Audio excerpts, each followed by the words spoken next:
Welcome to the Supreme Court of Kenya for the hearing of Presidential Election Petition number 5 of 2022, as consolidated petitions number 1, 2, 3, 4, 7, and 8 of 2022, the Honorable Laila Amolo Odinga and 7 others versus the Honorable William Luto and others. The Ready Chief Justice will preside.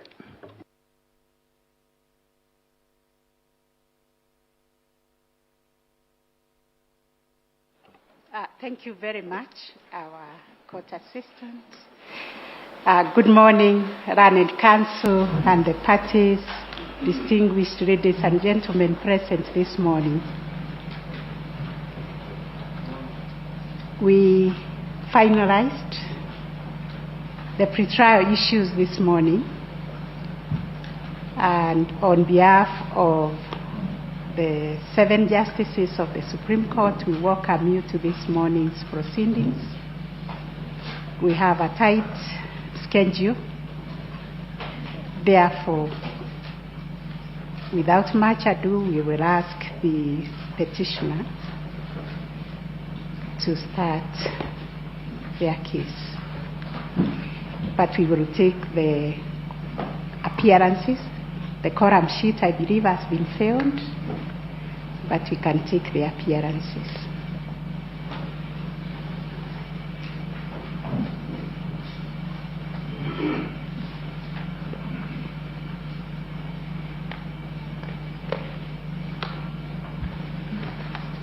My Lady, the Chief Justice and the President of the Court and members of the Court, for the first and second petitioner, my name is James Orengo. I appear with my learned counsel, senior counsel, Firoz Noroji, together with my learned friends, Mr. Paul Mwangi and Miss Julie Soweto. We also appear with senior counsel, Mr. Philip Murgor. Is not in the court, but once I've concluded my submissions, he'll come in to continue to deal with an aspect of our case.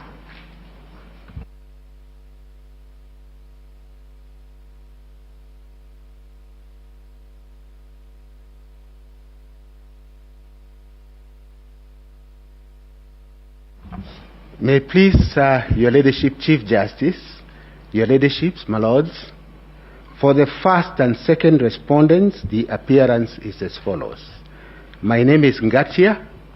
I appear together with my learned friend Kioko Kilukumi, Senior Counsel, Mr. Kirago Kimani, Senior Counsel, and Professor Kindiki. That is the team representing the first and second respondents. Thank you.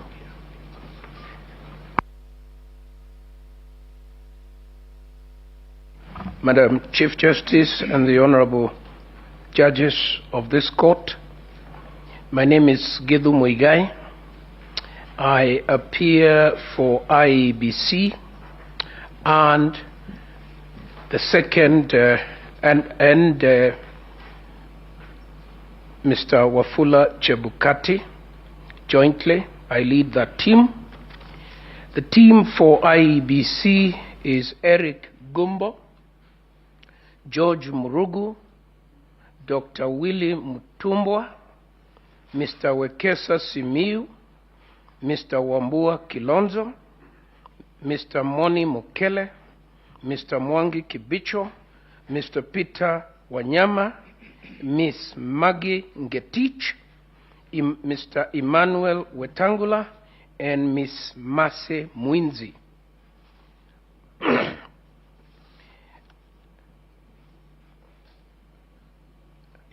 The team for Mr. Wafula Chebukati is Abdikadir Mohammed, Senior Counsel, Kamau Karori, Senior Counsel, Michael Mushemi, Mr. Tito Tiego, George Gilbert, Collins Bush, Herman Omiti, Nancy Kangede, Moses Kipkogei, Innocent Muganda, and Mahat Jomen. Thank you very much.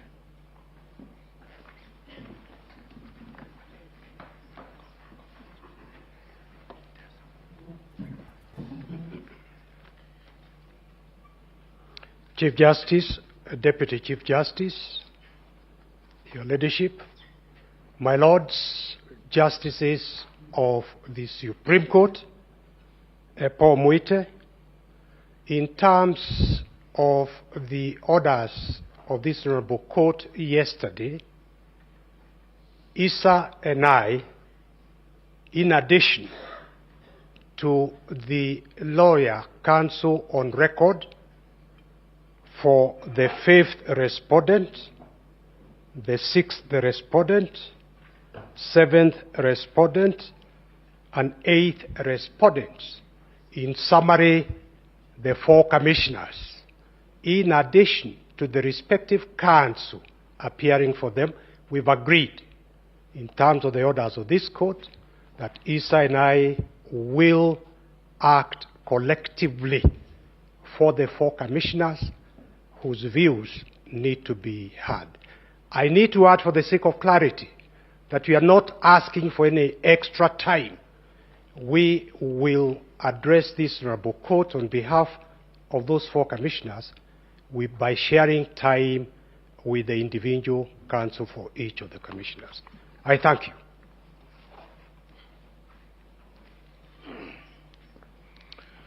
Your Ladyship, Madam Chief Justice, Deputy Chief Justice, and Judges of Appeal, for the 5th petitioners, I appear together with Lydia Mwalimu and Millie Odhiambo, not in court.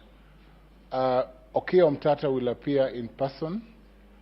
I think that is in order. My name is Professor Tom Ojenda, Senior Counsel, just for record so that I don't come back.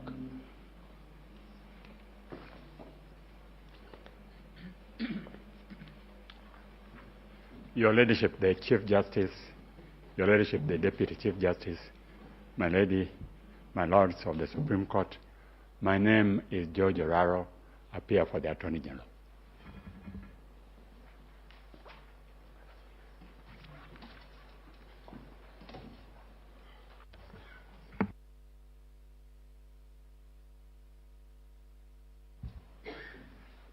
Madam Chief Justice, Madam Deputy Chief Justice, Judges of the Supreme Court, my name is Jan Mohammed. I appear with Mrs. Wambugu for the 2nd petitioner when you had consolidated the cases yesterday.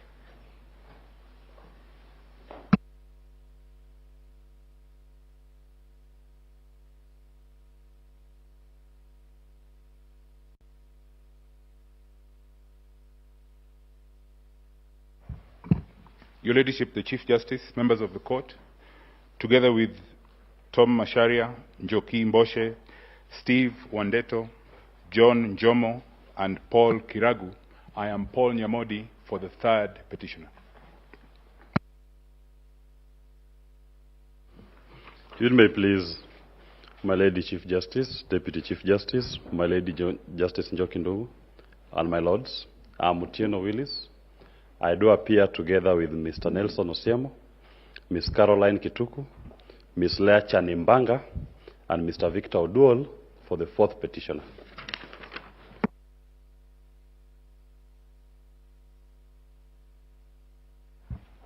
May it please you, my Lady the Chief Justice, my Lady the Deputy Chief Justice, and the Justice of the Honorable Court. My name is Degwanjiro, together with Mr. Mituga and Mr. Morara. We appear for the 5th petitioner.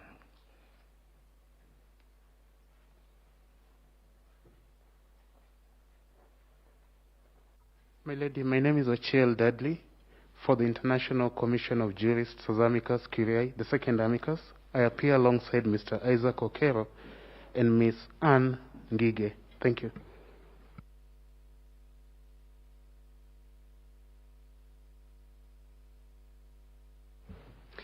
May it please the court, my Lady the Chief Justice, the Deputy Chief Justice, and other judges of the Honorable Court.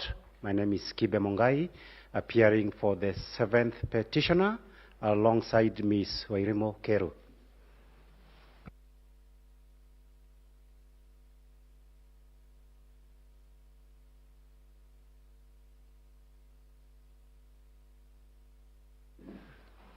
Honorable Chief Justice, good morning. Members of the court, on behalf of the Law Society of Kenya's amicus, my name is Stephen Mwenesi. I am in this matter alongside the President of the Law Society, Mr. Eric Theuri, and we have a team of the Public Interest Litigation Committee guided by Counsel Maura Kabata and Dr. Musau and Dan Oino Kemo and others. I thank you for allowing us to participate.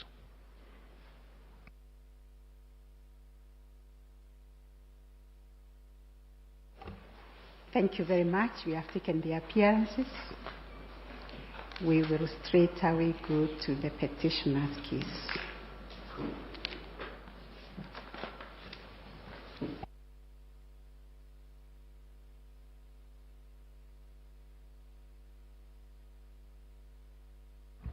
It may please the court, I'm going to deal with the issue number 6 amongst the 9 issues that were crafted by the court for purposes of determination. And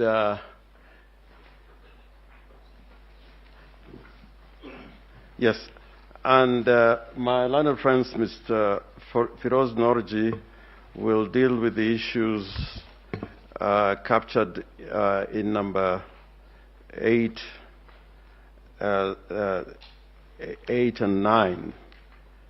And my learned friend, Mr. Mwangi, will deal with the issue number 6. My learned friend, Mr. Philip Murgor, will deal with the issue number 1, 2, and part of 3.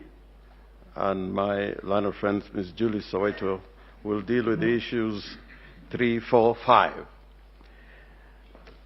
I appear together with my colleagues for the first and second petitioners in the consolidated petition.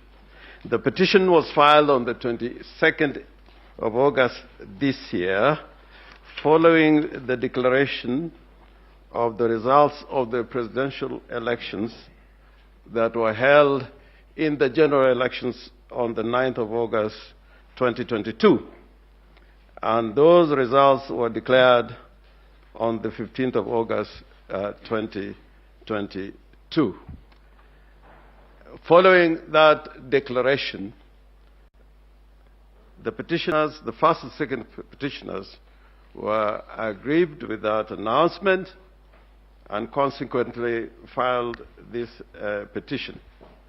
The petition is accompanied with a host of affidavits, and it may please the court, I'll refer to about 5 or 6 affidavits in my address.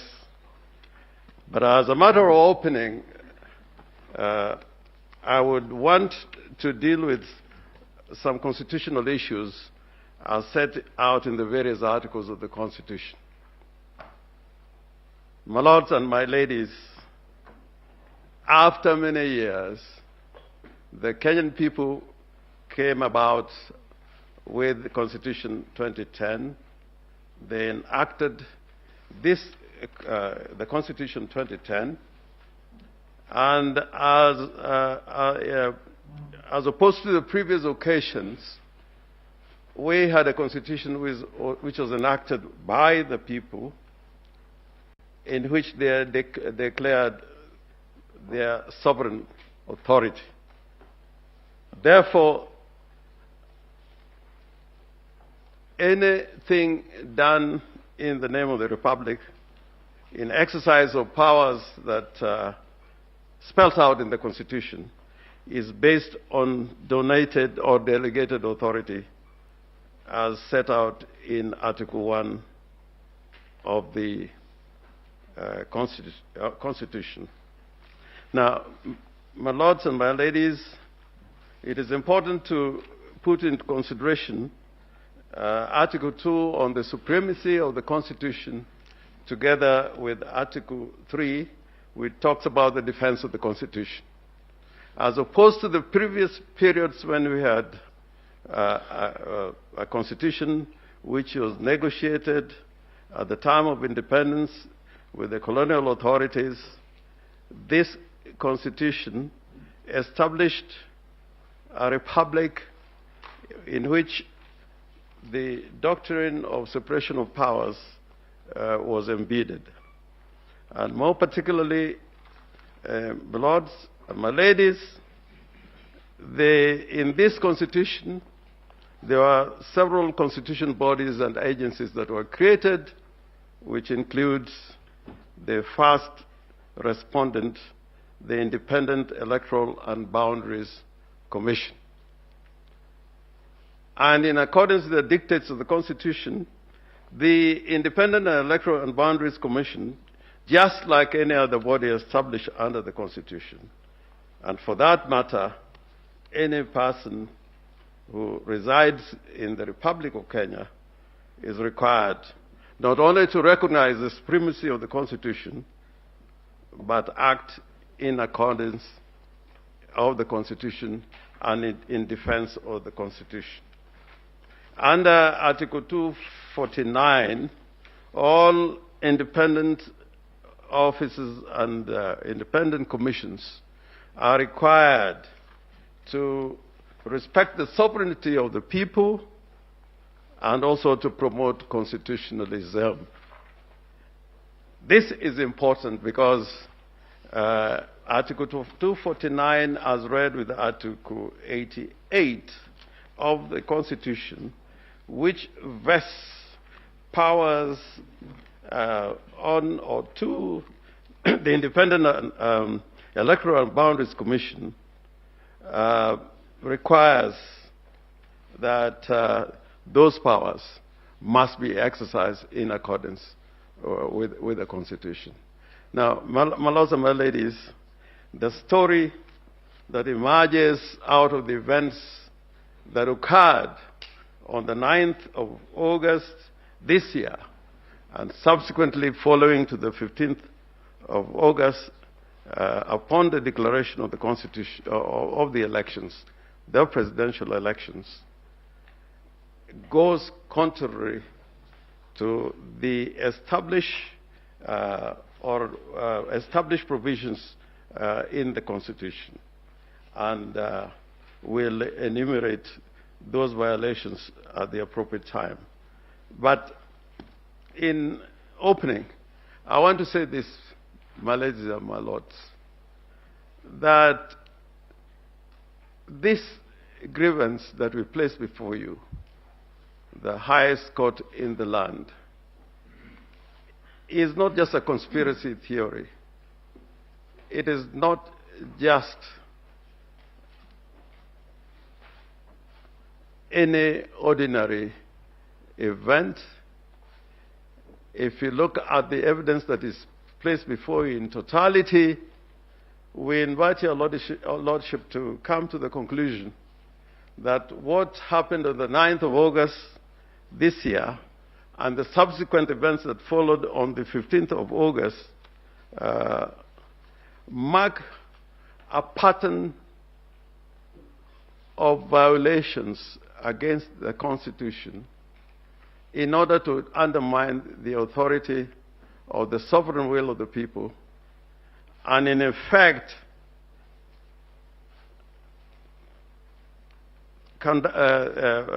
preside, that is the commission, preside over an election that in effect did not represent the will of the people of Kenya.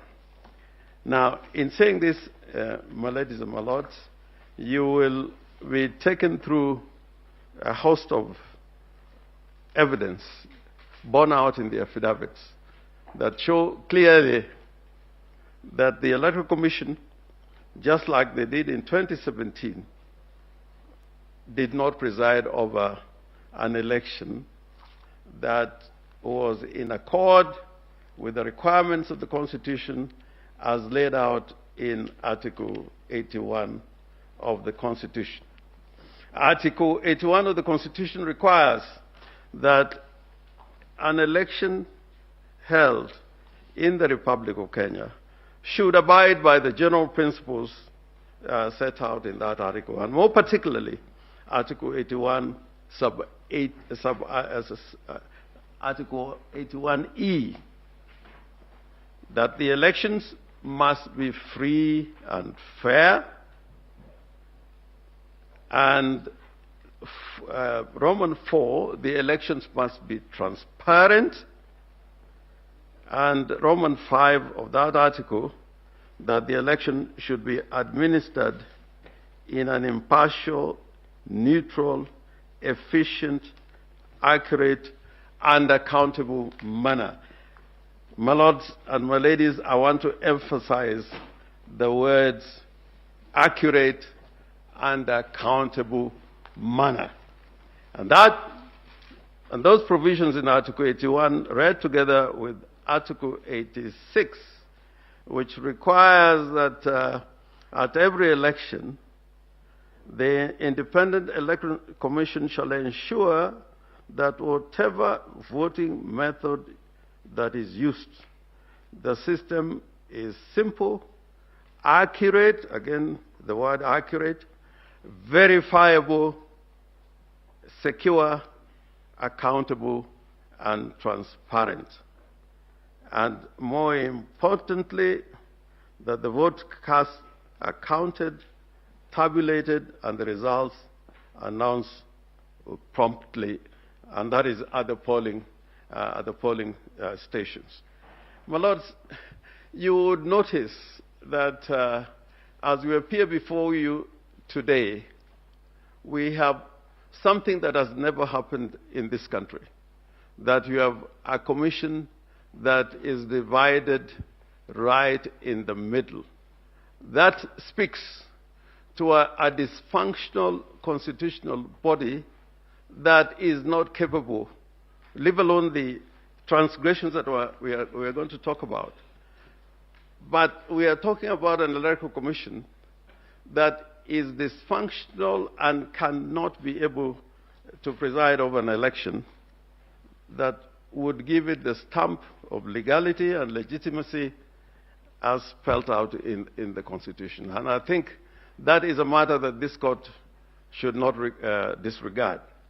And we'll come to that a little later in our address.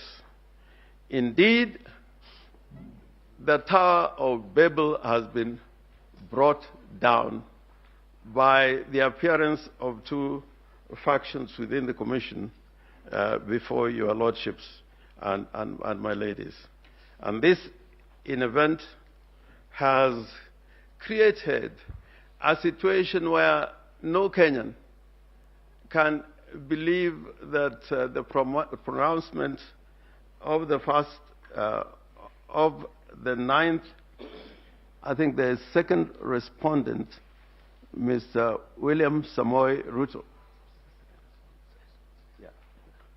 as President-elect, came out of circumstances as envisioned in the Constitution of the Republic of Kenya. And your lordships, we would invite you, and my learned friends are going to address you on this point as to what really happened within the Commission. Now, coming to the subject matter that I'm going to address you on in the question of the issue number 7, that states that the declared president-elect, whether the declared president-elect attained 50% plus 1 vote of all the votes cast in accordance with Article 138, sub-Article 4 of the Constitution. We want to persuade you that the second respondent never attained that constitutional threshold. And going back to the Constitution on that particular article, Article 138, sub-Article 4, it was made part of the Constitution by the framers of the Constitution to give legitimacy to anybody elected as president to the effect that he had widespread support of the Kenyan people, and that is evidenced by the requirement that the president-elect must have at least 25% of the votes cast in each of the more than half of the counties. We are not dealing with that point. We're dealing with Article 4A, that it is a requirement, mandatory requirement, that the person elected as president must receive more than half of all the votes cast in the election. Now, talking about numbers in those two provisions speaks to the need for accuracy and accountability to give an election the legitimacy that the holder of that office would carry while exercising the powers of the President of the Republic of Kenya. And it's not an idle matter, because we went through an experience before the enactment and proclamation of this Constitution that a person would be elected by way of a simple majority, and in circumstances in which you would find that the person elected as president did not garner more than half the votes which are cast in a presidential election. So this is an important matter. And the difficulty about this particular article is that it requires, at the end of an election before the declaration, that the Commission carries out some mathematics, some mathematical calculation and computation based on proper returns of the votes that were cast in the polling stations and transmitted, as it were, the results thereof to the National Tallying Center and verified accordingly in terms of the Article 38 and the Elections Act. Now, my lords and my ladies, my starting point would be the fact that in this election,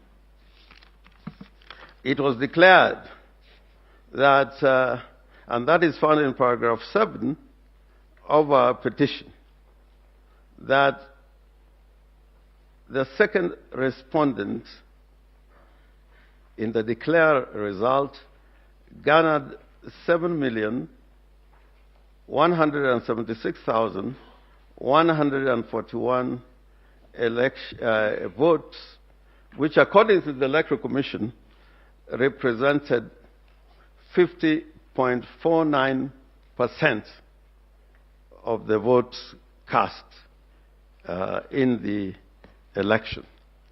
Now, this figure would be correct depending on the calculations that were carried out or computation done by the Electoral Commission based on the votes cast during the elections held on the 9th of August 2022. Now, the complaint on in this particular regard is contained in paragraph 43 to paragraph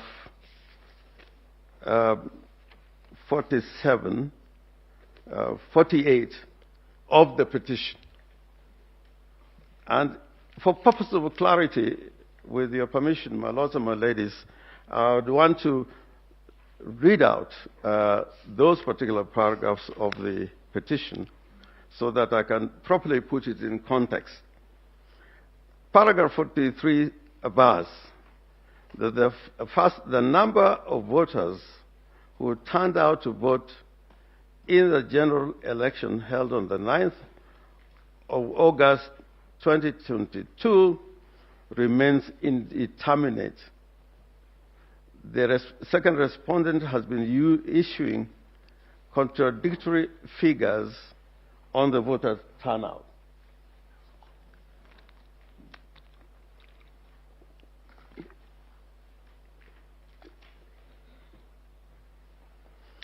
On the 9th of August, 2022, on or about 1600 hours, 1 hour before the close of polls, the first respondent reported through various public news media outlets the voter turnout around the country was fairly low and was at an average of 52% of the registered number of voters.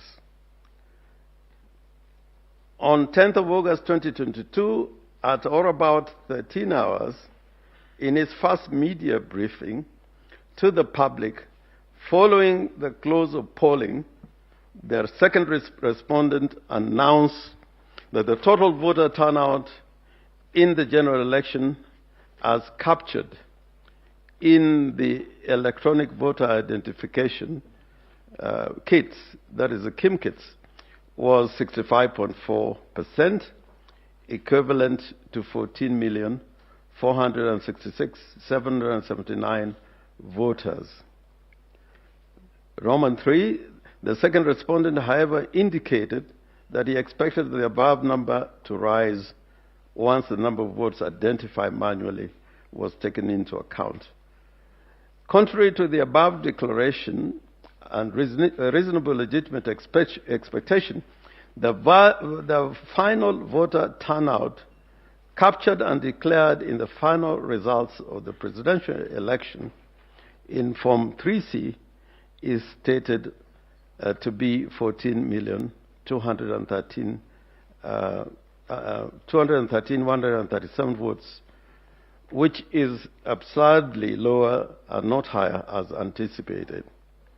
Notwithstanding a computation using addition of the valid votes in figures for the presidential elections, candidates in the aggregate results shows that the total number of valid votes is 14,213,027.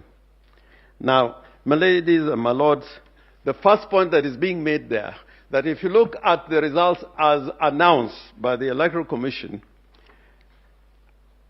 and what is stated in Form C as the turnout of voters, and that is 14,213,137 votes. If you compute or add the number of votes cast for each candidate individually, that is the petitioner, the second respondent, and the two other candidates, that the figure that results is not the figure that was stated in Form 34C. The figure is 14,213,037. That is the first point. And this is important because as we proceed, we are going to demonstrate that the number of voters who took part in the elections and the number of votes cast in the election is indeterminate and is a moving target. It keeps on shifting. And I invite your lordships and my ladies to look at the results as set out in Form 34C and I equally invite the court to calculate the number of votes garnered by each of the presidential candidates. The figures do not agree at all. And therefore, the first point of reference, as it were, is that the computation of the figure 50 plus 1 was based on a wrong computation of the total votes cast, as it were, and as proclaimed by the chairman of the Independent Elections and Boundaries Commission. Now, this may be a mathematical paradox or even a conundrum. The numbers of voters who turn out to vote as declared by the Independent Electoral and Boundaries Commission should be the same as the number of voters that are declared emanating from the KIMS kits, because the source of the number of voters that have cast their votes can be garnered in two ways: by looking at the numbers as recorded in the KIM kits, or at the end of the election exercise by computing the number of votes cast in the election. And my ladies and my lords, you would find that in this election, again, if you take the number of votes, or rather of the voter turnout, which was 65.4%, 65.4%, as against the number of registered voters in Kenya, that, my lords and my ladies, would give you the figure of those who turned out to vote. Because the percentage of the registered voters who are declared as having turned out to vote must be the same as the number of voters actually whose votes are counted as valid votes cast, and of course minus what are characterized as rejected votes. So, my lords, if you look at that particular point, and we're going to go through this one, you will find that the chairman of the Electoral Commission, in his announcement of the final results as borne out in Form 34C, and his announcement of the turnout of voters, which is recorded as at 65.4%, is at variance. And therefore, his calculation of the results based on the percentages cannot be correct. In this exercise, I invite you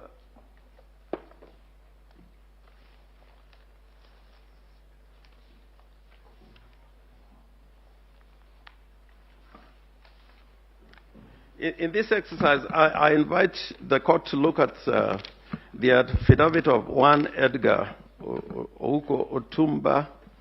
That affidavit is two affidavits, a supplementary affidavit, and the first affidavit, which he filed on the 22nd of August.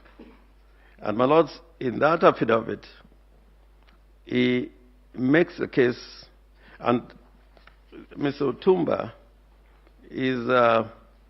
has got a doctorate degree in applied statistics from Maseno University, and indeed he did assist this court in the previous petition in 2017. And he talks to the difficulties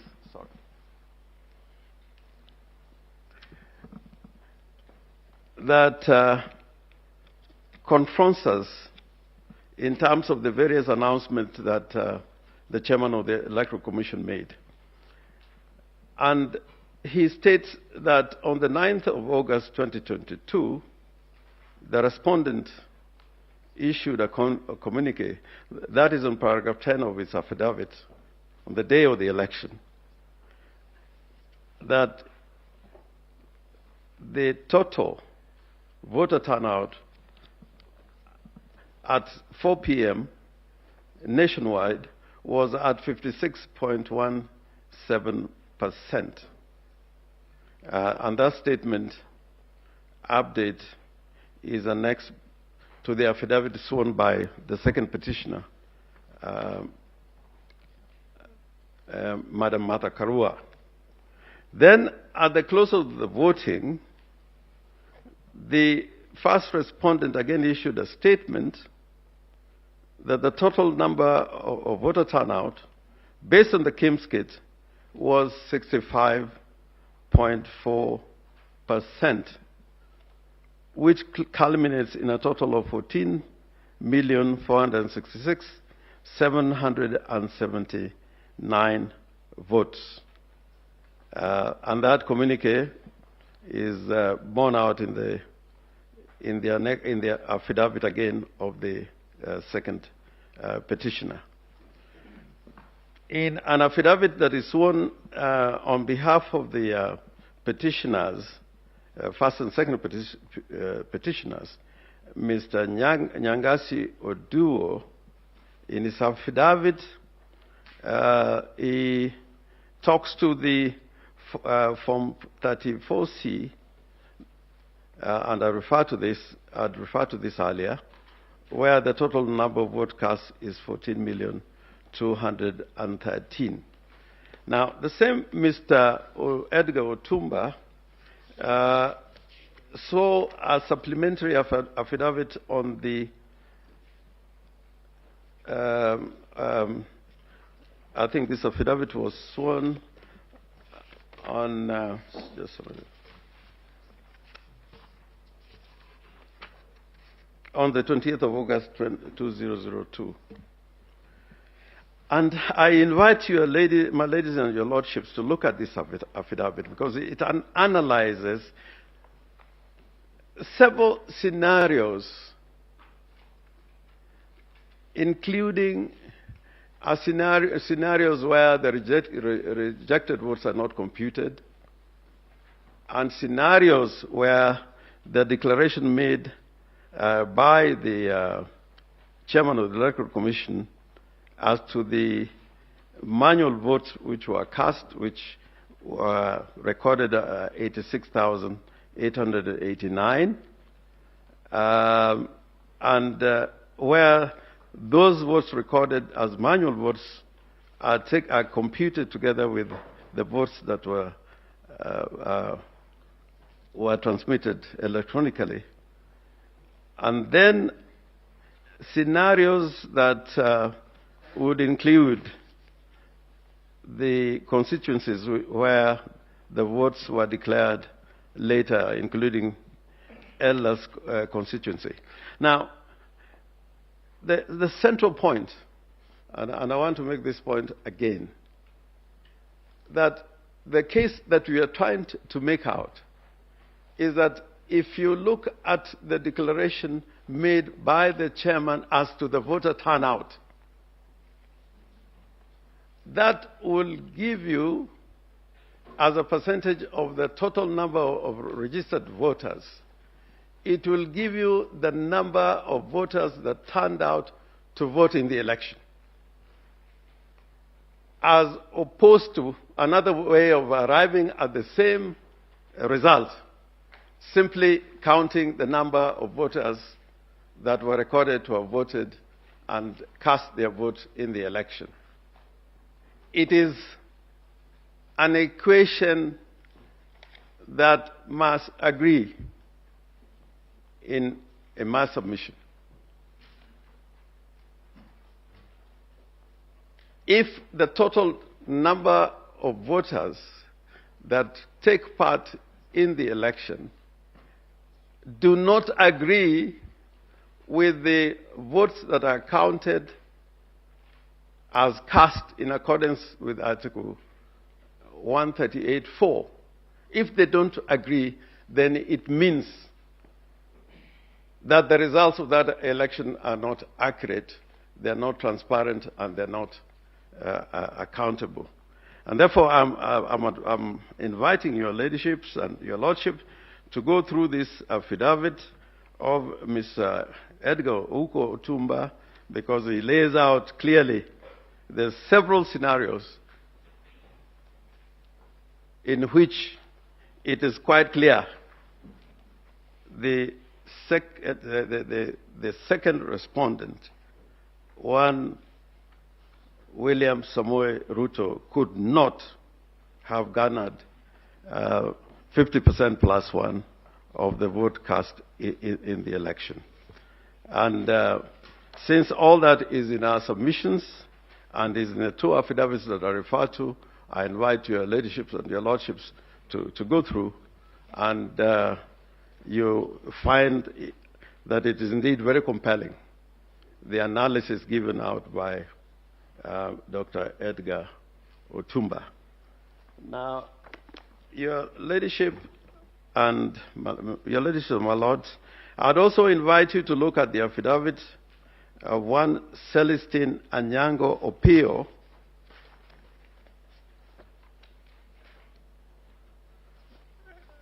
and in that affidavit, which enumerates several constituencies, including Chepalungu and many others, where in terms of the results as transmitted to the public portal, there was a systematic deduction of the votes cast for the first petitioner. And the same number of votes that were deducted from the petitioner were added to the votes of the second respondent. And the unique thing about this scheme is that the number of votes cast, the total number of votes cast, remained the same. The difference only was to the extent that the same number of votes that was deducted from the petitioner were given to the second respondent. And I leave that to your lordships to look through when you retire, because the Form 34 is in respect of those particular polling stations attached to the affidavit of Celestine Anyango Opio. There is also the affidavit, two affidavits from Arnold Ochieng Oginga, and this is particularly important because it contains discrepancies of the results in several areas, and in voter turnout in Form 334C and the KIMS kit. And all this, my ladies and my lords, taken in totality, would affect the results of the elections. In paragraph 16, up to the end, he goes out analyzing areas where there were discrepancies, and you would notice, my lords and my ladies, that in totality the discrepancies accounted for votes which are more than 140,000 votes. And in our submission, that has an impact on the result of the elections as declared. And I invite your lordships and my ladies to look at those particular analysis and annexures attached to the affidavit of Arnold Oginga. In the same way, in a further affidavit, Mr. Arnold Ochieng Oginga carries out an analysis in response to the responses to the petition by the respondents. And my lords, again, you would notice the number of votes that were being manipulated in order to secure results that would favor the second respondent. And we have attached the relevant documentation, the forms showing the results from 34A's, 34B's, those particular forms. And finally, the Form 34B, which is a collation of votes at the constituency tallying centers. Now, my lords, I would conclude by saying that unlike many elections, this particular election, there was deceit, there was manipulation, and all this was premeditated and made possible by the attack, if I may put it that way, on the IT structure and system of the Electoral Commission. The way that the Commission was able to deal with the forms when uploaded and downloaded, staged, transmitted, deleted, all this in totality, if you look at the case we put before you, my lords and my ladies, set out in the affidavits that I referred to, shows an election that was rigged in favor of the second respondent. And on that basis, my lords, we urge that you nullify the elections on the basis of the fact that the second respondent did not attain more than 50% plus one of the votes cast in the election. I thank you. I now invite Ms. Julie Soweto to deal with the second limb of our submissions.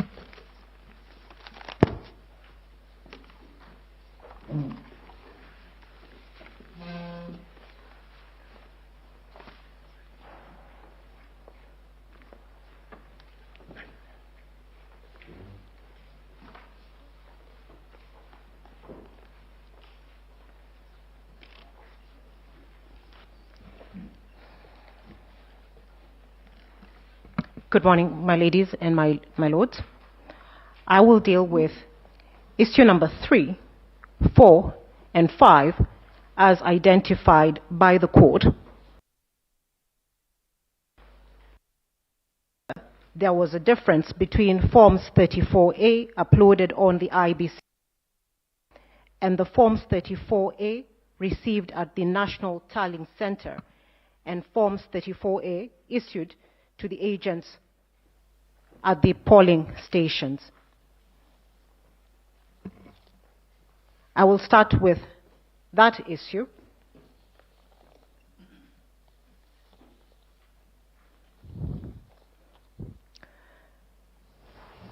My ladies and my lords, the evidence that we supply for that issue is contained.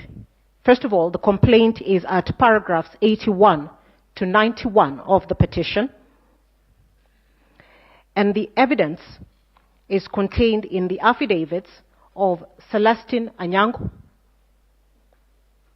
Arnold Ochieng Oginga, Benjamin Agina,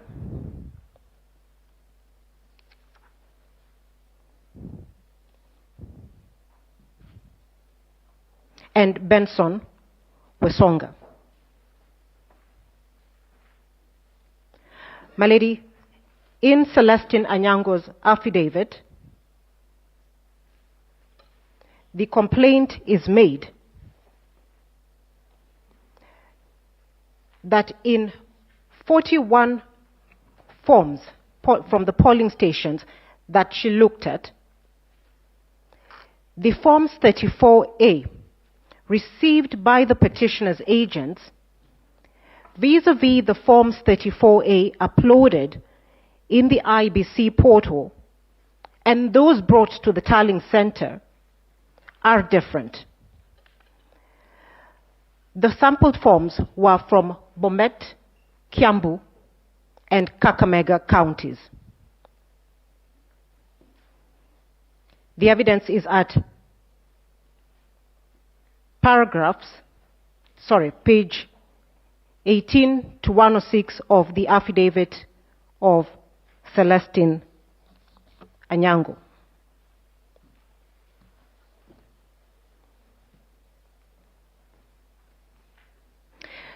My ladies and my lords, this evidence should be considered together with the evidence in the affidavit of Benjamin Agina, sworn for the petitioner, paragraph 9.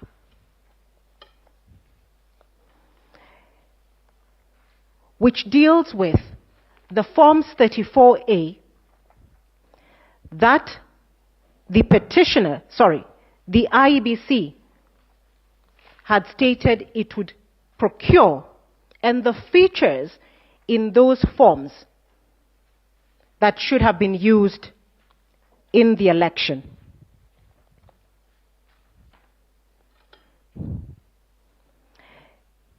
It is our contention that what the IEBC set out to procure is not what they procured in the first instance. Therefore, we cannot even match the forms that we have and that have been provided in the election to what they had set out to procure.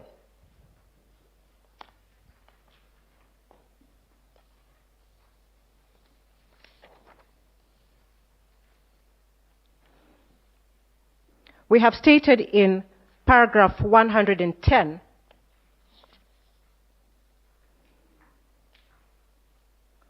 of the petition, from paragraphs 108 to 110, that the IEBC procured 2 parallel sets of Forms 34A, marked booklets 1 of 2 and 2 of 2. It was intended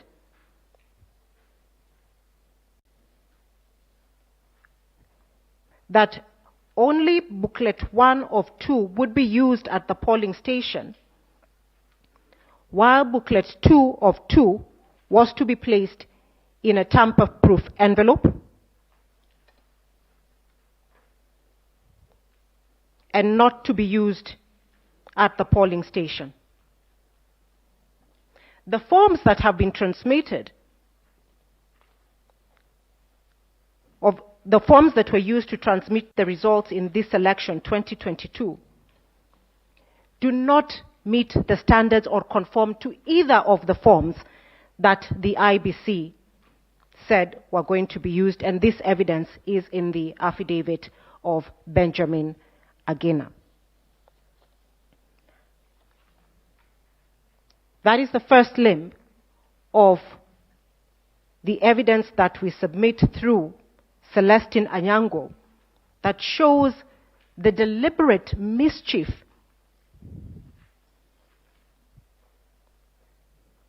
in the use of the statutory forms that was set out in the election and which we now complain of.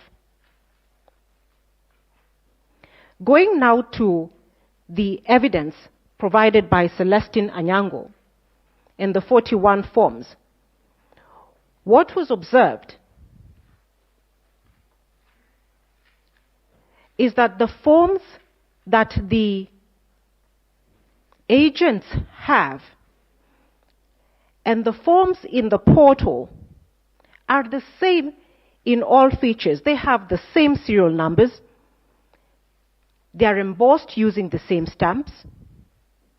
They're signed by the same agent, presiding and deputy presiding officers. However, the figures in the forms have been tampered with and are different with regards to the results for the first petitioner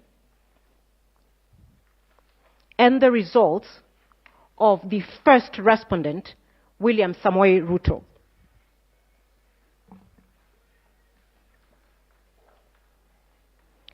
It is in the forms, or the sample of forms, the 41 sample of forms exhibited by Celestine Anyango,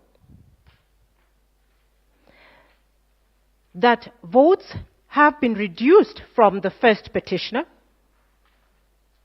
and added to the first respondent, we have calculated the total number of votes reduced from the first petitioner and added to the first respondent, and they add up to 2,793 votes.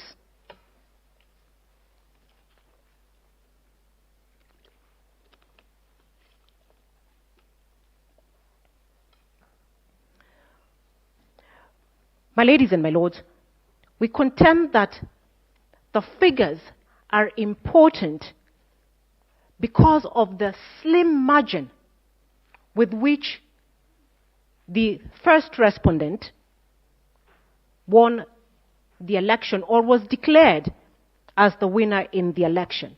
And we asked the court to keep a note on that.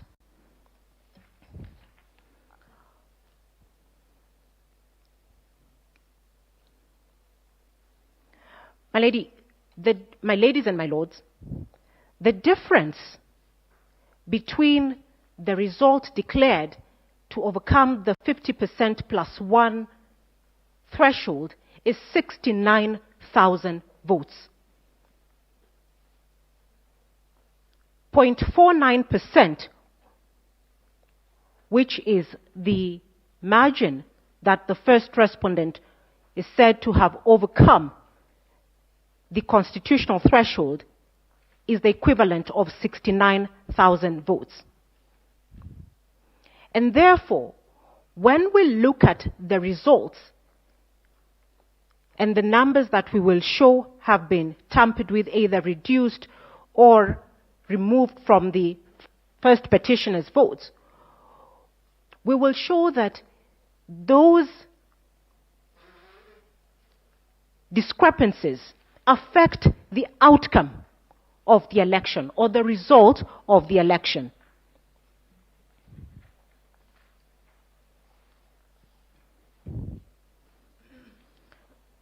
We have already shown that there is 2,793 votes removed from the first petitioner and added to the first respondent.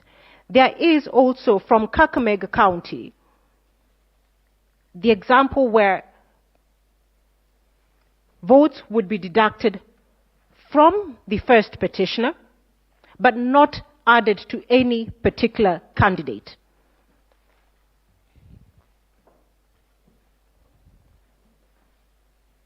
The mischief that is also borne out in our affidavits is that the intention was to ensure that the total number of voters remained exactly the same.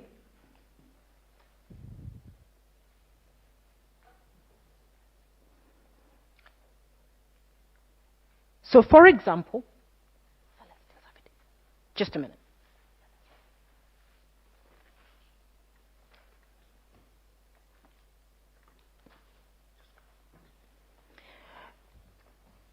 I beg your pardon.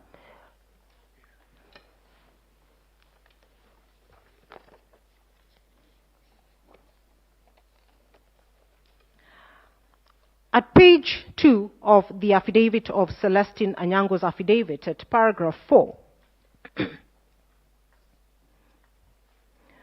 my lady, just as an example, in Chepalungu, polling station 1 of 1, the first petitioners and the physical copy of the Form 34A that was given to the agent, the first petitioner had 61 votes.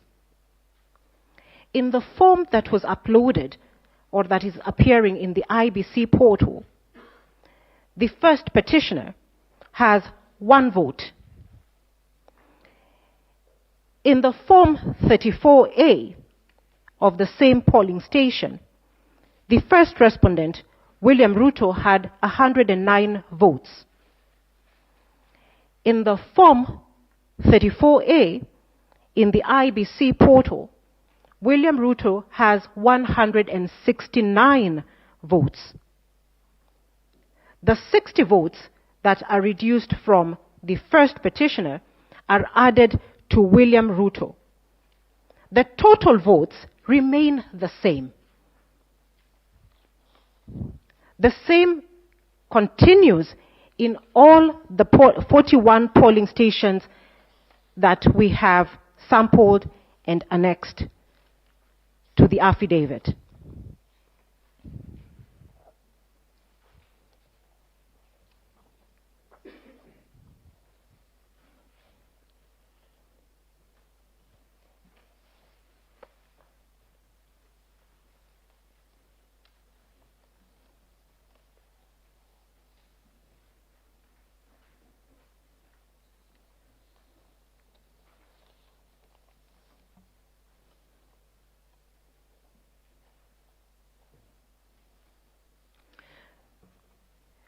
Similar to that issue is the evidence sworn by, in the affidavit sworn by Arnold Oginga at page 4 to 13, where he highlights discrepancies in the Forms 34A issued to the petitioner's agents and the ones uploaded by the first respondent, sorry, not the first, the IEBC, in the public portal. Arnold Oginga sampled polling stations, 25 polling stations in Baringo, 15 polling stations in Nairobi,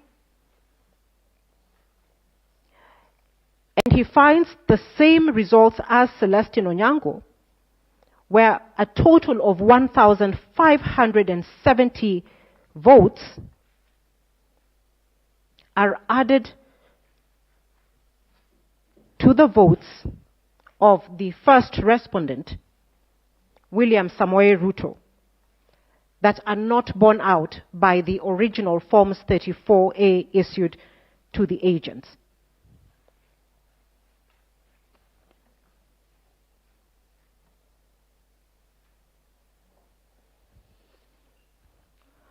From the affidavits or the evidence of Celestine Onyango and Arnold Oginga,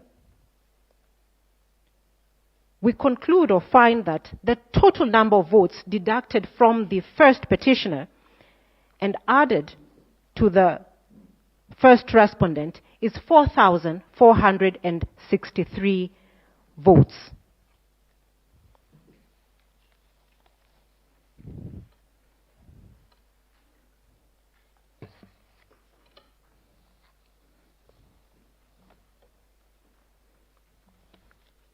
The second issue that I will deal with, my lady, is issue number 4,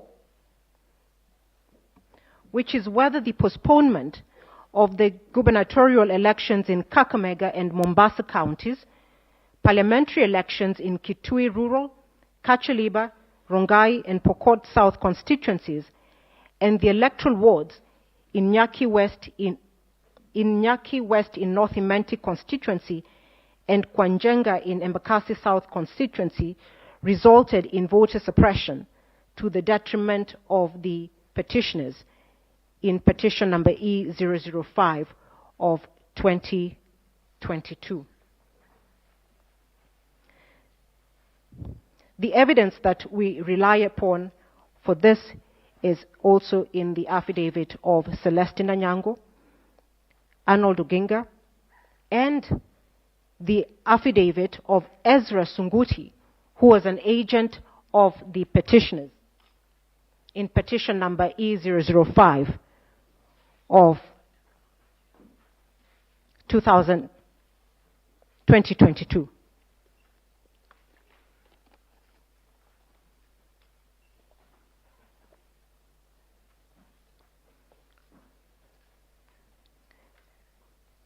My ladies and my lords, the first complaint and the issue in this matter is that the elections, first of all, were cancelled only in the strongholds of the first petitioner. That is the consistent theme with all the counties or constituencies where the elections were cancelled. Therefore, as the election started, the first petitioner did not start equally with the first respondent.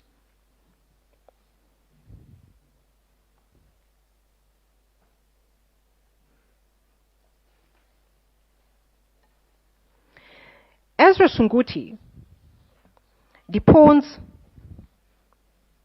in his affidavit that polling stations did not open at the stations where he was manning as late as 1 p.m. due to failure of KIMS kits. One of the questions that we want to ask, because consistently the KIMS kits appear to have failed in the same region, in the strongholds of the first petitioner. It cannot be coincidental that only faulty KIMS kits were sent to the petitioner's strongholds. Ezra Sunguti also testifies in his affidavit that polling started at 2 p.m. and was not extended beyond 6 p.m. despite starting 6 hours later than when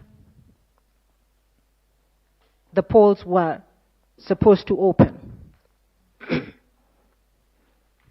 The effects of this: one, the time was not compensated.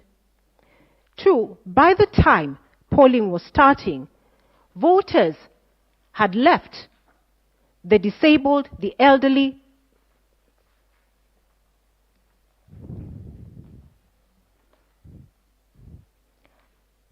and therefore the turnout in those polling stations was affected. This particular evidence has not been controverted by the respondents.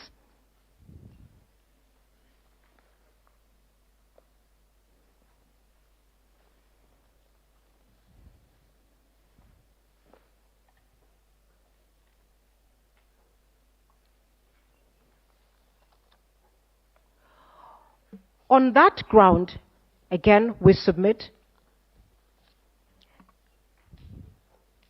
that the cancellation of the vote in those particular areas suppressed the voter turnout,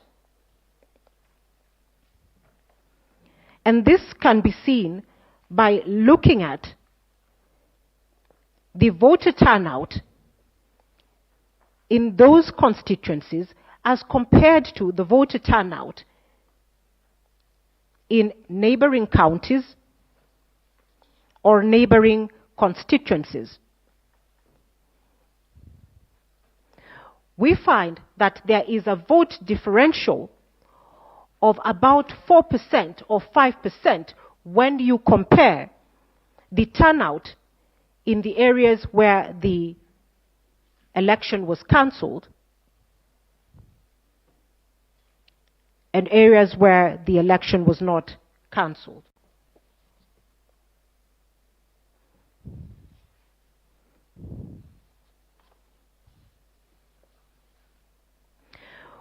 My ladies and my lords, we also consider that the cancellation of the votes of the election in the strongholds of the first petitioner was deliberate because the reasons given by the IBC or the chairperson are not borne out by the statutory provisions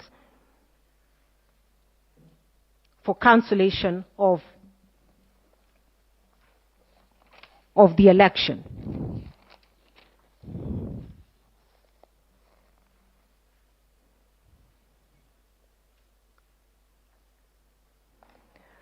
We have also sought to corroborate this evidence with the evidence provided by Irene Masset, who is a commissioner,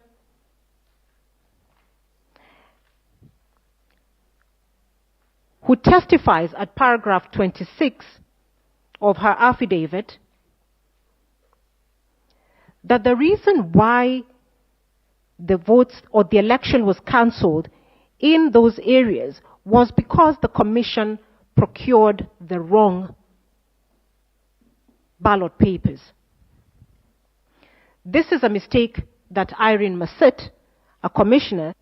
May I, please, with your very kind permission, Chief Justice, draw the attention of the court that there may be on record more than one affidavit by Ms. Masit, to the extent that the affidavit that my learned colleague refers to is an affidavit filed by the petitioner, we have no objection. However, to the extent that that is an affidavit filed in the documents by Issa Mansour, whose documents our understanding of yesterday's ruling is, were struck out by the court alongside his notice of appearance, then there ought not to be a reference to that affidavit. Yes, I think counsel clarify the affidavit she's referring to. I will clarify to that.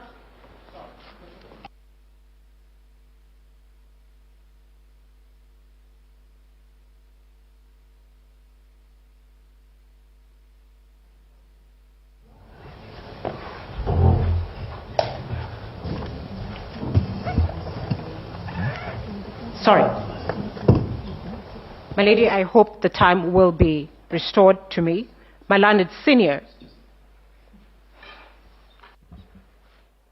There is an error that was stated by my colleague, Professor Gedu Muigai. The ruling by this honorable court struck out the notice of appointment of Advocate Baisa, not anything else. That is what I heard with my own ears.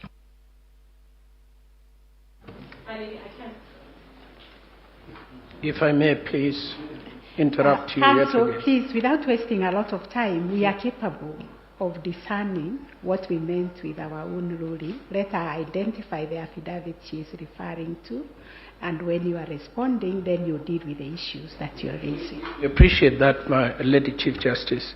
But I think if we proceed beyond this point without a common understanding by all the advocates as to what was the consequence of striking out the notice of appearance, then many on this side may make reference to those documents filed by Issa Mansour.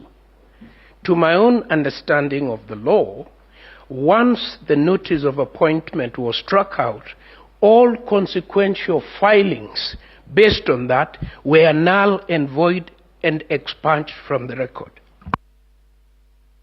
Proceed. My ladies and my lords, that issue can be put to rest very simply. The affidavit that I refer to by Irene Masit is drawn and filed by MS Ouma J and Associates Advocates. I believe each of the commissioners had a right and did appoint their own advocates in response to the petition. And that is what I am referring to. So Malanid Senior is lost on that one. If I may proceed now. My lady, I do refer to the affidavit now of Irene Masit at paragraph 26 of her affidavit, where she depones that the chairperson and the commission secretary and the CEO failed to ensure that due diligence was done on procurement, proofreading, and printing of ballot papers, which is also a process that takes place prior to the general elections, and which in turn affected the elections in the areas that we complain the election was cancelled. She lists it, and for time, I will not refer to them. The averment is that the error on which the IBC relies upon, or the chairperson relies upon, that led to the cancellation of the result, was one of willful neglect.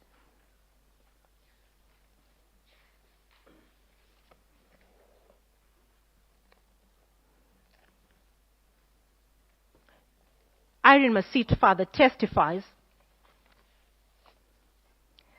that there was no meeting as was required to be before the procurement was done, or verification to ensure that they proofread what they had procured. And she also testifies that in practice in 2017, this had been done before to ensure that this mistake does not occur.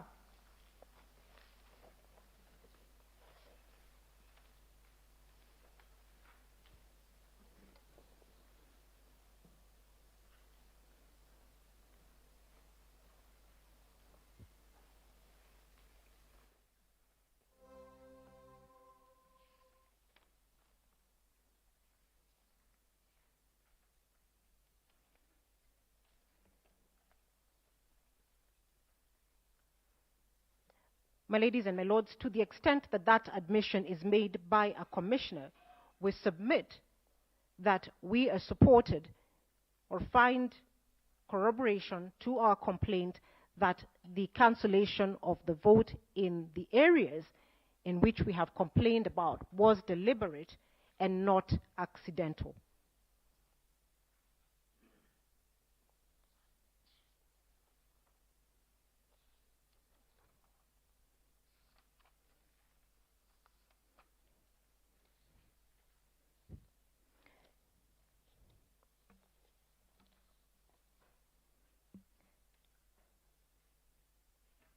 The fifth issue that I deal with was whether there were unexplainable discrepancies between the votes cast for the presidential candidates and other elective positions.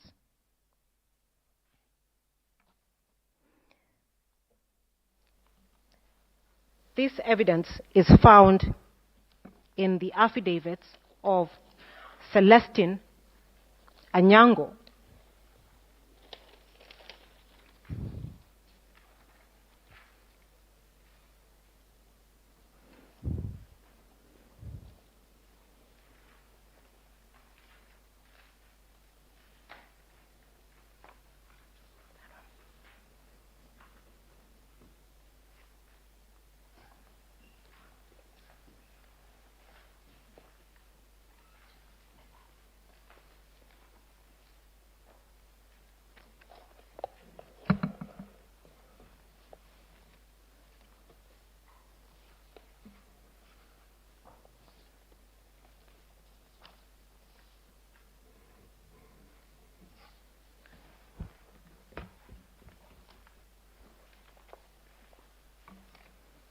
I beg your pardon.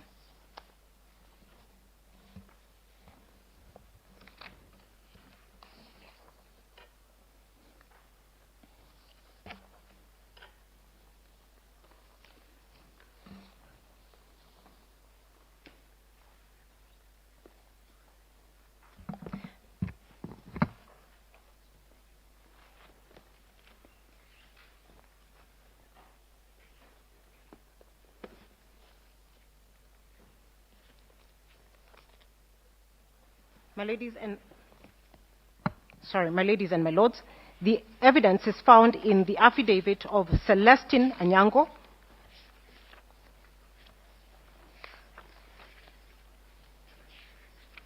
where she shows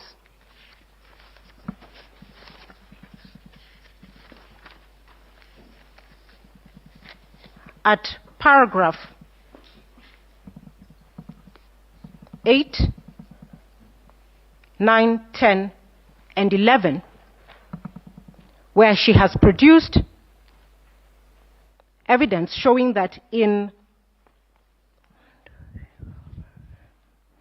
8 counties, there was a discrepancy between the votes cast for the president, votes cast for the governor, votes cast for the senator, and votes cast for the woman representative. The total number of the votes discrepancy is 33,208. And my lady, it is at this point that I reiterate again the slim margin between the result declared for the first respondent, which is 69,000 votes, to attain the 50% plus one threshold.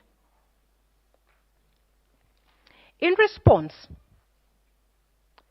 to the discrepancy of the votes that we have highlighted, the IBC's witnesses, Sunkuli,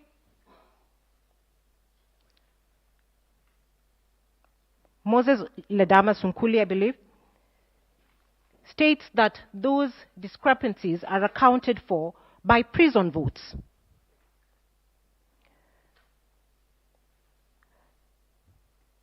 Because prisoners only vote for the presidential candidate.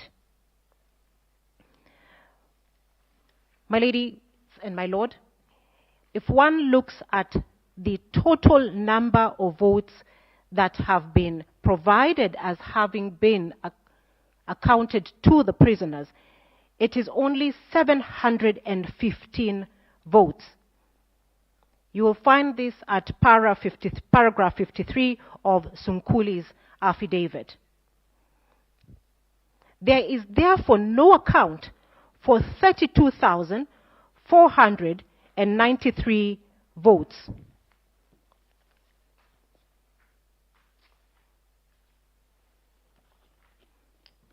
On that issue alone, we would like the court to consider, for instance, in Kirinyaga County, where the discrepancy between the presidential votes and the governor's votes was 23,550, which the only answer given by the respondents is that these were stray ballots.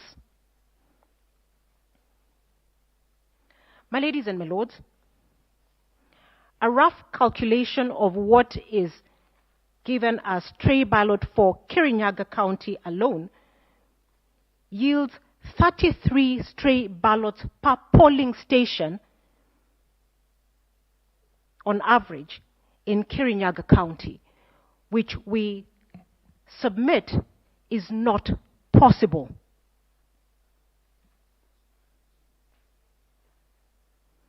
This is also the kind of issue or discrepancy that, based on the rules, ought to have been brought to the attention of the National Tallying Center or the National Returning Officer.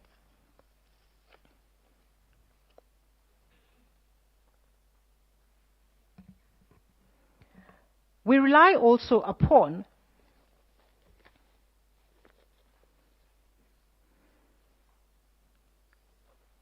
the authority cited in our submissions of William Kabogo, where the learned Justice Kimaru said a difference of over 5,000 votes between the parliamentary position and the presidential can only be as a result of fraud.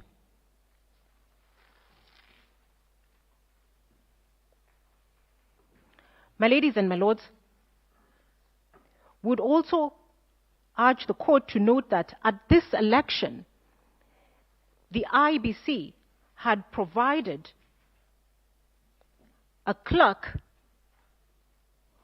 whose sole duty at the polling station was to ensure that voters placed their ballot papers in the right box. And therefore, the incidence of such a high number of stray or allegedly stray ballot papers cannot be explained and has not been explained.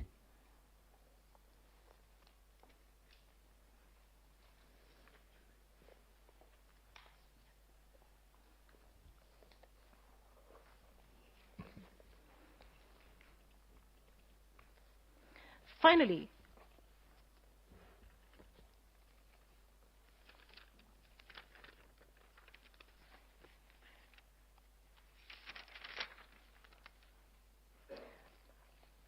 my ladies and my lords, as time is not on my side, we urge the court to look at the evidence of Arnold Ochieng Oginga on the discrepancies between the Forms 34A or the results declared in Forms 34A, Forms 34B, and Forms 34C. The design of the election was that this was to be a seamless transaction, and therefore the Forms 34A and the results therein ought to be the same as the Forms 34B and ought to be the same as the Forms 34C. In his affidavit, Arnold Ochieng Oginga finds that there is a discrepancy in the results to the extent of over 180,000 votes.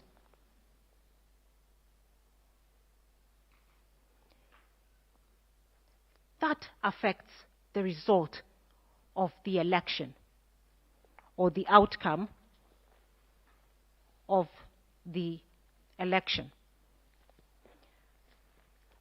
I will stop at this particular point and invite my senior, Mr. Paul Mwangi, to continue.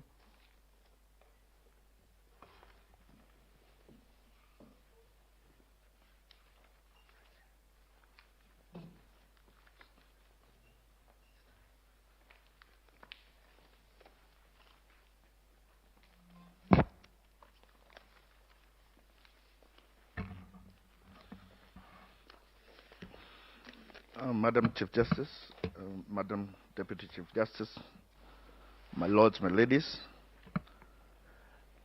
I am to address myself to the sixth issue of the court, whether the IBC carried on the verification, tallying and declaration of results in accordance with Article 138(3)(c) and Article 138(10) of the Constitution. The thrust of my presentation is that the nature of management of elections in Kenya from even before the new constitution have been that decisions as to who has won the presidential election are collegiate. And that the collegiate nature of the decision as to who is the winner of a presidential election goes down to the description of what is a free and fair election under Article 81. And in Article 81E, the Constitution describes a free and fair election as an election, E3, conducted by an independent body, 4, transparent, and 5, administered in an impartial, neutral, efficient, accurate, and accountable manner. And it is my submission that this goes not to just what the Constitution says, but what Kenyans have practiced and what they have come to expect whenever bodies are making decisions. Possibly more than any other body, the judiciary has been able to show Kenya the nature of collegiate decision making. We have had live court sessions from the High Court to the Court of Appeal to the Supreme Court. Kenyans have seen often the presiding judge, in this case even the Chief Justice, consult even sometimes openly with other judges before the court arrives at a decision on even very small things. And we have even had situations when a decision becomes grave. We have seen judges retire to go so that they come back with a collegiate decision. So that is what Kenyans have come to expect, and that is also what Kenyans expect even from the Independent Electoral and Boundaries Commission. First, the nature, our commissions are made up of at least 3 members and at most 9. And if you look at the qualifications of all these members, they are all, whether it is the chairman or the members, largely have the same qualifications. They are all identified and recommended for appointment among the same criteria. They are all approved by the National Assembly. They are all appointed by the President. So there is no basis on which the chair of any commission can treat as subordinate members of that commission or treat them as if they have lesser qualifications or lesser competencies than him. They all enjoy the same security of tenure. They all enjoy the same security in their remuneration. And so they are all expected to execute very substantive mandates. My Lord, this question as to the mandates of commissioners came up in the case of Michael Kamau versus the Ethics and Anti-Corruption Commission, which is in our list of authorities, came up in the High Court and came up in the Court of Appeal. And the court, both courts were very categorical as to the fact that the constitutional mandate of a commission is borne by the commissioners. And in that case, where a commission had attempted to reach a decision without commissioners, the court annulled that decision and said that that decision had to be made by commissioners. And in respect of the powers of a chairperson, again, the minor KI case all the way from the High Court to the Court of Appeal and to this court have made it clear that the chairperson is not the commission and that he has to act with the rest of the commission for him to deliver a proper constitutional decision. So that collegiate nature of the decision-making in a commission is captured very well in Article 138(3)(c) and in Section 39(1)(c) of the Elections Act, which make it very clear that it is for the Commission to tally and verify the results.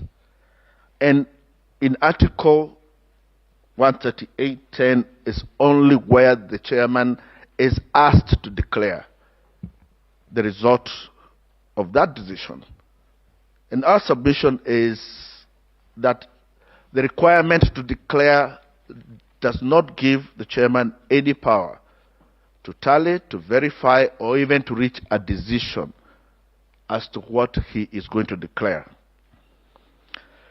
That part of the Constitution was first captured in Section 41 of our previous Constitution, in subsection 11, which had a proviso that provided any decision of the Commission shall require the concurrence of a majority of its members.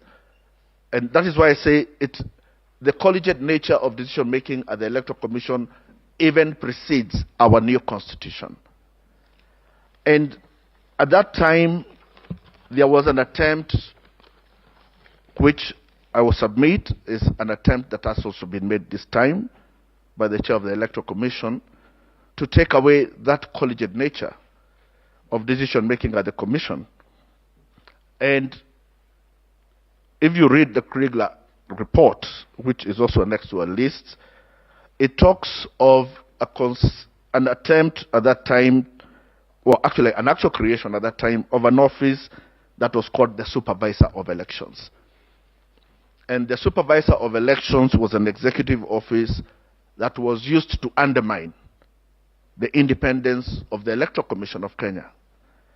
And as we moved to the first multi-party elections, one of the first insistence that Kenyans had was that the supervisor of elections must be removed and that decision-making regarding elections must be taken back to the ECK. But that was not even enough, because Kenya still felt then that Section 41 was still not clear enough. And in Act number 6 of 1992, which preceded the first multi-party elections, Kenyans insisted that the mandate of the Commission be made clearer, and we now promulgated Section 42A into the old Constitution. And Section 42A made it very clear that the Electoral Commission shall be responsible for directing, supervising presidential, national, and local government elections. So by the time we were coming to the new Constitution, we had already taken a position that decisions regarding presidential elections have to be collegiate. When the new Constitution itself was being promulgated, there were several options that the framers of the Constitution could have. They could go back to making this the decision of an independent office, as Mr. Afula Chebukati has attempted to act. But instead, they created, for the first time, what they called independent offices, created the DPP, the Auditor General, and Controller of Budget as independent offices, but found it wise to retain the collegiate nature of decision-making as an act of the Commission. The question then we asked is, why is it necessary for there to be a collegiate nature in the decision-making regarding presidential elections? I say one is because it gives integrity to the decision. And the more important a decision is, the more it may require more people to make it. And we see that also in our court system, where decisions are made in the High Court by one judge have to be made by 3 in the Court of Appeal and have to be made by 5 at the Supreme Court. And this is even being seen in sports today, that in very important matches, they have even moved away from leaving critical decisions to one referee. And we have now gone to even video-assisted refereeing so that more people can weigh in on a decision that is that important. The second thing is that the collegiate nature secures the independence of the Commission itself, so that you don't have one person who can be in a position where they cannot resist maybe pressure. And therefore, so long as we know that there are 7 people making this decision, we are more confident about its independence. But thirdly, my lady, my lords, there is also the question of the legitimacy of the decision. And this comes from what this court said in 2017. And in paragraph 371, in the case of Raila Odinga versus IEBC, the court says that elections are the surest way through which the people express their sovereignty. Our Constitution is founded upon the immutable principle in the sovereign will of the people. It says that, in fact, it is the people and they alone in whom all power resides, be it moral, political, or legal. And so they exercise such power either directly or through their representatives, whom they democratically elect in free, fair, transparent, and credible elections. Therefore, whether it be about numbers, whether it be about laws, whether it be about processes, an election at the end of the day must be a true reflection of the will of the people. And I view legitimacy in 2 ways. That first, it is very important for Kenyans to believe that the decision has been arrived at is legitimate. And the reason for that is because it is in one person. They have been asked to delegate their sovereign authority. So they believe that a decision has been reached that is legitimate is very important. And you see that in Article 131. The political legitimacy of that decision is covered in Article 131 of our Constitution. Because Article 131 gives our President 4 powers. He makes him the head of state and government in paragraph A. In paragraph C, it makes him the commander-in-chief. In paragraph D, it makes him the chairperson of the National Security Council. And then in paragraph E, it makes him the symbol of national unity. So of all the 4 things that our president must do, the A is the political legitimacy. And if decisions are arrived at as to who has won an election, and they do not carry with them the legitimacy that is required, then you have somebody who cannot exercise the duties, execute the duties under 131E as being the symbol of national unity. But there's a second reason. And the second reason is that also the person to whom you now declare as the president must himself believe in the legitimacy of the decision that has been made. And political scientists say that this political legitimacy is necessary because it finally determines how that person themselves will hand over that power. And political scientists say that power that is unjustly acquired will never be justly given. So if you want to have a legitimate transfer of power in a country into the future, you must ensure that that power is also known not just to the public, but to the person who acquires it as legitimately obtained. The question then comes to where we find ourselves today, where we have the chairman and a minority group saying they carry the day in this decision, and we have 4 commissioners. And the question this court has to ask is who did believe. And it's our position that Mr. Wafula Chebukati has disrespected the Constitution, has been unable to secure the legitimate result of an election that was conducted. And in terms of deciding who to believe, my Lord, first and foremost, Mr. Wafula Chebukati has not had a complaint to make as to how these 4 commissioners worked ever since they entered the commission in September 2021. On the other hand, there are lists of complaints as to how he himself has conducted this election that start way back from 2017, that he bungled up the 2017 elections. We've captured in a petition that he has had 4 other commissioners resign on him previously. There's unilaterally printed ballots. He's unilaterally made decisions about use of registers.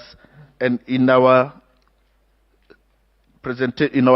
both affidavits and petition, we have made a list of all the misconduct that he himself has executed. And the result of all that, you come to the conclusion that what the chairman has attempted to do is to install himself as a new age supervisor of election, totally emasculate the role of all other commissioners, and you now have a decision that is his, supported by a minority of the commission.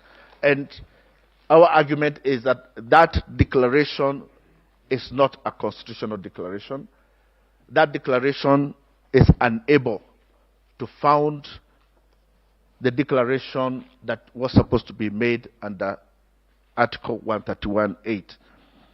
And one of the most glaring things that comes also from that conduct is the issue of the 27 constituencies. And the 9th respondent knows the importance of that, because in paragraph 6 of his affidavit, he purports that those results were read. He purports that, in fact, that the disaffected commissioners announced those results.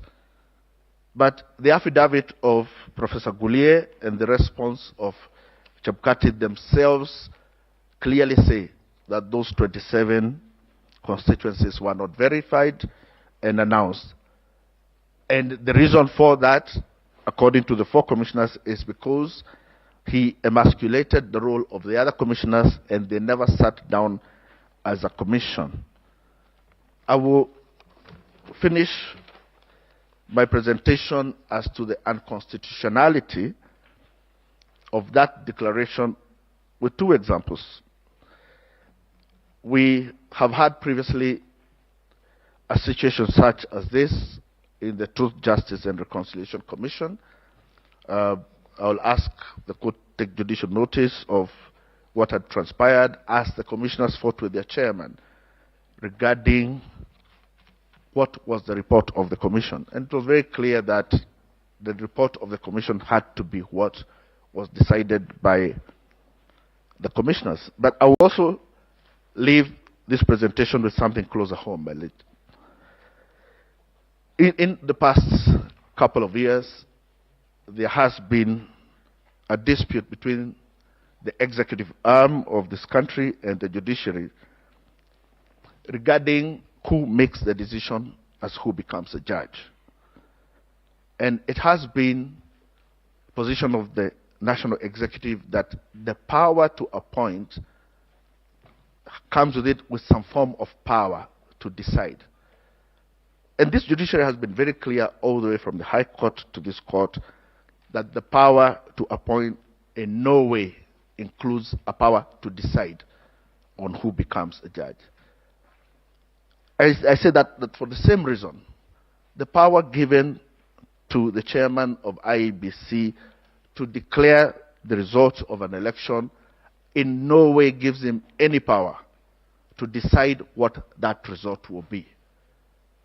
And if we cannot be shown how the commission as a commission reached a decision or reached the decision that was pronounced by its chair on the 15th of August, then I implore this court to use the same reasoning and tell the chairman in the same voice that it has told the national executive that your power to declare does not give you any power to decide on what you declare. That is all, my lords.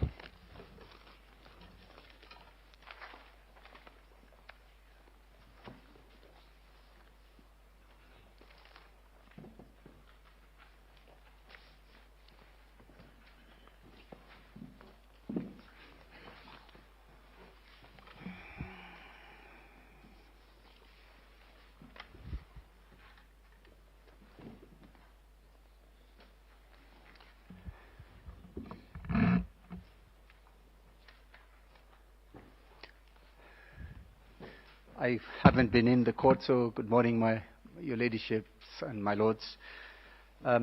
My humble responsibility today is to deal with technology, and that is covered in the issues that were framed by the Honorable Court as 1, 2, and partially issue number 3. I have been listening to the submissions of my learned colleagues, and I will try not to repeat any of them except where absolutely necessary. I start by referring to Article 86 of the Constitution. 86 provides for voting, and I particularly refer to 86A. The method, the voting method, must be simple, accurate, verifiable, secure, accountable, and transparent. I also read out to the court Section 44 of the Elections Act, which provides for the use of technology. How this has evolved is a matter that has been addressed by my learned friends and is well known to the court, particularly this court that has rendered decisions in the same regard. Section 44 of the Elections Act provides that the use of technology in an election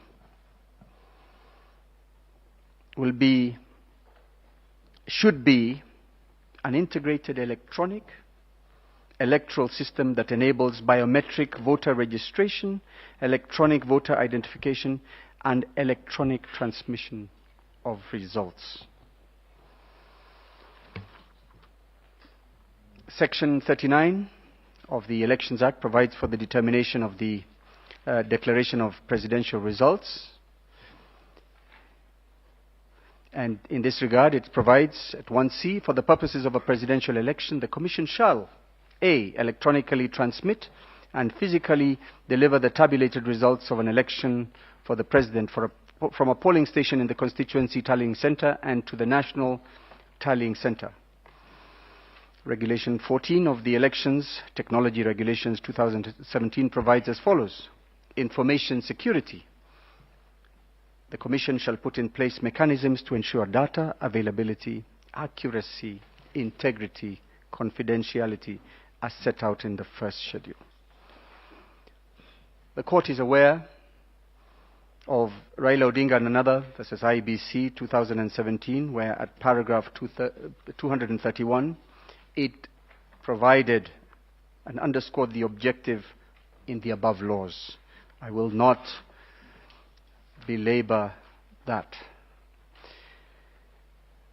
The technology envisaged by Section 44 of the Elections Act was intended to ensure an integrated and secure tallying and data transmission system which would allow computerized data entry tallying at constituencies, secure simultaneous transmission of individual polling stations, station-level data to the national tallying center, and the integration of the results handling system in a progressive election result announcement system. Two words that bear emphasis there is simultaneous and progressive election result system. Our submission in this regard is that the technology deployed by the IBC for the conduct of the 2022 general elections completely failed the standards of a secure, transparent electronic voting system, and thereby yielded what has aptly been described by my colleagues as an unverifiable, inaccurate, and therefore invalid results. Our further submission in this regard is that the technology was so inherently corrupted, manipulated, and tainted that the results declared by Mr. Chebukati, the third respondent, cannot be, in an objective case, said to be representative of the true will of the Kenyan people, as we and as I will demonstrate in my further submissions. On the evidence, the components, principles that ought to have been met in order to meet the constitutional standard of a secure and transparent system are as follows. Confidentiality is the first one I propose to deal with. This requires that the information within the process, and I'm not talking about the public portal, talking about the back end, should have been accessed by only those legitimately authorized.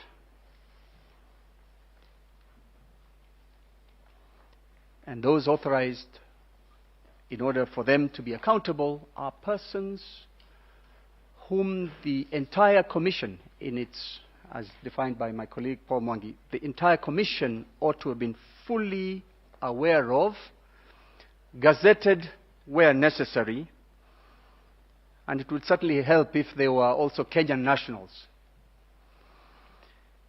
Integrity is the information used should be accurate, complete, protected by various and protected from malicious modification, which includes alteration or obstruction, either by authorized or unauthorized persons. Availability. The information required must be available as and when required by those authorized to use or access it in compliance with the constitutional requirements and the Elections Act. Non-repudiation, an audit trail must be maintained on activities related to the information. An audit trail in this regard is, should the court so require, should a party so require, it must be readily available in the appropriate manner. Authenticity. The information itself must be proved to be genuine, and the source must also be proved to be genuine.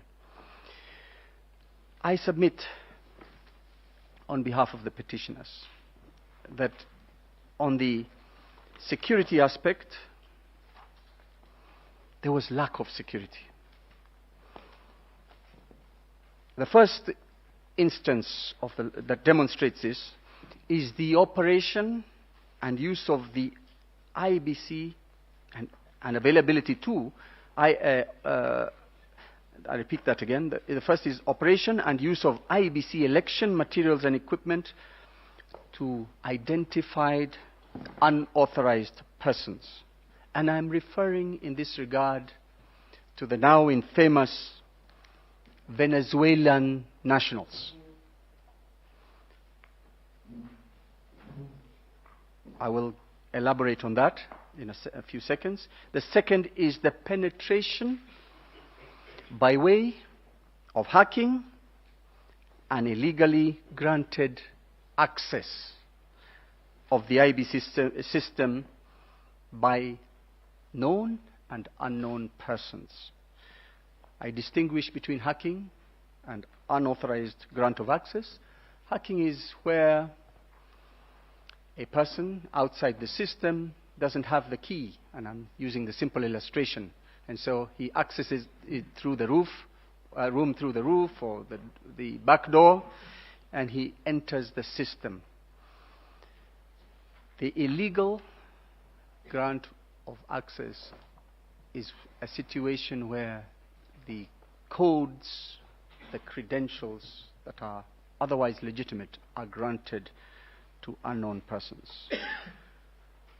In the case of the now infamous Venezuelans, there is plenty of affidavit evidence on record, and I particularly refer to the affidavit of Martha Karua, the second petitioner, dated the 21st of August 2022,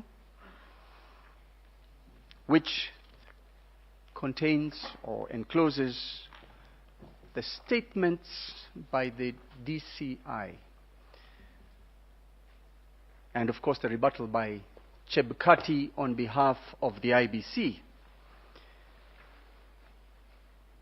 Your Ladyship, my Lords, I also refer to the affidavit of Juliana Cherera. I also refer to Annexure JC3, the National Police Service press statement dated 22nd of July 2022. Annexure JC4, press statement by ABC Chairman dated 21st July 2022, stating that the three key personnel responsible for the deployment and management of elections infrastructure and that the three Venezuelans were employees of Smartmatic International BV. I also refer to the Annexure JC5, press release by the Directorate of Criminal Investigations dated 23rd of July 2022, detailing the crucial election materials irregularly and illegally found in the possession of three Venezuelan nationals. Their names: Jose Gregorio Camargo Castellanos, that is one name, one person; Joel Gustavo Rodriguez Garcia; Salvador Javier Sosa Suarez. Those were the persons named in the detailed Directorate of Criminal Investigations report. My Lords and Your Ladyships, I would like to emphasize that the Directorate of Criminal Investigations is the national institution charged with the responsibility of investigating crime. Crime in relation to the Penal Code, the Elections Act, all crime. And that evidence the statement by the DCI regarding the Venezuelans is not a matter that can be taken lightly, and wished away by the chairman of the IEBC. I will deal then with the issue of the penetration or the compromise of the IEBC system. And I ask the court to look at the affidavit evidence of John Mark Gidongo, 2 affidavits or 3 affidavits, Benson Wesonga, an IT forensics expert, George Njoroge, IT forensics expert, and the forensic analysis of the DCI of a laptop confiscated from one Kip Ngosos at the National Tallying Center. I also asked the court to look at the affidavit of Justice Nyangaya, who is one of the commissioners. Which responded? Sixth respondent. Thank you. I will summarize the affidavits. The evidence of John Mark Gidongo, he has sworn 2 affidavits, one on the 21st of August 2022 and the other on the 28th of August 2022.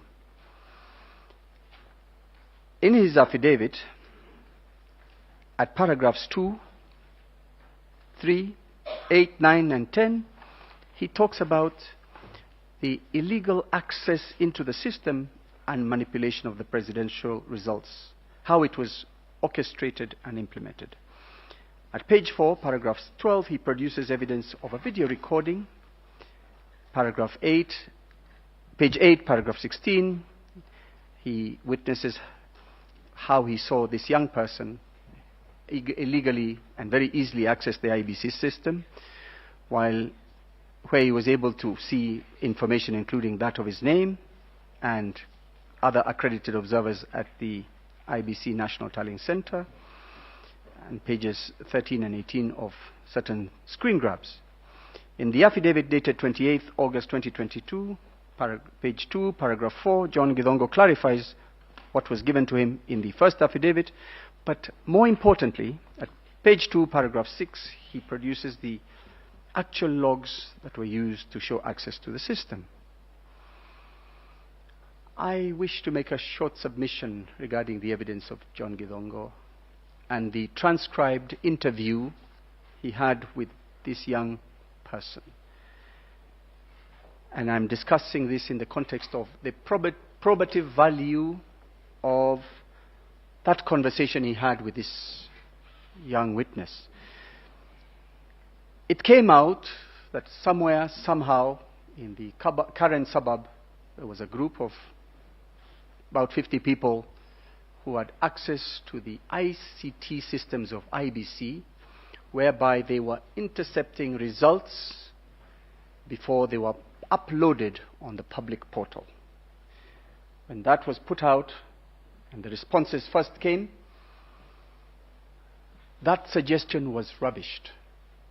But in further evidence, I will demonstrate to the court that it now turns out that that is probably and most likely what happened and what created this entire mess that is called the election results of the 2020-22 presidential election.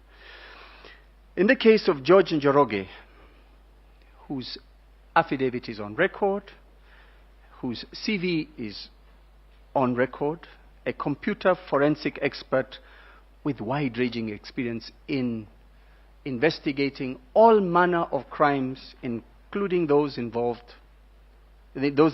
terrorism, through investigating the IT aspect. In his affidavit dated 28th August 2022, he has attached his detailed audit and analysis report of IBC results transmission system and operating system log files. And I emphasize that amongst those he analyzed are the logs annexed to the affidavit of Justice Nyangaya, who is the 6th respondent, and who was the commissioner of IBC in charge of ICT. I emphasize this because it tells us the logs, that information from the logs, comes from within the IBC, the first respondent. And therefore, it must be taken as correct. Indeed, in one of the witness statements we have, or affidavits we have from one Mr. Nyaga, in various affidavits, together with Mr. Uma, they are defensive, together with Mr. Chebukati. They reject the suggestions, but when the logs from Mr. Nyangaya are finally analyzed, they are suddenly, in particular Mr. Nyaga, forthcoming. In the case of Mr. Nyaga, and I will refer to his affidavit, his first reaction is to suggest that they have been illegally obtained and a crime has been committed and somebody should be prosecuted. In fact, the DCI should take action. That is an admission that at all times something vital to the verification of the process was being withheld, not only from this court, from the entire Republic of Kenya. George Njoroge has provided a detailed audit and analysis report, and he, at page 1, paragraph 5, confirms that he analyzed the log files. Page 11 shows the image application for each of the 6 IEBC servers that had information. And of course, at this point, I'm hopeful that in the scrutiny, the same 6 IBC servers shall be availed by the IBC as quickly as possible. Page 3, which is the part of the report that confirms several authorized individuals were illegally authenticated to gain access into the core of the live system. Several authorized individuals were illegally authenticated.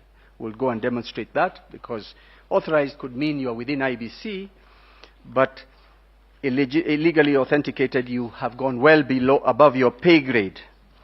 Page 14, 40, page 14 of the report, 14, 40, and 41, confirms that there was evidence of remote access to the system on the 13th of August 2022. 13th being 3 days after the voting. Remote access means somebody outside the walls, virtual walls of IBC. In other words, somebody somewhere sitting out of the system has the key and can log in. Transmissions of numerous forms from a single host server whose IP address was given or is given as 172 full stop 21 full stop 5 full stop 4. Contrary to the expectations that the forms would come from various KIMS kits directly to the NTS public portal. I illustrate this, or I explain this by stating that Mr. Chebukati, chairman, went on record as saying this is a very simple system. From the constituency level, it shall come to the National Tallying Center, onto the portal that is public. He has no intervention whatsoever. He can't stop it. It comes. To the extent that I remember one conversation on in one press statement, he was asking the press, "Why are you so slow? You know, I'm faster than you." But that is how it was supposed to happen. But the evidence will show that we have provided that there was an illegal, malicious, and unauthorized existence of commission staff who are not officially gazetted and mandated to be part of the electoral process, but who had access. Page 15, and one of them I should state now was his personal assistant, whose name I shall provide shortly. Page 15 shows that there was evidence of, this is important, there was evidence of downloading and conversion of the forms from the system and thereafter uploading them with new information. Your Ladyship, my Lords, I explain this by saying a Form 34A has been uploaded from the constituency level by the returning officer. Before it hits the front end of the public portal, meaning the side that we will all have access to, it is downloaded, it is changed, converted into a system known as CSV, which is comma separated values, that's what it means, which is an editable format from the original PDF format. PDF, we all use that abbreviation without getting what the meaning. It means portable document format. The PDF cannot be edited, whilst the CSV provides the opportunity, the facility for editing. So if one were minded, that is the point, and we submit that is what happened when the numbers are changed within the Form 34As. Otherwise, there would have been no need for downloading the system, the documents, and uploading them after a bit of time, sometimes hours, sometimes a few seconds. Page 16 and 21 shows a continuous generation and regeneration of 35C, yet 35C was 34C, yet 34C was supposed to be generated only once, at the very end of all the information from 34B coming in, and of course 34A. Page 17, this is an important component of our submission. There was overwhelming evidence of back-tallying of presidential results. This means that a Form 34C was being generated with a result, a desired result, and thereafter what seems to happen is a process of going backwards to change Form 34B and 34A to give the result that was desired. This happens continuously, and it is illustrated very well in the evidence of Mr. Njoroge. What is obvious, but bears repeating, is that the process, the system was only supposed to work forward going, not by way of back tallying, meaning 34A, the aggregate of the 34A was to create the 34B, and the 34B aggregate would create 34C. Once 34A, as many as there are polling stations, etc., going forward. But what you see from the report of Mr. Njoroge is after the voting, until the results are announced, far too much activity, all starting with the generation of a 34C. The analyst is not able to know exactly what is going on, but it can be surmised from the abbreviated logs that show you're seeking to generate a document, and in computer parlance that means you're seeking to edit something, you're seeking to change something. My hypothesis from where I stand is, and I'll state at the very end, clearly a result for the first respondent, that is Mr. Ruto, was being arrived at well before the tally was in. And each time work was being done to try and fit A and B into that result. And through the confusion, because people who engage in such exercises make mistakes, at the very end, the result is forced on Kenyans through a defective 34C, where the commissioners cannot agree, and Mr. Chebukati walks and says, it doesn't matter, third respondent, it is my result, and you can tell what you want to the birds at Serena. So, the process ought to have been, ideally, 46,232 Form 34As ought to have been generated into 291 34Bs, and in turn have generated one 34C. However, you will find, your ladyships and my lords, that an analysis of the logs shows several regeneration of 34Cs, which in turn lead to what I have just described.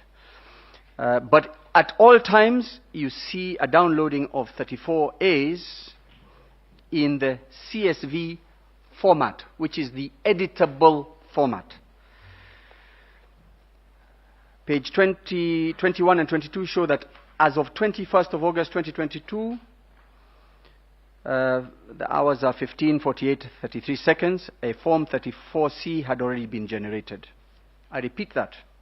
As of 12th August 2022, 15:48 and 43 seconds, a Form 34C had already been generated. The results were hardly in, according to IBC. What was the business of anyone within that system generating a 34C? We were 2 days away from the final announcement. Page 23 also shows that similar transactions as the one on 12th August 2022 was done on the 14th of August 2022 at 3:57 and 1 second. Page 23 shows that Form 34C was received in a PDF format at 3:57:01. Thereafter, instructions issued to the system to receive data to create 34C. And thereafter, an action of starting document Form C generation is commenced and finally was successful. Page 25 shows the above action was repeated on the same day at 4:1:33, and it goes on and on. I don't wish to take up too much time. It is all clear. Page 65 shows on the 14th of August 2022 at 15:34:12 there is an ambiguous and intentional modification overriding the whole process to finally generate Form C document. Data from Form 34B is then entered only once into the Form C, when there should be several entries to the Form C on different dates. Page 15 shows that there's a presence of illicit data in the presidential tallying system. Illicit means unexpected. There was plenty of Form 35Bs, which should not have been in the same portal. I move on. This you will find is repeated on and on. Page 43, 76, and 77. We see IBC personnel who were not gazetted for the purposes of the restricted and accountable access to the system were granted access to the system. In particular, the personal assistant of the chairman of the third respondent, Mr. Dixon Kwanusu, is granted access. As a rejoinder, we have seen a belated authority to have such access, which is well after the election. But he is not gazetted, so he is invisible. This court, if we hadn't brought the logs, it would never have been known that Mr. Dixon Kwanusu had wide powers in this system. So, whilst in this dispute, we may not see the fingerprints of the third respondent in the ICT system, we see his palm, his much larger presence through the actions of his PA. Indeed, you will find, when you study the system, that Dixon Kwanusu performed a purported verification process of 34As 1,743 times.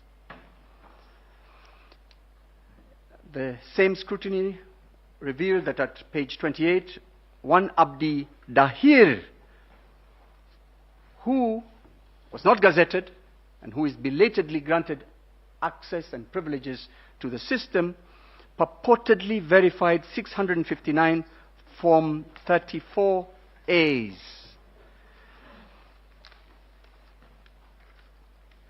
Yeah.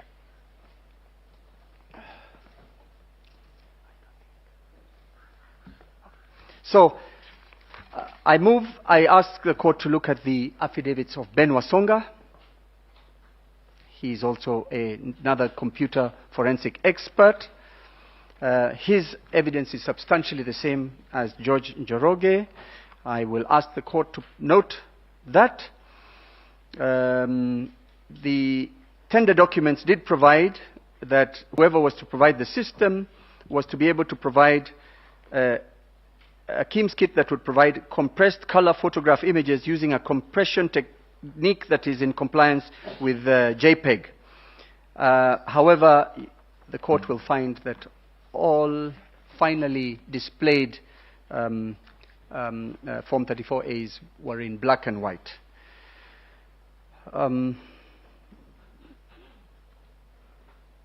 I will shortly mention that it becomes evident that there is interception of data. It's called a man-in-the-middle or machine-in-the-middle attack, and it gives probability and great it supports fully the evidence of George Njoroge and John Githongo that in fact the system had unauthorized persons. I would go quickly to the evidence of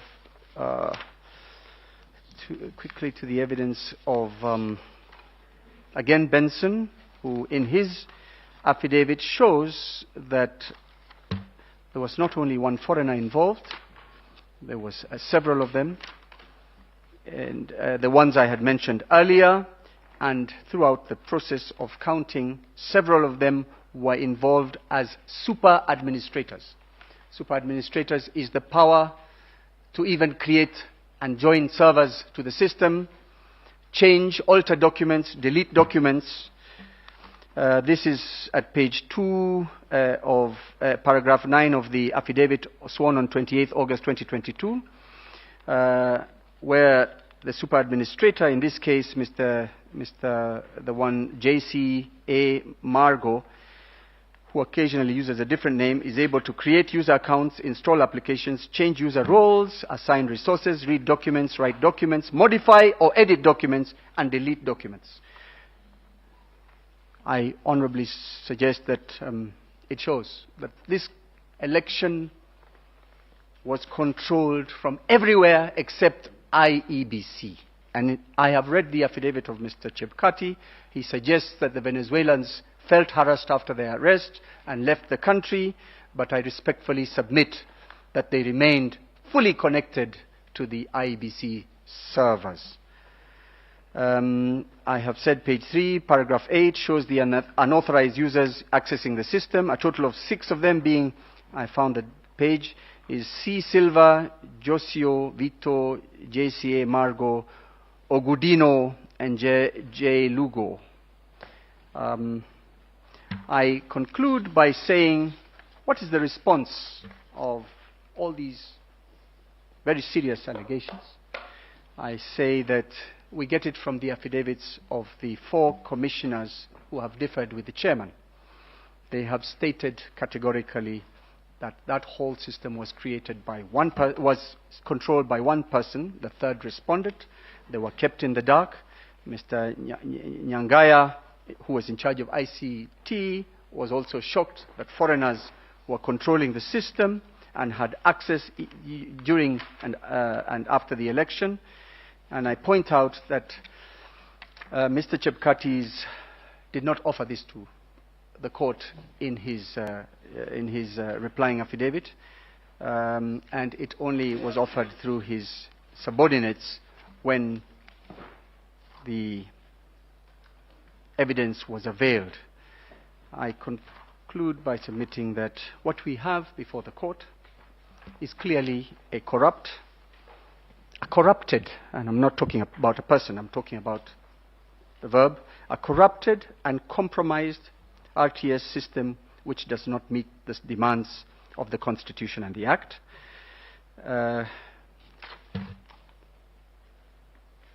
And it is a matter that will be determined after scrutiny whether something can be retrieved from the system, which includes, and we focus on the results that were first uploaded onto the KIMS kits. Perhaps that's where we will find some truth. But whatever got to Bomas of Kenya was totally corrupted, I submit, by corrupt IEBC officials. I lastly point out that you will find in the affidavit of Mr. Benson Wasonga, Smartmatic, by some strange coincidence, is reportedly mired in several controversies in the management of elections technology around the world, including Venezuela and the Philippines. So perhaps that makes them unqualified to most of us, but makes them eminently qualified for the fraudulent objectives of the first and second respondents. Thank you.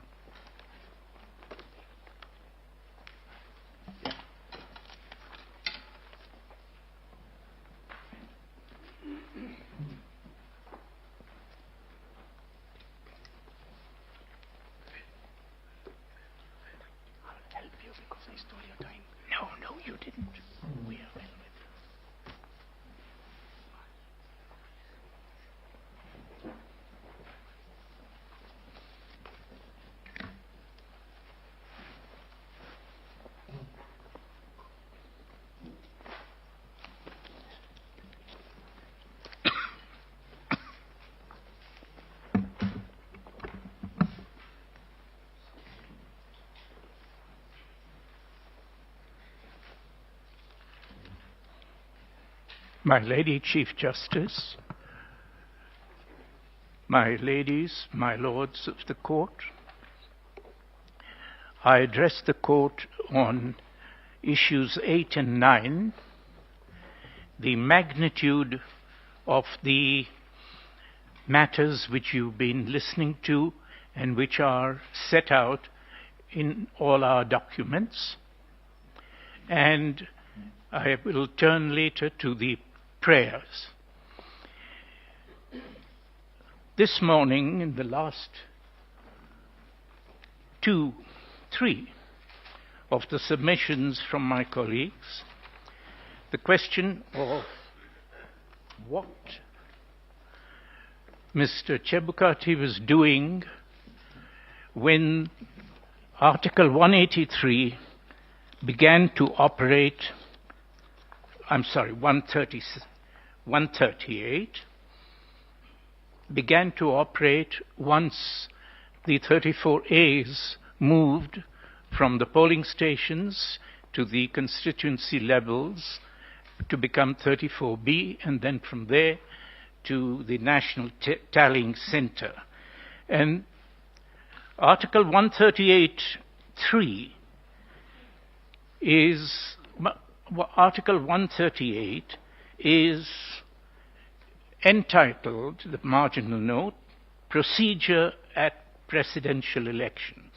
And sub-article 3 is, in a presidential election, paragraph C, after counting the votes in the polling stations, the Independent Electoral and Boundaries Commission shall tally and verify the count and declare the result. 138(3)(c). And so there are 3 steps to be taken after leaving the polling stations. They shall be tallied and verified and the result declared. And the party that is tasked with the duty of doing these 3 things is under the Constitution, the Independent Electoral and Boundaries Commission. But as you have heard, as you have read all the documents, we saw only Mr. Chebukati doing these duties and not doing these duties as part of the commission, but by himself, together with his clerks, together with his team members, to which I will come in a moment, but not in their capacity as having any decision-making powers over the steps he was taking as the person doing tallying and verifying. Why was there not the Independent Electoral and Boundaries Commission not taking these steps by itself or through itself? And the answer to that is given by Mr. Chebukati himself, and it is in his replying affidavit,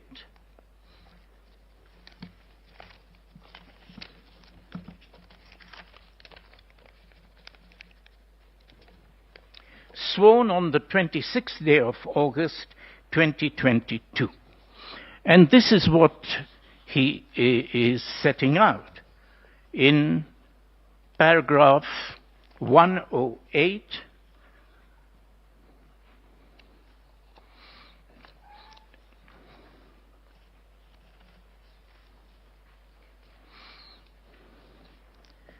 Sorry, 103.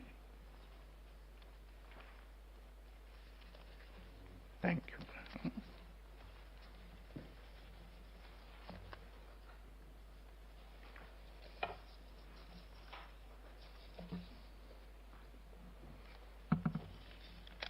On page 10, members of the court, my apologies, to paragraph 37. And this is what Mr. Chebukati says, that the Commission,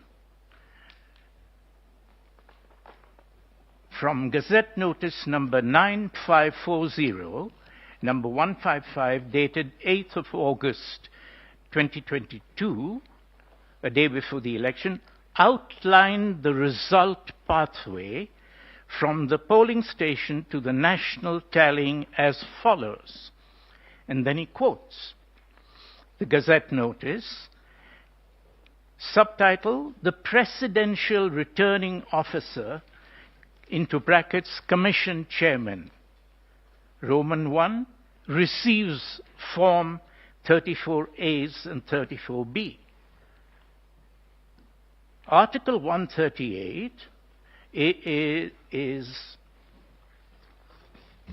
reading that the form should be received by the IBC. Roman 2 from the Gazette Notice, the Presidential Returning Officer, Commission Chairperson, verifies. And later on, again, he says, declares. Where does he get this authority from? Is from the Gazette Notice. And so that Gazette Notice is set out in his affidavit. And the Gazette Notice is reading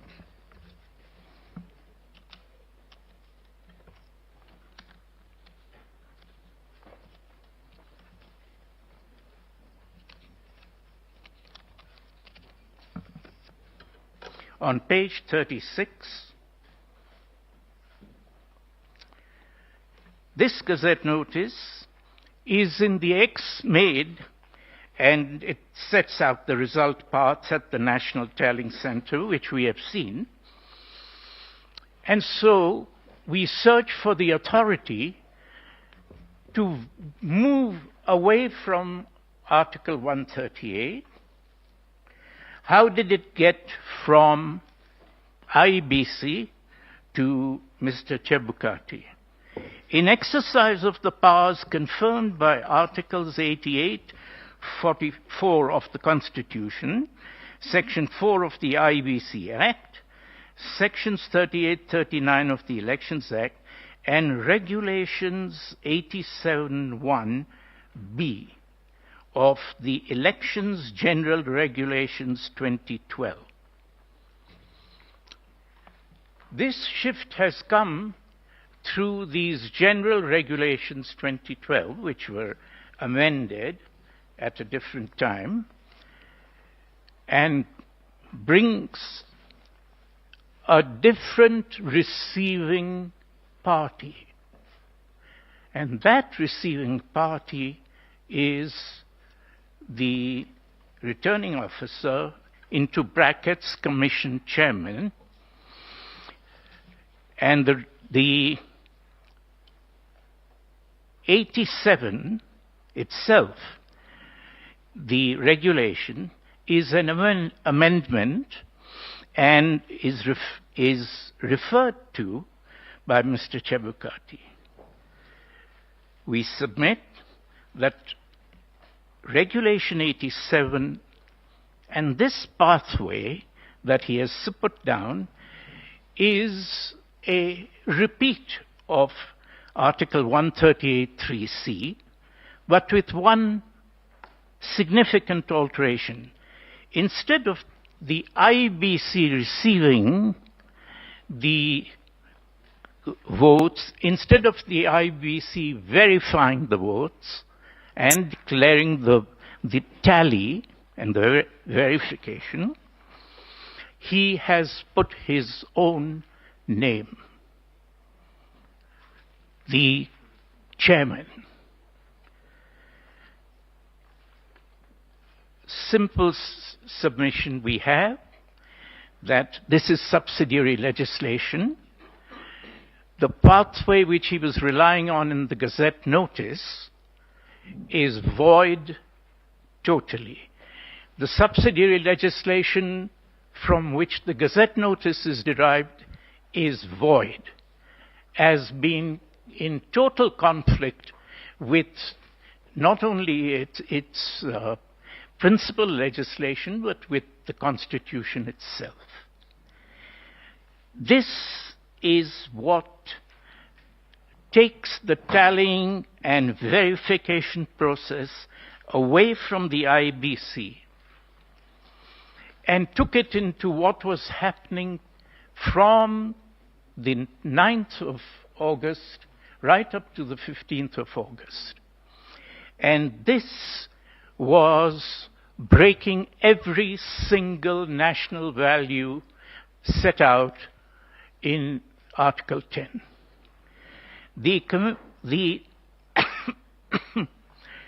And because this too was a checkpoint, it is widely believed, and the chairman is the first to fan this, that there is only one key checkpoint in the process of counting, and that is 34A at the polling station, close of polling, a photograph, the Keem skit, and that's the check. We have to understand that there isn't only one check. There is a second key check. From the 34As to the 34Bs, there is generated 34C.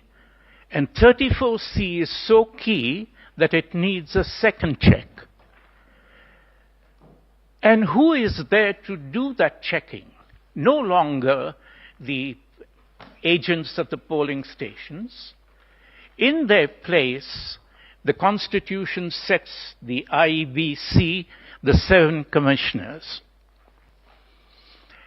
And the 7 commissioners are checking the movement of the thousands of 34As into 292 or 290 of the 34 Bs. And the people watching them are the 7 commissioners who are representing the people of Kenya overlooking the process. And by shutting them out, as has been set out by numerous of the affidavits and the television itself, that those 6 were kept away from the process of verification, so that the participation of the people of Kenya over the process of establishing the will of the people was closed down. But there is even a more dangerous thing going on here, and it is this.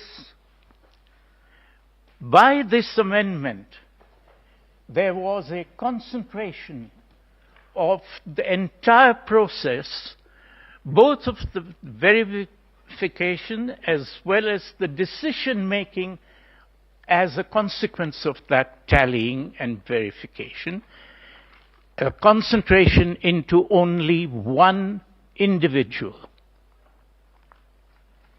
And it gave him the power, that Gazette notice, that subsidiary legislation, in violation of the Constitution itself, to take these decisions, and vested in him an asset, a power to find a result all by himself, with no check. And if such a person were an auctioneer, then he had got into his hands, if you want to be a successful auctioneer, you must have something to auction. And this, the supreme prize in our politics, in our national life, in our institutions, had come into the hands of one person. This is a danger so great that it has been the push from the beginning of this election campaign, before the election. Keep your eyes on 34A at the polling station. Anybody who questions anything after that is an agitator, a person who is out to commit violence, is a person seeking this and that and the other. These are all decoys, taking away the key information that one man is doing this, and this petition is the most important petition that we have had. It is from this bench. There are 3 counsel here who filed and were present and argued the first presidential election petition against an incumbent 25 years ago, in 1992, now 30 years ago. And we have had to move step by step, pushing from very crude checking against very crude stuffing of ballot boxes to this day, when our ballot boxes are being stuffed with a highly sophisticated other writing form. And this is not about 2 people. It's not about one person. It's not about political ambition. This is what happens when this chairman is left to do what he has carefully managed to do. And it is therefore our first prayer that this court, the Supreme Court, holds and declares that the Gazette notice and the 87 subsidiary legislation of the general regulations is null and void for being contrary to its principal legislation and constitution. This is why there are people going to people's houses at 3 a.m. and 4 a.m. But is it something so unbelievable? No, this method, how is it that every 5 years, under the chairmanship of this particular officer, we have a crisis? Let me show you another step taken by Mr. Chebukati in this election. On the 8th of on the 8th of August, Mr. Chebukati announced that the gubernatorial elections for the next day in Mombasa and in Kakamega were postponed. And he puts it out in a Gazette notice. Once again, we have queried whether that was a decision of the Commission or of himself. And we asked the reasons. And he has set out the reasons in that same affidavit at page 25. And at page 25,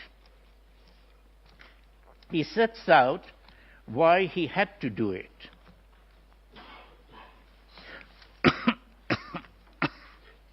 Sorry. And this is what he says. Paragraph 103 of that affidavit on page 25.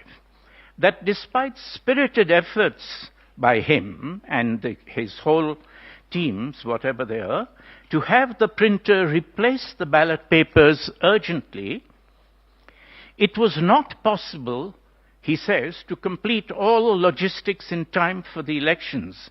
In the circumstances, the Commission was constrained, now he is seeking their umbrella, was constrained to postpone the gubernatorial elections in Kakamega and Mombasa, and then he gives the authority.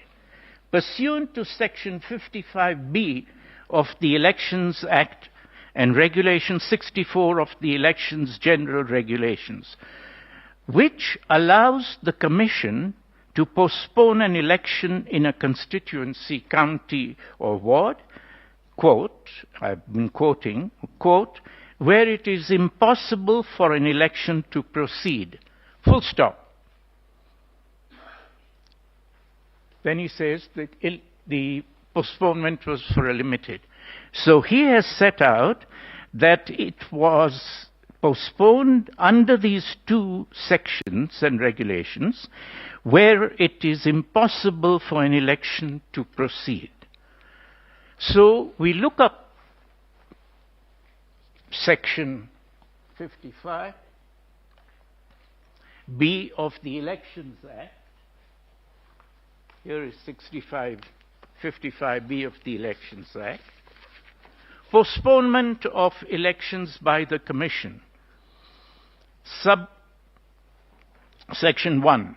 The Commission may, where a date has been appointed for holding an election, postpone the election in a constituency, county or ward, for such period as it may consider necessary, where A, there is reason to believe that a serious breach of peace is likely to occur if an election is held on that date.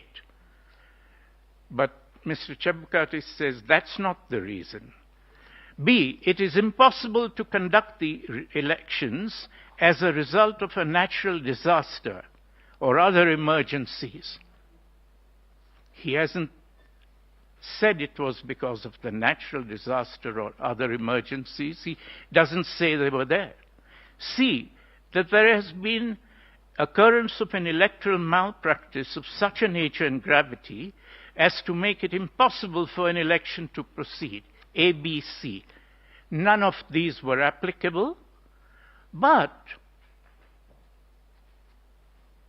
even if they were invoked, none of them were present in fact. But see what Mr. Chebukati had done. He had lied. He said that in Section 55B, it is provided that they may postpone if it is impossible to conduct the elections, full stop. And when we look at Regulation 67, it's identical with the same conditions. Once again, he is lying. And there is not the slightest concern,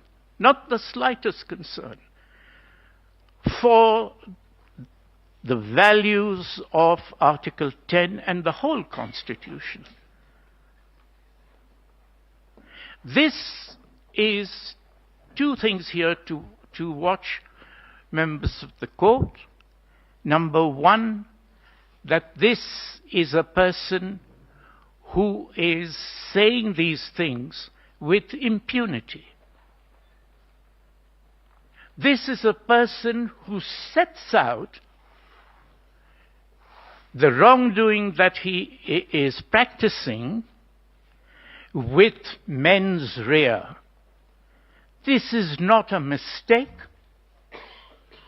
This is a very calculated, very calculated subversion of forethought. He plans this, does it on the last day, doesn't explain what those conditions are which make it impossible, and delays it.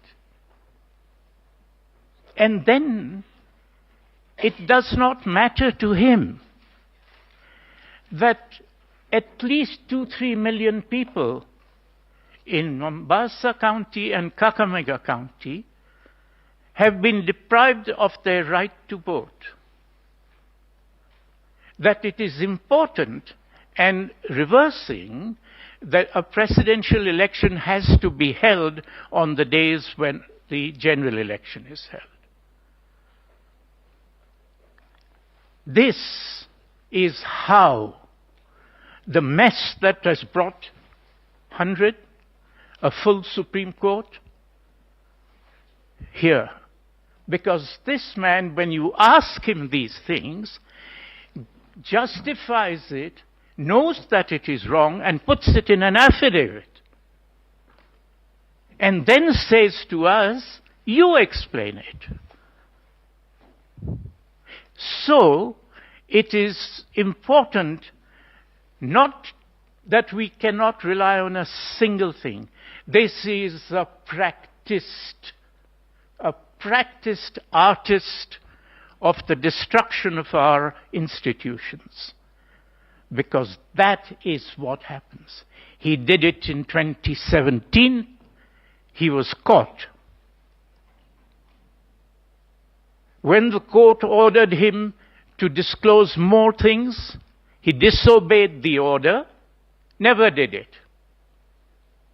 and took the benefit of the continued change of circumstances, a new election, etc. And now, back again he is here. Same person, same sort of tricks. This was 2012 and 2013, this amendment. This man has been practicing this for 2 election cycles. And he comes here, read this affidavit. Every 2 sentences he says, I'm conscious of the importance of my work as a state organ or a state officer. I'm a practicing advocate and my professional integrity would never allow me to do these things. I told the NSIS, I am standing up for what is right. I told the 4 commissioners, never, I don't do things like that.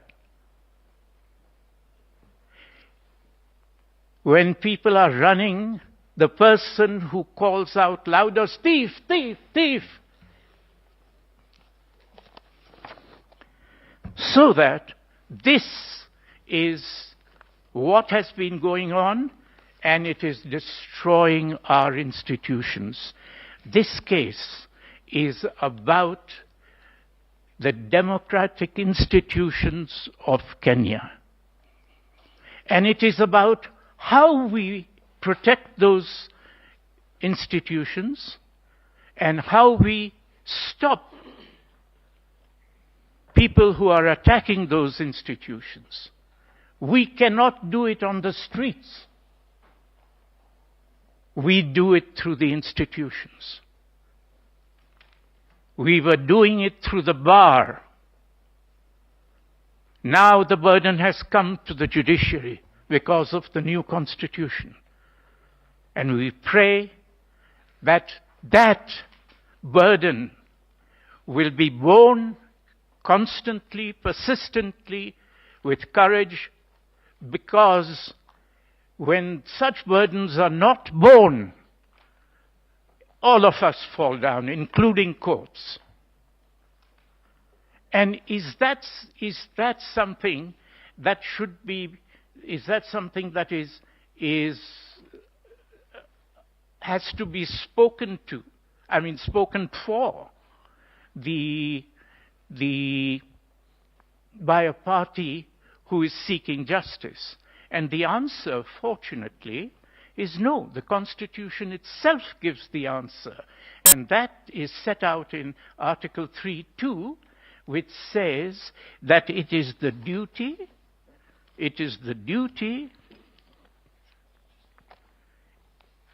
every person has an obligation to respect, uphold, and defend this Constitution. Defend? Armies coming from abroad don't care about our Constitution. We're not defending this Constitution against armed incursion from anywhere.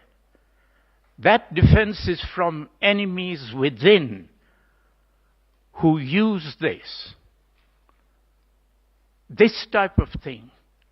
It is not unusual. The subsidiary legislation emanates, as we all know, from the institution itself. And a letter goes to the Attorney General saying, I would like to amend this. This is what I want. The Attorney General says, give us a draft. The draft comes, sent to the draftsman, legal draftsman. First draft goes to various ministries, Attorney Generals, other departments, public, to the Interior Ministry, So this has been done very calculatedly. Very few of us are going to read this to see it, but no one even saw it in 2017. So we have work ahead of us. And so may I turn then to the second issue that I'm coming on to submit to your ladyships and lordships, and that is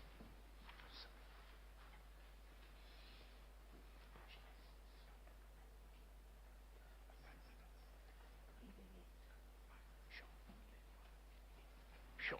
Thank you. Sorry, Mary. So the prayers are there.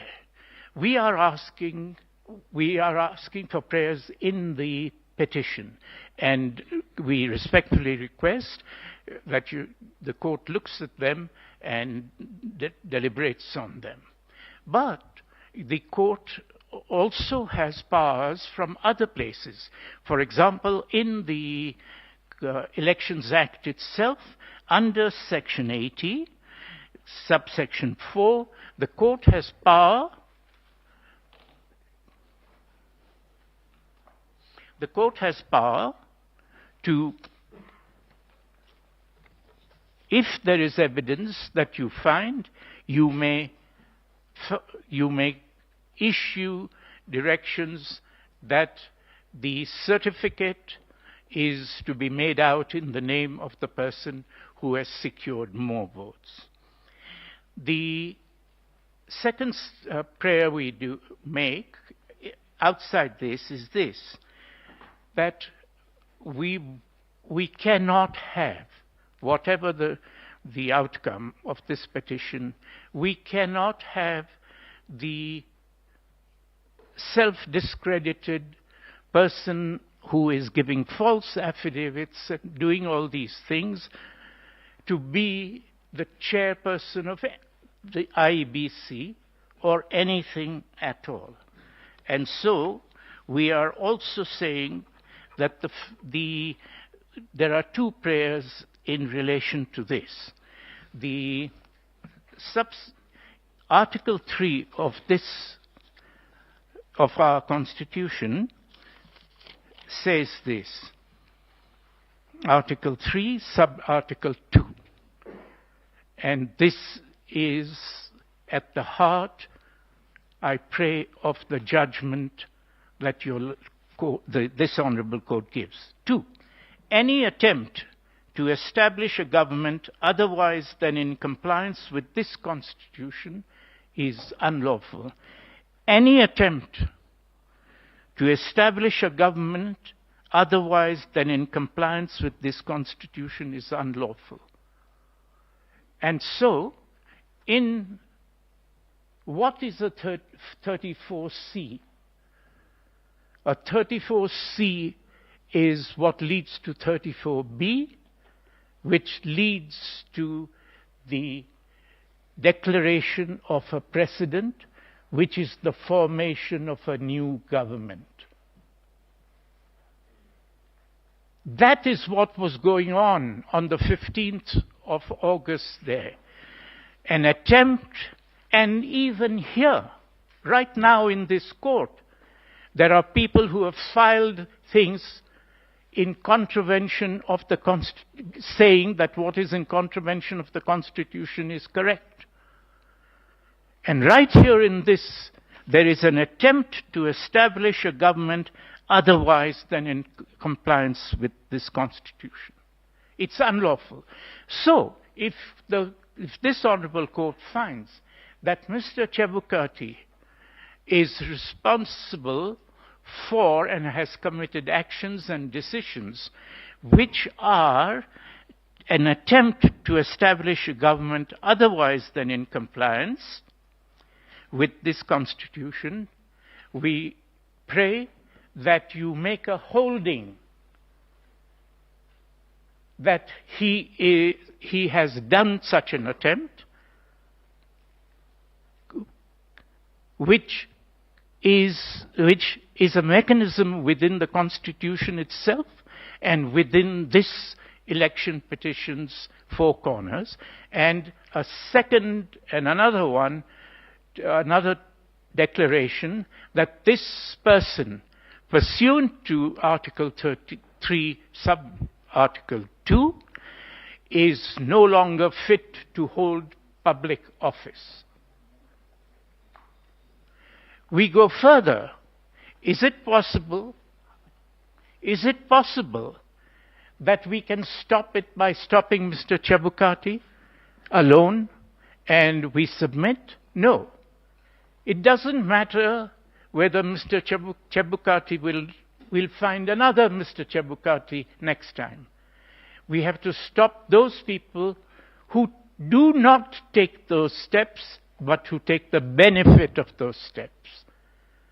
And those people who take the benefit of the steps which the Constitution itself says is unlawful cannot take public office on the basis of a false 34C, 34D, of a declaration made by a person who knows he's made it falsely, so that we also pray that those who seek to benefit from the wrongdoing of Mr. Chebukati are themselves caught by Article 3, Sub-Article 2, and you have the powers to make the same orders, that they too are making an attempt to establish a government in Kenya otherwise than in compliance with this constitution.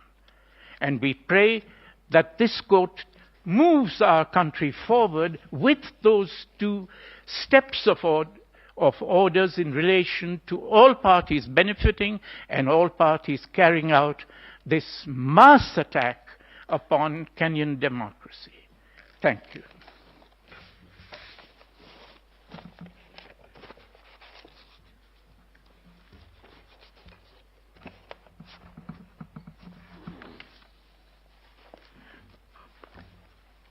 I pray to the court to allow me to say a few things in conclusion. And I'm honored to come after my senior, Mr. Firoz Norji, senior counsel. I cannot forget to put it on record that in 1993 I filed a similar petition challenging the election of the then president, and my lawyer was Mr. Firoz Norji and Mr. Paul Mwangi, and I'm forever grateful. And so was Mr. Paul Mwite, senior counsel. Many times I was locked up, he was always available to appear for me, and like many other counsels who are here. I want to urge the court that what has been put on record, and particularly the evidence that has come through the submissions of my learned friend, Mr.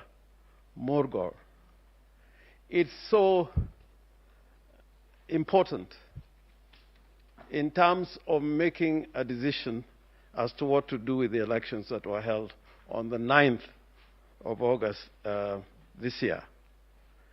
And Mr. Morgor has put evidence before you which has not been controverted.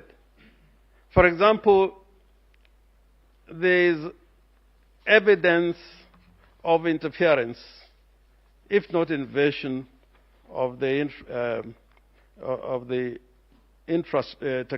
technology infrastructure of IEBC, and the evidence of Mr. George Joroge, which was covered by Mr. Morgor.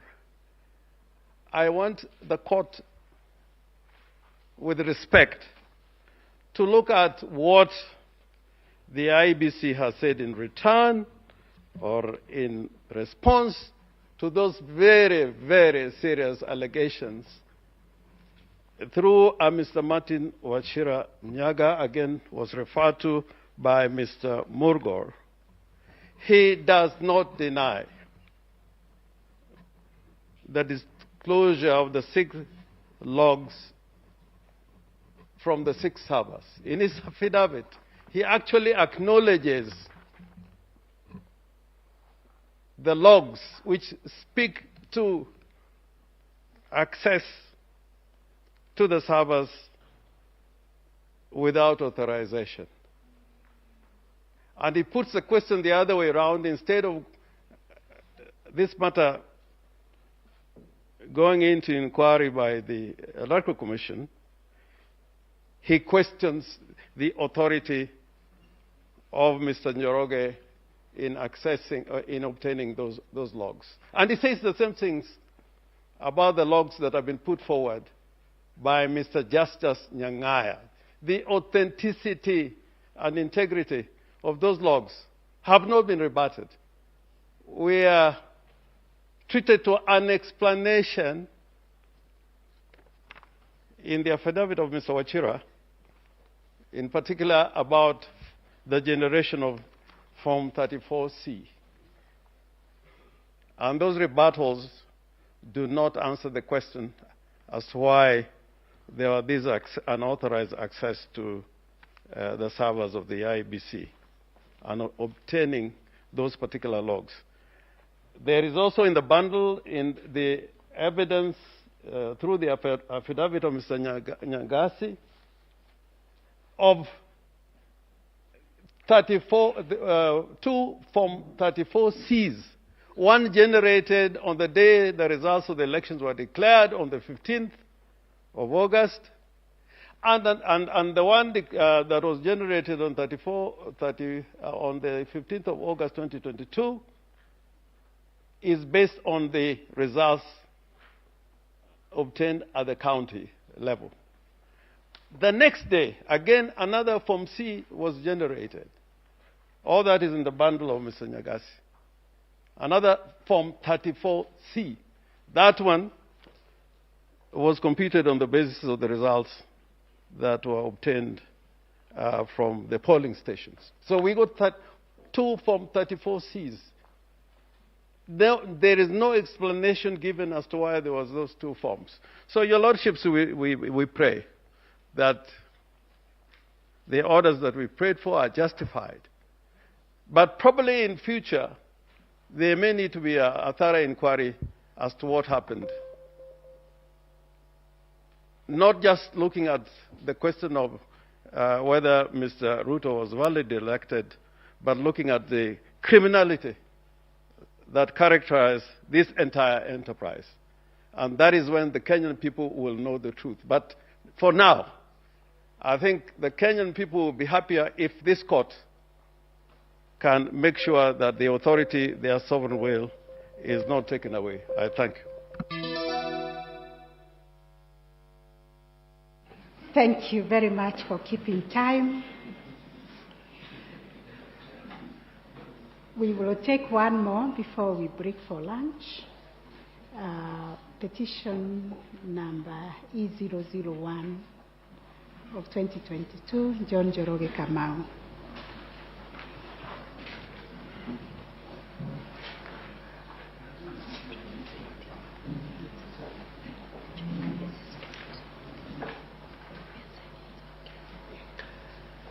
My lady.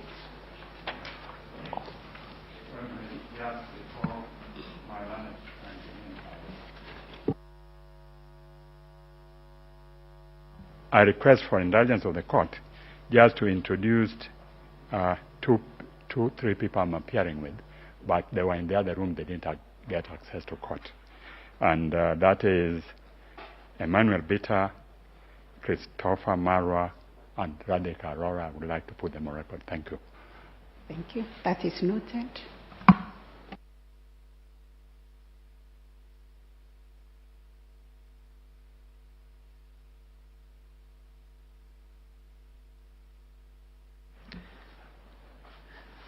My lady, Madam Chief Justice, my lady, the Deputy Chief Justice, my lords and my lady of the Supreme Court.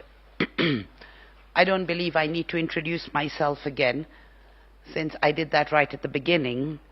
But all I wish to state is I appear for the petitioner, Mr. John... I'm so sorry, Mr. John Njoroge Kamau, who has been called as a surrogate in some of the affidavits, and unfortunately yesterday was called a proxy. My ladies and my lords, Article 1 of the Constitution relates to the sovereignty of the people. Article 3(1) of the Constitution, it is the duty of every Kenyan, and most of us sitting here are Kenyans, to uphold and defend the Constitution.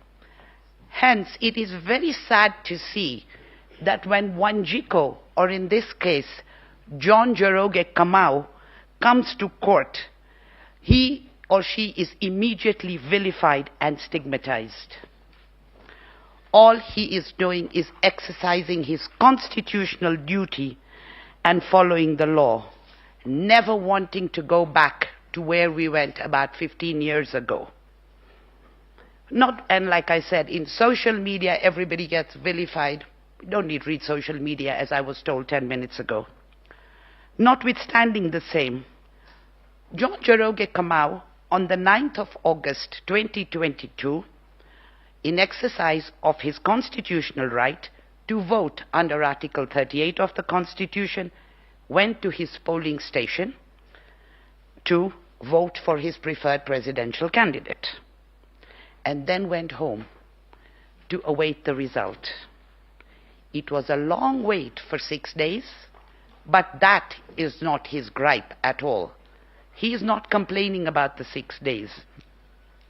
As far as he was concerned, he had this legitimate expectation there was going to be a free, fair, credible, accurate, transparent, and verifiable election pursuant to Article 86 of the Constitution. But my poor client, lo and behold, to his shock and horror, at about 4 p.m. on the 15th, a public statement was made by Juliana Cherrera, Irene Massett, Justice Nyangaya, and Francis Wanderi, and I will call them as the 4 commissioners because I won't continue to repeat their names. And in that statement, before the declaration of who he wanted to know was his president, before that declaration, they came out and stated that this election was opaque. Subsequently, at about 6:05, the chairperson of the IEBC declared a result to say who the president-elect of the country was, and this was duly gazetted. To confound it all, on the 16th of August, people started calling, and the 4 commissioners started calling this the Chebukati's results. On the 17th of August, 2022, a statement was issued by the chairperson of the IEBC, and I'm not going to get personal here, I will call him by his title that he's got at the moment, stating the reasons why the 4 commissioners, and the drama continues. My ladies and my lord, this is a voter who is watching all this unfold in public. His simple question is, did my vote matter? Or was it Chebukati's result? Or was it an opaque result? What happened? And that's why that's who I am representing. And I'm very curious for myself. Where did my vote go? Did it go anywhere? Or was it not there? My lords and my ladies and my lords, in order to meet the constitutional threshold of being a credible, transparent, verifiable, accurate process, the electoral process must be conducted in strict compliance of the law. We have filed on behalf of the petitioner very extensive submissions. These were filed on the 26th of August 2022. I am caught in a position where I could sit here and reread everything that's been said or everything that has been reiterated by my learned seniors who are, for once in my life I can say who are much older than me, because normally I'm one of the oldest people in a room, who are much older than me. So I don't wish to repeat everything that they have said, because that we don't have the luxury of time. I will just keep it very, very short, because I am sure your ladyships and your lordships will read the 23-page submissions that we have done. 1. Under Article 138.3 of the Constitution, it specifically states that after counting the votes at a polling station, IEBC shall, it is not say, may, shall tally and verify the count. That's what our framers said. Article 138.310 now starts distinguishing. It says the chairperson of the IEBC. As yesterday was said by Madam Chief Justice, the framers of the Constitution decided to give you 14 days. It's not easy to complete this election petition. It's got to be done within 14 days. The framers of the Constitution knew exactly what they were doing because of where we had come from, culminating in 2007. Hence, the declaration was to be done by the chairperson, but the verification and tallying, if they wanted to do it by the chairperson, they would have said it. Secondly, if, as is being stated by the chairperson of the IEBC, as he's put in his statement that was issued on the 17th of August, it is me. It is me who has to verify and tally pursuant to regulation. There is a regulation 87.3, which my learned friend Mr. Feroz now took your lordships and your ladyships to. I can do it. If he could do it, why wasn't it said? And if he says he can do it, why do you need a commission of 7 people? Why do we spend so much money, taxpayers' money, on a commission of 7 people? Have 3. This court has ruled that 3 people constitute a commission. Have 3. Why do you need 7? Let's take it further. If it's only him, and according to some of the submissions and arguments that are going to be placed before you, the issue of Schedule 5 regarding quorum, and that he doesn't need quorum, it's only in the normal business. My ladies and my lords, what exactly does the IEBC do? Voter registration, but what is its main function related to? Elections. It is all about elections. That's what they do. I don't believe there's been much boundary delineation, but I will stand to be corrected on that by my learned friends on this side. They may know a little more than that. And so, if it is only the chairperson whose argument is there is 34A, so there is an announcing declaration there, then there is the polling center, and then it comes to him at the tallying center, and he does it. I still go back to 30 billion shillings on an election, and this is what we've got. It's a very sad state of affairs we are in. One man, let's have a commission of 3, going by what he says. Taking it now to the regulations that he relied upon on the 17th, with your lordship's permission, I would state those regulations, unfortunately, when your ladyships and your lordships decided, as my young associates say it in my office, I don't know how they do it, but they say it, Raila and another versus the IEBC of 2017, they claim that according to terminology they use, it's called Raila 2, and then the subsidiary one, the second one that came, when it came for clarification, they call it Raila 2.5. So I don't know why they do that, but that's what the young lawyers do. So I'm going to use their terminology. When Maina Kiai was decided, and this particular Maina Kiai was decided, I believe it was in, I'd written the date down, but Maina Kiai was decided in June 2017. Subsequently,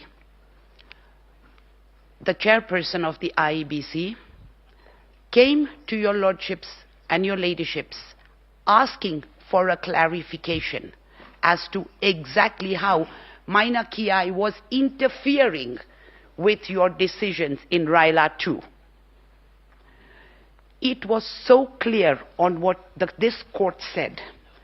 And the saddest part is, Regulation 87 that he is relying upon was not brought to your attention, and from 2017 to 2022, all IEBC does is hold elections but doesn't look at its regulations. And are these regulations, are these going to be the mundane matters that the Commission has to decide? Because we've been told, besides verifying and telling, the Commission does everything, and those are in their submissions. My lords and my ladies, if you look at my written submissions, and I'm going to take you through them very quickly as to, if you look at, and this is, the page numbers are verified, the case numbers, we've put in a bundle of documents. What that statement of the 17th of August said, if you could look at page 8 of my written submissions, at paragraph 19 from about line 18, and this is a quote from the Maina Kiai case. It is, in our view, fallacious and flies in the face of clear principles and values of the Constitution to claim that the chairperson of the appellant can alone, at the tallying center or wherever, purport to confirm, vary, or verify the results alone. This honorable court further said the same thing in the RILA 2.5, which is set out at page 11 of the submissions at the bottom. And you go to page 12, this is at paragraph 20, and it will be paragraph 292 of the RILA 2.5. The failure by the first respondent, IEBC, to verify the results in consultation with the second respondent, IEBC chairperson, before the latter declared them, therefore went against the expectations of Article 138(3)(3)(c). And there are several quotations I have put in there that show that this court has already made the decision. My biggest fault with the IEBC, and it's not particular the chairperson in himself, for 5 years you did nothing. The Supreme Court told you in October 2017, you can't do this. You do nothing. You amend in April 2017, you leave it at that. There's been hardly any amendments. It doesn't matter who's the Kenyan voter. IEBC, chairperson, we own this. It's an independent commission, but they have to work within the ambit of the Constitution. My ladies and my lord, I'm just going back now. Like I said, I have 15 minutes, and I think I'm going to be at a space where I'm going to be a very patriotic Kenyan, and I'm going to donate the time back to the court, because I don't think I'm going to take the full time to finish my submission, because it's fully set out where we are going to.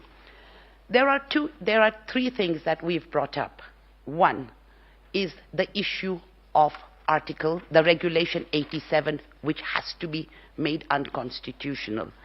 And we have relied upon the judgment of this court in the case of Rai, where you declared Section 14, where Parliament went way beyond the ambit of what this court was supposed to do. We are relying upon that to declare that, because it appears IBC is never going to come to you, so we might as well do it once every 5 years to see where they've got it wrong. We're requesting you to declare it unconstitutional. We are going further and stating to your lordships, to your ladyships and your lordships, the issue of the elections, of the cancelled elections. Whilst the elections were cancelled in counties or gubernatorial, and an issue has been taken up that if this court has jurisdiction, because interpretation of the Constitution is in the High Court. My ladies and my lords, Article 101 actually gives a date cast in stone when our elections are going to take place. General Assembly, Parliament, Presidential, the whole lot. So it is on the second Tuesday of every 5th year. Article 101 read with Article 136(2)(a), read with Article 177(1)(a) of the Constitution, and 181, clear, cast in stone. We all know why that happened, because initially dates could be set by whoever they wanted to, and you could have a date on the 29th of December for an election. where voters were available or not available. That was the history of that, in a very narrow way. We now have a situation where elections were cancelled. Today we have a chairperson and an IEBC who are so disconnected. What happens if in 5 years from now somebody decides to cancel a presidential election on the basis of a national emergency? This is something that really struck us when we were looking at this. It was something that had never crossed our mind. It's a hypothetical, yes, but maybe some direction needs to be given on that. Secondly, the suppression of voter turnout and voters being disenfranchised. We've been told this entire election is mathematical. Take a calculator and you'll get a result. That's what I've been told. If it's as simple as taking a calculator, the national tally that was stated by the chairperson was 65.4% or thereabouts. In Mombasa, where there was no gubernatorial election, and that you can work out from simple mathematics as to the number of people who showed up vis-à-vis the number of people, the voter turnout was 44%. In Kakamega, with a national tally of 65.4%, the total number of voter turnout was 57%. Simple mathematics, even saying that the figures we have are correct. And that is where we've come from, because there was a submission that we've not shown anything. Those two counties were way below the national tally. Whose strongholds they were is not my problem. All we are saying is that there was suppression and therefore voters were disenfranchised. You're cancelling an election at 8 o'clock at night on the 8th for voters the following day. You can imagine the confusion. And what was the reason for the confusion? A mix-up in ballots. This is all in our petition. I am just speaking to your lordships because if you read the petition, all the annexures are there. Oh, sorry, oops, we made a mistake in the ballot papers. There was a mix-up. Yet, there was supposed to be gazettement. A replying affidavit by the CEO, and it was supposed to be done by the 1st of July. A replying affidavit put in this petition by the CEO. Oh, we gave it to the national printers, the government printers, but they didn't print it, and so it should be deemed as done. There are news articles saying 128 ballots came to this country with ballot papers on the 7th of July, 6 days after this gazettement, or 7 days. And it is quite clear that there was an issue with the gazettement. It was backdated. But 128 ballots were already there. And the chairman admitted it, that there was a problem with the machine at the government printers for the printing. Even if you assume that it was printed on time, it was sent on the 1st of July. The earliest it could have been done was on the 2nd of July, because they haven't given us a time. We are voters. We are just watching this. We are watching this drama unfold. That being the case, and on the 7th, 128 ballots came. That's a lot of ballots and a lot of ballot papers. Nobody checked, like I keep on saying, 30 billion shillings later, we can't get an election right because there is a mix-up in the ballot. And therefore, my ladies and my lords, what is happening here is not a way to have an election at any level. We don't know what is going on as voters. People who are listening to this are getting even more confused as to what is happening out there. Was this accurate? Was this verifiable? It's our humble submission. The commissioners who came out, the disconnect between the commissioners shows that there is a problem. Mr. Chebukati says it is verifiable and accurate. The voter, what does Mr. John Joroge know? The commissioners are saying it was opaque. Where does the voter go? Has everybody forgotten the voter in all of this? The political parties are saying, I won, I won.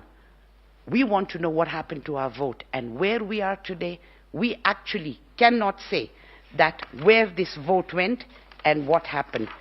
And in view of that, it's my humble submission that one, the petition be allowed as prayed. And there is a prayer we've requested for, that there should be a nullification of this election because the sovereign will of the people has not been Well, like I said, what we see, whilst this court says an election is a process, for me, and even as a lawyer, and for Wanjiko and for John Joroge, an election is an event. You're going to the ballot, you're going to cast your vote, and you're hoping that your vote counts. We shouldn't be in a position where we hope that our votes count. We should be in a position where we know our votes count. And whilst there is a prayer which your lordships and ladyships might tell me off about, we have requested that the chairperson be prohibited from conducting any further elections in view of his behavior and or holding any public office in Kenya in breach of Chapter 6 of the Constitution of Kenya. The reason why we said that is, unfortunately, whilst we created independent offices, we forgot about Chapter 6. And I think this court needs to show the way, even if it's to the lower courts or subordinate courts, show them the way that it's Chapter 6 that is going to be a question of integrity. In view of that, my ladies and my lord, I have nothing to add except if anybody has any questions, and please, can there not be hard questions? Thank you very much, Council. You have donated to us 7 minutes. Thank you very much. Thank you for your generosity. I think we will adjourn. Is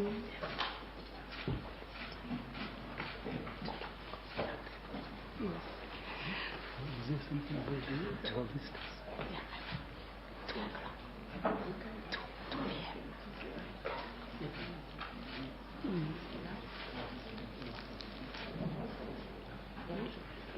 2 p.m. Yes. We will adjourn until 2 p.m., but before we do so, I recognize that we have observers who have joined us.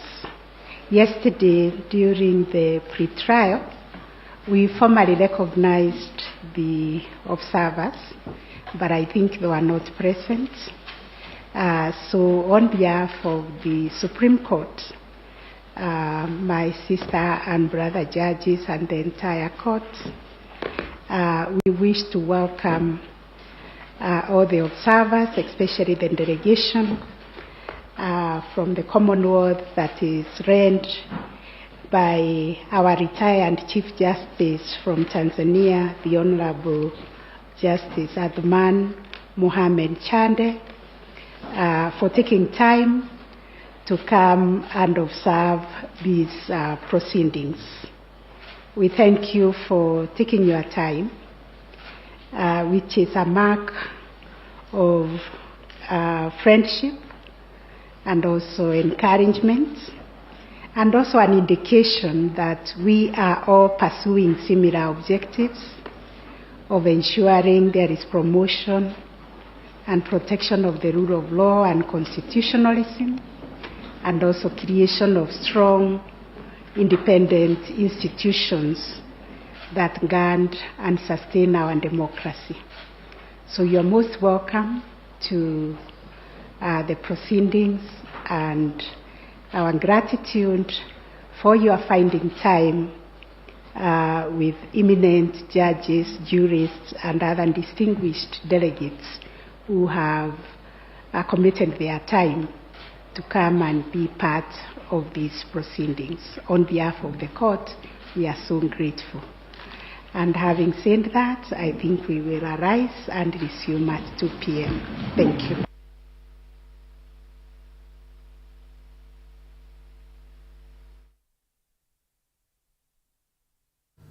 Na mpenzi mtazamaji, ni mubashara kutoka Milimani ambapo kesi hiyo ya mchakato mzima kuhakikisha kwamba tunampata rais wa 5 unazidi kuendelea. Mpenzi mtazamaji, kumbuka kwamba hivi sasa kuna masuala 9 ambayo yataweza kuangaziwa kuamua rais wa 5 na shughuli hiyo itaweza kufanyiwa na mahakama ya upeo. Na kwanza kabisa ni kwamba iwapo teknolojia iliyotumiwa na tume ya IEBC ilitimiza viwango vya uadilifu, udhibitisho wazi ili kuhakikisha uaminifu wa matokeo. Pili ni kwamba iwapo kulikuwa na kuingiliwa kwa fomu 34A kutoka vituo vya kupigia kura hadi kwenye tovuti ya IEBC. Na tatu ni kwamba iwapo kulikuwa na tofauti kati ya fomu 34A kwenye tovuti, fomu 34A katika kituo cha kitaifa cha kuhesabu kura, na vile vile fomu 34A na mawakala katika kituo cha kupigia kura. Swala lingine ni kwamba iwapo kuahirishwa kwa uchaguzi wa ugavana, wa bunge na wakilishi wa wadi ambao uliweza kufanyika hapo Jumatatu mnamo tarehe 29 kulisababisha kukandamizwa kwa wapiga kura na kuathiri muungano wa Azimio la Umoja. Vile vile iwapo kulikuwa na tofauti zisizoeleweka kati ya kura zilizopigwa. Na 6, iwapo IEBC ilitekeleza majukumu yake kwa mujibu wa kipengee cha 138 cha 3 cha, na vile vile kipengee cha 134 cha 8 cha 10, na vile vile ikiwa rais mteule alipata 51%, na iwapo kulikuwa na makosa na uharamu wa kiwango hicho na hivyo kuathiri matokeo. Na mwisho kabisa ni kipi mahakama kinaweza kupunguza au vile vile kuamuru ili kuhakikisha kwamba kuna kuwa na labda ule uamuzi kuweza kutolewa. Na tusisahau kwamba hivi sasa kuna vituo vya kujumuisha kura takriban 15. Kuna shughuli hiyo ambayo inaendelea katika labda chumba cha Forodha House. Hivyo basi ni vituo vya kupigia kura hivyo ambavyo hivi sasa vinahakikisha kwamba vinapata ile idadi, kujua kwamba je, hali ilikuwa vipi na tuweze kupata tu ile idadi ambayo ilikuwa kamili. Hivyo basi shughuli hiyo inaweza kuendelea na inatakiwa kwamba ifikapo mwendo wa saa 8 kamili kwamba watakuwa wameweza kutamatisha shughuli hiyo, ile labda wakati ambapo itaweza kutimia saa 11 kamili vile vile tuweze kupata uamuzi wa mwisho kabisa. Na labda tukiangazia labda upande wa vituo hivi vya kupigia na kujumuisha kura ambavyo shughuli ya kuhesabu hizo kura tena inaendelea. Labda nikiangazia tu, kuna kaunti ya Nandi ambapo vituo hivyo vya kupigia kura ni pamoja na Nandi Hills na vile vile Sinendeti Primary School na pia Belgut, Kapsusa na Chepkutum, shule hizo za msingi ambazo ziko katika kaunti ya Kericho. Vile vile Jomvi, Mikindani na pale Ministry of Water Tanks polling stations, pia vile vile pale Mombasa County. Pia tunao Mvita Majengo na pia Mvita Primary School ambayo iliyoko Mombasa, Tinderet Konmo ambayo iko katika kaunti ya Nandi, na vile vile Jarok, Gadhanji na Kiheo. Shule hizo ni za msingi ambazo ziko katika kaunti ya Nyandarua. Hivyo basi ni swala ambalo bila shaka tunazidi kufuatilia tuweze kujua labda recounting ya zile kura ambazo ziliweza kupigwa itakuwa vipi. Kulikuwa na makosa hapo awali, lakini tunatumai kwamba tutaweza kupata labda ujumbe ama kauli ya mwisho kabisa kutoka kwao ifikapo mwendo wa saa 11. Hivi sasa wacha niende mapumzikoni kidogo, ila tutarejea na taarifa zetu kuu. Hivyo basi usiende mbali.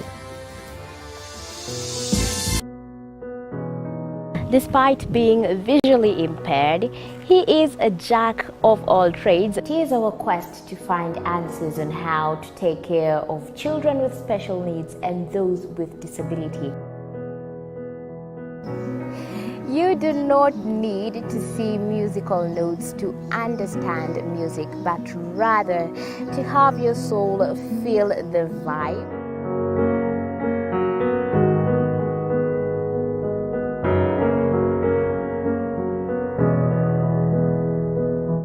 Actually, for us to make a wheelchair, we have to take measurements of the user. After doing my assessment, I get to know the parent, I get to know the heaviness she's carrying.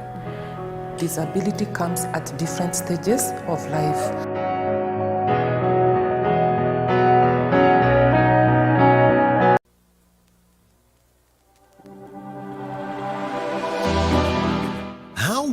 Do you know what's happening around you? Morning Cafe with heated political debates. Baraza la Siasa. Hiyo kitu azungumzie, angalie hali ya maisha ya watu. Informative health discussions. Business, farming.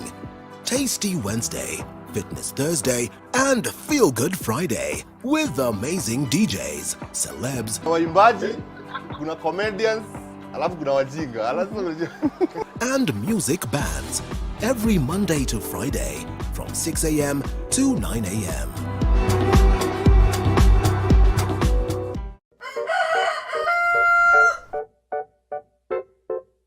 The next set of millionaires are farmers. As we know, agriculture has been and still is the backbone of our economy.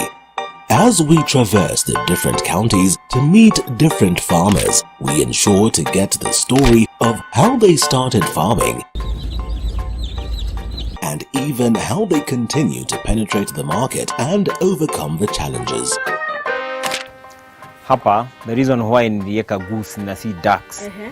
Goose, they are very easy to maintain. A lot of farmers keep on calling, inquiring whether you're supposed to raise some seeds in the nursery or you're supposed to do them directly in the field. The greenhouse helps us control the temperature because the temperature needs to be between 28 to 32 degrees. Walk this journey with us every Sunday at 6:30 p.m. It's no secret, construction ain't cheap. But how do we make it affordable? Pull us on 0111. Despite being visually impaired, he is a jack of all trades. It is our quest to find answers on how to take care of children with special needs and those with disability. You do not need to see musical notes to understand music, but rather to have your soul feel the vibe.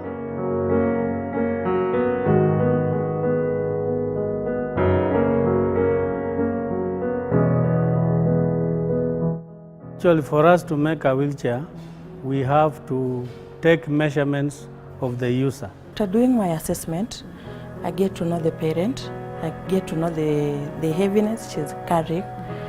Disability comes at different stages of life. Varieties of.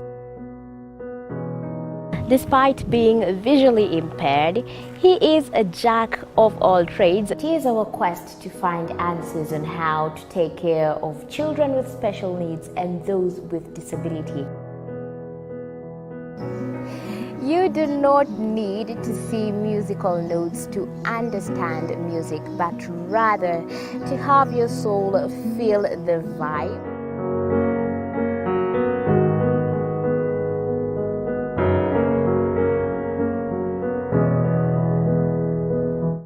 Actually, for us to make a wheelchair, we have to take measurements of the user. After doing my assessment, I get to know the parent. I get to know the heaviness she's carrying.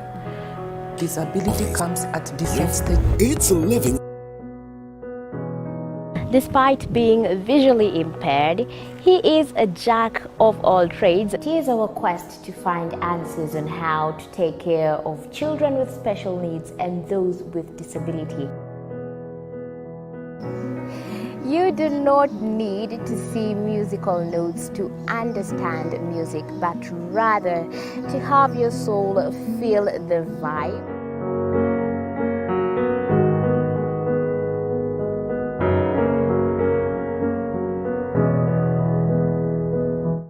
Actually, for us to make a wheelchair, we have to take measurements of the user. After doing my assessment, I get to know the parent.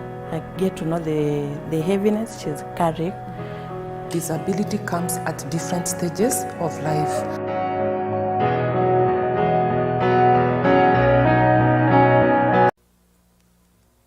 Kwa haraka. Despite being visually impaired, he is a jack of all trades. It is our quest to find answers on how to take care of children with special needs and those with disability. You You do not need to see musical notes to understand music, but rather to have your soul feel the vibe.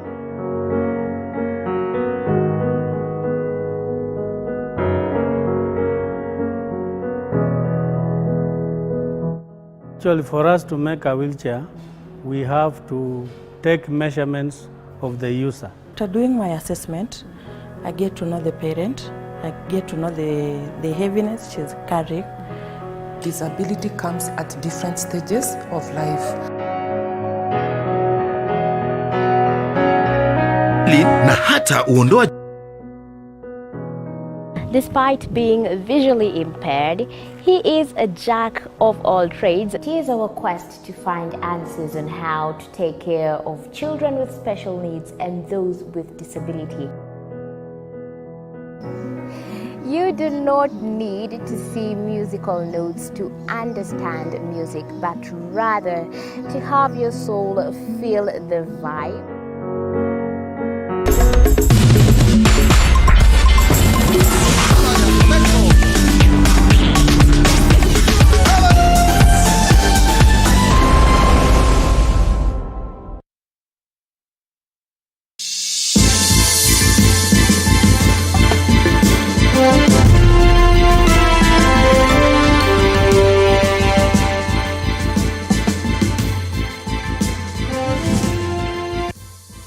Na mpenzi mtazamaji, karibu tena. Hivi sasa tutaweza kuzamia taarifa zetu kuu. Jina langu ni Beatrice Watare. Na kwanza kabisa ni mchakato tu mzima wa mahakama ya upeo, na ni kwamba wakili James Orengo ameongoza mawakili wanaowakilisha mgombea wa urais kupitia mrengo wa Azimio la Umoja One Kenya Raila Odinga pamoja na mgombea mwenza wake Martha Karua kuwasilisha hoja zao. Na hiyo ni katika kesi ya kupinga ushindi wa rais mteule William Ruto. Orengo amesema kuwa shughuli ya uchaguzi wa Agosti 9 ilikuwa na nia ya kukandamiza matakwa ya wapiga kura. Wakili huyo pia amewaeleza majaji hao 7 wakiongozwa na jaji mkuu Martha Koome kuwa kulikuwa na mpango dhabiti wa kupunguza kura za Raila na kuziongeza kwa kura za Ruto. Now, this may be a mathematical paradox or even a conundrum. The numbers of voters who turn out to vote as declared by the Independent Electoral and Boundaries Commission should be the same as the number of voters that are declared emanating from the Kim's kids, because the source of the number of voters that have cast their votes can be garnered in 2 ways: by looking at the numbers as recorded in the Kim kits, or at the end of the election exercise by computing the number of votes cast in the election. And my ladies and my lords, you would find that in this election, again, if you take the number of votes, or rather of the voter turnout, which was 65.4%, 65.4%, as against the number of registered voters in Kenya, that, my lords and my ladies, would give you the figure of those who turned out to vote. Because the percentage of the registered voters who are declared as having turned out to vote must be the same as the number of voters actually whose votes are counted as valid votes cast, and of course minus. Kwingineko, kupitia wakili wao Julie Soweto, muungano wa Azimio la Umoja One Kenya unadai kuwa kulikuwa na njama ya kuiba kura za urais kupitia fomu 34A katika baadhi ya vituo vya kupigia kura. Kulingana na hati ya kiapo iliyowasilishwa na Celestine Anyango, idadi ya fomu 34A 41 kutoka kaunti za Bomet, Kiambu na Kakamega zilikuwa na utofauti mkubwa. Between the presidential votes and the governor's vote was 23,550, which the only answer given by the respondents is that these were stray ballots. My ladies and my lords, a rough calculation of what is given as stray ballot for Kirinyaga County alone yields 33 stray ballots per polling station on average in Kirinyaga County, which we submit is not possible.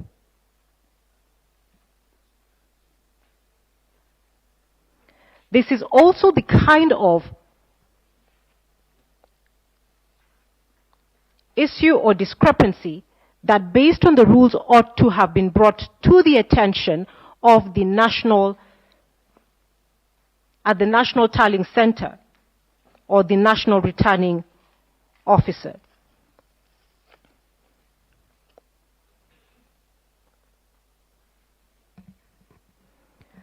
We rely also upon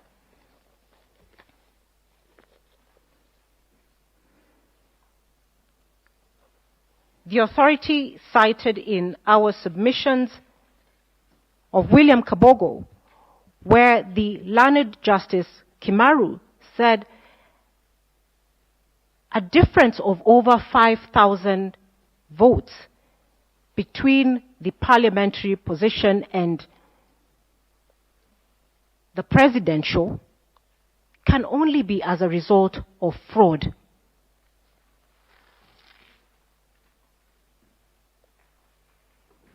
My ladies and my lords, would also urge the court to note that at this election, the IEBC had provided a clerk whose sole duty at the polling station was to ensure that voters placed their ballot papers in the right box. And therefore, the incidence of such a high number of stray or allegedly stray ballot papers cannot be explained and has not been explained. Finally, my ladies and my lords, as time is not on my side, we urge the court to look at the evidence of Arnold Ochieng Oginga on the discrepancies between the Forms 34A, or the results declared in Forms 34A, Forms 34B, and Forms 34C. The design of the election was that this was to be a seamless transaction, and therefore the Forms 34A and the results therein ought to be the same as the Forms 34B and ought to be the same as the Forms 34C. In his affidavit, Arnold Ochieng Oginga finds that there is a discrepancy in the results to the extent of over 180,000 votes.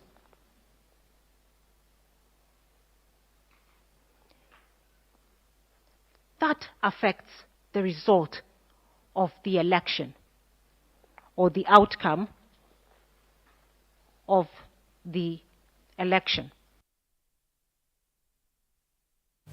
Tukisonga mbele, majaji 7 wa mahakama ya upeo wameombwa na Raila Odinga pamoja na muungano wa Azimio kupitia wakili wao Paul Mwangi kuangazia majukumu ya mwenyekiti wa tume huru ya uchaguzi na mipaka IEBC Wafula Chebukati, wakitaja kuwa katika uchaguzi mkuu wa mwaka 2022 katika kinyang'anyiro cha urais alifanya baadhi ya maamuzi peke yake bila ya kuwajumuisha makamishna wenzake katika tume hiyo. Wakili Mwangi amehoji kuwa mujibu wa sheria ni sharti ya mwenyekiti wa IEBC kuwajumuisha makamishna wenzake katika tume hiyo kabla ya kufanya na kutoa maamuzi yoyote. The question then comes to where we find ourselves today, where we have the chairman and a minority group saying they carry the day in this decision, and we have 4 commissioners. And the question this court has to ask is who would it believe? And it's our position that Mr. Wafula Chebukati has disrespected the Constitution, has been unable to secure the legitimate result of an election that was conducted. And in terms of deciding who to believe, my Lord, first and foremost, Mr. Wafula Chebukati has not had a complaint to make as to how these 4 commissioners worked ever since they entered the commission in September 2021. On the other hand, there are lists of complaints as to how he himself has conducted this election that start way back from 2017, that he bungled up the 2017 elections. We've captured in a petition that he has had 4 other commissioners resign on him previously. There's unilaterally printed ballots. He's unilaterally made decisions about use of registers. And in our both affidavits and petition, we have made a list of all the misconduct that he himself has executed. And the result of all that, you come to the conclusion that what the chairman has attempted to do is to install himself as a new age supervisor of election, totally emasculate the role of all other commissioners, and you now have a decision that is his, supported by a minority of the commission. And our argument is that that declaration is not a constitutional declaration. That declaration is unable to found the declaration that was supposed to be made under Article 131(8). And one of the most glaring things that comes also from that conduct is the issue of the 27 constituencies. And the 9th respondent knows the importance of that, because in paragraph 6 of his affidavit, he purports that those results were read. He purports that, in fact, that the disaffected commissioners announced those results. But the affidavit of Professor Goulier and the response of Chebukati themselves clearly say that those 27 constituencies were not verified and announced. And the reason for that, according to the 4 commissioners, is because he emasculated the role of the other commissioners and they never sat down as a commission. Tukisonga mbele, wakili Philip Mugo ameeleza mahakama ya upeo kuwa mtandao wa IEBC ulihitilafiwa na watu wasio na idhini siku 3 kabla ya uchaguzi mkuu wa Agosti 9. Mugo pia alieleza mahakama kuwa kuna baadhi ya fomu 34A zilizowekwa mtandaoni kuondolewa na baadaye kuregeshwa zikiwa na matokeo tofauti na watu wasiokuwa na idhini, ikiwemo baadhi ya maafisa wa IEBC. Mugo alitumia hati kiapo za John Githogo, Benson Wesonga, George Njoroge na makamishna wa IEBC Juliana Sherera na Justus Nyanganya. There was evidence of remote access to the system on the 13th of August 2022. 13th being 3 days after the voting. Remote access means somebody outside the walls, virtual walls of IBC. In other words, somebody somewhere sitting out of the system has the key and can log in.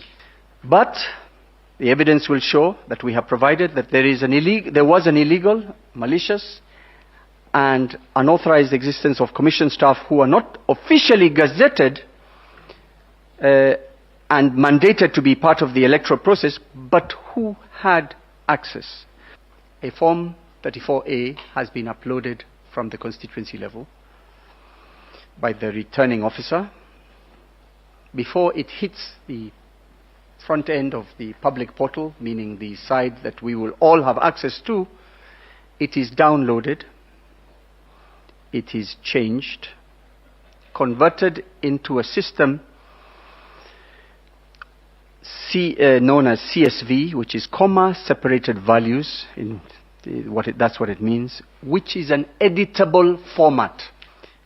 I also refer to the annexure JC5, press release by the Directorate of Criminal Investigations dated 23rd of July 2022, detailing the crucial election materials irregularly and illegally found in the possession of 3 Venezuelan nationals. Their names: Jose Gregorio Camargo Castellanos, that is one name, one person, Joel Gustavo Rodriguez Garcia, Salvador Javier Sosa Suarez. Na kwa usanjari huo, wakili Feronz Noji kwa upande wake alisema licha ya uamuzi wa mahakama kuhusiana na matokeo ya urais katika uchaguzi uliokamilika, ni sharti mwenyekiti wa IEBC Wafula Chebukati ang'atuke mamlakani kwa kile anachokitaja kama kukiuka sheria na katiba kuhusiana na jinsi uchaguzi unavyoendeshwa. Noji anasema kuwa Chebukati alikiuka sheria haswa katika swala la kuchapisha katika gazeti rasmi la kitaifa Rais mteule William Ruto hata baada ya kufahamu changamoto zilizokuwepo.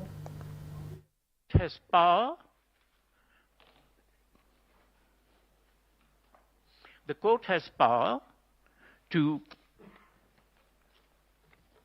if there is evidence that you find, you may issue directions that the certificate is to be made out in the name of the person who has secured more votes. The second prayer we do make outside this is this, that we cannot have, whatever the outcome of this petition, we cannot have the self-discredited person who is giving false affidavits and doing all these things to be the chairperson of the IEBC or anything at all. And so we are also saying that there are 2 prayers in relation to this. The Article 3 of our Constitution says this, Article 3, Sub-Article 2, and this is at the heart, I pray, of the judgment that this Honourable Court gives. 2, any attempt to establish a government otherwise than in compliance with this Constitution is unlawful. Any attempt to establish a government otherwise than in compliance with this Constitution is unlawful. And so, in what is a 34C? A 34C is what leads to 34B, which leads to the declaration of a precedent, which is the formation of a new government. That is what was going on the 15th of August there. An attempt, and even here, right now in this court, there are people who have filed things in contravention of the saying that what is in contravention of the Constitution is correct. And right here in this, there is an attempt to establish a government otherwise than in compliance with this Constitution. It's unlawful. So, if this Honorable Court finds that Mr. Chebukati is responsible for and has committed actions and decisions which are an attempt to establish a government otherwise than in compliance with this Constitution, we pray that you make a holding that he has done such an attempt, which is a mechanism within the Constitution itself and within this election petition's four corners, and another declaration that this person, pursuant to Article 33, sub-Article 2, is no longer fit to hold public office. We go further. Is it possible that we can stop it by stopping Mr. Chebukati alone and we submit? No. It doesn't matter whether Mr. Chebukati will find another Mr. Chebukati next time. We have to stop those people who do not take those steps. Mpenzi mtazamaji, mchakato mzima wa kuhakikisha kwamba tunampata rais wa tano ungali unaendelea kwenye mahakama ya upeo, na kumbuka upande mwingine pia vile vile katika jumba la forodha jijini Nairobi, kura zinazidi kuhesabiwa za vituo vya kupigia kura takriban 15 ambazo zinahitaji labda kurejelewa. Hivyo basi ni taarifa tu ambayo tutazidi kufuatilia, ila kwa sasa nitachukua mapumziko mafupi, ila usiende mbali.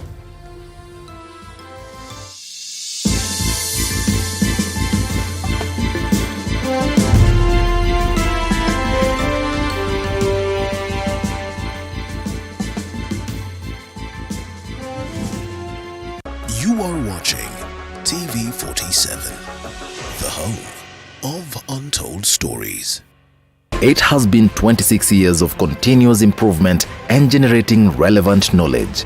Mount Kenya University continues to position itself by establishing centers of excellence to surmount new challenges and offer the best to its students in every part of the country. Once a student sets foot in the Mount Kenya University in general and by extension Nakuru campus, their progression and timely graduation is guaranteed.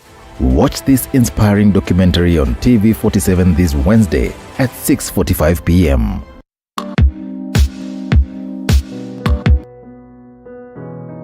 Despite being visually impaired, he is a jack of all trades. It is our quest to find answers on how to take care of children with special needs and those with disability.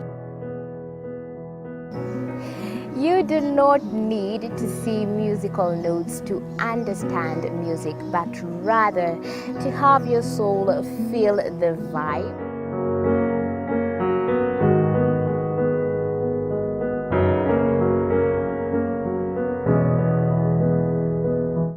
Actually, for us to make a wheelchair, we have to take measurements of the user. After doing my assessment, I get to know the parent, I get to know the heaviness she's carrying.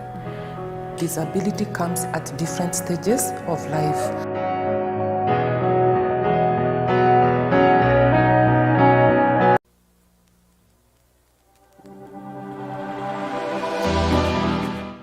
Well, do you know what's happening around you? Morning Cafe with heated political debates. Baraza la Siasa. Hiyo kitu azungumzie, angalie hali ya maisha ya watu. Informative health discussions. Business, farming.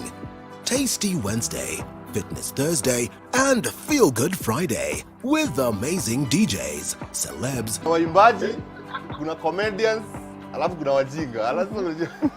And music bands every Monday to Friday from 6 a.m. to 9 a.m.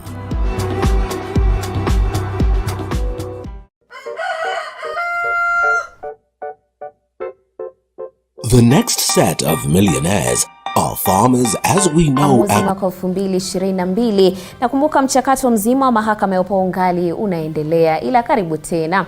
Shughuli ya kuhesabu kura upya zilizopigwa katika vituo 15 inaendelea katika jumba la forodha jijini Nairobi. Shughuli hiyo inafanyika baada ya mahakama kutoa amri ya kura hizo zihesabiwe upya. Kura hizo zilipigwa katika vituo vilivyo katika kaunti 4 ikiwemo Nandi, Kericho, Nyandarua na vile Mombasa. Hivi sasa tutaweza kuvuka moja kwa moja hadi kwenye jumba hilo la forodha. Tuweze kuungana na mwanahabari wetu Apollo Kamau kwa taarifa zaidi.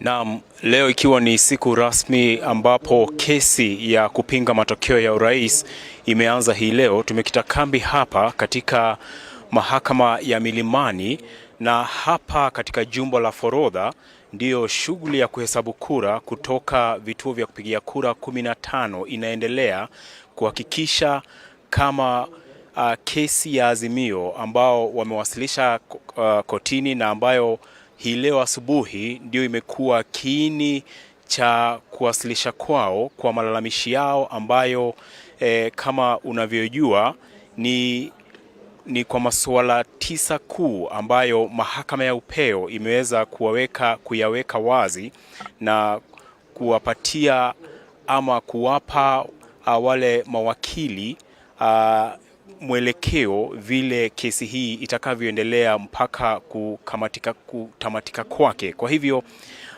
hii leo shughuli ya hapa ni ile tu ya kuweza tu kuendeleza kesi ya wanaazimio ambayo iliwasilishwa hapa na mlalamishi wa kwanza akiwa ni kinara wa Azimio Raila Odinga na mgombea mwenza Martha Karua, ambao wametia dosari zile form 34A ambazo wasema kwamba ziliweza kubadilishwa. Na hii leo asubuhi ndani ya mahakama tuliweza kumsikia wakili James Orengo, tuliweza pia kumsikia wakili Julie Soweto wakisema kwamba zile form 34A ambazo zilipewa maajenti wao na zile ambazo ziliwekwa kwa tovuti ya IEBC zilikuwa tofauti, na kwa hivyo hii shughuli ya kuhesabu ama kurudia shughuli ya kuhesabu kura ni ya kudhibitisha ile kesi ambayo wako nayo. Sijui baada ya shughuli hii yote kumalizika mambo itakuwa vipi. Sijui kama matokeo yatakuwa tofauti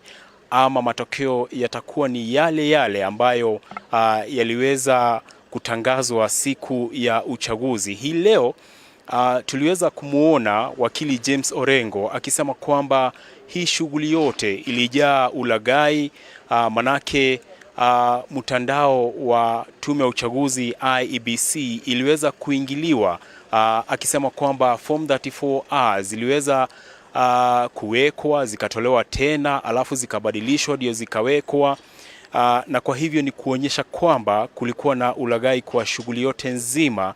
Na hapa pia akataja jinsi kulikuwa na mgawanyiko katika tume ya uchaguzi, manake pale Chebukati na wale makamishna 4 hawakuwa wanasoma kimoja. Kwa hivyo hilo lilikuwa ni swala lingine muhimu ambalo pia limeweza kujitokeza asubuhi ya leo ni kama iwapo rais mteule William Ruto aliweza kupata ile 51% ya ziada kwa kura zote ambazo ziliweza kupigwa pale. Manake walifanya hesabu, walikosoa IEBC wakisema kwamba hesabu yao ilikosa ama hawakupata hesabu yao safi. Manake wanasema kwa zile kura 69,000 ambazo ndio zilikuwa ambazo ndio rais mteule alikuwa anaongoza nazo, wameweza kutaja maeneo kama ya Kirinyaga na maeneo mengine nchini, wakisema kwamba idadi ya kura ambazo zilipigwa kwa maeneo kadhaa ambayo waliweza kutaja ikijumuishwa inapita zile kura ambazo zilikuwa ni tofauti kati ya Ruto na Odinga, zile kura 69,000, na kwa hivyo hilo ni swala ambalo wameweza kushinikiza pale kotini, wakiwasihi wale majaji 7 pale wakiongozwa na Martha Koome kuona kwamba wako na kesi kuhusu idadi ya kura ambazo rais mteule aliweza kupata, kuingiliwa kwa zile form 34A na shughuli nzima, wakisema kwamba ilikuwa ya ulaghai. Kwa hivyo wameweza kupata muda wao pale, wakiwa ni wale mawakili wa mlalamishi wa kwanza, Raila Odinga na Martha Karua, na kwa sasa ambaye alikuwa pale kabla ya kile kituo kukamilika ama ile zamu kukamilika, alikuwa ni wakili wa mlalamishi wa pili John Njoroge Kamau, ambaye alikuwa ameshikilia pale, na kwa hivyo mahakama itakaporejea hapo mwendo wa saa 8 tutaweza kusikia zaidi, leo ikionekana ni siku ya walalamishi kuwasilisha kesi yao kabla ya wale wa tume ya IEBC na mwenyekiti mwenyewe pamoja na naibu rais pia waweze kujibu mashtaka yale. Kwako Watai.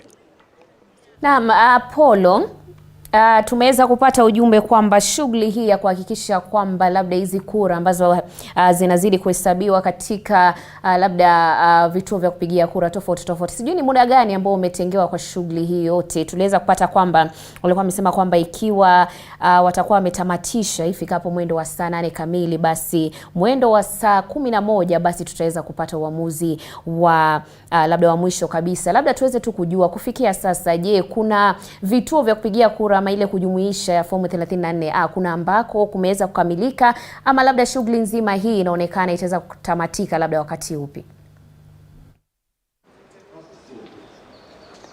Naam, kuna kituo moja cha kupigia kura kutoka eneo la Mvita ambako tumesikia kuna dosari kidogo, hasa wale maafisa pale ambao wanahesabu wanasema kwamba ile form 34A imekosekana kwa yale masanduku ambayo yanarudiwa hapa ndani. Kwa hivyo tusubiri tu tusikie shughuli nzima ikoaje. Kwa sasa wanaendelea tu kuhesabu. Kumbuka kwamba ni shughuli ambayo inaweza chukua muda, manake ni vituo vya kupigia kura kama 15 hivi.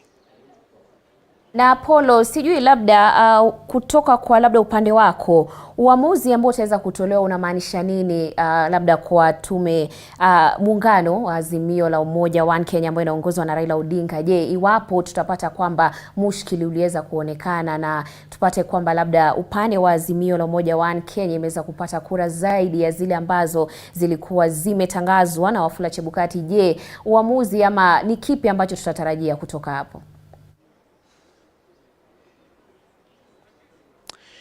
Na ukiangalia hii kesi yote, macho yote yameelekezewa mwenyekiti wa tume ya IEBC Wafula Chebukati tangu mwanzo kwa masuala yote yale 9. Masuala hayo yanaibua maswali jinsi tume ya uchaguzi na mwenyekiti mwenyewe wa IEBC Wafula Chebukati aliendesha shughuli nzima ya uchaguzi. Na pale ndani tumeweza kumuona wakili wa yule mlalamishi wa pili akisema kwamba iwapo Chebukati atapatikana na hatia jinsi alivyoendesha uchaguzi huu, basi mahakama inafaa iamue hafai kusimamia uchaguzi mwingine na hafai kuongoza tume yoyote ya serikali. Kwa hivyo ni mapema mno kusema kesi itaelekea vipi. Huu ni uamuzi wa majaji, lakini kwa sasa na yale ambayo tumeweza kupokea asubuhi ya leo ni wale mawakili wa mlalamishi mkuu Raila Odinga wakitia dosari kesi ya kutoka shughuli ya kupiga kura hadi kupeperushwa kwa zile form 34A, B na C. Na kumbuka kwamba tukienda kumalizia, wakili James Orengo aliweza kusimama na kusema kwamba zile form 34 cha ziliweza kutolewa mara 2 zikiwa na matokeo tofauti. Kwa hivyo ni masuala ambayo koti itazingatia, lakini kumbuka kwamba ule upande mwingine wa Chebukati na IEBC na vile naibu rais hawajajibu. Kwa hivyo hapa swali ni, je, wako na ushahidi wa kutosha kuweza kupimana na yale malalamishi ambayo wanatoa pale ndani? Shukran sana Apollo Kamau, na bila shaka tumeweza kupata ujumbe ambao tumeweza kupata kutoka kwake, na letu ni jicho tu tuweze kujua labda uamuzi utakuwa upi, na kumbuka shughuli nzima ya kujumuisha zile kura kutoka kwa vituo vya kupigia kura na kujumuisha kura vile vile 15 ungali unaendelea, na hiyo ni katika kaunti ya Nandi, Kericho, Nyandarua na vile vile Mombasa. Hivyo basi Apollo Kamau atazidi kufuatilia tuweze kupata labda wakati ambapo ataweza kumaliza kuhesabu kura hizi. Je, uamuzi utakuwa upi ili tuweze kujua kusonga mbele itakuwa vipi, tukikumbuka kwamba Azimio la Umoja One Kenya linazidi labda kuwasilisha labda upande wa malalamishi na hadi kuwasilisha labda mambo ambayo labda maswala ambao wameweza kuwa nayo, na vile vile Wafula Chebukati kwa upande wake pia anaendeleza kesi yake. Hivyo basi ni shughuli tu na mchakato mzima huo wa kuhakikisha kwamba tunampata rais wa 5 unazidi kuendelea, na ni swala ambalo tutazidi kufuatilia. Hivyo basi Apollo Kamau, tutazidi labda kuendelea tuweze kujua kini kipi ambacho kinaendelea katika ukumbi ama tuseme jumba la forodha ambalo liko katika jiji hili la Nairobi. Tukiweza kusonga mbele ni kwamba gavana wa kaunti ya Embu Cecily Mbarire amebuni jopo kazi la wanachama 6 ambao watavalia njuga swala la afya katika kaunti hiyo. Jopo hilo litakaloongozwa na mkurugenzi mstaafu wa masuala ya afya Francis Kimani limepewa muda wa mwezi mmoja kubuni mbinu za kuimarisha sekta ya afya katika kaunti hiyo. Akizungumza katika afisi yake, gavana huyo anasema masuala ya afya yalikuwa kipaumbele katika manifesto yake na anapania kutimiza ahadi zake.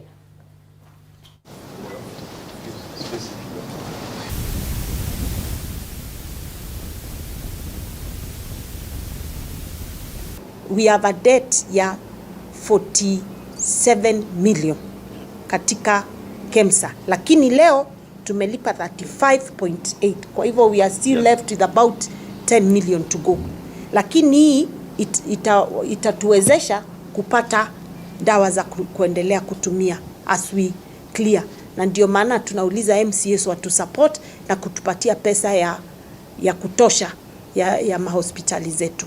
Dawa ambazo tumelipa siku ya leo 35.8 million, ikiwa ni part payment, sio yote tumelipa ile tungeweza kulingana na ile pesa tulikuwa nayo, kwa sababu jana nilipoenda KEMSA tuliweza kuongea na CEO na akasema tukilipa kidogo ataweza kutuachilia dawa zingine ambazo zitaweza kutupeleka kitu mwezi moja na nusu.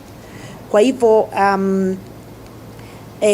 hizi dawa zikifika, mimi mwenyewe na deputy governor wangu tutareceive hizo dawa, kwa sababu tunataka kujua process ambayo dawa zinafika, na ile process inatumika kudistribute hizo dawa kwa facilities zote za Embu County kutoka level 2 mpaka level 5, na kuhakikisha tunafuatilia hata utumiaji wa hizo dawa katika mahospitali kila siku.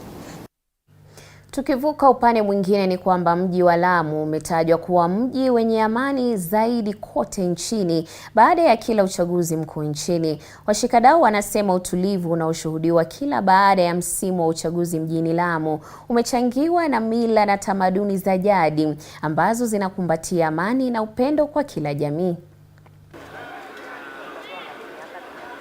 Kila uchaguzi mkuu unapofanyika mjini Lamu, utulivu umeshuhudiwa wa hali ya juu. Viongozi wa dini ya Kiislamu wanasema kuwa mji huo umekuwa na jamii moja ya Waswahili na wenye dini moja ya Kiislamu. Kitu cha kwanza ni kwamba watu takawafahamu kwamba Lamu ni kisiwa, eneo lingi moja. Pili, kwamba Lamu kwa sababu hivi vyama vingi havina ushabikiaji huku, kwamba kama sehemu nyingine kwamba wana ofisi, wana members, kwamba Lamu wanasiasa wanakuja wakati wa uchaguzi miaka 5. Vile vile wakazi wa mji huo wamekosa kushabikia wanasiasa wanaowania wadhifa wa urais, na badala yake wamejikita katika siasa za nyadhifa za chini. Ni kwamba wajua hapa Lamu sisi ndo wenyeji na huu ni mji wetu, kwa hivyo hatuwezi kufanya fujo vurumai tukaharibu miji yetu na mali yetu. Ili sisi ni wapenda amani, na kulingana na wataalamu wengi tuko na dini yetu ya Kiislamu, na dini ambayo imetukataza ile kufanya fujo. Wingi sisi kwa sisi ni ndugu, kwa hivyo ni ngumu uweze kumpiga ndugu yako ama jirani. Sisi hapa sote ni ndugu, jirani ni, kwa hivyo katika masuala ya vita hatuwezi kushirika vita. Monica Kemunto, TV 47. Shukran sana Monica kwa kuvalia njuga ya taarifa hiyo. Tukisonga mbele ni kwamba gavana mpya wa kaunti ya Kilifi, Gideon Mung'aro, amewafuta kazi mawaziri kadhaa wa kaunti waliokuwa wanafanya kazi chini ya gavana wa zamani Amason Kingi. Gavana huyo aidha amewaweka mawaziri wengine 5 katika likizo ya lazima. Mawaziri hao wakiwa ni pamoja na Profesa Josephat Mwatela ambaye ni wa barabara, Profesa Gabriel Katana ambaye ni wa ugatuzi, Mwachitu Kiringi wa maji, na bila shaka Nahida Mohamed wa utalii, na Luciana Sanzua wa kilimo. Mawaziri hao wamepewa hadi siku ya Ijumaa kukabidhi majukumu yao.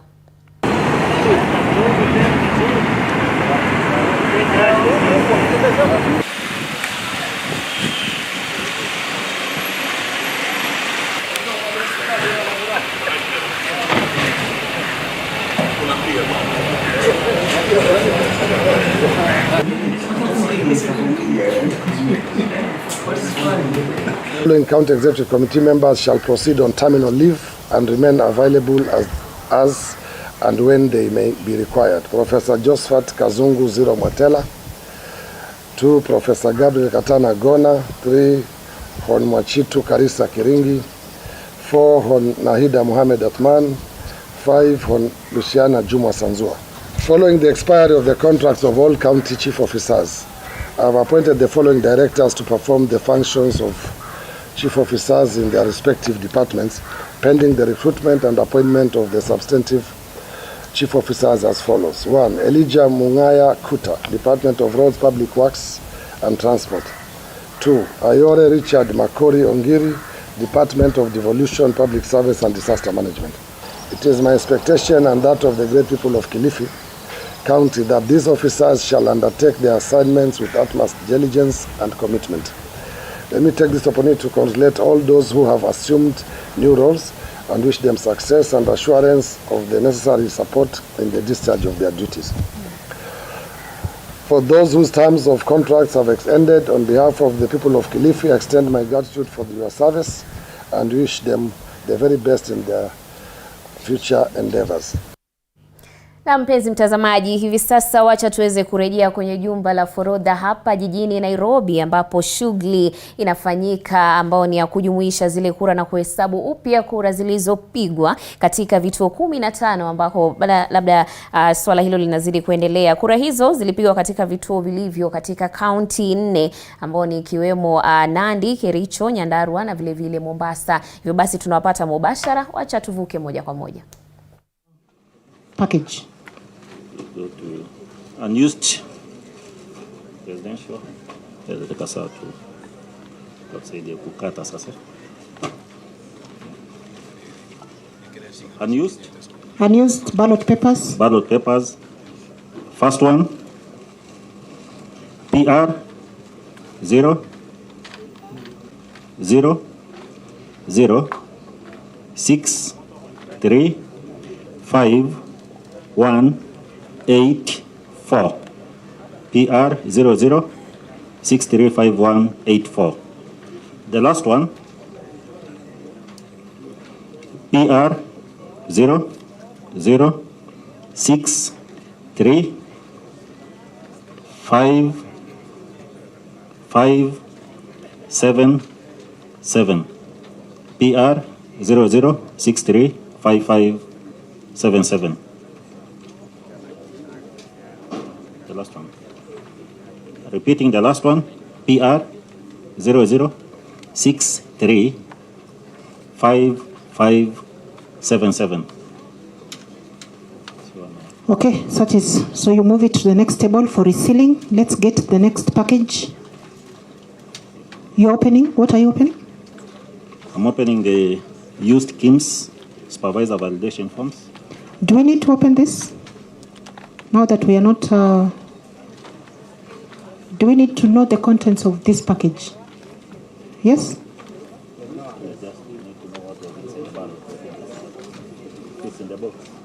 Okay.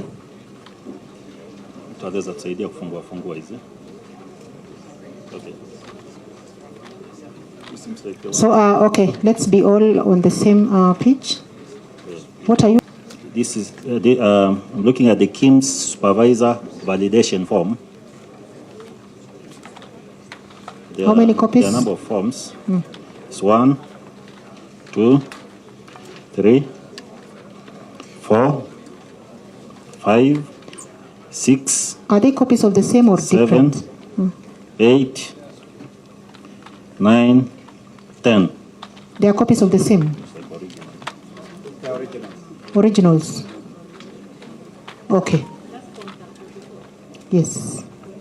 So how many copies? 10. Yes, original copies. So let's reseal them. Next, open. Next, yeah, any.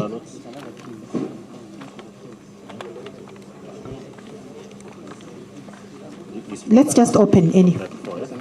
Yeah, just open. 34, let the 34.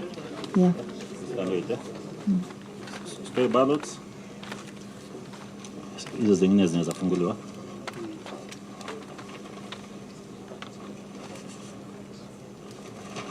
So these are the stray ballots. You have 2. From one Majengo ward and 2 Majengo ward. So in respect to MCA. So this is MCA 2 stray. Rejected ballot.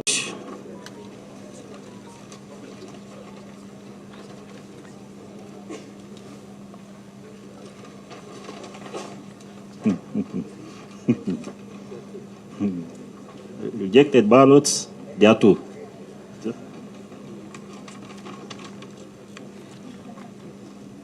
This must have been a teacher. And the other? It's obvious these were rejected. Yeah. Okay. So let's have them back in the package, sealed. Governor booklet.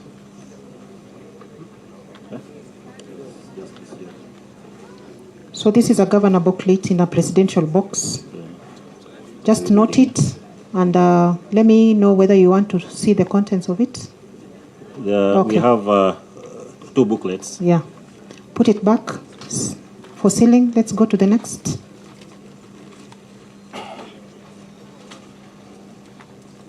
Unused KIMS supervisor validation forms. Unused. Yes, just open. Let's see. Because we opened the other one. The used ones. So you can see they are empty. And no entries. Do we count? Just count. Okay. 1, 2, 3, 4, 5, 6, 7, 8, 9, 10, 11, 12. So unused KIMS kit verification forms. 12. Seal them.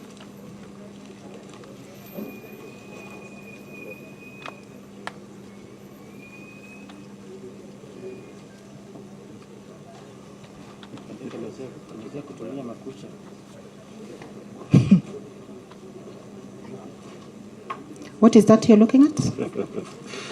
So this is unused from 32. It's quite a number. There are quite a number, just there are many. Do you want to know the number of the unused from 32 or you want to know the number? Okay, count. 1. 1, 2, 3, 4, 5, 6, 7, 8, 9, 10, 11, 12, 13, 14, 15, 16, 17,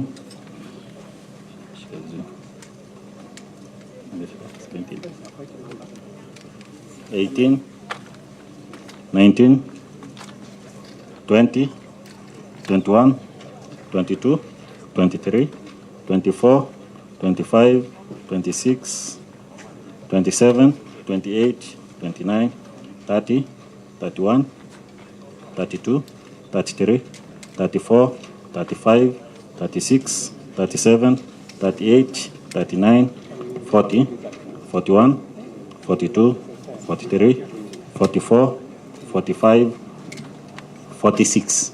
46 unused. Form 32 is? Next.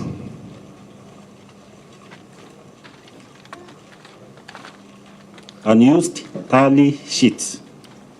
Unused tally sheets. Just let's Counting. have unused tally sheets. I don't think we need to keep counting them. Yeah, we'll. Their number. If they are unused, they are unused. I don't know. The number of unused. We need to agree as we go along. Okay, we are counting. Okay. One. Count them. You see, even the more we argue, just count them. If we are, then we will make a decision after this box. Okay. Count them. 1. Okay. 1.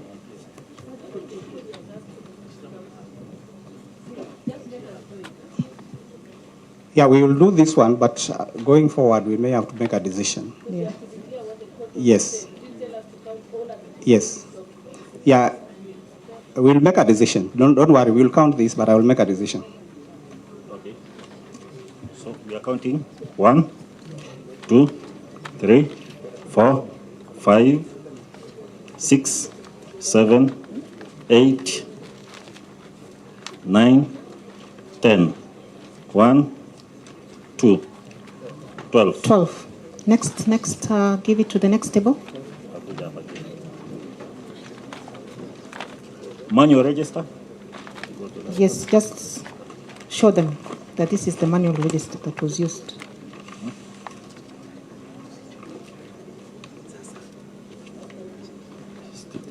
We have the manual register.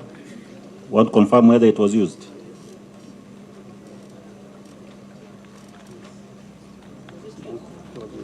Yeah, it was used. We count? No, we can't count. There are so many.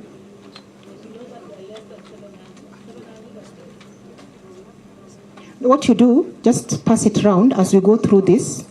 You can do the counting. I'll ask somebody else from this table to do the counting.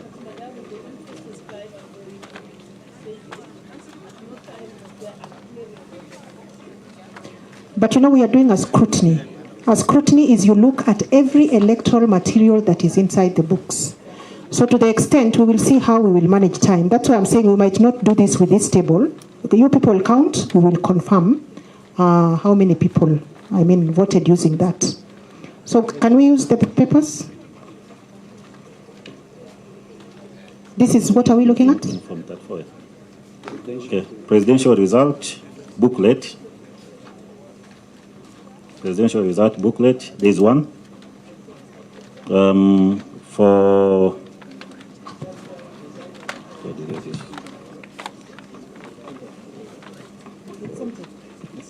it's empty.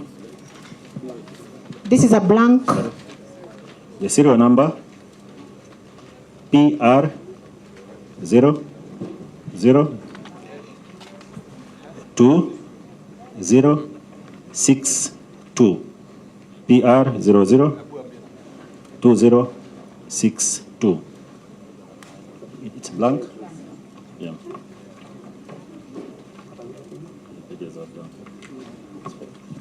The next, that is 34A, another one. This is from 34A carbon copies. Okay, leave that one. Let's deal with this first, because we might have to, if it is populated, might have to do comparison. Let's deal with it. Yes. Yes, the votes now. So we have 4. You're dealing with which batch? Ruto. So Honorable Were is dealing with William Ruto's. There are 2 batches. 1. Count them.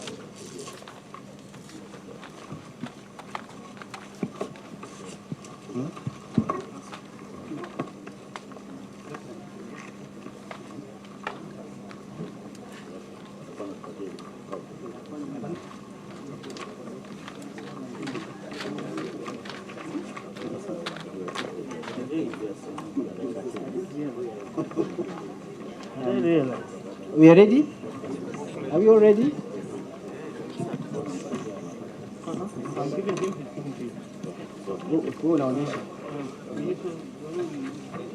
Okay, we can begin batch 1. 1, 2, 3, 4, 5, 6, 7, 8, 9, 10, 11, 12, 13, 14, 15, 16, 17, 18, 19, 20, 21, 22, 23, 24, 25, 26, 27,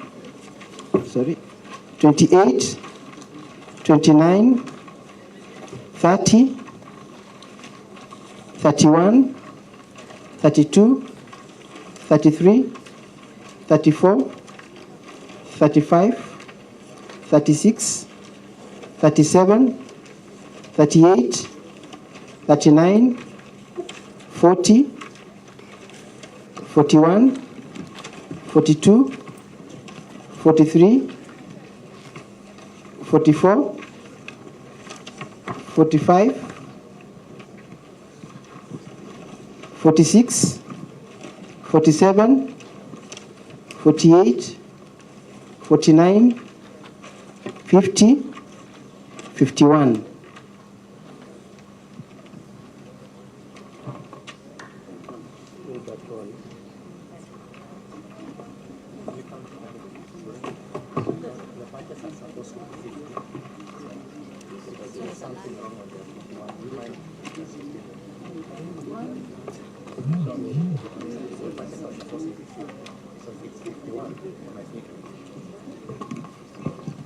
You didn't follow the counting. 51, the batches are supposed to be 50. So it's 51 in the batch. It's good to just confirm that that's the actual count. Indeed, that's why we said in that station, Form 34A results are different from what we received on this table.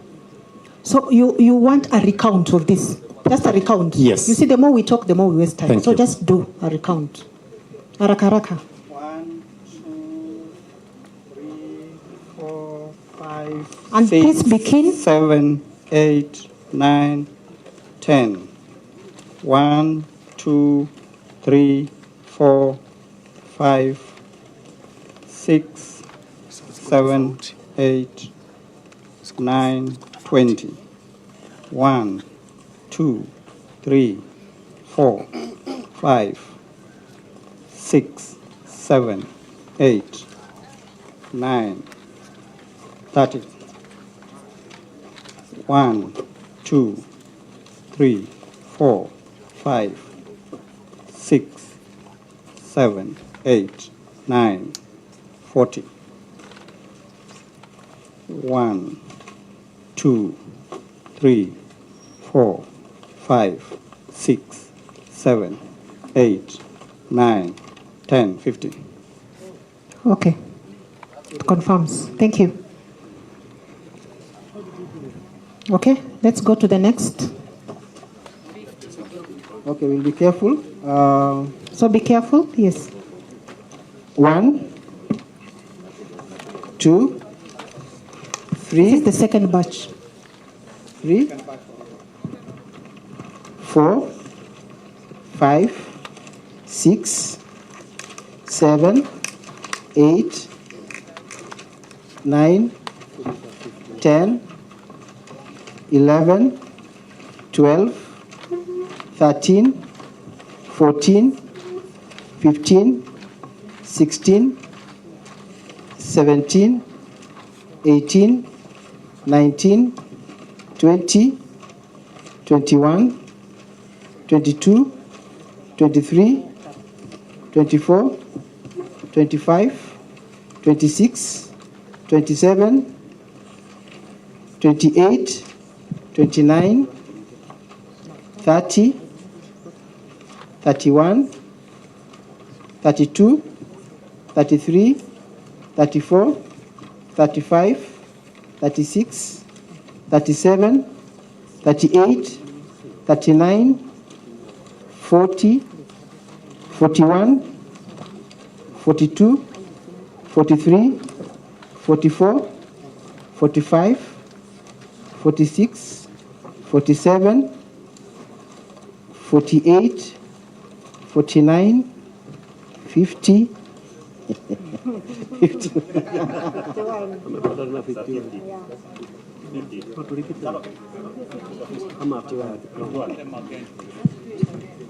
Am I too fast? Yeah. 1, 2, 3, 4, 5, 6, 7, 8, 9, 10, 1, 2, 3, 4, 5, 6, 7, 8, 9, 20. 1, 2, 3, 4, 5, 6, 7, 8, 9, 30. 1, 2, 3, 4, 5, 6, 7, 8, 9, 40. 1, 2, 3, 4, 5, 6, 7, 8, 9, 50. 100. So 51.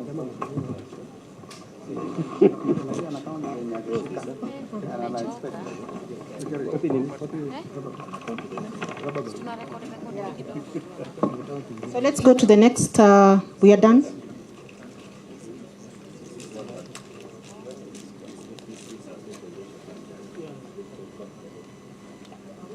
No, we are done with Ruto, isn't it? So we'll deal with Raila's. So there are 3 batches. The first batch.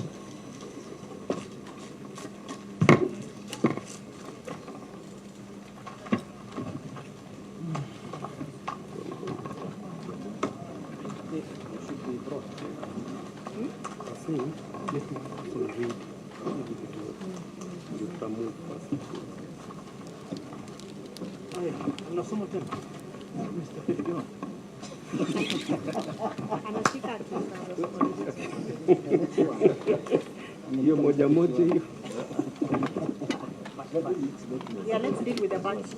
So you do it. Okay, how do we do it? Let's go with it. Masha, could you okay, give me. How do you do? Okay, these are ballots. The first batch for Raila Odinga.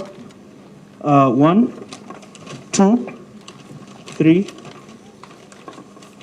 4, 5, 6, 7, 8, 9, 10, 11, 12, 13, 14, 15, 16, 17, 18, 19, 20, 21, 22, 23, 24, 25, 26, 27, 28. Batch 1, 28. We're now counting batch 2. 1, 2, 3, 4, 5, 6, 7, 8, 9, 10, 11, 12, 13, 14, 15, 16, 17, 18, 19, 20, 21, 22, 23, 24, 25, 26, 27, 28, 29, 30, 31, 32, 33, 34, 35, 36, 37, 38, 39, 40, 41,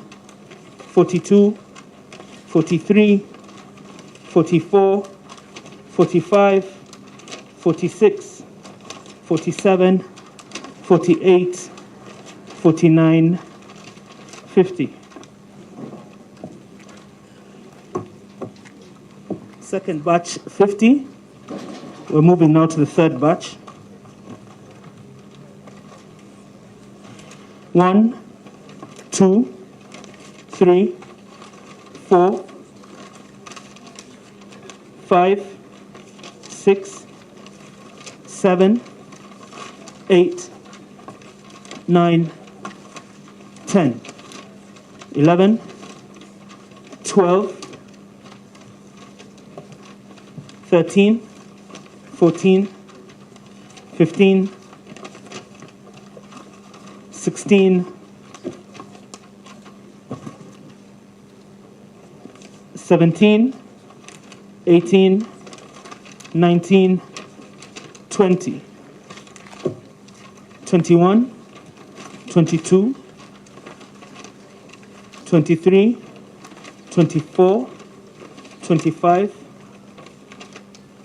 26, 27, 28, 29, 30, 31, 32, 33, 34, 35, 36, 37, 38, 39, 40, 41, 42, 43, 44, 45, 46, 47, 48, 49, 50. Mpenzi mtazamaji, mchakato mzima huu unazidi kuendelea, na hapo ni mubashara kutoka jumba hilo la forodha, ambapo ujumuishaji na ukaguzi vile na kufunguliwa kwa wale masanduku ya kupigia kura unazidi kuendelea. Hivi sasa wacha tuweze kuvuka moja kwa moja hadi kwenye mahakama ya upeo, ambapo kesi ya azimio ambayo iliweza kuwasilishwa kuhusiana na kutoridhishwa kwa matokeo yaliyotolewa yanaendelea. Hivyo basi wacha tuweze kuvuka moja kwa moja, ila kwa sasa nawaaga kwa heri. Jina langu ni Beatrice Watari. Before we proceed with the submissions by the petition, by the on behalf of petition number 2 of 2022, that is the Youth Advocacy Africa and Peter Kireka, We would like to clarify some issues arising from the scrutiny that is going on, and I will request my brother, Mr. Justice Naura, to do that on our behalf. Thank you, CJ. We have received information from the Registrar of the Court that parties have been unable to agree on how to conduct the exercise in order number 7 of the directions given in the ruling on scrutiny and recount. That order reads as follows. That IBC should provide certified copies of Forms 32A and 34A Book 2 used in the imputed election, subject the applicants providing the IBC specific contested polling stations for compliance thereof. We thought, in our wisdom, that order is specific to contested polling stations, but what we have instead, Otieno Gola writes and said he wants the Forms 32A for all 229 stations. Joachim Bosch and company write and say they want for 238 stations. I believe the petitioners, first petitioners, have asked for 517 stations. Obviously, with the time we have, and you've already spent the whole day haggling on this, 24 hours or 48 hours are gone, it is now impossible to comply with that order. And therefore, the court directs as follows. The applicants shall only, the IBC shall only provide the 32As and 34As Book 2 from 41 stations, polling stations, that are in the affidavit of Celestine Anyango Opio. That is the only way that exercise can be can have meaning. And that those forms will be a sample for which you can submit in accordance with your pleadings. We cannot allow you, we said, to go outside your pleadings, because what's happening now, we are creating a new case out of these forms. So please stick to your pleadings, and once we get those, the report on those forms, you submit on them in the context of your pleadings. And so, Caleb Khalifa's petition, Willis Otieno's petition, that's Willis Otieno, the petition by Raila Odinga, and the petition by Joachim Bosch. Those are the 3 petitions where these issues arise. Please submit only on those issues. I hope I'm clear. And we don't expect debate on this. We expect compliance. I thank you very much, CJ. I thank you, Council. And remember, CJ, and Council, this exercise must be conducted before 2 p.m. tomorrow. What will be undone by tomorrow will be undone. I thank you. Thank you, Justice Naura. My ladies, Chief Justice and members of the court, we are also having difficulties with the orders relating to inspection of the servers. We have been given restricted access only to the result transmission system, and only it has not been granted yet, only to one server, and it is established that the IBC has got 8 servers. We have taken the decision to write formally to the registrar in the hope that the court eventually can resolve this matter as quickly as possible, because we are running out of time. But there's no compliance in terms of the orders that the court gave. We are aware about that issue. We are following up on the question, and as far as we know, the exercise is continuing. Should there be an issue later in the day or tomorrow morning, we shall receive a report. But as far as we know, by the time we got out of here, the exercise had commenced. There was an agreement on how to access the server that was given, and the issue of cloning is being addressed. So let's leave it for now. Let's report again tomorrow morning. I thank you, CJ. I thank you, Mr. Orengo. We are aware about that issue.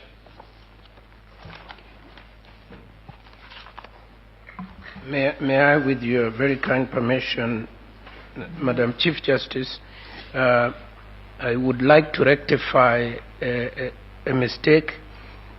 We intimated to you yesterday that the two commissioners, Professor Guleye and Boya Molu, would have separate representation. That has been achieved, and we have Dr. Willie Mutumbwa, who is in court, and we have for Mr. Professor Guleye and Mr. Peter Wanyama for Commissioner Molu. Thank you. That is noted. We can now proceed to invite counsel for petitioner in petition number E002 of 2022. Thank you very much, Your Ladyship, the Chief Justice, members of the court. I wish to make submissions this afternoon before you on behalf of the third petitioners in the consolidated petition. The petition filed by the third petitioner, initially as petition number 2 of 2022, raises or has issues that deal with all the issues that had been framed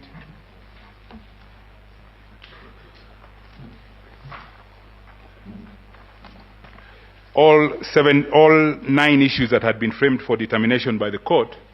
But in respect of issues number 1, 2, 3, 4, 5, and 6, I will rely on the written submissions that we have filed or that have been filed on behalf of the third petitioner. And I will utilize my time on my feet this afternoon to focus on issue number 6, the cojoined issue number 7, number 8, and number 9 of the issues that the court framed or the court has framed for determination. I wish to get straight into issue number 6. And my humble understanding of issue number 6, and I will read it just for clarity, whether the IEBC has carried out the verification, tallying, and declaration of results in accordance with Article 138(3)(c) and 138(10) of the Constitution. Again, it is my humble understanding from the manner in which that issue is phrased that what the court is inquiring into is not whether tallying and verification should be done in accordance with Article 138(3)(c) and 138(10), but indeed whether tallying was carried out by Article 138(3)(c) 3C and 138(10) by the IEBC. Time was taken by my learned senior colleague, Mr. Paul Mwangi, earlier on this morning, to make submissions as to what the IEBC is, the meaning and definition of the IEBC, and what amounts or what body or group of people then amount to the IEBC. And that is a submission of law, and I don't intend to repeat the submissions that were made by my learned senior colleague. But the issue as framed in number 6 invites a detailed factual inquiry. And that factual inquiry is the factual question of was the tallying and verification during the or after the presidential election that is the subject of these petitions indeed carried out by the IEBC. I wish to start my submissions by referring you to a press statement. And that press statement is by the chairman of the IEBC. I believe he's the second respondent. That press statement is dated the 17th of August 2022, and that press statement is to be found in volume 4 of the third petitioner's documents at pages 493 to 496. That press statement is dated the 17th of August. It is headed, the subject is staff murder, profiling, and misleading reports on the presidential election. It is under the hand of the chairman of the IEBC, and it is divided into 3 parts. I wish to focus my submissions on part 3. And part 3 is headed Declaration of Presidential Results. And I submit that this press statement is important because it is the first account by the second respondent as to how tallying and verification took place. In line 12, he states, "For the avoidance of doubt, the law provides that the chairperson of the commission is the returning officer of the presidential election." I will emphasize on that the chairperson of the commission is the returning officer of the presidential election. I will make submissions later on in my submissions, and I will hope to persuade you that there is no such position as the returning officer of the presidential election. It is a creation of the chairperson of the IEBC,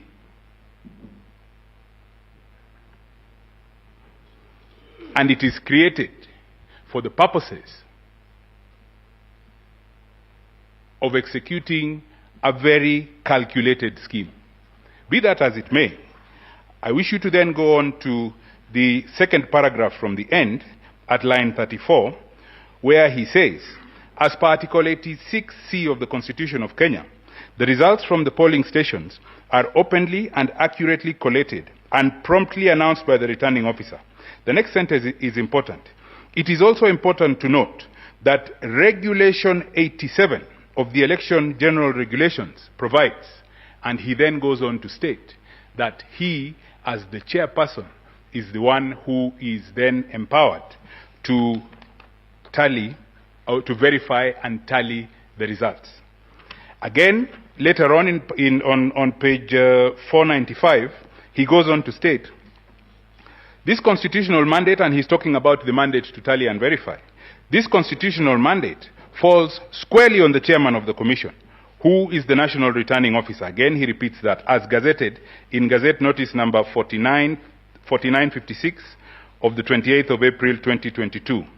The role of the national returning officer for the presidential election is not a shared responsibility and not subject to plenary discussion of the commission." Very important, because at the end of the day, this is how the second respondent then tallied, verified, and declared the results, but we will get to that later on. He states in the paragraph beginning, "as the gazetted national returning officer," that in the spirit of teamwork, the chairperson involved the commissioners. That is all he did. In the spirit of teamwork, he felt that there was no duty to involve them. All he did was involve the commissioners. And again, later on during my submissions, I will get to that. My learned senior colleagues who submitted before me dwelt in detail on the content of Regulation 83.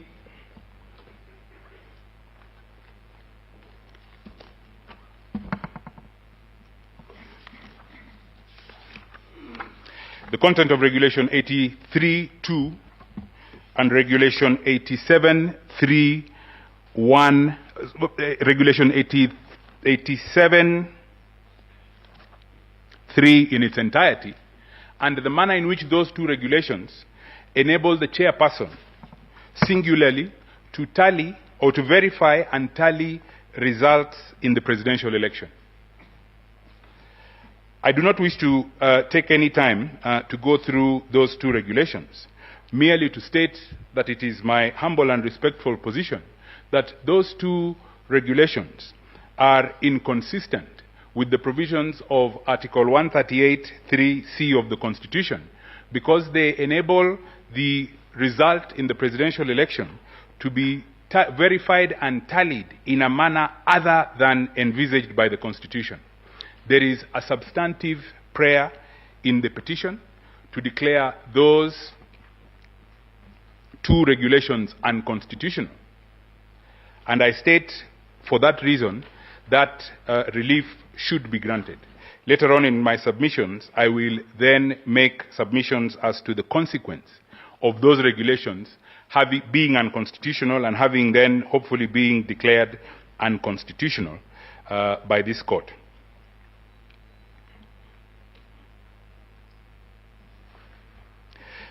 The fact that the tallying and verification of the result in the presidential election was done solely by the chairman is laid bare in the provisions of Gazette Notice number 9540 of 8th of August 2022. This again was referred to by my learned senior colleague Mr. Firoz Noroji whilst he's on his feet. And this Gazette Notice is to be found at page 36 of the affidavit sworn by the second respondent and drawn by the firm of my good and learned friend Mr. Eric Gumbo and Associates at page 36 of that affidavit.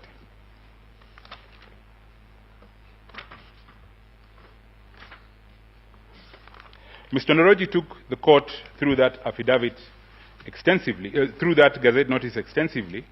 I only want to emphasize that before the election, the chairman of the commission is clear that it is he who will tally, who will verify and tally the results.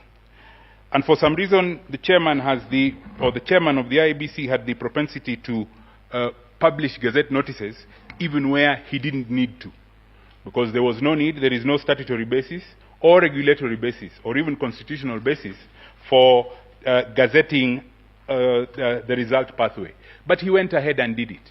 And it is clear, and I submit it is admitted by the chairman of the IEBC that he exclusively, to the exclusion of the rest of the commissioners of the IEBC, tallied and verified the result for the presidential election.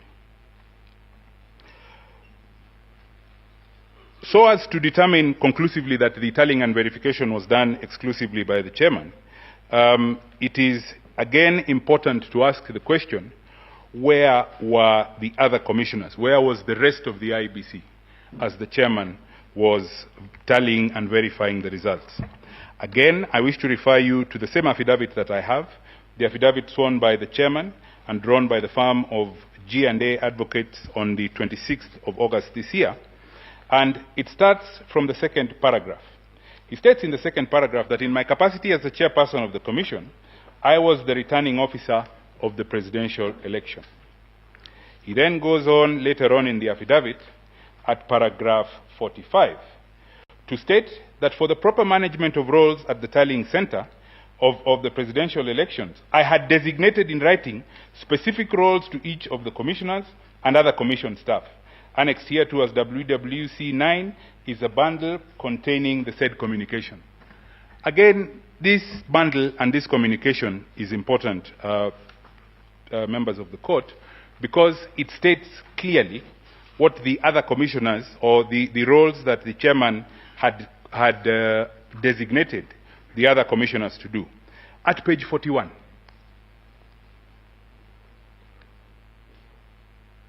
there is an internal memo or a letter signed by the chairman on the 22nd of July addressed to the Vice Chairperson Juliana Cherere and Commissioner Boya Molu. And it is headed Appointment to the Media and Call Center Management Team for the Presidential Tallying Center, Bomas of Kenya. And he goes on, he says, consequently, you are hereby appointed to the Media and Incident Reporting Team of the Presidential Election Tallying Center as follows. Juliana Cherere, Team Leader. Commissioner Boya Molu, Alternate Team Leader. And their roles are set out there. Terms of reference of your appointment provide liaison between the Presidential Returning Officer, who is himself, and the National Communication Center, preparing periodic briefs for the Presidential Returning Officer to address the media, briefing the Presidential Returning Officer on electoral activities across the country. Nothing to do with tallying and verification. The two subjects of that letter are commissioners of the IEBC. The next letter is on page 42, also dated the 22nd of July. This one is addressed to Commissioner Francis Wanderi and Commissioner Irene Masit. Again, under the hand of the chairman, and it is appointment to the Logistics, Welfare and Security Team at the Presidential Tally Center, Bomas of Kenya. Again, he appoints them in the second paragraph. Consequently, you are hereby appointed to oversight, provide policy direction and strategy formulation for the Welfare and Security Team of the Presidential Election Tallying Center. He then states their names and he states their terms of reference as security of the tally center and installations, the tallying center's logistics, planning and organization, security of members of the commission, staff, VIPs and other visitors, transport for commission staff, any other duties assigned. Important, those are 2 commissioners. None of them has been assigned to tally and verify. The third letter is on page 43, and this one is addressed to Commissioner Justus Nyang'aya. Again, Justus Nyang'aya is appointed to be in charge of dignitaries and protocol. And in the second paragraph, he is told that as team leader for dignitaries and protocol, he will be responsible for providing support services to the Commission, managing protocol of dignitaries and VIPs, managing access to the Presidential Tally Center for accreditation, for accredited media, observers and agents, and any other responsibility. Now, those are out of 6 commissioners. Those are 5 commissioners. None of them is assigned to tallying and verification. There is a last letter, also dated the 22nd of July on page 44. This one is addressed to Commissioner Professor Abdi Guliye and Mr. Marjan Hussein Marjan. I wish to point out to this court and ask the court to note that Marjan Hussein Marjan is not a commissioner, but he is merely the CEO of the IEBC. Now, these 2 are appointed to the results management team at the Presidential Tally Center. Their duties are undertaking quality assurance of results forms received from the Presidential Returning Office desk, tallying and processing of election results. I urge that that is the language of Article 183.3, and assisting the Presidential Returning Officer in managing a record of the election results. Tallying and verification, I submit, on the admission of the chairman of the IEBC was done by Professor Abdi Guliye and Marjan Hussein Marjan, and not by the IEBC.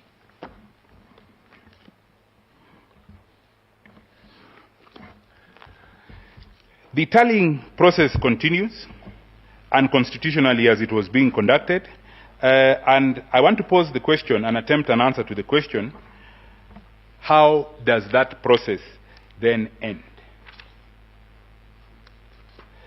That process ends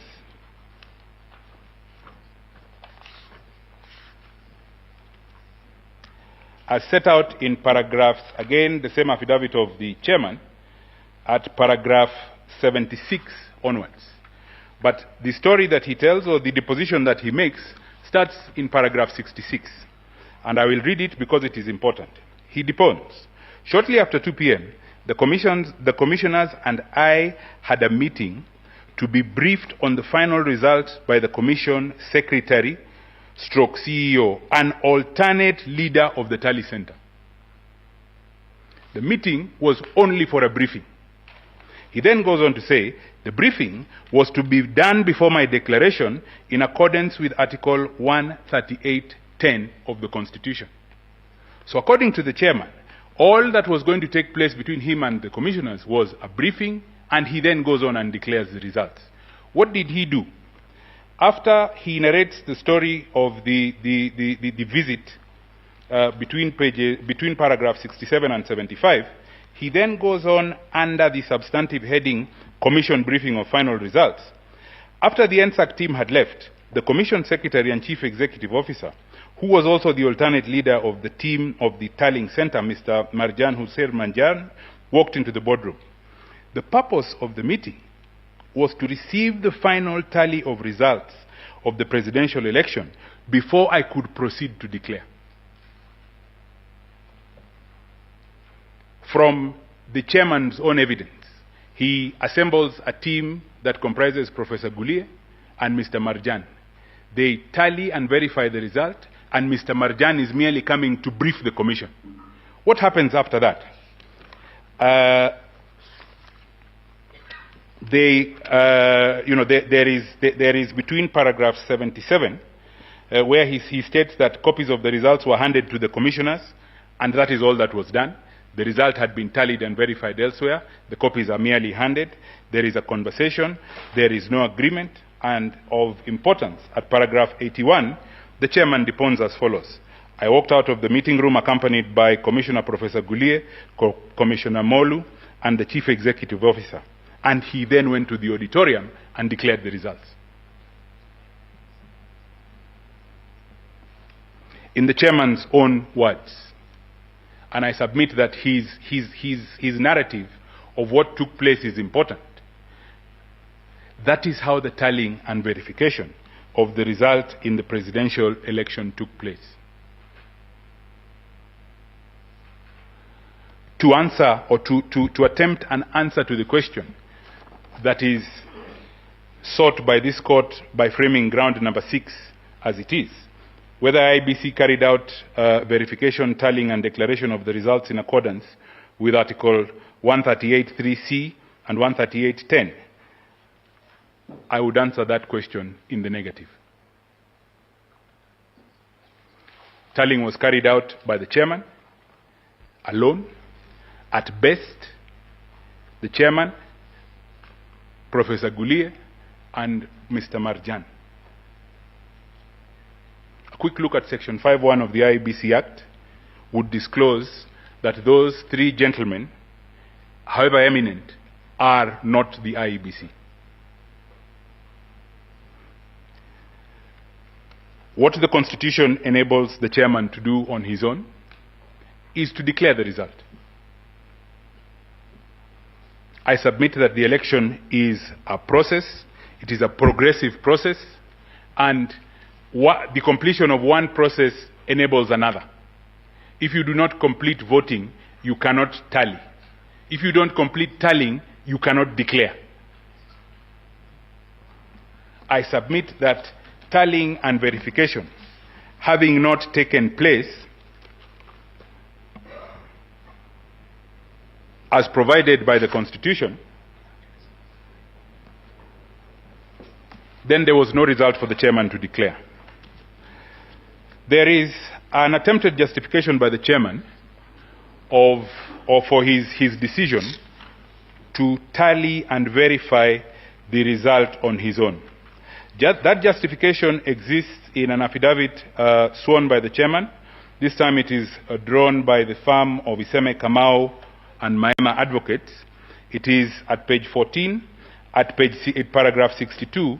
The chairman attempts to justify his decision to tally and verify alone from this court's decision in Raila 2017.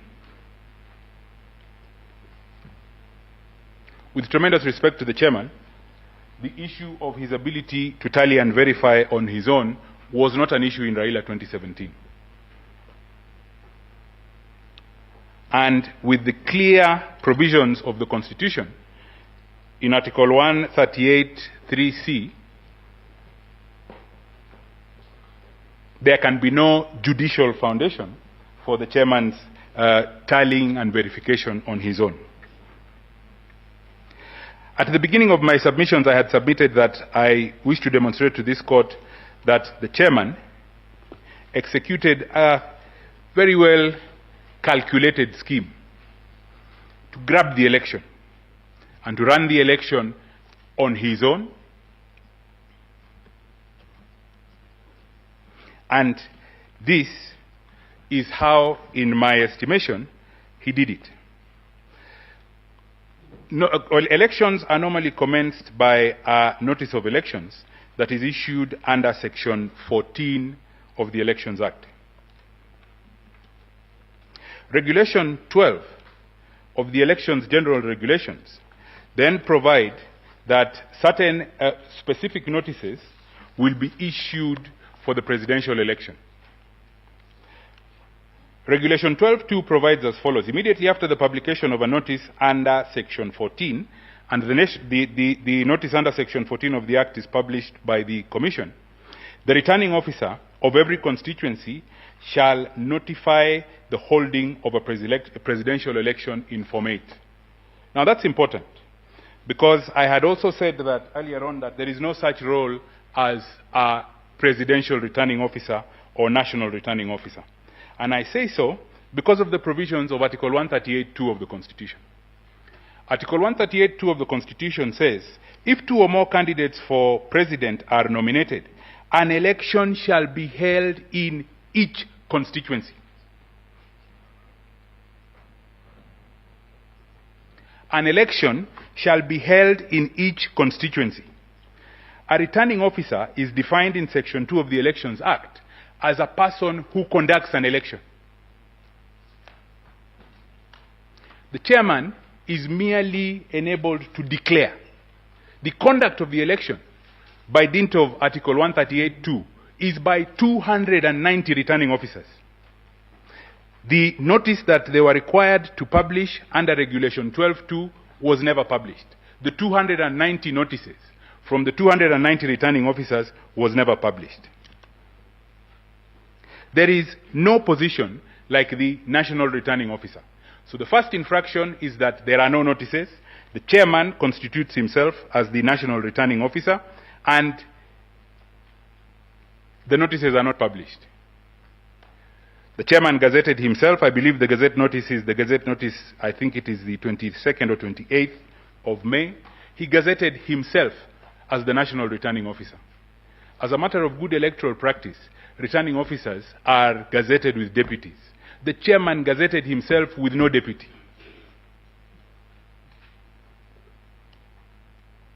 It was his election to run as he saw fit. There is the issue of the deployment or the unilateral transfer of returning officers.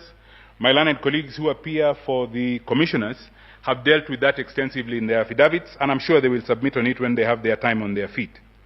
Again, the deployment of commissioners at Bomas was not accidental, it was deliberate, it is documented, and the details are spelled out, the duties are spelled out in detail. Again, the postponement of the elections is another issue, and I wish to pose this question at this juncture. We have interpreted constitutional time as being strict, but the chairman of the IEBC has on more than one occasion dealt with constitutional time as if it is elastic. The elections that he postponed on the 8th of August were not the first elections that he postponed. In the second week of March 2000, the then sitting MP for a constituency in Kwale called Msambweni passed away. The Constitution provided that by-election be held within 90 days. That by-election was not held until the 20th of December 2000, or not 2000, 2020. Again, that is another election that was postponed, and it just went by. The manner in which the commission conducted itself, or the chairman conducted himself, around the commission dealing with these very petitions is also instructive in the manner in which the chairman had, assumed certain roles and capacities to himself.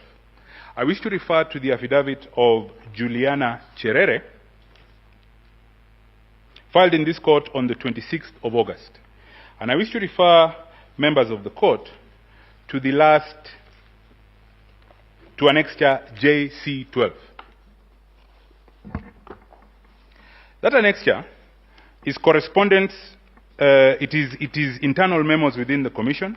The first one is signed by the 4 commissioners, and it is a request for a special meeting whose agenda is to deliberate the commission's position in light of the presidential elections petition filed in court on the 22nd of August. That letter is dated the 24th of August, 2 days after the petition is filed. Annexure JC12 or JC13 is a follow-up to that letter. There is no response, or there is no response by the chairman to the initial memo, and there is a follow-up now asking for a meeting on Friday the 26th at 9 a.m. at the commission's offices to discuss that purpose. Of tremendous importance is the letter, or is the internal memo exhibited as JC14. This is a response to the request for a meeting. This one is not under the hand of the chairman, but under the hand of the CEO, where he convenes that meeting for today, the 31st, the first day of hearing. Is that a chairman acting in the best interest of the commission? Is that a chairman acting constitutionally responsibly? The effect of the unconstitutionality in the election was dealt with by this court's decision in Joho 2014. Anything done under that unconstitutional piece of legislation is a nullity. In the brief time that I have left, to answer the ground number 7, it is impossible to tell whether the returned candidate garnered 50% plus 1, because the process by which that finding would have been made did not take place constitutionally.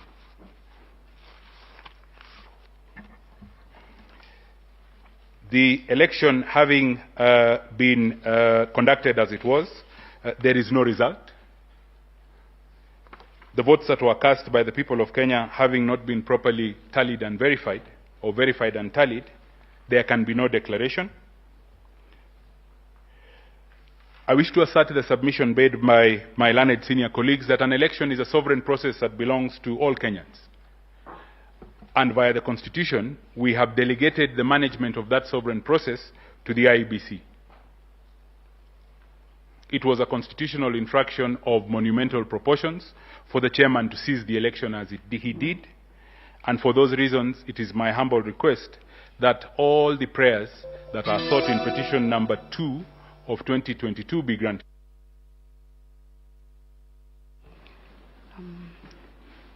Thank you, Council. Next.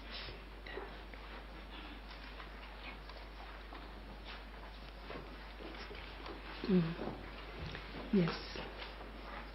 If may please, my lords and my ladies, I start by saying that election is a process.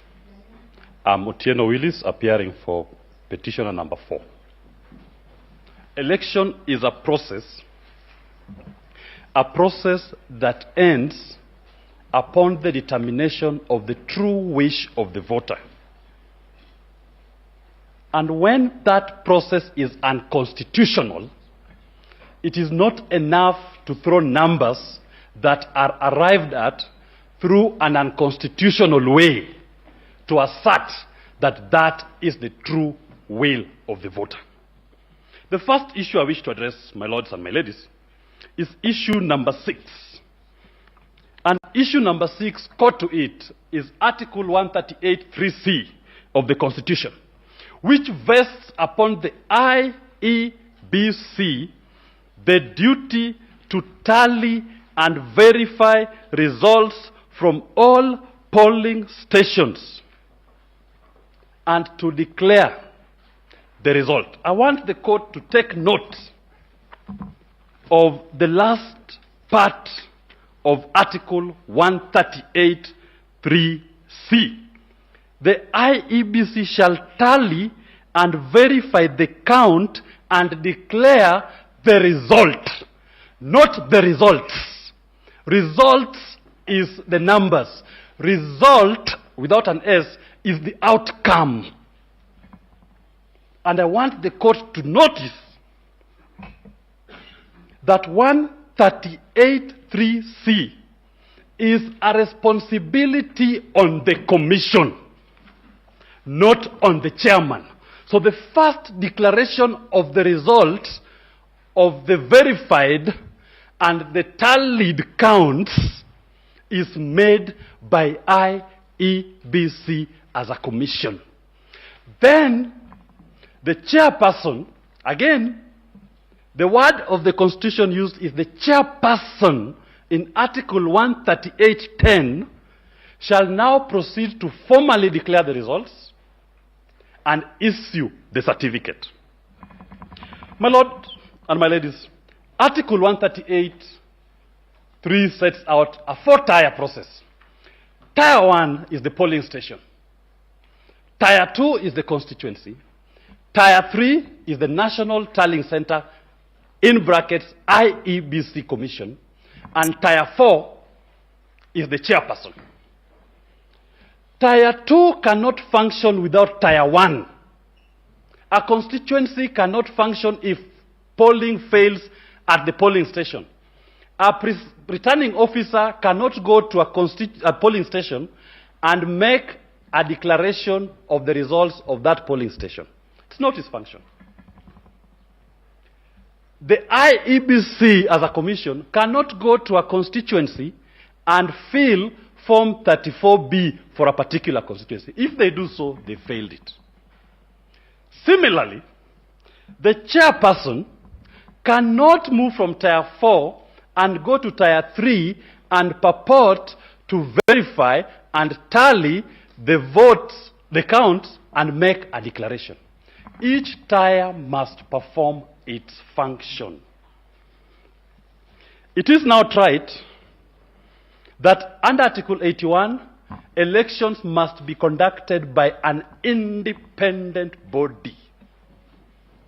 The presidential elections whose results we are disputing were conducted by an independent individual, not a body. Because if it was a body, I would not have been served with documents from commissioners confirming they did not participate in the verification and tallying of the count. A majority of the commissioners, IEBC in their replying affidavits served upon me, has confirmed they did not tally and verify those results. My lords and my ladies, I wish to state, Chapter 15 of our Constitution establishes constitutional commissions and independent offices. Where the Constitution desired a function to be performed by an individual, it established an independent office. The Office of Auditor General, the Office of Controller of Budget. But where it desired a function to be performed by a commission, it established an independent commission. The Office of Election Management Body is a commission. It is not established as a chief elections officer as an independent office, as Wafula Chebukati seeks to run the commission. My lords, if the people of Kenya desired to have an individual, they would have simply reverted back to 1988 when we had a supervisor of elections. I will not go back into what has been submitted, but only to add on that point that where a commission has been properly constituted and the number is set as an odd number, the Constitution and the law presupposes there may be dissent. And the oddity of the number is to make sure that ultimately a decision will be arrived at. In this particular case, the oddity of the numbers led to a decision of the commission. And a majority of those commissioners have told us in their affidavits that they did not carry out a tally and verification of the results. Tier 3 failed. Confirmed. Let us go to the state of mind of Mr. Wafula Chebukati on the 15th when he was conducting this function. Just to confirm to you that he did it himself. In page 12 of volume 1 of my documents is a statement dated 17th of August by Wafula Chebukati, in which he says that it was his sole responsibility and that the commissioners had no role in that process. That was his state of mind. But the same person, when he comes to court in his replying affidavit, at paragraph 75, 76, 84, 85, he turns around and says, the commission in a collegiate manner arrived at a decision. Why is he lying? If on the 17th he has told us it was his sole responsibility. When he comes to court now, he says the verification was done by everybody. And it's important that I point out in the replying affidavit by William Ruto at paragraph 16 and 17, he also says that it is the sole responsibility of the chairperson to verify and to tally the results. That was their state of mind. But we are submitting it is not the law. The law is everybody must conduct it. These issues which we are raising were canvassed in the Maina Kiai case. Hele Khalifa, the petitioner number 1 in this petition, was a petitioner there. And the court said the IEBC, as opposed to its chairperson, upon receipt of prescribed forms containing tabulated results for the election of president, electronically transmitted to it from the near 40,000 polling stations, is required to tally and verify the results received. That was the law in Maina Kiai. And they go further to say the architecture of our laws is that the power to tally and verify cannot be vested in an individual. Supreme Court Raila Odinga 2017, the court said in paragraph 292, the failure by the first respondent to verify the results in consultation with the second respondent, IEBC and the chairman, failing to act together in concert, meant that it went against Article 138(3)(c). That was binding. To drive this point home, my lords and my ladies, taking into account those two decisions, the number of IEBC commissioners are 7 plus the chairperson. The number of Supreme Court judges are 7 plus the Chief Justice. If, as been... Counsel, yes. Do I understand you to be comparing the Supreme Court, its architecture, and the IEBC? No. I wanted to give an example. Be careful. Okay, I'll try to be very careful. I'll try to be very careful and not extreme. I just use the number of 7. That in terms of 7, the Supreme Court sits as a full bench when constituted. And the rules on arriving at a decision is by majority. And there have been even instances when the Chief Justice of this court has been on a minority. And we never saw a Chief Justice walking out there saying, my minority decision is the decision of the Supreme Court of Kenya. In the instance petition, we have the chairman and Gulie and Mr. Molu walking out saying, our minority decision is the decision of the IEBC. How absurd can it be? And to buttress that point, Mr. Nyamodi has clarified what roles were given to the commissioners as opposed to tallying. The roles given, for example, to judges are known to adjudicate over matters. If it were to happen, and I know it can never happen, that the Chief Justice assigns judges some to go and receive advocates, some to go and receive VIPs, some to go and receive the media, then the Chief Justice remains with only 2 other judges, and they make a decision and tell the people of Kenya, this is the decision of the Supreme Court of Kenya. How absurd will it be? That is what transpired in this particular case. Commissioners were relegated outside their core functions, and the function performed by an individual, what I call a minority of the IEBC. That was never the intention of the law.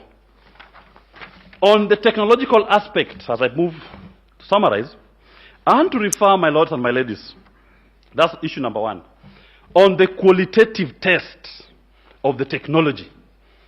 IEBC, under the Elections General Technology Regulations, conducted an independent audit of the biometric voter register. This is what your auditors said. At page 32, volume 1 of my bundle of documents, the KPMG report found that 481,711 persons were not qualified to be on the register, but they were on the register. Duplicates. One person has several entries. If this number was below the margin of victory, it will be insignificant. The start of an election process is the voter register. It must be a very clean document. In this case, they started the race with a register by their own audit as at the 16th of June. The register that was gazetted on the 20th of June, that register had 481,711 persons who were not supposed to be there. Duplicates, several entries. The margin of victory by William Ruto passes 50% plus 1 is less than 70,000 within this margin. The margin of victory by which is declared more than Raila Odinga, 200,000, again less than this. So the universe of the elections was already compromised ab initio, and the number by which it is compromised could affect and did affect the results. To use my Supreme Court example, I will say, if all the judges were biometrically registered, we know there are 7 judges, but we go a biometrics audit, we find there are 9 voters in that register. Would we say that that register is authentic if they were to vote on an issue, and then the return is 4-3, and yet the register had 9 people? Would we say that only those who are legitimately qualified to vote participated? I will say not. In page 36 of my volume 1, the audit report finds that 638,814 entries were noted to be null IDs. You have registered voters on the register who don't have ID numbers. Null. That is the quality of your election document.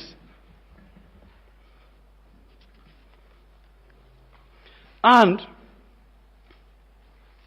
at page 37, the auditors find that there are generic users who cannot be attached to anyone, generic users of the biometric voter register system who cannot be attributed to anyone. But more importantly, the auditors found that there were 14 non-returning officers, users, accounts that had been granted voter access privileges on the identity data management system. Non-users, some of them are referred to as Embakasi South clerks. People who had access to the system and they were able to make changes on the persons who are supposed to be on the register. Non-authorized users, their own document. At page 39, audit report finds that there are users who are not gazetted returning officers that have access to the database. It is important that we note this. Page 42, IBC's response to the audit queries. They said it was not humanly possible within the time available to deduplicate the register. That is, to remove those erroneous entries. So they are confirming they went into an election in which the register was compromised, and the number by which it is compromised could and did affect the results. They also purport to say that they cleaned the unauthorized users. At the time when they are doing it, your system has been compromised. There's nothing left to say. You are now running on autopilot, as the KPMG audit report says. The horse has bolted. The stable is broken.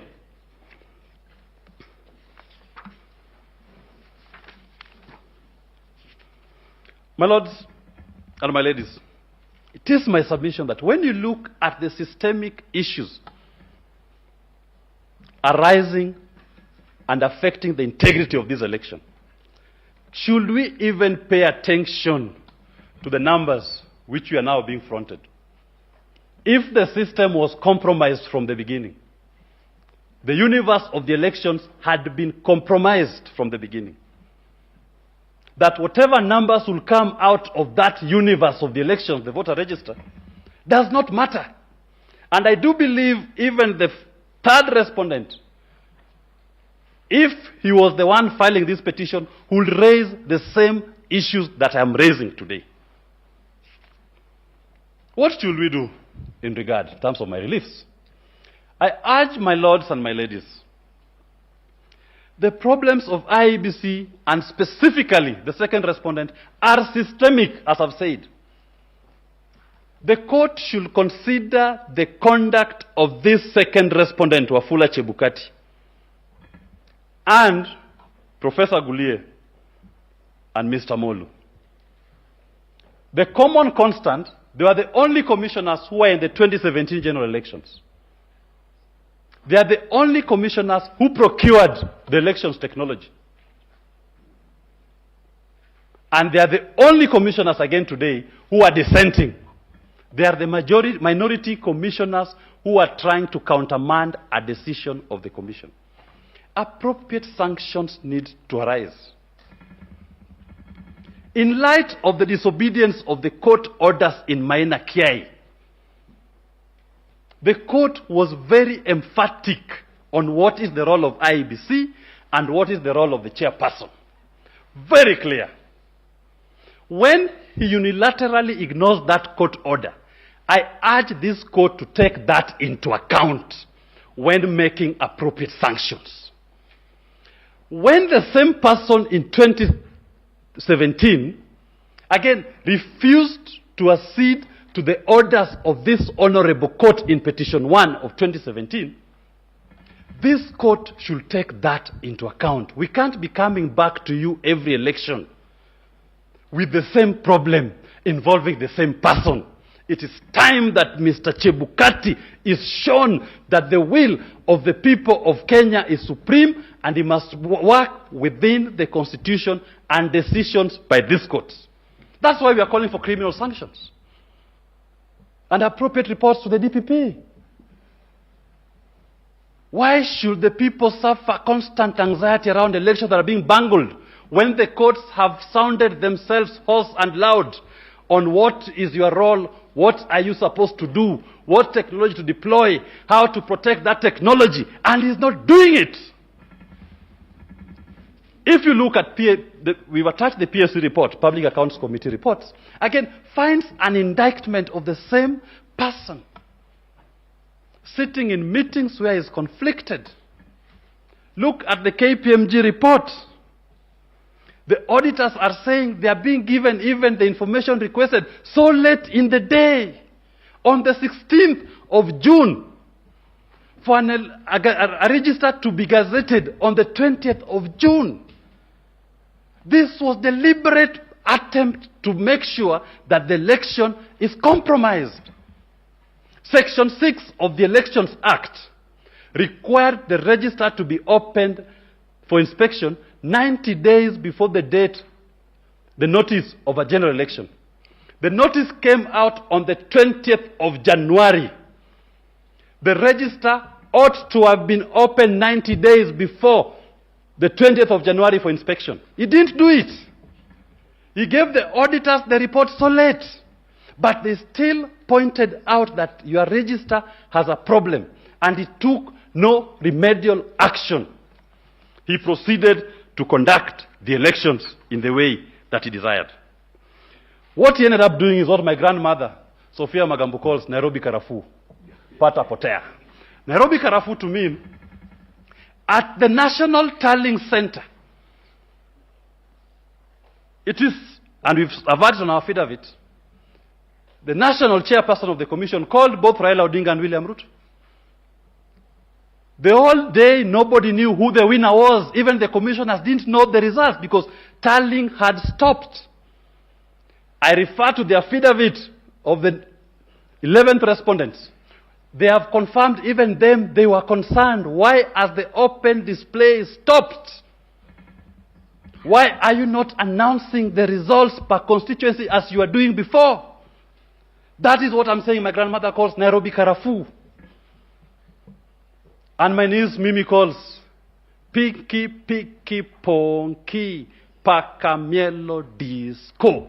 Because he called both of them. He called both of them. And he was the only person who knew who the disco would land on. It could have been either of them. It could have been William Ruto, it could have been Raila Odinga. It fell on William Ruto and he says, voila, you are the president. Is that how we intend to choose our national executive? We've reduced it to Mimi's childhood game of Piki Piki Ponki Pakamielo Disco. Council again. Yes, my lord. I did give you brotherly advice. Be careful. That language appears to be alien to this court. I'll be guided, my lord. I'll be guided. But the main point, so that we don't lose the crux of the point, is that the lack of transparency in the tallying and verification of the results, contrary to Article 10 of our Constitution, completely eroded public confidence in our Constitution. It completely left a very core exercise of a sovereign donation by the people to the whims of an individual not subject to any control. And that, my lords and my ladies, should not miss the attention of this court. My lords, in our submissions, we've spoken about the DCI report and the penetration of the system. Again, just to buttress the role of this chairperson. My lord, the DCI, as has been submitted, is set up as a government agency to investigate crime. They did find that indeed there were foreigners who had access to what we call critical election instruments. And their forensic report has established the presence of those persons.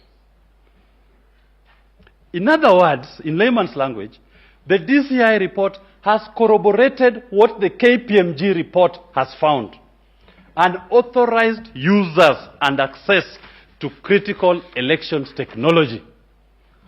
Should we ignore that and say, just look at the numbers, forget about the process? I humbly submit that we cannot now even focus on the numbers. We should not even. Because the process through which those numbers are being arrived at has been compromised. So that anybody inviting you even to look at the number is inviting you down an alley. A process in which the wish of the people has been convoluted. My learned senior John Mohammed, representing a poor voter, did say that voter just wants to see, just wants to know, how was my vote converted into account and the result of the elections. If the infrastructure and the process set up for that poor voter does not guarantee integrity, then, my lords and my ladies, it is my humble submission that the number that an individual ultimately comes out with at the end does not matter. If that number comes out in a manner that infringes the Constitution, you've come up with your number in a manner that violates specific provisions of the Constitution, then that number does not matter. The Constitution has to be upheld. Because the Constitution is what established the framework through which we will start generating that number. You ignore the Constitution, then it doesn't matter. We've not organized ourselves as a sovereign on how to arrive at the number. My lords, as I move to conclude, I think it is very important that I buttress this point on the meaning of Article 138(3)(c), because I see I still have 4 more minutes and I will not wish to donate them at the moment, and Article 138(10). The IEBC shall tally and verify the count and declare the result. That's the first step. And I've invited the Honorable Court, there are numerous decisions from this court on what a result is, outcome. So the first declaration to take ownership of the elections is done by the IEBC once they verified and tallied the count. And some of the tools of verification, number one, are the KIMS kits. Because the KIMS kits were meant to send you voter turnout per polling station. So part of how you verify, you ask yourself, this particular polling station, as per the KIMS kits, how many voters logged in? Thank you. How many voters logged in and voted in that polling station? Once you establish that, you check on the Form 34As how many registered voters are entered to have voted in that station. If the numbers are different, then you ask for Form 32A, assuming some were identified manually. Those are the steps of verification. But if the numbers in your KIMS kits are less than the numbers of the votes returned and are not supported by any Forms 32As, then that's a polling station to be flagged. It means the verification has not returned or cleared that polling station. That is what the IEBC does. Verification is not, as they're trying to attempt to tell us, is about looking at the UV mark, looking at the serial number. Those are just part of verification. But the verification, number one, is to identify that indeed the true universe came out and voted. And that is very important. Once the commission satisfies itself, we go to Article 138.10, in which Article 138.10, the chairman now walks out of the commission meeting together with all his commissioners, if necessary, and proceeds to now declare the result. Because remember what I said? The first declaration was done by the IEBC when they concluded their verification and tallying. Then the other declaration, 138.10, is done by the chairperson. And then he issues the certificate as an individual. So that to assume that the chairperson on his own can conduct, or that the staff of the commission are the ones to do the tallying and verification, that is erroneous. It is the commission that does it. The staff of the commission are spread everywhere. They report to the commissioners who constitute the commission. And the commissioners take control of that process. And finally, my lords and my ladies, it is not the first time we are holding elections in this country. To say that Mr. Chebukati didn't know what the law was. He knew. These provisions have been applied in 2013. They were applied in 2017, 1, and 2017, 2. And the commission functioned as a commission to conduct those elections. Why should we now move away? My lords, finally, in this election, we submit the people had their say, but the machines, technology, had its way. Please correct it. Thank you very much.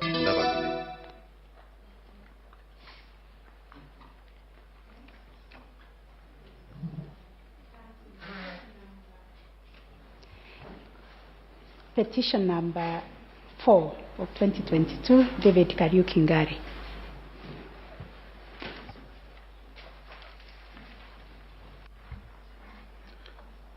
My lady, this is petitioner number 5 in the consolidated petition. My name is Metuga.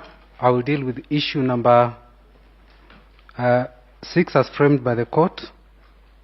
My colleague, Mr. Njiru Ndewa, will deal with issue number 8. The petition is dated 22nd of August 2022. We have filed submissions dated 25th of August. So let us confirm. Who is your client? My client is David Kariuki-Ngari. Yes. Then according to our records, it's number 4, petition number 4.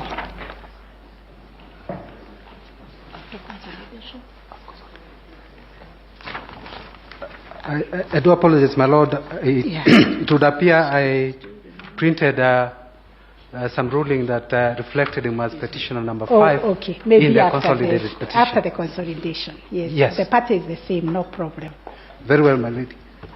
We have filed petitioner submissions dated 25th of August 2022. They are supplementary submissions dated 28th of August 2020. Sorry, you said that you'll address issue number?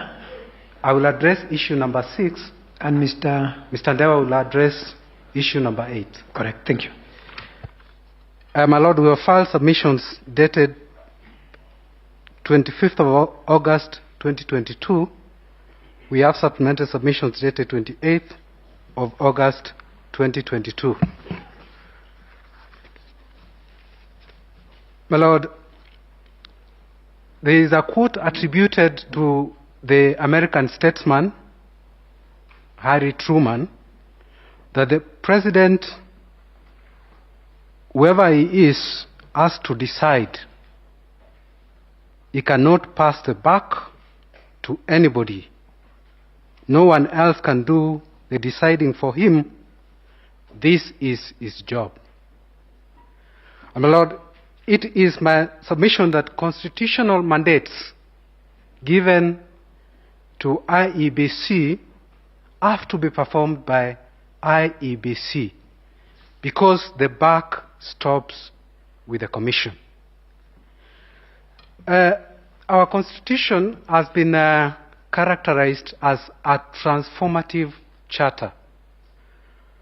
My Lord, the only way it can be a transformative charter is if we breathe life to it instead of paying lip service.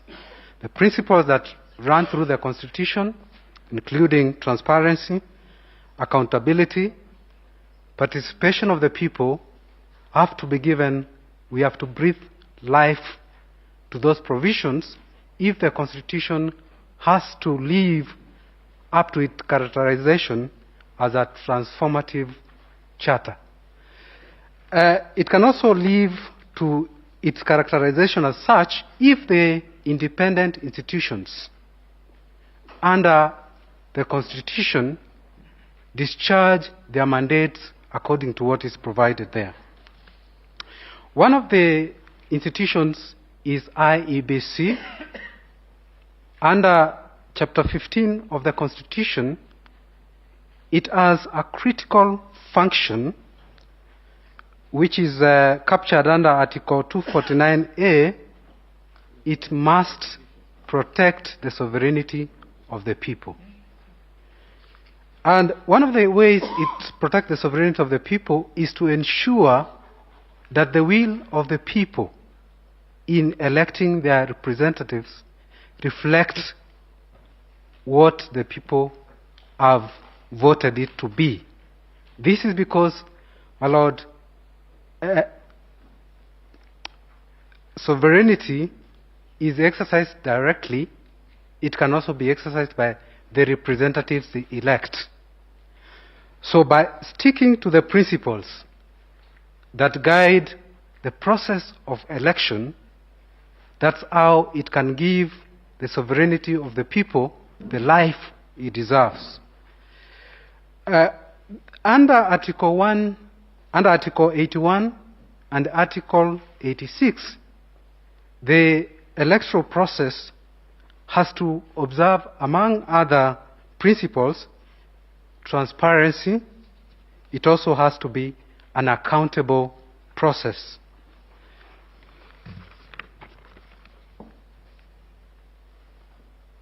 My Lords, the Commission is constituted under Article 88, and the national legislation that provides for the Commission is the Independent Electoral and Boundary Commission, that is Act number 9 of 2011. Under Section 5, a commission is established, and under Section 11 and 11A, it's categorical that the Secretariat works under the Commission. So the staff of the Commission performs a delegated function. The buck stops with the Commission. My plain reading of Article 138(3)(c) is that the process of tallying, verification and declaration of the result is the mandate of the Commission. It's not the mandate of the staff or the Secretariat. This is also reiterated under Section 39, 1C, paragraph B, which also states categorically that the function of tallying and verification is supposed to be done by the Commission. Was it done by the Commission? That is the only question, my Lord, I will answer. I will answer it through the eyes of the averments made by the 9th respondent, that is Professor Abdi Gulier, and the 4th respondent, that's in the consolidated petition, that's Honorable the Chairman Chebukati. This is how, from their own affidavit, without even going to the regulations in which they set out on how the verification was supposed to be done, from their own affidavit, when the other 4 commissioners are clear that they were not involved in the verification and tallying and declaration of the result, this is what they say in their respective affidavits. The affidavit of Professor Gulier, the 9th respondent, sworn on 20th of August 2022 in respect of petition 005, at paragraph 8, he is clear that once assigned a responsibility by the Commission, whatever recommendations he makes have to go back to the Commission for consideration.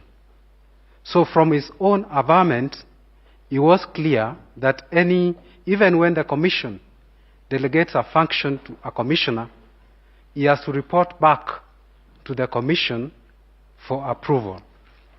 At paragraph 32 of his affidavit, this is how he described how verification was done and the results generated. That the Chief Executive Officer / the Commission Secretary came with the final result. That is on 15th of August 2022, when the commissioners were seated in a meeting. He acknowledges that the verification is not being done by the Commission. It is the Chief Executive Officer getting to the commissioners a result, a clear admission that they were not involved in the tallying and the verification of the result. Now, in respect of the 27 constituencies which have been mentioned, and there was doubt whether verification was done, this is how he puts it in paragraph 27, paragraph 35 with this affidavit, that these constituencies were verified in the presence of agents of candidates and included in the final tally. There's nowhere in that statement he says that verification was done by the Commission. Now, on why he did not even announce the result for transparency, then he says there was no calmness in the auditorium for them to announce the result. But then the question is, when it was restored, the chairman of the Electoral Commission was able to read the result in Form 34C. The question is, during that period, how is it that they could not read the result for the 27 constituencies? The chairman of the commission, Honorable Chebukati, in his replying affidavit to the 4th petitioner's petition, the affidavit is undated, but it was filed on 27th of August 2022. This is how he characterizes the verification of the result by the Commission. At paragraph 31, he avers under oath that the verification and tallying was undertaken by a staff of IEBC with some commissioners assigned the role. My Lord, from the chairman's own avowment,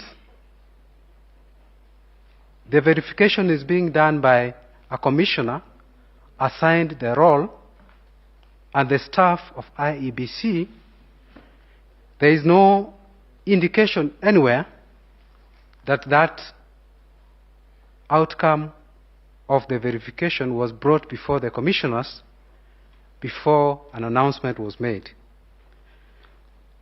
It is understandable that tallying and a verification of over 40,000 polling stations is an Herculean task, and it cannot be done by 7 commissioners. But, my lords, if they delegate that function to the staff of IEBC and a commissioner or 2 commissioners, it is my submission that whatever report that comes out of that tallying and verification has to be placed before the commissioners before a declaration is made. My lord, that was not done. Now, an explanation is given by the chairman of the commission at paragraph 25 of his affidavit in reply to the 4th petitioner's petition,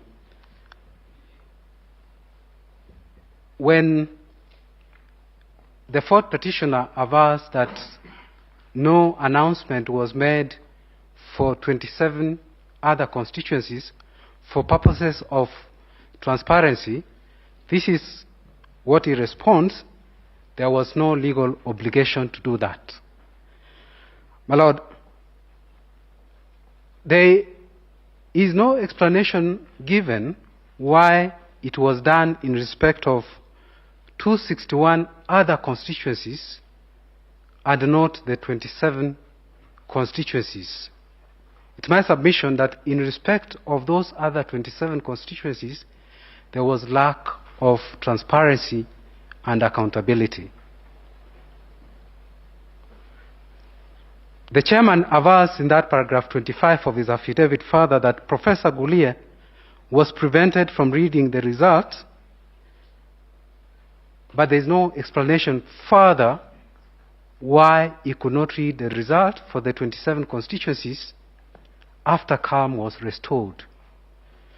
And if at all tallying was already done for the 27 constituencies and a report prepared, my lords, this should have been included in the reply of the chairman to the petition to confirm that indeed the tallying and the verification had already been done. It's my final submission that the result that was declared by the chairman of the commission did not reflect the will of Kenyans, and it should not be let to stand. My colleague will take over the issue number 8. Thank you, my lord.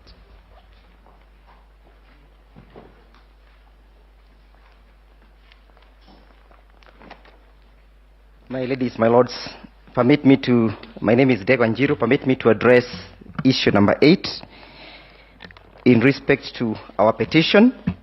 And while addressing that issue, my ladies, my lords, I'll be seeking to answer the question whether or not the election that was conducted on 9th of August was a constitutional election. While I do that, my ladies, my lords, permit me to refer you to various affidavits, and I begin by referring to paragraph 52, paragraph 53, and paragraph 54 of our petition. I'll also refer to paragraph 51 of the Vice Chair's replying affidavit, that's the 5th respondent. I'll also refer to paragraph 25 of the Chairman's Chebukati's replying affidavit. I'll finally look at paragraph 19 of the second respondent's, William Samoei Ruto's affidavit. Why are these paragraphs important to these proceedings, my ladies, my lords? And while addressing that question, I am going to refer to various provisions of the Constitution.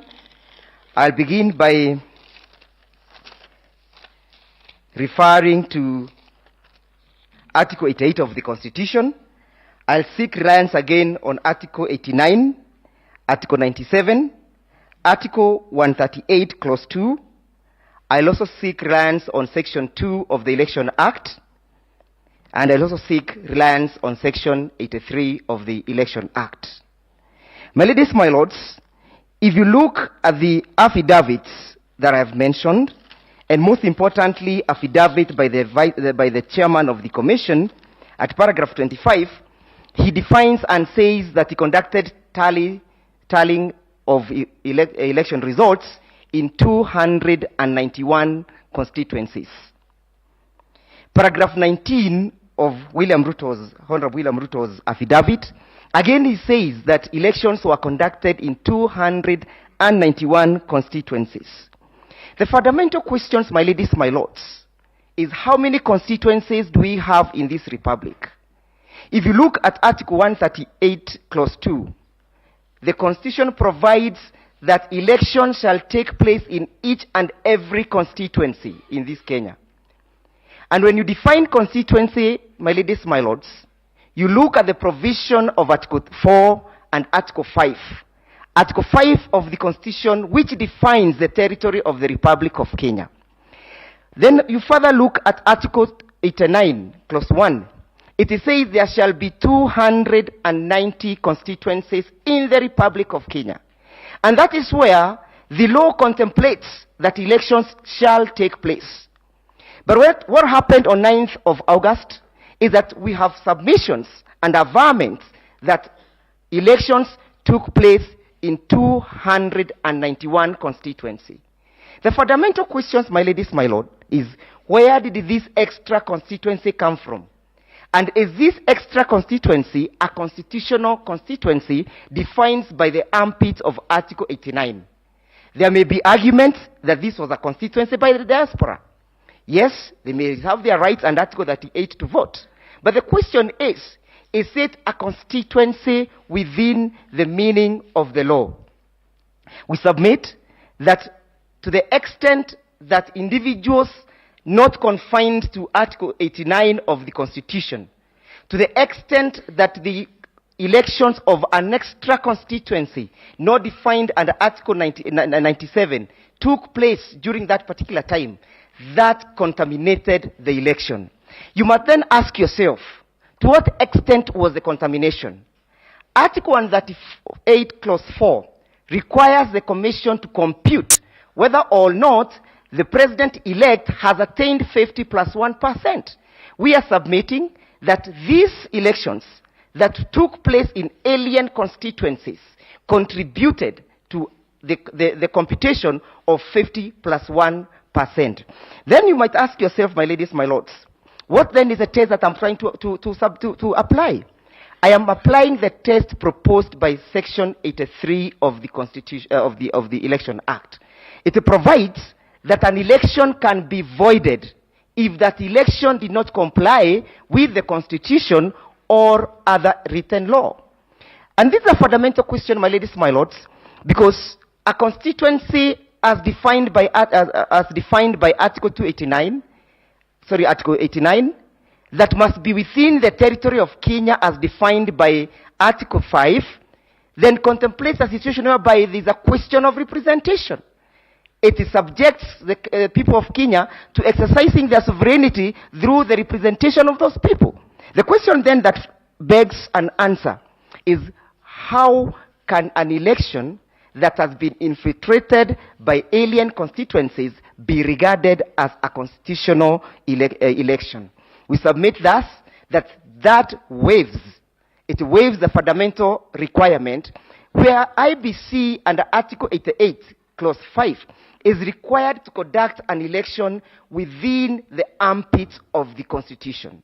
It is a mandate within the IBC, that the mandate is so fundamental that it cannot be waived, it cannot be fettered, it cannot even be relaxed. An individual cannot create a constituency. If it was in the interest of Kenyans, while promulgating this constitution and adopting this constitution, and giving this constitution unto themselves to create an extra constituency, there was nothing that was as easy as saying as such. My ladies, my lords, permit me to address the question, of the 27 constituencies. Again, it has been submitted by my learned friend that under paragraph 25 of the Chairman Chebukati's replying affidavit, he has glossed over that weighty issue. He does not consider that 27 constituencies, which makes about 10% of the Kenyan constituencies, which translates to about 1.9 elected voters, were not included in the final tally. And what does he do? He makes and he amends and carefully uses the words which to apply. In his replying affidavit, he technically avoids the use of the word declaration and he uses the word announcement. The word announcement is not akin, is not similar, and does not mean declaration. Why, my ladies, my lords? Because Article 138, Clause 4, presupposes a declaration of all the polling results by the IEBC. So this declaration is not akin to announcement. And therefore, my ladies, my lords, we are submitting that the chairman of the Electoral Commission was lost on what he needed to do. He is making a declaration and reducing the question of declaration to the question of a master of ceremony. The IBC chairman was not called upon to just officiate the process. He was called upon to execute a constitutional obligation. And therefore, when the law speaks about a declaration, there must be clear demonstration that the same was done. What happened, my ladies, my lords? He says that the law does not require him to do so.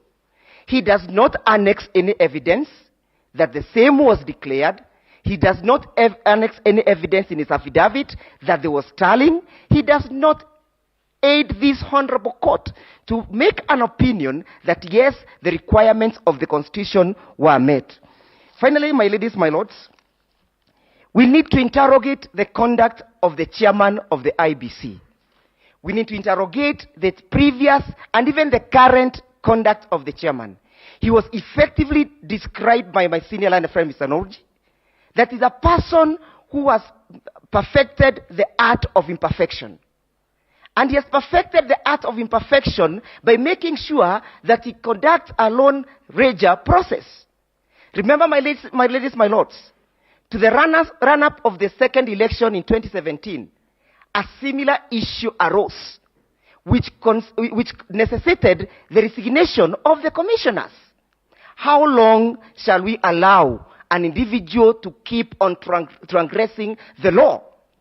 How long shall we allow this individual to keep on putting Kenyans and to subject Kenyans into uncertainty? The law requires that there must be certainty. And the certainty contemplated by the law is that I shall cast my vote, and my vote shall count. And why are the 27 constituencies fundamental and key to these proceedings? If you look at our paragraph 57, 52, 53, and 54, we have listed those constituencies. It is where an individual or the first petitioner has his supporters. It is where he has his support base. So were they left out as a matter of design? Were they left out by default? Or was he holding someone's brief? My ladies, my lords, we submit that to the extent that those constituencies were not tallied, were not verified, and the declarations were not made, then this election did not meet the provisions of the Constitution. Finally, my ladies, my lords, he says in paragraph 25 that he can announce elections anytime that he so wishes, even if there are some constituencies that have not generated their results. But what does Section 39, subsection 2 of the Election Act provides? It provides, my ladies, my lords, I would wish to read this. The chairman may declare a candidate elected as president before all constituencies have transmitted their results. The operating word here, my ladies, my lords, is the word before. So if before, at the time he's declaring those elections, the constituencies have not generated their results, he can declare. But the station where we are in, my ladies, my lords, On 9th, going by the dictates of Maina Kiai's case, the chairman had received all the results from the polling stations. It was therefore incumbent upon him to make sure that they are included, to make sure that they are tallied, to make sure that they are verified. Finally, my ladies, my lords, permit me to delve on an issue that was dealt with in the morning by my senior learned friend, Mr. Governor Orengo. My ladies, my lords, I am referring to the replying affidavit filed by Honorable William Ruto, and I'm referring to page 111, where it indicates a preliminary statement of the IGAD election observation mission to the August elections. At that paragraph, my ladies, my lords, these were individuals who are observers of the elections, who are out there observing the elections. When it came to the question of analyzing the voters' turnout, the report says, it is annexed in its affidavit, that in most of the polling stations visited, voters' turnout was noticeably low and recorded around 55%. Those were observers out there in the field observing the elections, giving a return of the 55%. And this 55%, and you can see how this computation of the turnout is fluid. It is so fluid. It's a lever. You are not able to hold it. The chairman is not able to tell about the voter turnout. The report is giving us a different voter turnout. So what exactly was the voter turnout? So that the voter turnout then can assist us in the computation of the sum of 50 plus 1%. Finally, my ladies, my lords, there's a question as to the computation of the 50 plus 1%. That when the chairman gave his final public address about the voters' turnout, he deliberately exempted those individuals who voted manually. To date, we are not aware of how many people passed through the manual registration. How many people voted manually? I mean, my ladies, my lords, it is not within the armpit or within the purview or within the power or the discretion of the chairman of the Electoral Commission to do that what he wishes. He cannot deal with the question of elections from his aspirations or from his wishes. He must deal with the question of election as dictated by the Constitution, as dictated by the election laws. Finally, my ladies, my lords, we urge you to admit our petition and you dismiss the replies filed by all the respondents and find that this election was not conducted in accordance to the Constitution. And my ladies, my lords, that you give an order that the sovereignty of the people must be respected. And the sovereignty of the people cannot be respected, cannot be upheld where there is serious transgression at the wishes of the chairman of the Electoral Commission. Finally, my ladies, my lords, there needs to be a retribution. There needs to be a stop of all these transgressions. How many times shall we subject Kenyans to these processes? How many times should we appear before you with the same grievance every day, after every elections? There ought to be a stop. And a stop is making sure that the proper sanctions, criminal sanctions, as prescribed by the Election Act, are meted against any transgressor. And there is no one who is above the law, including the chairman, so that people may learn to respect the law. I'm so obliged. I donate the 26 minutes to the court. Thank you very much. Seconds. Those are seconds. Thank you very much, Council. As regards petition number 7, we have Mr. Mtata appearing for himself, and Professor is appearing for the other. So I think you'll share the time, Prof. Yes, thank you, Your Ladyship. Well, our submissions will be in two parts.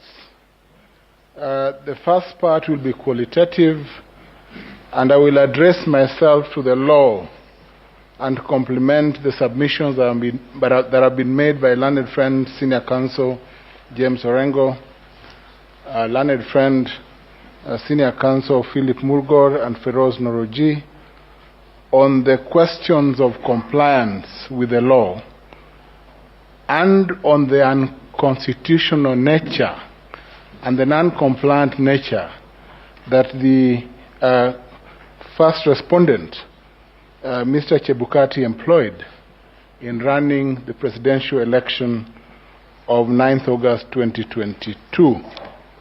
My Lords, the person I would not want to be now is Professor Githu Muigai, because every single advocate in this court has spoken to the violations by his client. Violations, my Lords, that border on the violation and speak to the violation of Article 3.2, the unconstitutional proceedings that led to the issuance of Gazette Notice 9773 of 2022, issued on 16th August 2022, that declared the president-elect. My Lords, we shall be asking that that violation or that Gazette Notice be vacated as we make several orders, my Lords, under Section 84 of the Elections Act and Article 143 of the Constitution. My Lords and my ladies, let me start by submitting that my submission shall be around one, the issues framed by the court, particularly, my Lords, issue number 8 on illegalities and irregularities that, if applied disjunctively as this court has ordained before, my Lords, will lead to a compelling order of nullification of the elections of 9th of August 2022. But I will also, my Lords, and in view of the powers of this court under Section 3 of the Supreme Court Act, delve into the interpretation of Article 143. And, my Lord, perhaps because this court is also the jurisprudential head of the judiciary, to see, my Lord, whether there are possible sanctions or possible findings that this court can make other than the order of nullification. And, my Lord, that will be in my last submission. My Lord, let me just touch on the second part. The second part that my learned friend Mr. Omtata will deal with will be the maths, electoral maths, the mathematics of the election. We will demonstrate by way of a PowerPoint presentation that none of the candidates met the 50% plus one vote as per the tallies that were read by Chairman Chebukati on the percentages weighed against the voter turnout and the votes cast, my Lords.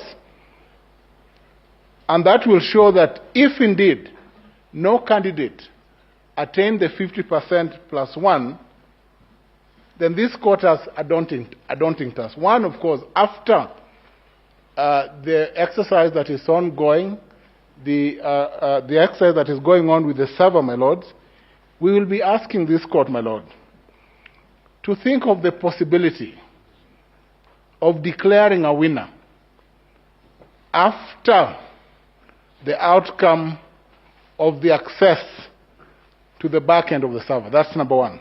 But number two, my Lords,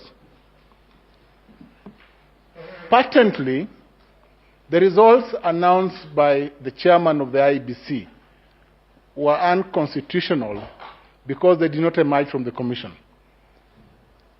And granted, my Lord, that they were unconstitutional, if the court then is unable to arrive at a result as to who won the election, my Lord, then of necessity the court would then would have no option but to proceed to nullify or find that it was conducted illegally. My Lord, let me just proceed because of time to the key submissions. My Lord, it is patent and glaring that there was non-compliance with Article 81A and D of the Constitution, read together with Article 86 E of the Constitution. The elections were not verifiable inasmuch as voting took place. The process of tallying of the presidential vote from the polling station and the issuance of Forms 34As transmitted to the constituency tallying center and finally to the national tallying center, my lords, was not a verifiable process. My learned friend Philip Murgod has spoken largely to the access that two individuals had to the system. He had spoken of one Dahir and one Kwanusu, who had access over 1,000 times Mr. Kwanusu, the PA to the chairman, Mr. Professor Githu's client. Clearly, my lords, I would like to request the Honorable Court that we conduct this petition in the tradition, in the very long honored tradition of each counsel arguing his case without any sideshow. My lord, it is a fact that the chairman is Professor Githu's client, but I will, because of the discomfort, address myself to Yes, I'm speaking. Yes, my lord. I think you should treat your colleagues with respect. We all know that who is representing who. So make your point. My lords, I will proceed. I will proceed. I will not mention Prof's name going forth. But my lords, the violation is glaring in view, my lord, of the fact that the non-verifiability of the process from the tallying center as held by the Court of Appeal, my lord, we've spoken to this severally, to the National Tallying Center of what each presidential candidate received, my lord, is a subject of an unconstitutional act. My lord, that is point number one. My lord, therefore, the counting, there was a violation of the duty to count each vote cast by an individual as contained in the Form 34A transmitted to the National Tallying Center and as uploaded to the Form 34Bs and 34C that was used to declare the result in Form 34D, my lords. My lords, granted further, that violation is also reflected, my lord, in the violation of the Elections Act itself. Because, my lord, there was a requirement that once the tallying is done and the verification done under Article 138(3)(c, it was not the chairman but the commission that was required to undertake that process. And my lord, I want to speak to the affidavit of the chairman himself. Other advocates have submitted on the self-importance that the chairman presumed in conducting the final tally, ignoring the mandatory nature of Article 138(3)(c. This court has dealt with the question of interpretation of statutes and of the Constitution, my lord, where there's a compelling word, shall. Article 138(3)(c is compelling in nature. It does not give the chairman an option of consultation or of assuming the role of the commission. It states, my lord, that the commission shall undertake the process, not the chairman. The same term, my lord, is used in the second schedule to the IBC Act and in sections 4 and 8 of the Elections Act. My lord, if I may just read 138(3)(c. It provides, my lords, that the process of tallying, my lord, after counting the votes in the polling station, the independent electoral and our shall tally. My lord, where shall is used before a verb, citing my learned friend, senior counsel, it leads to an inevitable and compelling option. And this is what the courts have interpreted in several cases that we have handed over to the court, my lord. The cases in Kirain Investments and National Land Commission, this was the finding of the court, again citing the findings of the Court of Appeal on the same question. Wesley, Judge of Appeal, laying down the consequence of the use of the word shall as peremptory.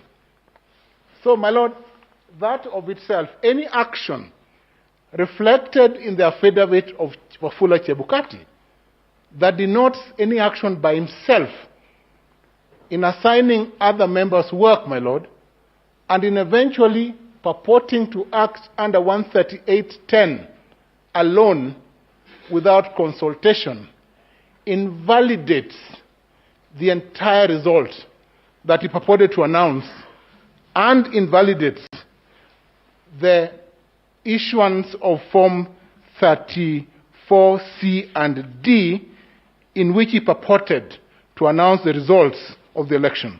My lord, ipso facto, the duty to transmit, tally, and collate was therefore violated. The regulations, my lord, 39(1)C of the Elections Act required two tallies, the physical tally and the electronic tally that ought to have been transmitted. Non-compliance, my lord, is evidenced in the affidavit filed by Cherere and by the four commissioners, my lord, and an admission by the chairman himself that the tally was not compliant with section 39(1)D of the Elections Act.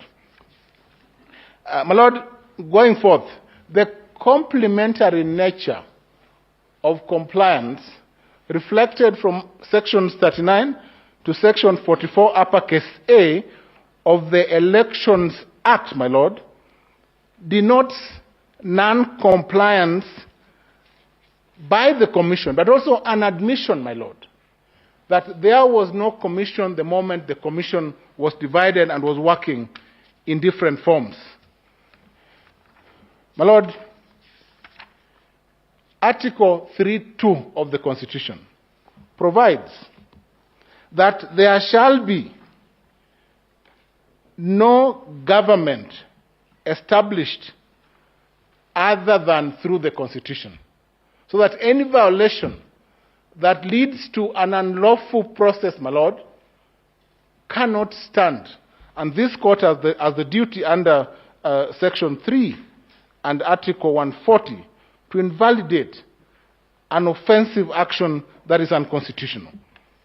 My lords, we submit that through the affidavits that admit the interference with the transmission system, the interference with verification, and the duty to declare the presidential election by the Commission, the result gazetted in Gazette Notice issued by the chairman, being Gazette Notice 9773 of 2022, was unconstitutional and cannot stand and must be invalidated by this court.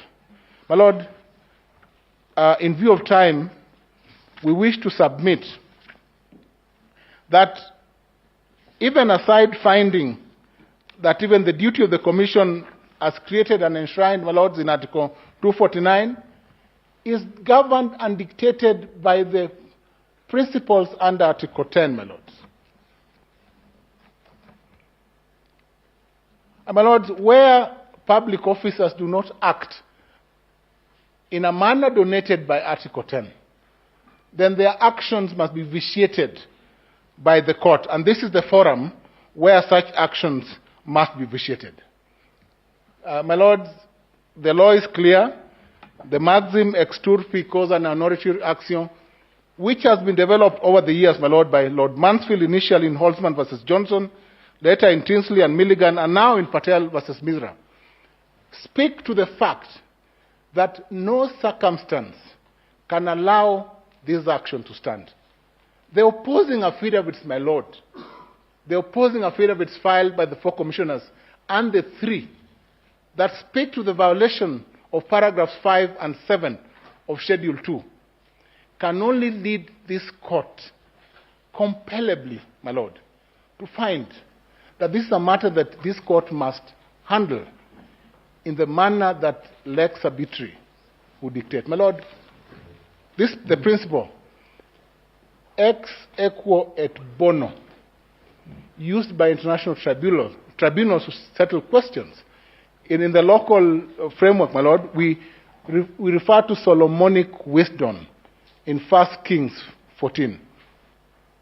The court should look at the opposing affidavits. The court should look at the misconduct of the chairman of the commission.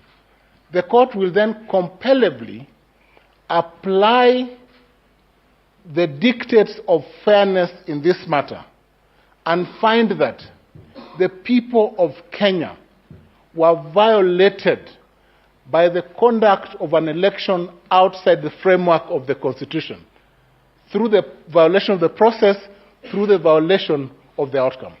And my Lord, we want to demonstrate to the court, before I wind up, that mathematically, and this is where the law meets mathematics, no candidate attained the 50%. If the chairman read the results that he read and the percentages that he read out of the registered voters that cast their votes, my Lord. My Lords, the maxim, amiable compositeur, that I shall look at after my learned friend Mr. Omtata presents the results, my Lord, will show you that this court has no option but to nullify this election. There's no option. There's no option. Mr. Omtata. Gather because you're all senators, you're close learned friends now? Yes, my Lord, Mr. Omtata is a serial litigator and a public interest, a public defender in this country. And I respect him for that role, my lords. And now a senator? And now he's a senator? Yes, I'm a senator for Busia County. He replaced the Attorney General, who did not run for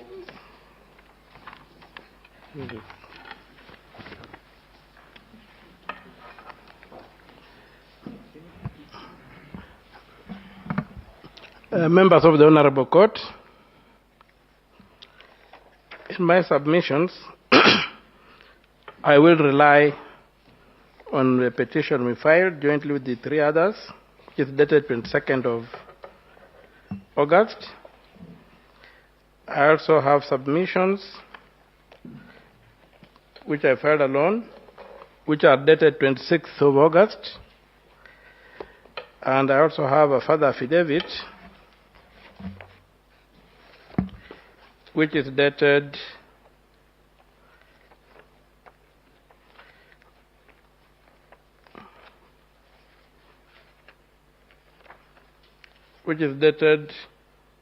the 29th of August. My lords, before I remark on the mathematics, I just wanted to make a small observation as regards point number 1. And I think the elephant in the room is point number 1. What kind of election does the Constitution of Kenya anticipate? That's a question that I've seen documents and videos by some members of the court telling me that even this court does not comprehend the kind of election anticipated under Article 81 and 86 of the Constitution. Short of a digital election, you cannot meet the constitutional threshold. Mr. Mtota, what Yes. did you say? I said I've come across publications and video recordings by some members of the bench who complain that the 14 days the court is given to determine a dispute concerning the presidential election is too short. And I'm saying that statement demonstrates the failure of, with due respect, the honorable judges of this court to understand the electoral architecture in the Constitution of Kenya 2010. The Constitution of Kenya 2010 only anticipates a digital election. And if we are dealing with a digital election, 14 days is too much. But if you are dealing with a paper election, a manual election, you need maybe 2 months. That's where I wanted to begin. And this election does not meet the threshold in the Constitution at all. The presidential election, the one I'm referring to, that's before this court. It's not simple. That's why you have got spoiled ballots. In a digital election, you don't have spoiled ballots or rejected ballots. And you don't even have the question of whether spoiled or rejected ballots count. It's not verifiable. Right now, I cannot verify where the ballots I cast went. I don't know. The moment I dropped them in that box, I lost all contact with those ballots. There's no mechanism of verifying. A digital election would give me a serial number by which I could track my ballots. So I'm saying that if you look at the threshold in the Constitution, we must work towards a digital election and move away from these paper elections, which allow human interference without sometimes leaving footprints.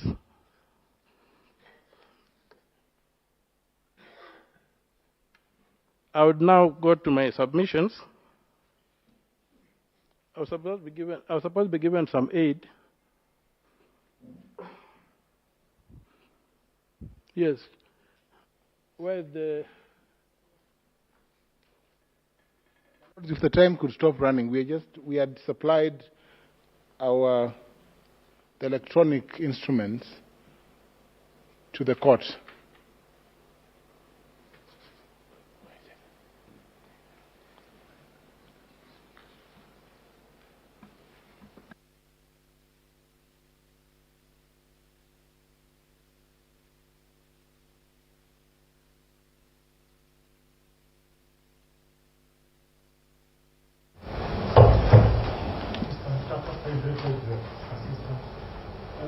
You beg the assistant.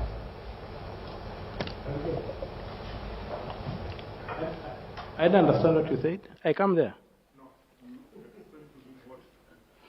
Oh, open for me the PowerPoint document.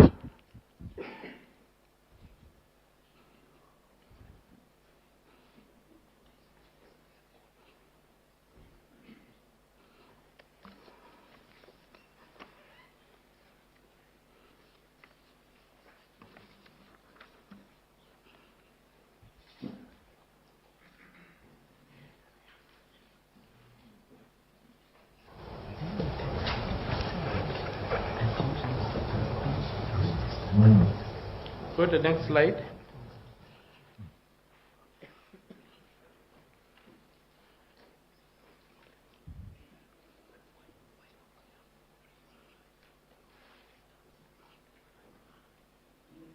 Yes, we're looking at an analysis of paragraph 26 of affidavit filed by Mr. Sunkuli in petition number 7, paragraph 226.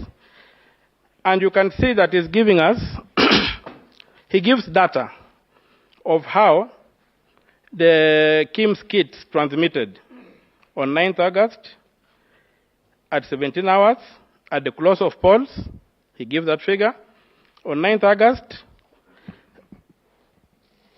at 20:45 hours, about some 3 hours and 45 minutes, he gives his figure of 13 million. Then, most surprisingly, you have two entries. There's the entry that which gives us at 14 hours and 14:40 hours. the KIMS kits are transmitting some 23 hours later, still transmitting data. And we are saying that that data is not acceptable. So we come to the next slide. I'll just run through given the short time I have.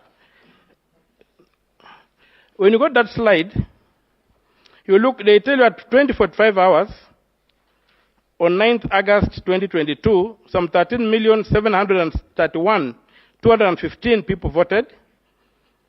Polling turnout recorded on 10th August is 14,239,862 ballots. And on the 10th, that is the day after the voting, and we know that it's only elders where elections were taking place.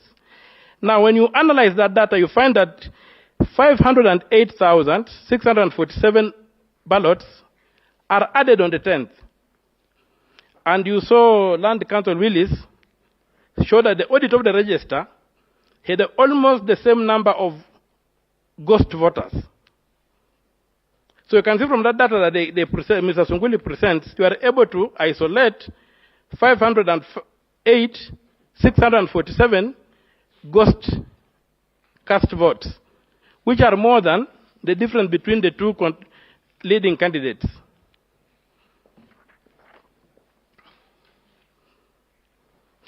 We've got the next slide. And if you look at the ballots that are recorded to have recorded on the next day, you are talking of some 1,665,412 curiously cast votes, which are coming out after the close of voting, and that's after 3 hours after the close of voting. So if we take the total tally now, you find that the tally is close to it's about 1.7 million votes.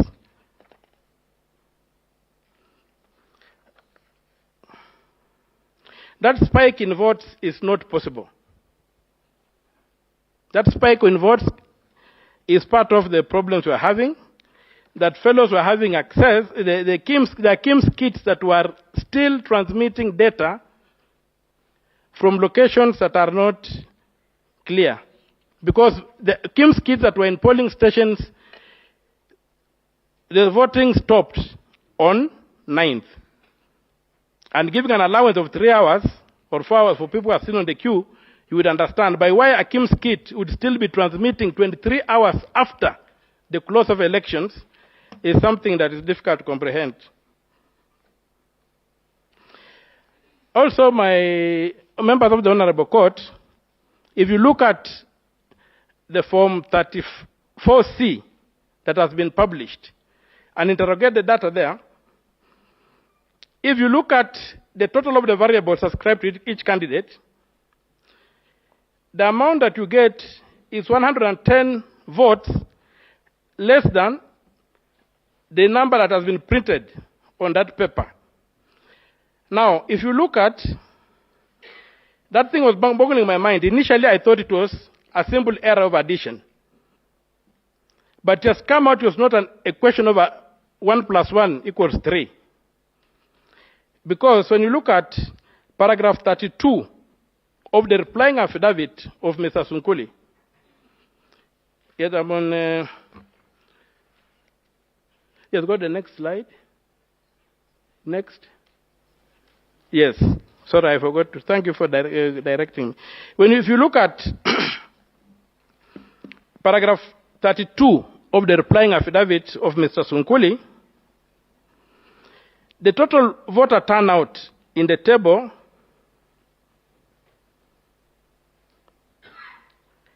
when you subtract from it, as given in the table, the number of rejected votes on Form 34, you get exactly that figure of 14,213,137, which in that replying affidavit they claim was an error of addition.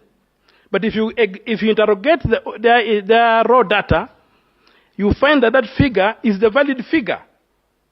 So the votes attributed to the candidates are fictitious. From paragraph 32 of Mr. Sunkuli's replying affidavit.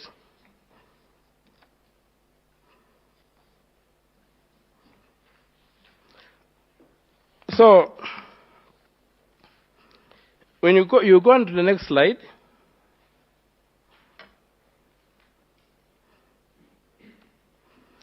I've reproduced I've tried to factor in the figure that Mr. Sunkuli gives, and when you add them, you get the 14,213,137.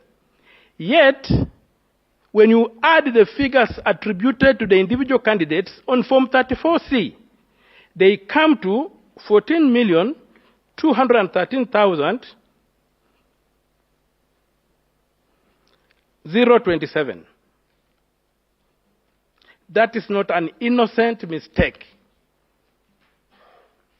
It is a situation whereby somebody has left a trail that they were working backwards from a certain figure which they had, and they were working backwards, and so they would going to get that. And most important, I would also refer to the affidavit signed by the chairman, filed by the chairman in petition number 5.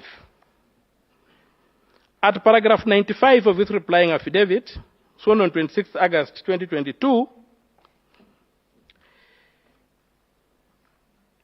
the chairman presents the exact figure of 14,213,137 as the total valid votes cast for all the 4 candidates. So if that is the figure that's coming from the raw data, that's the figure that's carried in the affidavit, then the values attributed to each one of the 4 candidates are fictitious and cannot count. And therefore, that Form 34C is an invalid document.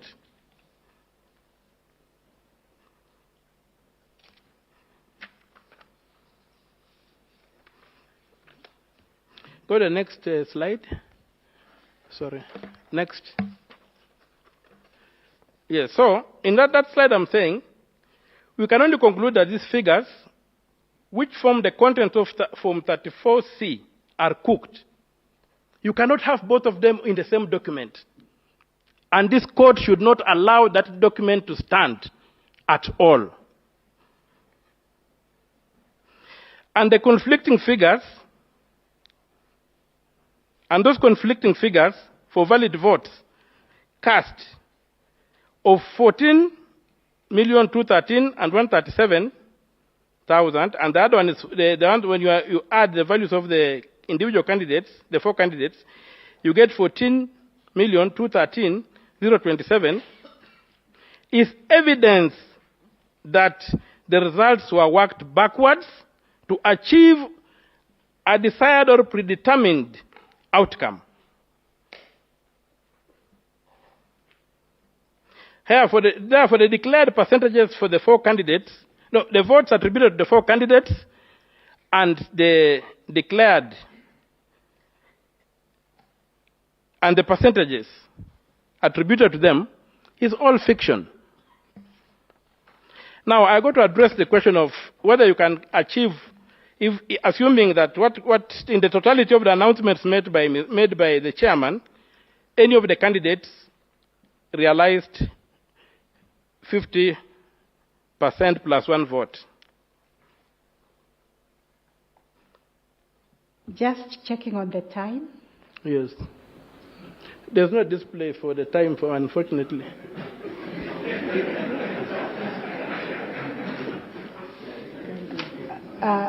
According to mine, time is over. If you could just finish your slides. Okay, thank you. Because they seem to have lost theirs. Okay, so a further analysis of Form 34C on voter turnout, the chairman announced, and that issue has not been retracted at the close of voting. He was answering a particular question, and a journalist asked him, as matters stand now, what is the national voter turnout? And he said, oh, that one, I can deal with it. And he said, as at the time he was announcing, it was 65.4%. And according to what the KIMS kits that had reported. And he expected that value to go up when all the KIMS kits had reported and the manual had been included in it. So when you calculate that against the total voter register, the national voter register of 22,120,458 votes, you get that the voter turnout as at that time was 14,466,799 votes. The next slide. So from Form 34, the tallies are ascribed on Form 34. You get, when you factor in the rejected votes, you get a total value of 14,326,641 votes having been cast. That is the valid plus the rejected votes. So when you get a difference between the two, the declared voter amount and what has finally been published in Form 34C, you find that a number of 140,138 votes were not accounted for.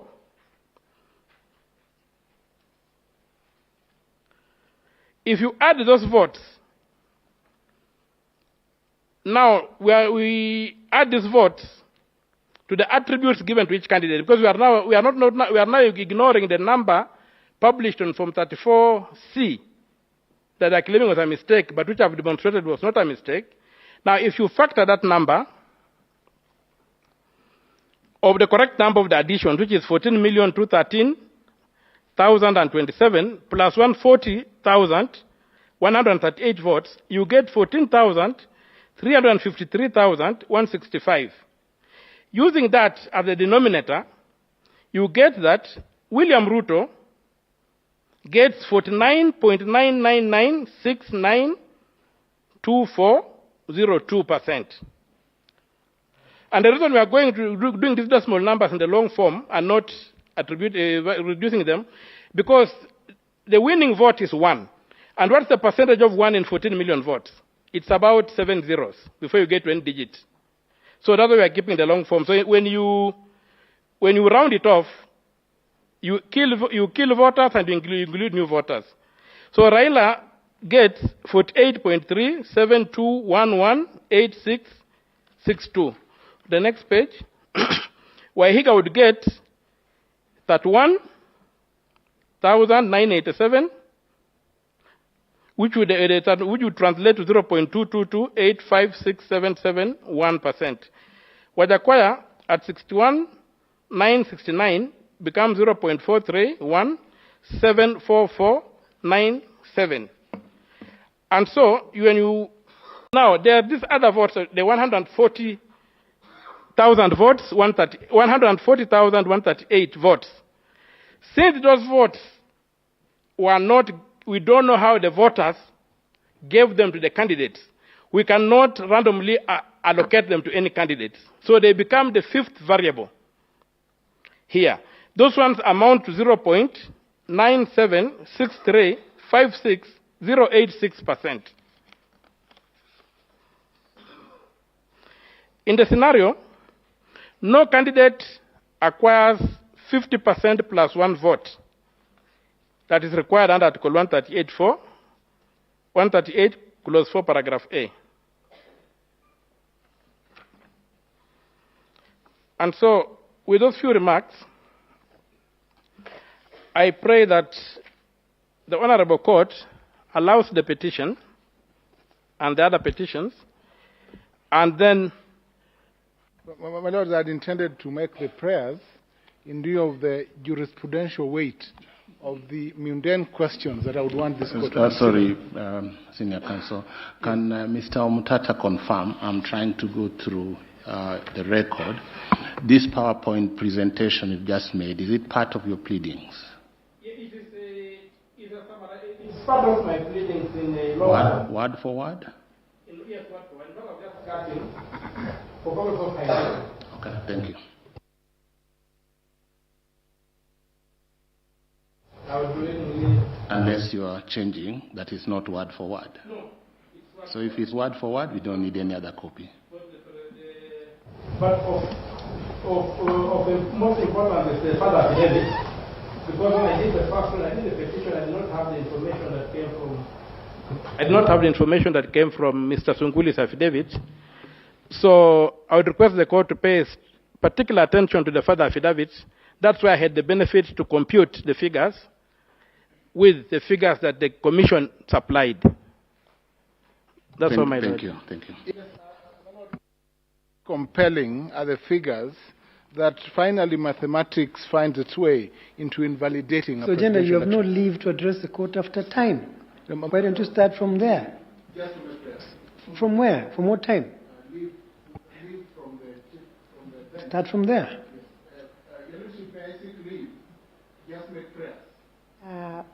Senior Counsel, we agreed on the ground rules yesterday. Your time is up. In fact, his time went over because he was on the PowerPoint. We noted he went over by 6 minutes. So please, yes, if you have anything, you can reply when you have time to reply. Rejoinder.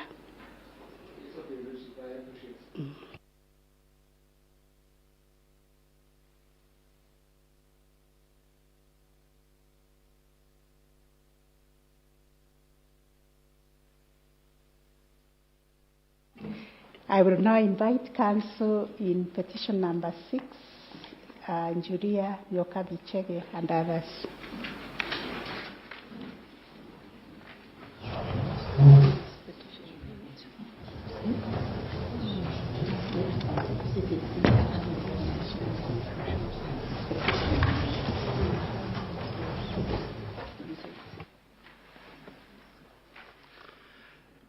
May it please, Madam Chief Justice, Deputy Chief Justice, and other members of the court. My name is Kibe Mongai, appearing with Ms. Wairi Mukeru for Julia Nyokafi-Chege and 3 others. First of all, let me say that I'm very happy to be responding last, and particularly to have had that very good presentation by my long-term friend, Mr. Okiya Omutata. My Lord and my ladies, the petition before the court has been introduced.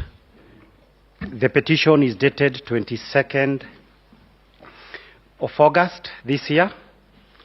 It is supported by 2 affidavits, an affidavit sworn on 22nd of August by Julia Chege, and a further affidavit that she swore on 28th of August 2022.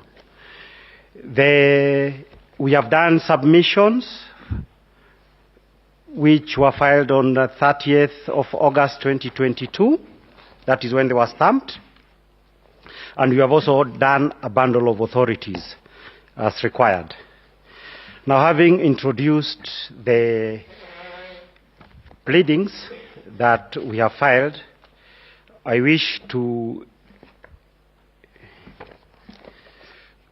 looks like I don't have the petition, but basically the petition before the court, the petitioners are basically arguing for invalidation on the simple ground that there are so many violations of the constitutions and the electoral law by IEBC and its chairman, as the case may be, and as a result of which, those violations constitute such severe illegalities and irregularities that the results announced ought to be nullified. we have pointed out, for purposes of the specific issues raised by the court, we want to dwell with issues number 6 to 9 that were identified by the court. And to sum up, because before we go to the exact issues, is we shall basically be talking about 3 violations before we refer to the conclusion. Now, the first issue is the fact that over 700,000 people who ought to have voted during the general election held on 9th of August were deprived of the opportunity to do so. Number 2, we shall be arguing that the third respondent, that is the Commission, contravened or violated its duty of accountability, transparency, and public participation during the 4 stages that we shall shortly be outlining, and in a manner that it declared the results of the presidential election. The third issue that we shall be referring to is the fact that the third and fourth respondents violated the procedure set out in Article 138 of the Constitution in discharging their mandate of tallying and verifying the vote at the Bomas of Kenya. I start with issue number 1. The constitutional basis for issue number 1 is Article 38 and 138A of the Constitution. And in this, we are referring to the number of people, 700,000 by our count, who ought to have voted and were deprived of the opportunity to vote. Now, what is the complaint? The complaint, members of the court, is laid out at paragraphs 56 to 60 of the petition, paragraphs 56 to 60 of the Constitution. And the supporting evidence is laid out in paragraphs 24 to 28 of the supporting affidavit sworn on 22nd of August, 2022. The long and short of those paragraphs is that the petitioners are basically saying that by virtue of Article 1 of the Constitution, the people's sovereignty is exercised in Kenya by 2 major methods: through voting, and collectively we only exercise that right during a presidential elections. And number 2, by voting in a referendum. Now, under Article 38, it is expected that the right to vote for a candidate of your choice is recognized. The same way under Article 138(3)(a) of the Constitution, voting at a place appointed by the IEBC by all persons eligible to vote. Now, on that basis, Regulation 90 of the Elections General Regulations Act, General Regulations 2012, were done under the Elections Act.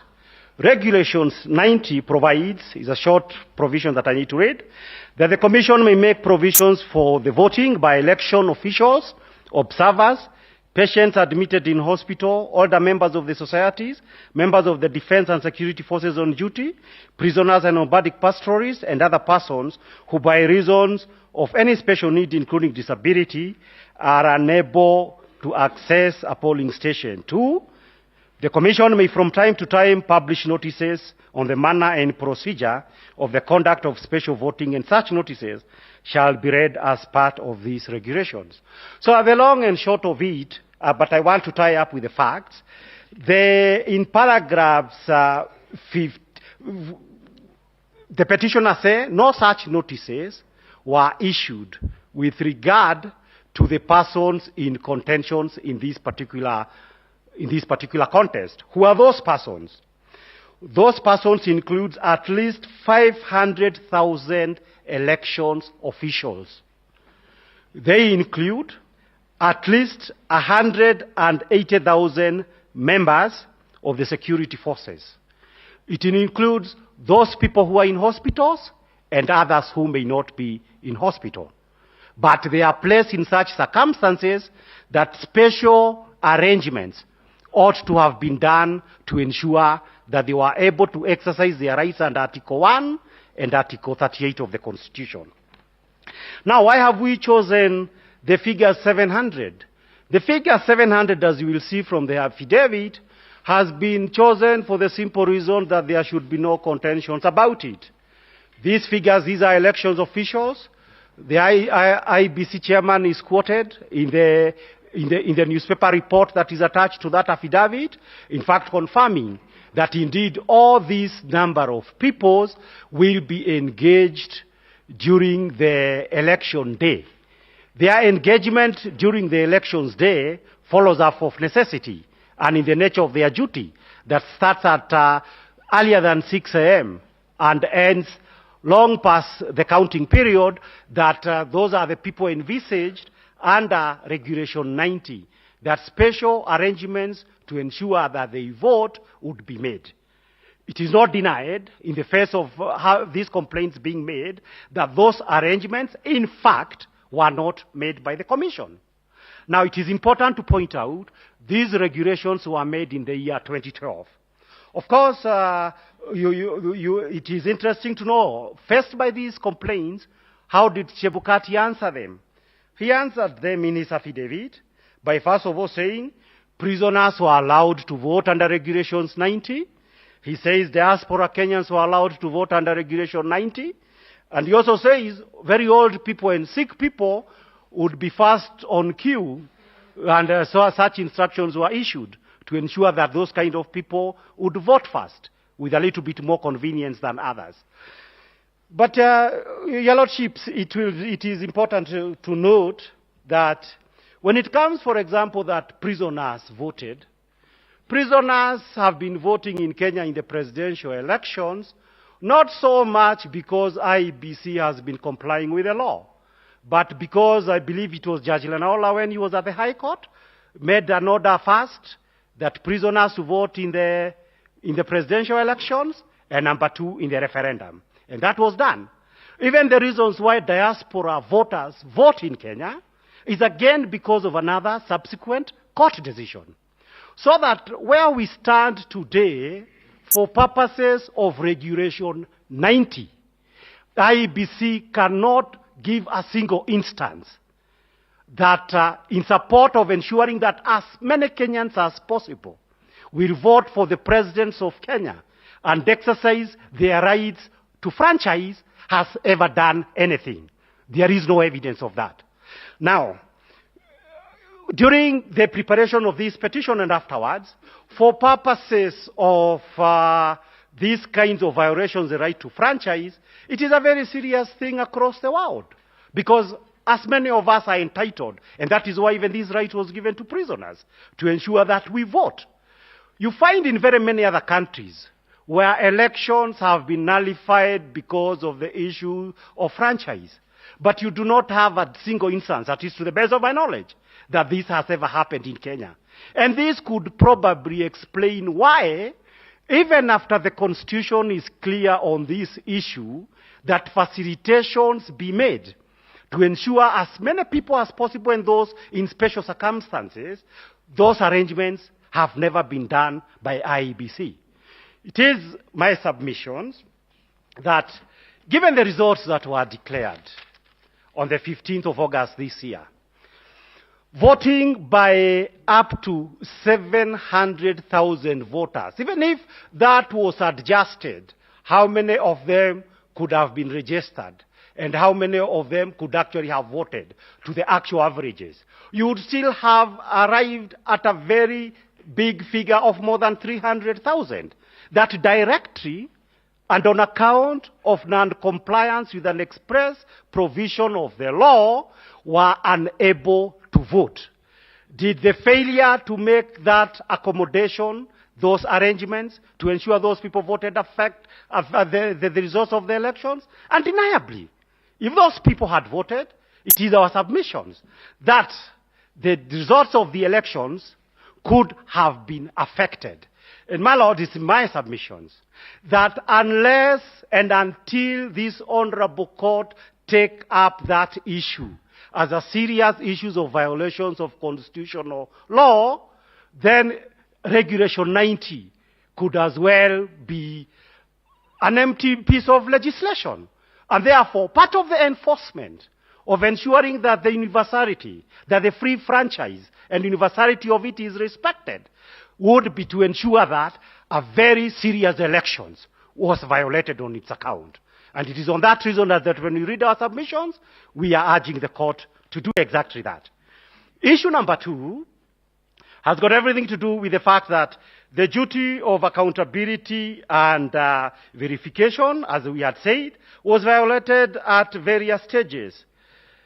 It is my submissions that there are at least 4 stages in which this happened. Number 1, stage 1 ordinarily occurs the stage between 20th, the election period.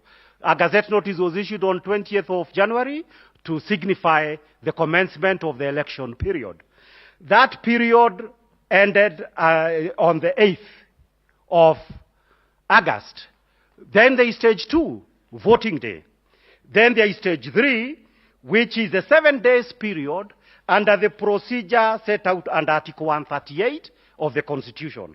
Stage 4, in my submission for purposes of the presidential election, it is the 21 days period under Article 40 of the Constitutions that you are dealing with right now. Now, what are the stages at stage 1?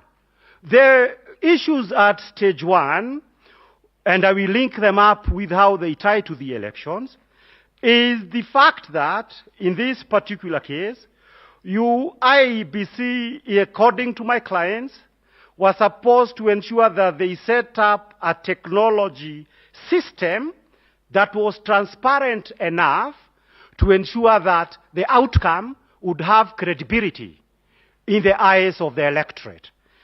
The one single issue that we have pointed out for purposes of that in an elections where you've said you have recognized voters using KIMS kit, it has been recorded, it is our submissions, that on day 1, in their affidavit they say 6 hours, that at least 6 hours after the conclusions of voting, Kenyans ought to have known what many people voted electronically and using any other complementary system of voting. And my lords, it is my submission that the failure to do that, one cannot be able to speak of a technology that worked if the most important component that a voter ought to know, the right of a voter to know, yes, we voted. If we reach this number, this man is president. If we reach this number, this one is president, or is in the opposition. That number ought to have been given without any dispute. There should be no controversy about it.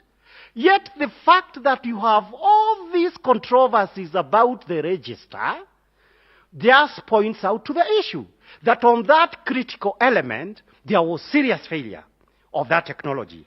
But it may not necessarily have to be a serious failure of the technology, in the sense that it could well be that the manner in which now you conclude voting, Forms 34A were uploaded, but the actual figures were being named on day 2. This is day 2 after the arrival of all Forms 34A. It is our submissions and my hypothesis that any person, and nowadays there are so many books that you can read anywhere and you can buy anywhere, that says how do you rig elections. If one were set out to rig an election such as this one, then one of the most important variable would be the voters' register. And in this case, it is our submission that the fact that on day 1, 6 hours after the election, we were not told in a controversial manner, and after Kenyans have invested in a technology, that this number of people voted, this opened the system in the subsequent verification process to the kind of abuse that more other able people in that area have spoken about today. But that, on the face of it, appears to be where the opportunity arose. I go to the issue of still at stage 1, the issues of the nomination. We have said in our affidavit that for purposes of Article 99 of the Constitution, the presidential candidates were supposed to be subjected to qualifications under Article 99. The manner in which that was done for purposes of presidential election, the second respondent was actually not subjected to it, and at the end of the day, a person with unresolved questions under Chapter 6 is today Deputy-elect of the Republic of Kenya, arising out of the failure of IEBC to enforce the law. The next issue is the publication of Gazette Notice number 9540 on 8th of August. This Gazette Notice in our submissions was an instrument of illegality. My learned colleague Mr. Nyambodi says that IBC chairman is always inclined to produce Gazette notices even where none is required. I read it differently. If you read Gazette notice as an instruction manual, it makes a lot of sense. In this sense, that in the ordinary scheme of things, and particularly when I was working in the human rights movement, when you deal with a lot of police officers and other people on those junior ranks, this activity will be carried this way. They will not tell you the Penal Code says this, the Police Act says this. They will tell you the forces standing order, which they are socialized to understand, says this. So this was the forces standing orders. So that for purposes of the day when this verification was being carried out under this, what we are calling stage 2, it was being, and it was published on the eve of the election. There was also the bad faith that on the eve of the elections, you publish such kind of a Gazette notice that runs directly counter to the Constitution. Why would anybody do that in good faith? There was lack of good faith.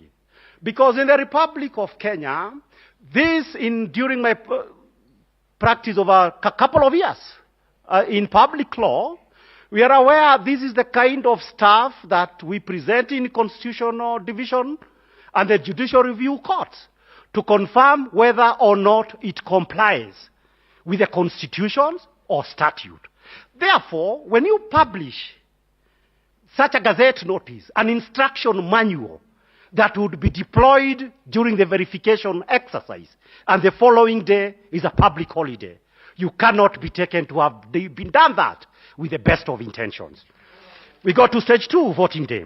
Voting day, the first violations that we talked about, not everybody entitled to vote under Article 138 in the presidential elections actually voted on account of non-compliance with the law by the IEBC. The second issue for purposes of that day, I've already talked about it, is the voters register. That on the elections day, and we have said 6 hours, you needed to know how many of us voted. The moment that information was not provided, the system and the process was exposed to anything could happen. And actually by the 15th of August, the worst, and all that could go wrong actually went wrong on the 15th of August. And therefore this is why we are saying these violations were not just minor violations. They were violations that indeed went into the heart of what is before this court, the disputed elections. At stage 3 is what we call the procedure under Article 138.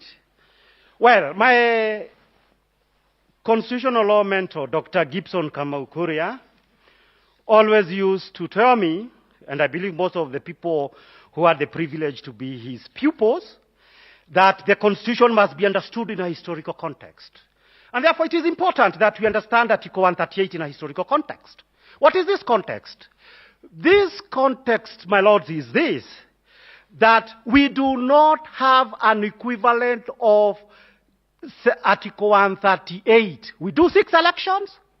The Constitution has not told you this is a procedure at the parliamentary elections, or the governor, or anybody else.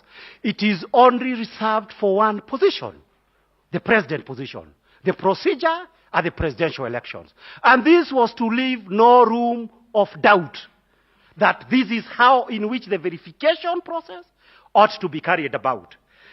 My lords, the process after we vote in a presidential elections, I first voted in 1992.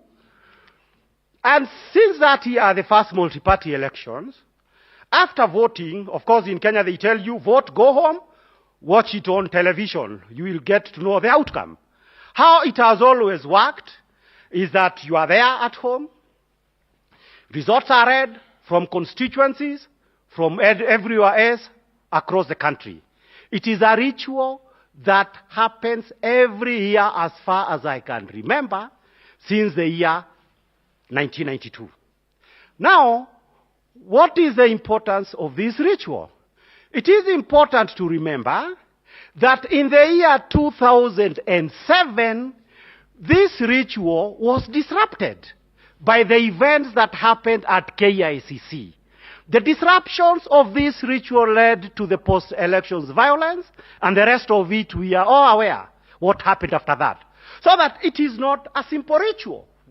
And so that in the year 2010, when the Constitution was written, it provided for a sections and 7 days and a procedure, setting out in no uncertain terms, this is how, after people vote for their president, we are going to process the issues. So that the Constitution, having dealt with that issue against that historical background, you cannot have a situation where subversion through a gazette notice is tried to be effected. That would be treason in every sense of the word. I go to the issue of what's the importance of the ritual. To the winner of an election, this ritual that we saw in this constituency, what you got in my neighborhood, is very important. Because the people, while we are seeing all this being displayed, and remember that during bombers, the display to show Kenyans that these are the results that were coming in, this is how the figures were adding up, that was disabled at some stage. So that what effectively this meant, that the true purpose of Article 138 ends up being defeated. Defeated in the sense that, for the winner goes and declares that I had the most numbers in accordance to Chebukati. And the loser, everybody else says, I do not know how you got those numbers. I actually thought I had more than you had. This is what was tried to be prevented. But it is equally important, the procedure under Article 138 for the loser. Why is it important for the loser? Because the loser, and in this case the loser is a loser with say, about 6.9 million votes, quite a number of Kenyans. This is a loser on his 5th time seeking the presidency. The last one he says he lost under controversial circumstances. There was everything necessary to ensure that for purposes of these elections, if you are to lose the election, the math must make sense. It must add up. The Kenyans, those people who voted for you, must also see that you did not do very well, because it is clear these people in that other place did not vote for you as you expected. Now, but when you have now a true situation on the 15th, the dramatic events of the 15th of August, where even 27th constituency, my clients are there waiting at home. I was also equally waiting at home. Those results are not announced. Then how do the people who are supposed to be losers understand that they genuinely lost in the elections? That would strip the process of legitimacy. But it is equally important for another reason that Wallace Soyinka talks about in one of his essays. And I believe the essay is published in a book called Climate of Fear. And Wallace Soyinka, in an essay titled The Quest for Human Dignity, says that in war, it is important that those who lose a war should not be stripped of their dignity. And basically what this means is this, that even after losing war, you are not stripped naked in the sense that you are told you lost half of your country, but you must be left with the other half. That is if you are in the Russia-Ukrainian kind of situation. That is the whole idea, that nobody should lose absolutely. And when the Constitution talks about fairness, about transparency, it is to enable that this is processed in a manner that everybody else would be able to understand and to process the victory or to process the loss. if it turns out that it was a loss. Now, we go to the issue number 4. I wish I could say more. I'm just trying to watch myself. Stage number 4, the final issue is the Supreme Court issue. We served Chebukati with our affidavits. And I would not say he's arrogant because that may not be a permitted language. But the language that he used is one that shows lack of remorse. You will read the affidavits. On the issue of, why didn't you make arrangements for everybody to vote? We were talking about specific people, election officials. Then he says, oh, prisoners voted, diaspora's people voted, and all these other people voted. Now, that was not the issue. I think they are needed, and this is accountability to the Supreme Court. And that is the design of the Constitution. That now that a violation has been committed, what do you have to tell the court about it? You could not even say it was an oversight. The next one I will recommend to the next chair to ensure it is done. There was no such thing. Then we go to the next issue.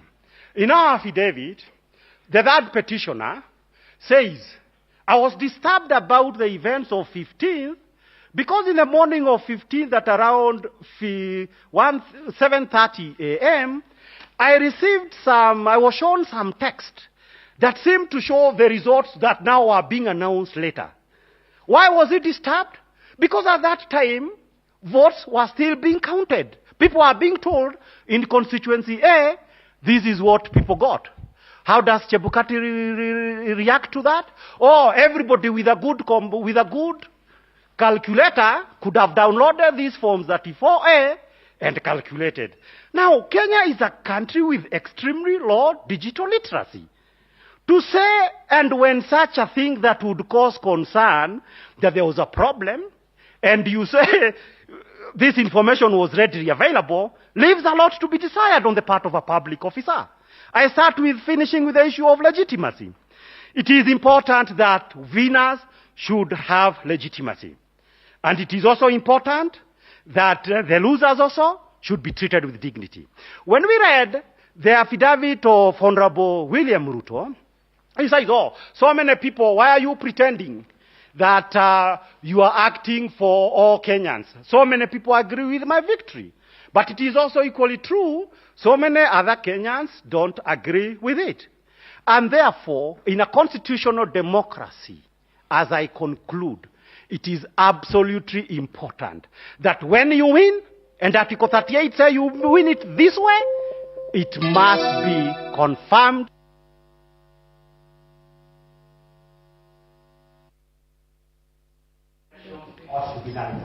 Thank you very much. Thank you very much, Council. We would like to take the submissions by, I think, 4 respondents who are supporting the petition. That is the 4 commissioners. According to the time schedule we allocated yesterday, they were to share the 1 hour. But before Council, you take the podium, we are proposing just a 15 minutes health break. Then we come back because we will hear those submissions. And if there are questions from the bench to all the submissions that have been made, they will be directed to Council. So we'll need about 1.5 hours when we return to finish today's proceedings. Tire, on the word from Justice Lenola, could the court find out what's happening to the question of scrutiny? Because it looks like we still have a crisis. Yes, we shall. I'm aware.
It has been 26 years of continuous improvement and generating relevant knowledge.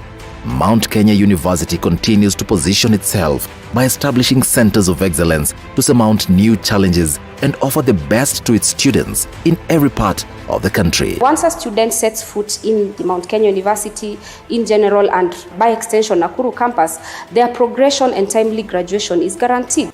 Watch this inspiring documentary on TV47 this Wednesday at 6:45 p.m. Sonadol Extra imetengenezwa kwa njia spesheli kupambana haraka na maumivu ya kichwa, mwili na hata meno. Sonadol Extra, hakika maumivu yakizidi pata.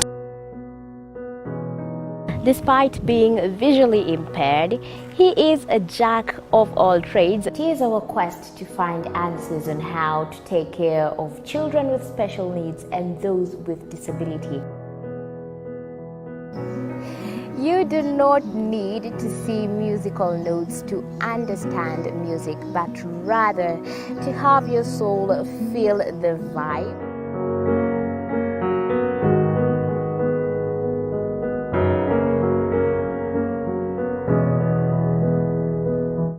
Actually, for us to make a wheelchair, we have to take measurements of the user. After doing my assessment, I get to know the parent, I get to know the heaviness she's carrying. Disability comes at different stages of life.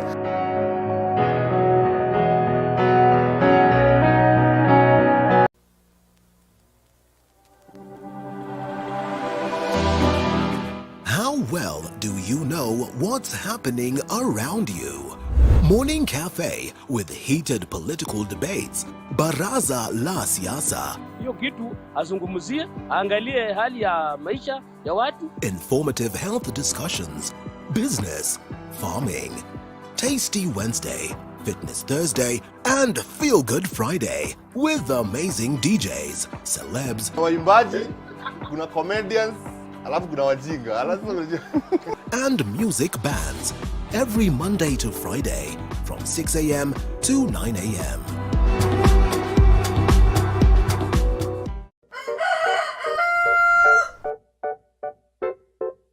The next set of millionaires are farmers. As we know, agriculture has been and still is the backbone of our economy. As we traverse the different counties to meet different farmers, we ensure to get the story of how they started farming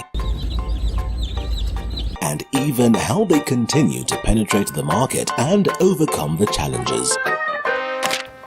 Hapa, the reason why nilieka goose na si ducks.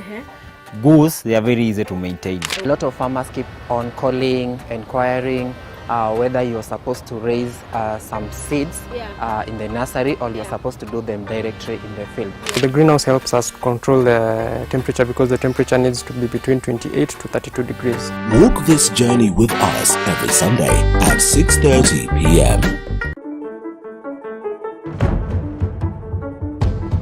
It's no secret, construction ain't cheap.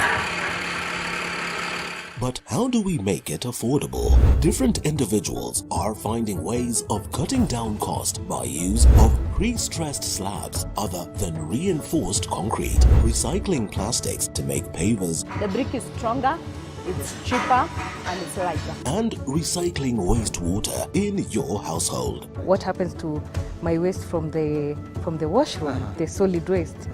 All that can break down. Those are just but a few. Every Tuesday at 7:30 p.m. we talk construction.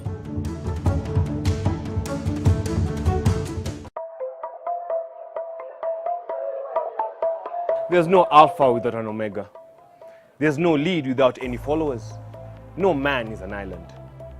We need each other. We need this conference.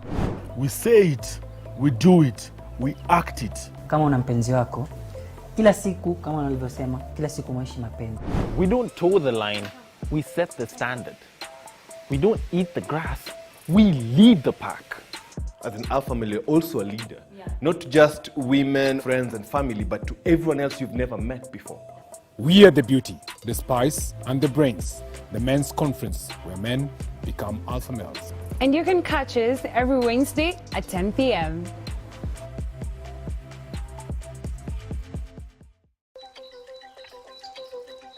This is The Grind. Only those who will risk going too far can possibly find out how far one can go. T.S. Eliot. So I decided, let me just take this up, put the teaching on hold first. Let me try see where this can go. I mean, the opportunities are a lot. But is that all you need? Oh wait, there's more. This seems a little too much. Let's slow it down. You do this is something you do out of passion. Join me, Violet Njoki, as I navigate through the maze of the increasingly dynamic business environment and quiet down the noises. As I help you flourish in business every Monday at 7:30 p.m.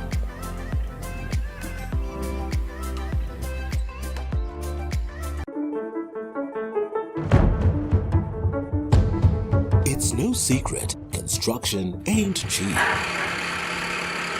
But how do we make it affordable? Differently.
Last serial number PR00638850. 00638850. Batch 3, first serial number PR00638851. PR00638851, sorry. Last serial number PR00638876. PR00638876. Last batch, first serial number PR00638895. PR00638895. Last serial number PR00639099. PR00639099. Those are the 4 batches.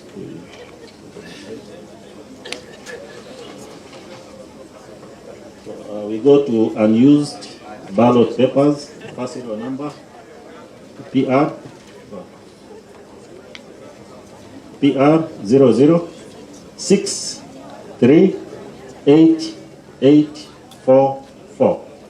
PR00638844.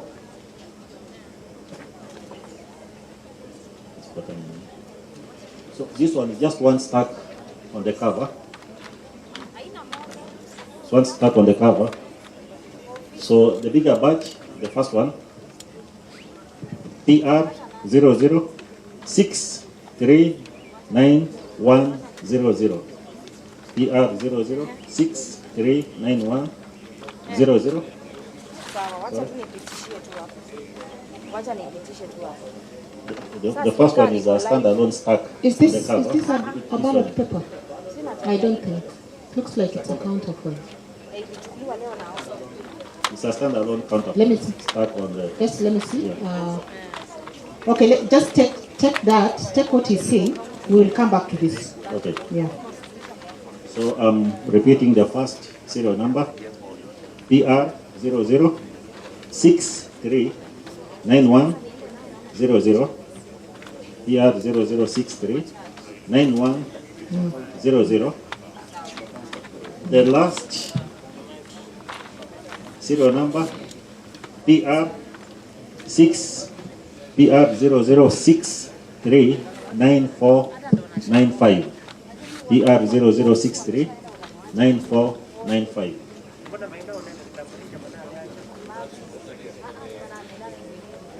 So those are used. This one is a counterfoil. So this counterfoil has serial number PR 00638844.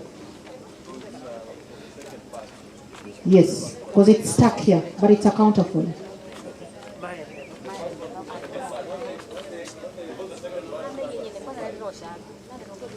Check the serial number again. 00638844.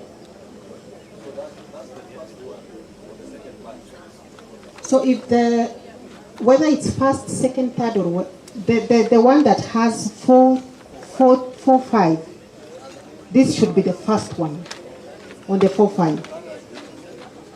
Okay, rejected votes. Rejected votes. Okay. Rejected votes. The first one, 1, and 2. 2 rejected votes.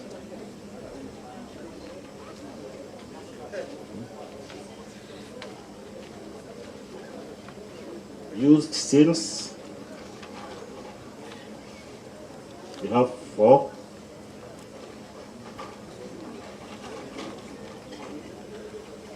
So we are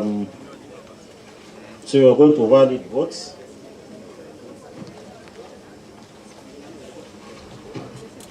Valid votes. We have 6. We have 6 rolls. So we proceed to.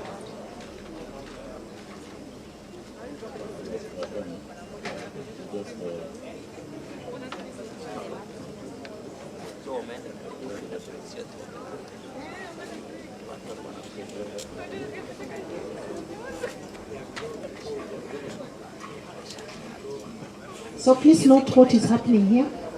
These rolls, because they are all together, they have to open and then check each roll. So we noted that they were not in the seals, in the polythene.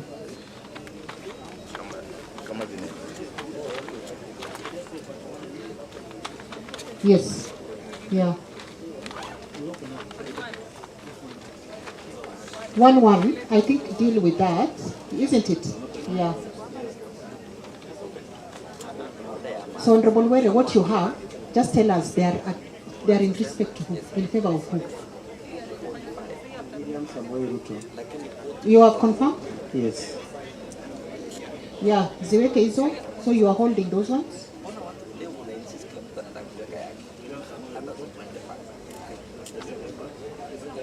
Give them to Were. Okay, give them to, you receive them.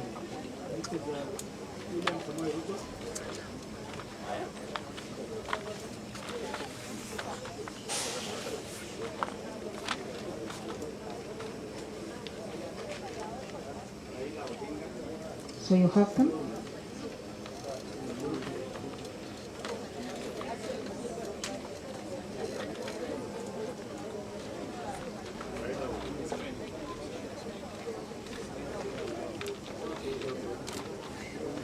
Very nice, yeah. Excuse me. weka katikati.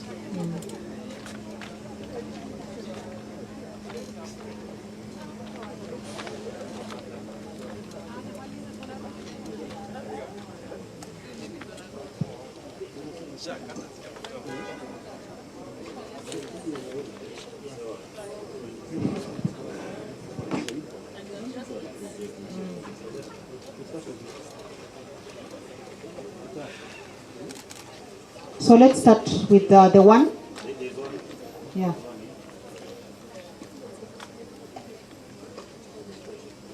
No, it's okay. Just tell us if it's we have confirmed. We can start counting those ones. Please count. Yeah.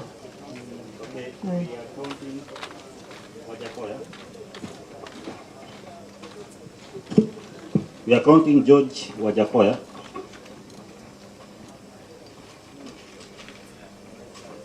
One.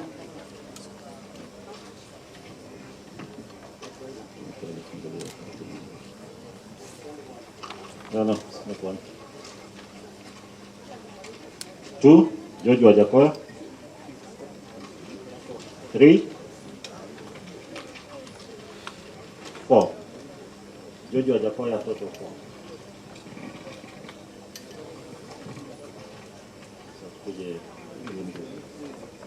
Oh, sorry.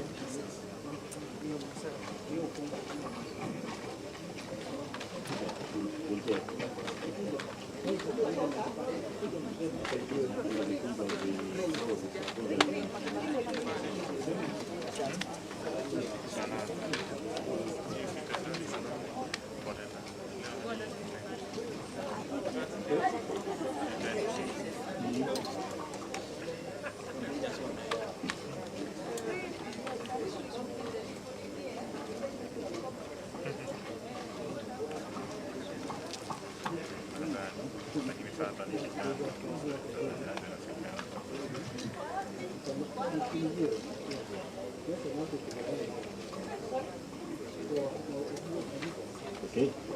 For David Wahiga, we just have the tallying sheet, so there's no ballot cast on his favor.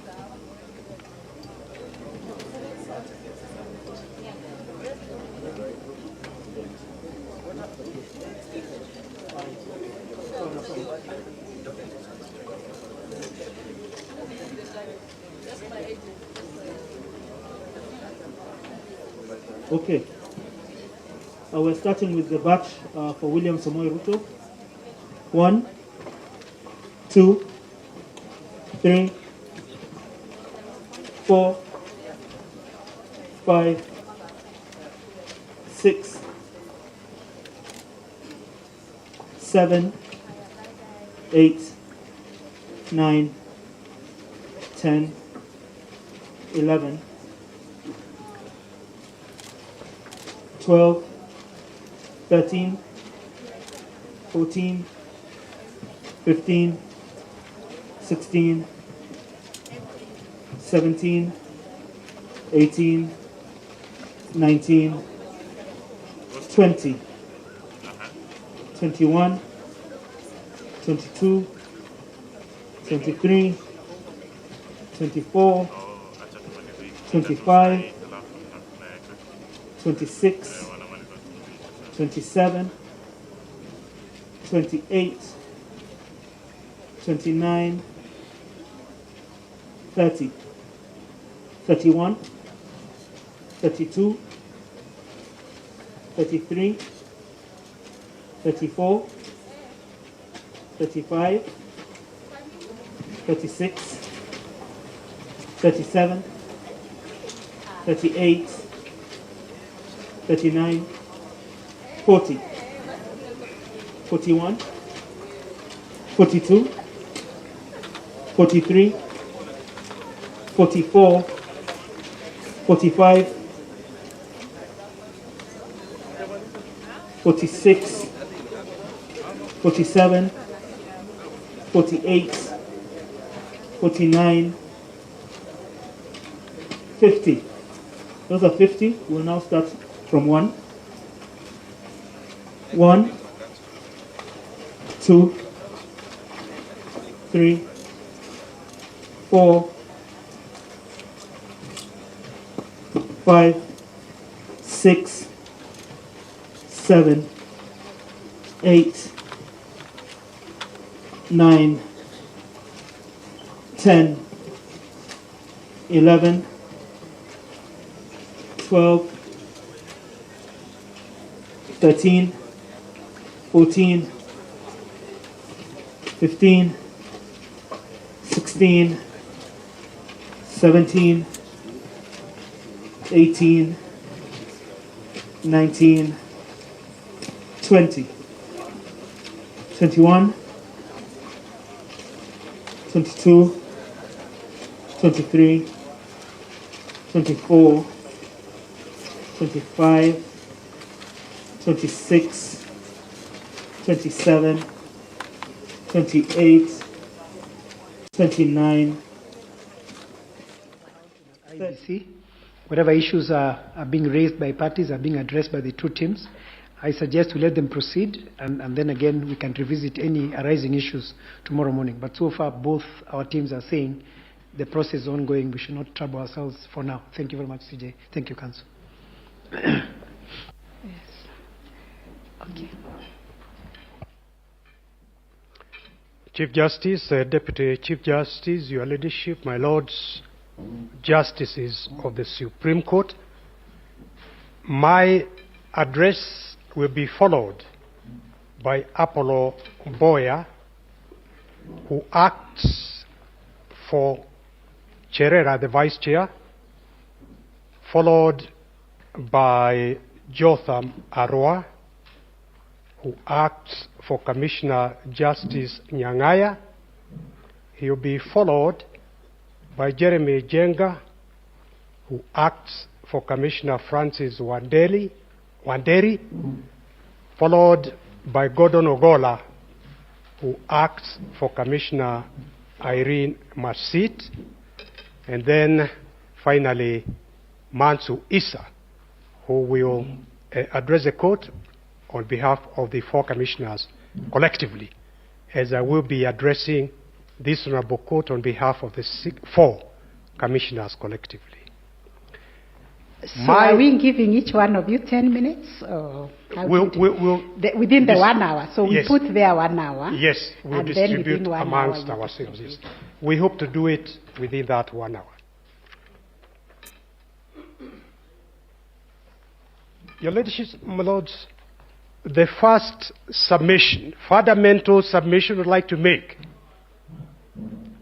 is that when this honorable court retires to consider the judgment it will deliver, this court be guided by the fact that it is the position taken in this court by the four commissioners, being a majority of the IEBC, that should inform this court's decision, not the views of the minority.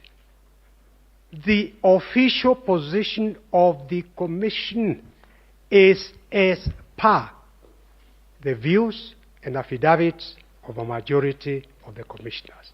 And that has to be so in law, the reason being that under the Constitution, and in fact under the statutes, the IEBC is a corporate entity.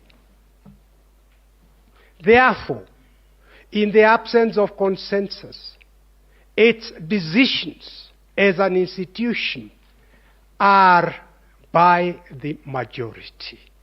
So do not depart from that principle, a principle that has found judicial anchorage and recognition in a number of decisions cited by my colleague Paul Mwangi, the minor KI decision, the Michael Kamau case, and the other decisions. Corporate decision, and that position has been addressed, and I do not want to take the time of the court by going through it again. With regard to each one of these four commissioners, I ask this honorable court to bear in mind that each one of them went through a very rigorous vetting by the National Assembly, at which there was full public participation before they got appointed. So that anyone who had any issue with any of them, that was the time to raise the issues. Again, the law is clear about how one can complain about a commissioner enjoying constitutional security of tenure. So do not be influenced with innuendos and insinuations about these 4 commissioners. They were vetted by the people's elected representatives. Now, coming specifically, this is the second fundamental submission I'd like to make. This so-called walking out from bombers. Look at the affidavits of the 4 commissioners. The vice chair saw 2 affidavits, so there are 5 affidavits in total. And I invite this honorable court, when it retires, to read through those affidavits in their entirety. We adopt them.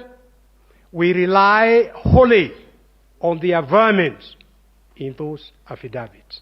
And you will find in those affidavits that all that these 4 commissioners were demanding of the chair at bombers at the tail end of the tallying and the verification. Their narrative, which I invite this court to accept, is that they were not involved in the tallying and verification, and in particular regarding the 27 constituencies. So they were demanding of their chair, you cannot bring a paper here and tell us that these have been verified and tallied by the chief executive. The work of the chief executive is to implement decisions of the commission.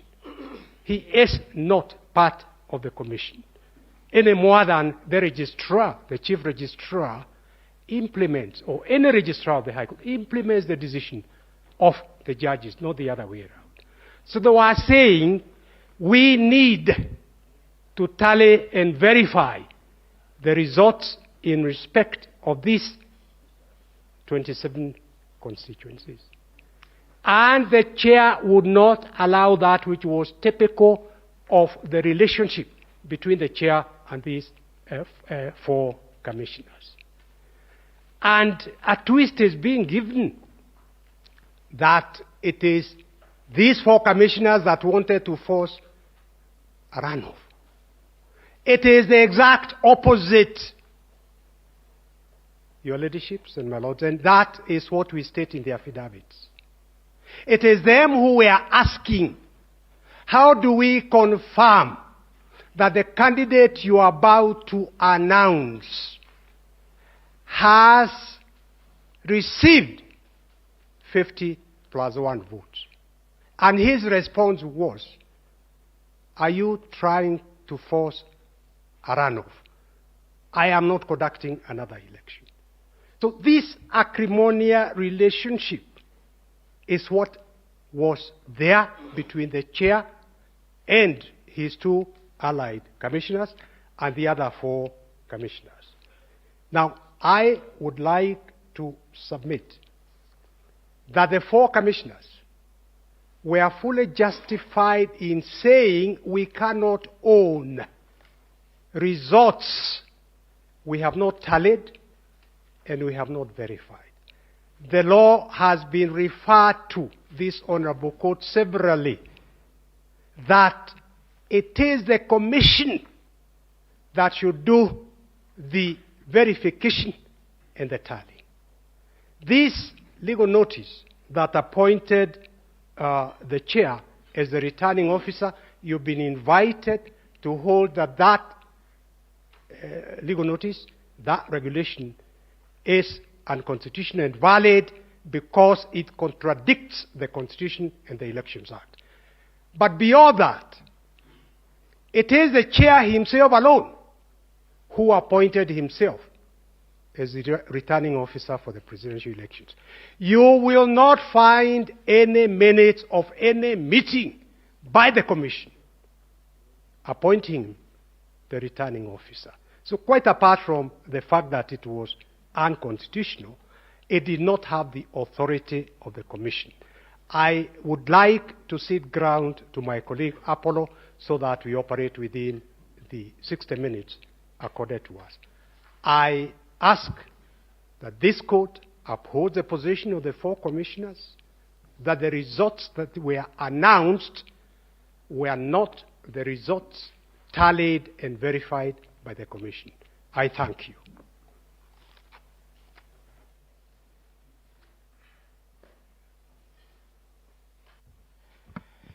The Chief Justice and members of the court, without wasting more time, I'll pick it up from where Senior Counsel has left. My name is Apollo Mboya. I am on record for the fifth respondent.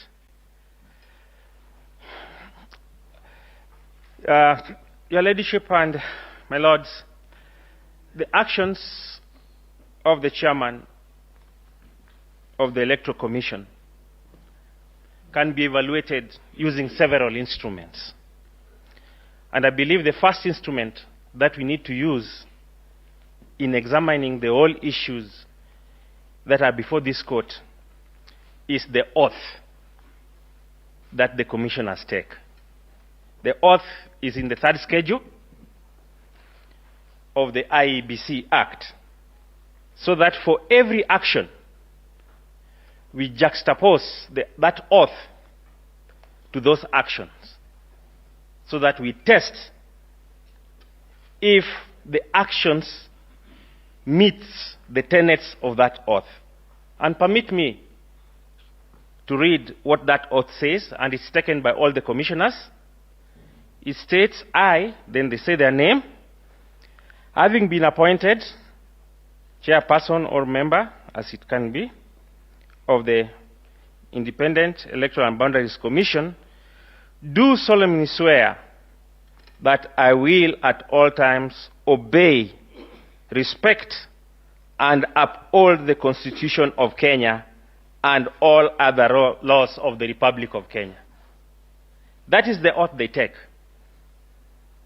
That I will faithfully and fully, impartially, and to the best of my ability discharge that trust and perform the functions and exercise the powers devolving upon me by virtue of the appointment without fear, favor, bias, affection, ill will, or prejudice. That is the promise that they are giving to the people of Kenya and to the whole world. Now, for every action that the chairman did, which I'll not go into because this particular affidavit of the 5th respondent has been cross-referenced by my other senior counsel and also learned colleagues who spoke before me. We juxtapose those actions against that oath that they took. So, for example, if we are talking about issuing a gazette notice, you look at that gazette notice with the law, then juxtapose it to the oath, if it meets that promise that they gave. Your Ladyship and my lords, the 5th respondent is now affectionately called opaque. Affectionately. I say that because arising out of what transpired at the National Tallying Center, the 4 issued a statement in which they said they cannot own the results that were going to be announced by the chairman, and therefore they were opaque. Your Ladyship and my Lords, that term opaque is not coming from the ordinary. It's a term that was given by the Court of Appeal when they were making a decision in another matter which is now famous here called the Maina Kiai matter,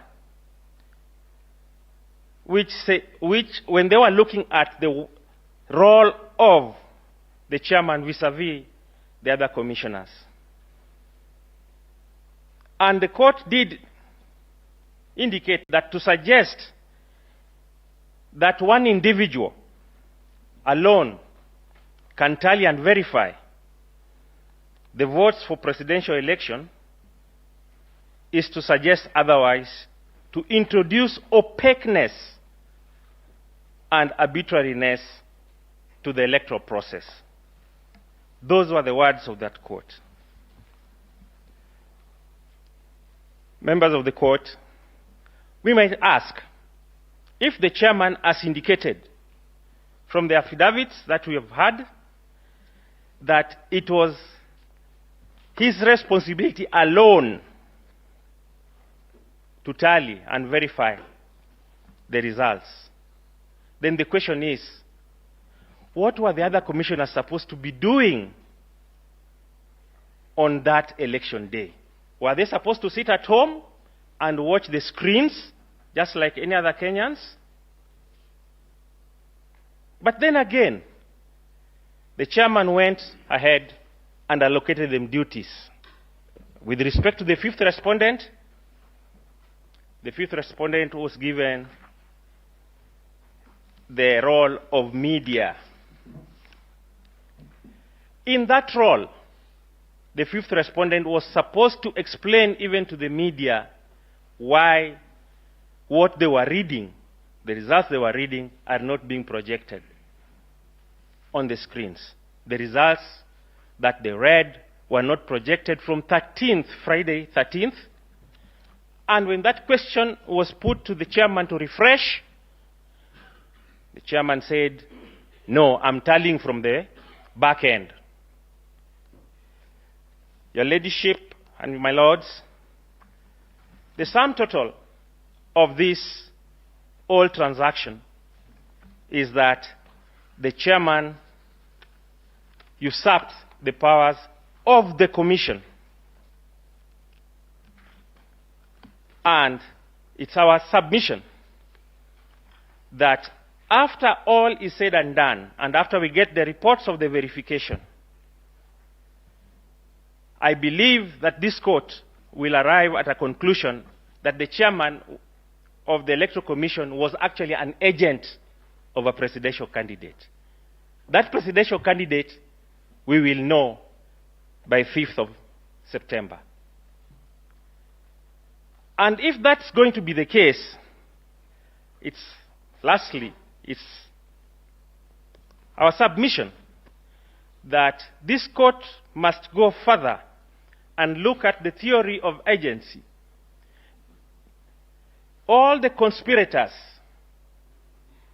that did any illegalities, all irregularities, are agents of one another. The person who benefited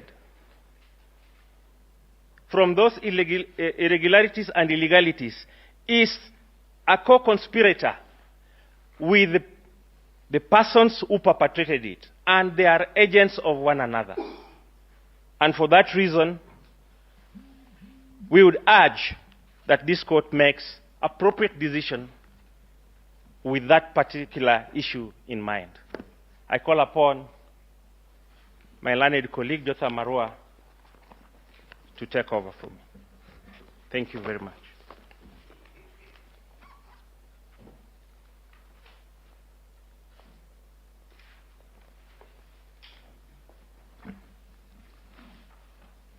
the Honorable Chief Justice, and the honorable members of the court. My name is Jotham Aroa. I appear for the seventh respondent, Commissioner Justice Nyang'aya.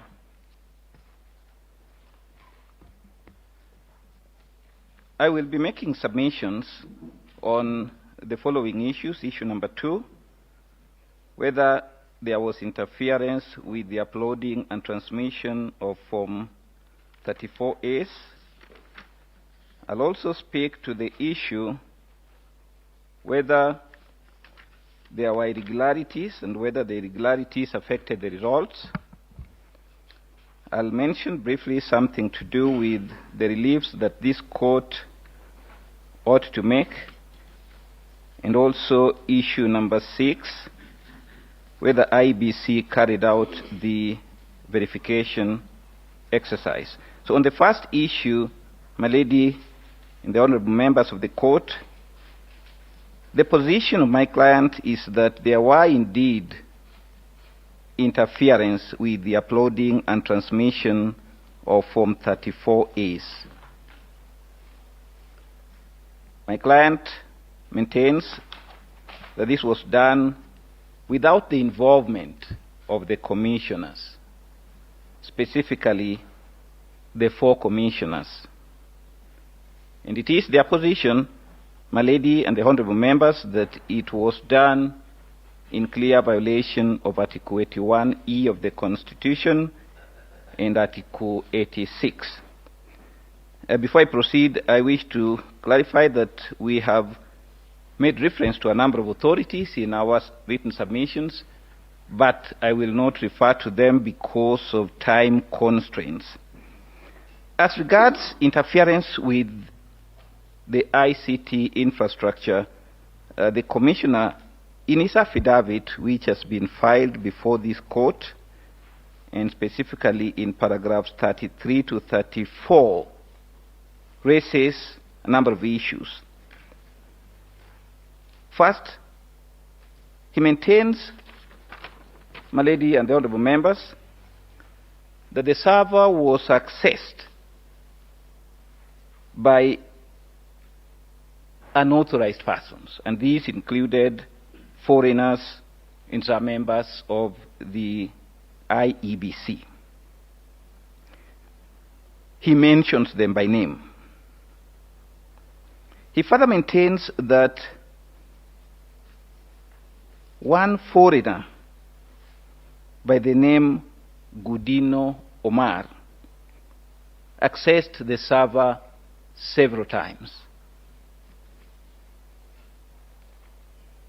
He explains that a number of forms were pulled down and others uploaded. And he also maintains that there was revision of Form 34Bs. My lady and the honorable members, these allegations are contained in his affidavit, and I wish to point out that they have been responded to by IEBC. In their response, the first thing I wish to point out is that there is no denial that the logs that he annexed to his affidavit emanated from IEBC. The only contention being raised is how did he get them? That contention, in our humble submission, has no merit, considering, as he puts in his affidavit, that he was the commissioner in charge of ICT at the commission. If a commissioner who is in charge of ICT cannot access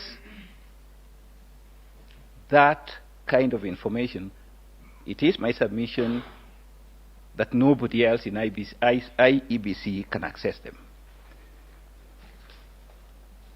The next thing that, and that admission, Madam Chief Justice and the honorable members, is found in the affidavit of Hilda Kavonga. That affidavit is filed by the firm of Iseme Kamau and Maema Advocates and is sworn on 27th of August 2022. And the admission is contained in paragraph 13, Roman 4. Beyond that, Madam Chief Justice and the honorable members, there is also an admission. And this, according to me, is a serious admission. There is an admission that the server was accessed by a foreigner by the name Gudino Omar, as mentioned in the affidavit of Justice Nyang'aya. But I wish to read to the court what is said as concerns this foreigner. At page 5, paragraph 13(7) of her affidavit, that is Hilda Kavonga, she says, Gudino Omar is the technical lead for Smartmatic, who provides support on the technology provided by Smartmatic. He's the technical deployment lead, and then in paragraph 8, she continues, they said Gudino Omar, being a technical deployment lead, his role is to deploy infrastructure, that is networks, server platforms, and services. In his capacity, he is supposed to have access to the said infrastructure to monitor by ensuring the system is properly running at all times. Now, the first point that we need to bear in mind, Madam Chief Justice and the honorable members, is,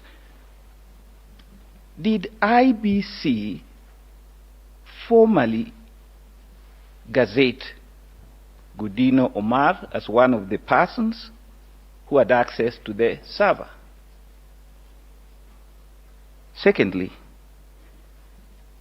IBC is enjoined under Article 81E to uphold the secrecy of the vote. How secret can the vote be if it is being constantly accessed by a foreigner from a distant location? What is the guarantee that this foreigner will not grant further access to other unauthorized persons to commit all manner of mischiefs? But more important, Madam Chief Justice and the honorable members, is the complaint by Justice Nyang'aya that Gudino Omar was uploading and downloading forms. There is silence with regards to that issue. Then there was the contention that other unauthorized IEBC staff also had access to the server. And their names were provided, Madam Chief Justice and the honorable members. In the replying affidavit by Hilda Kavonga, again they make this admission, and with respect to one Abdidahir Maalim, it is argued, and I'm referring the court to paragraph 13, Roman 6 of Hilda's affidavit. She says, Abdidahir Maalim was a returning officer, and his access was limited to transmitting Form 34Bs and not to any other function. Madam Chief Justice and the honorable members, the list of all the returning officers,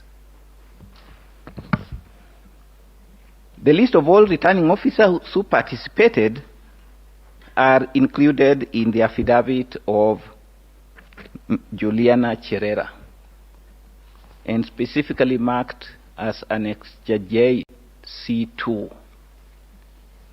Unfortunately, the name of Abdidahir Mohammed does not appear.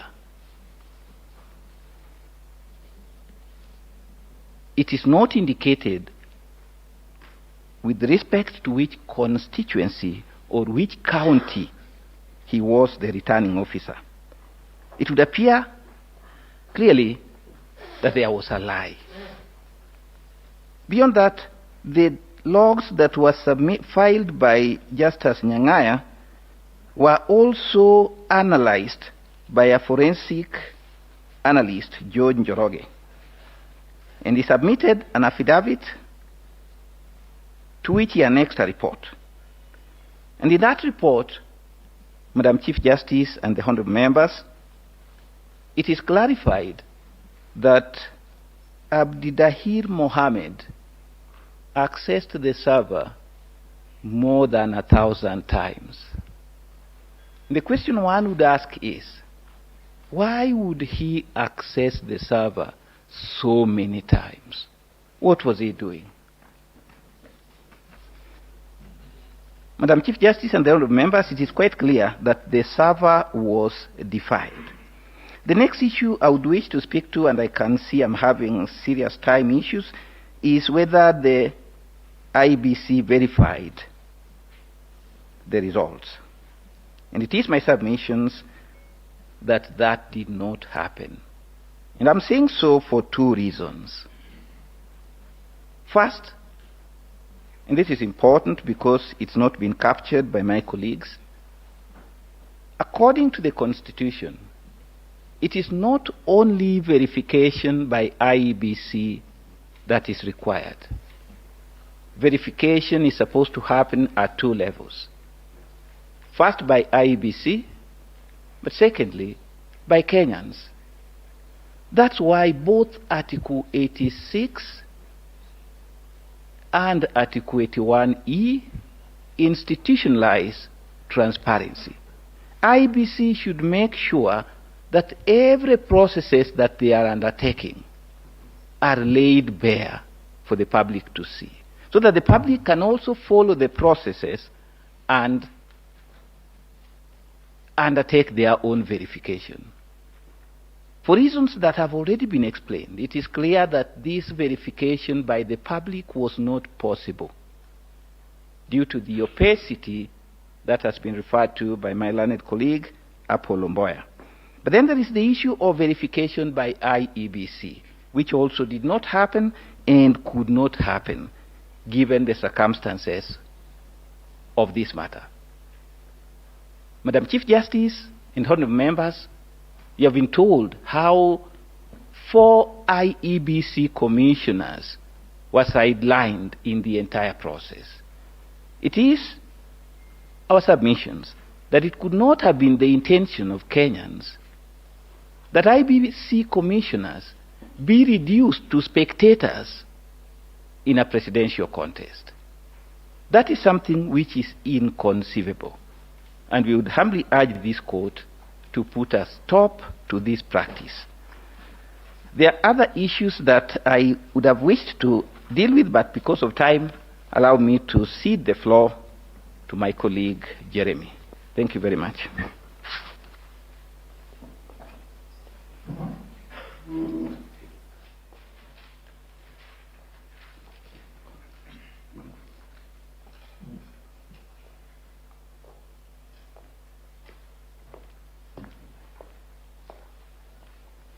Yes, my lady, the Chief Justice and the honorable members of the court. My name is Gordon Ogola, and I'm representing the sixth respondent, that is Irene Masit. My lord, I'll rush through my submissions because I don't want to give more time to my brothers. I've been sent here by the sixth respondent to tell the court and the whole world that she's not coming here as a second-tier petitioner. She's not coming here as a surrogate of anybody, but she's coming here as a demonstration of her undertaking to protect, uphold, and defend the integrity of the Constitution. Indeed, while taking oath of office, she undertook to carry out her duties in compliance with the Constitution. In that regard, the sixth respondent was alive to the fact that in conducting the general elections, they had to be guided by the provisions of not only Article 81, 86, and 138, but also Article 10 of the Constitution. My Lord, the sixth respondent submits that the manner in which the election process was managed by the fourth respondent, up to and including the tallying, verification, and the declaration of the results, flies in the face of the provisions of the articles that I've cited. As will be seen in the affidavit of Irene Masit and corroborated with the affidavits of the other form commissioners, the chairperson excluded the majority of the commissioners from the tallying and the verification process. In fact, if you go through the affidavits, you will note that the only duty that they were assigned or that they undertook as regards verification and tallying was when they were summoned by the chairperson to be given the results in the office. My Lord, and the other thing that they only did is after he told them, this is the results I'm going to read, was to give them the Form 34C. They did not take part in the tabulation of what resulted in Form 34C. My Lord, the sixth respondent had a legitimate expectation that as stipulated under 138(3)(c, that the tallying and the verification ought to have been done by the commission and not by an individual commissioner in the person of Chebukati.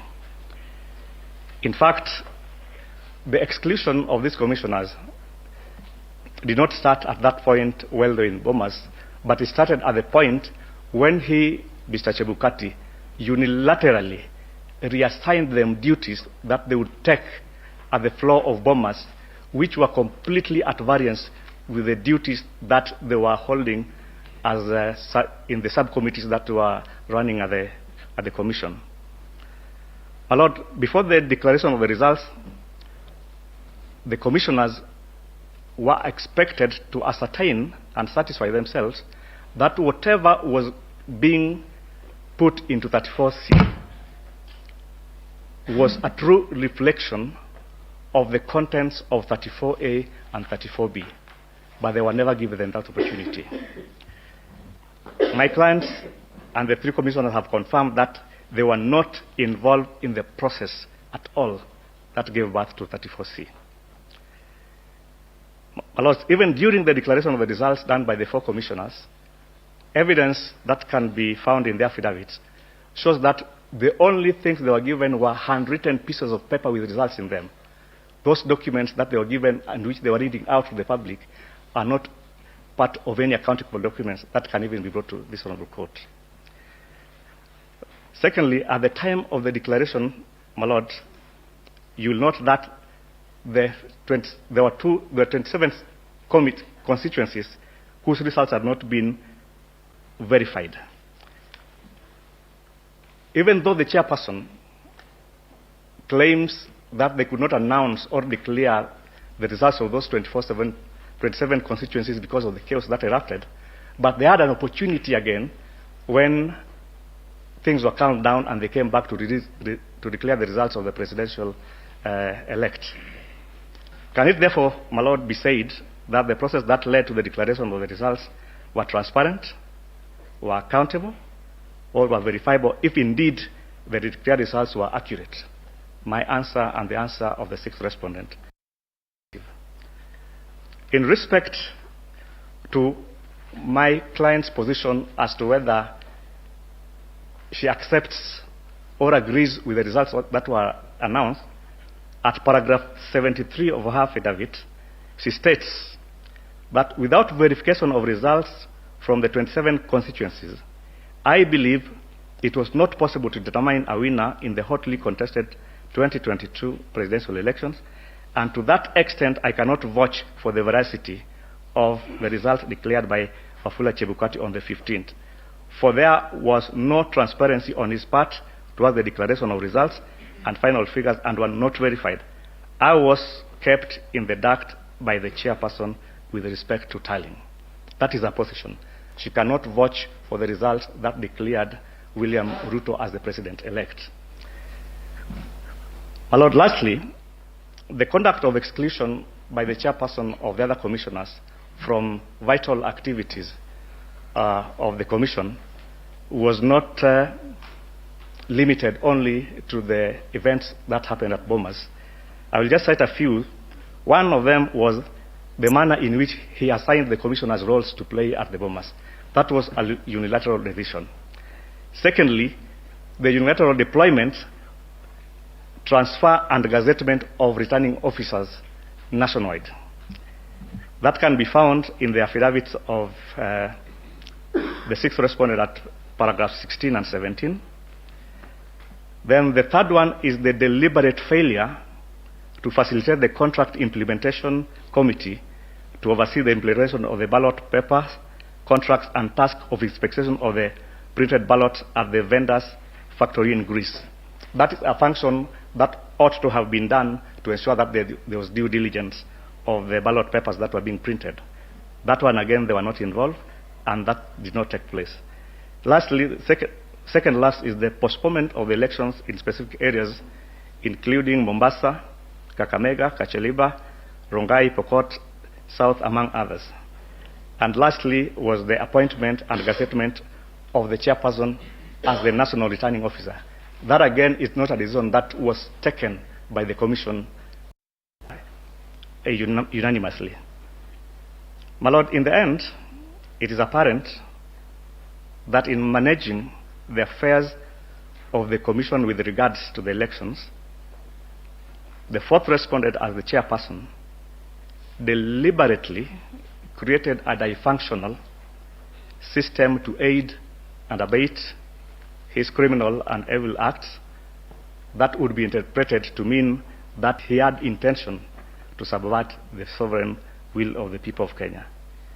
We beseech you, therefore, to find that nothing good can come out of a dysfunctional body. I'll therefore call my friend Jeremy to continue.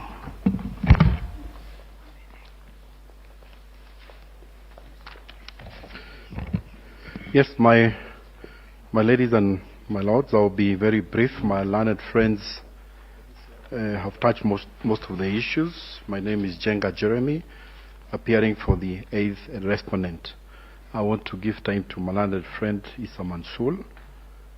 So just a few points for clarification. One, speaking for the 8th respondent.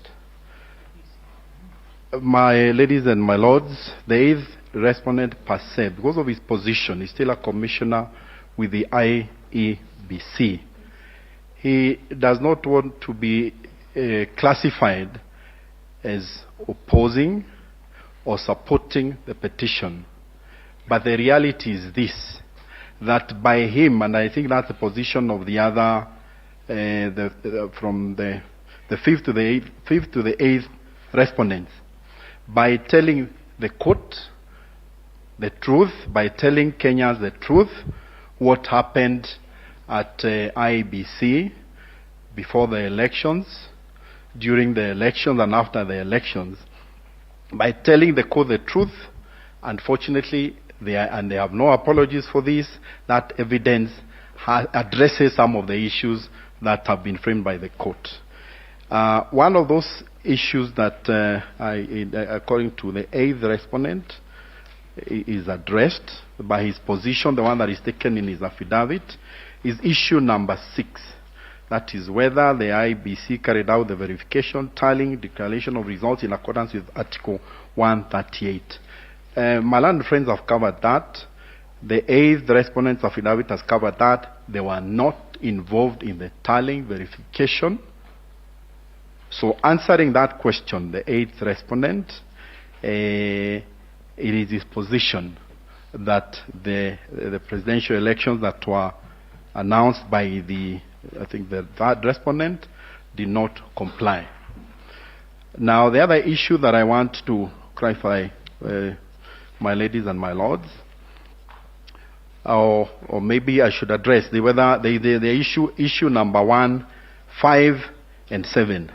Again, because of the peculiar nature of the way the IEBC is run by the chairman. It is the 8th respondent's position that despite being a commissioner, he cannot even help the court in addressing those issues because the results that were announced on the 15th of August, the system that had been put in place, the person who was in charge of them, it was not the commission, it was not IEBC, but that is the chairman. The chairman is the one who can be able to answer most of those questions. The results that were announced, his position is that those were not the results of the commission, those were the results of the chairman. Maybe the other issue that I should mention is that the 5th to 8th respondents, they've been branded all sorts of names. Some of them appear in the documents that are before court. Others have been mentioned out there. And my lord, what the 5th to the 8th respondents did by walking out of bombers is because they did not want to give legitimacy to a process which they were not involved in. My lord, by taking my ladies and my lords, by taking the position they did, as has been mentioned by my learned friends, they took an oath of office. And the oath of office that they took was to uphold and protect the Constitution. When they realized that the Constitution was being abused, their role that they were supposed to play was being abused by the chairman of the commission, that's why they took that position. Did they take that position so that they could support any of the parties? My lord, that is not the position.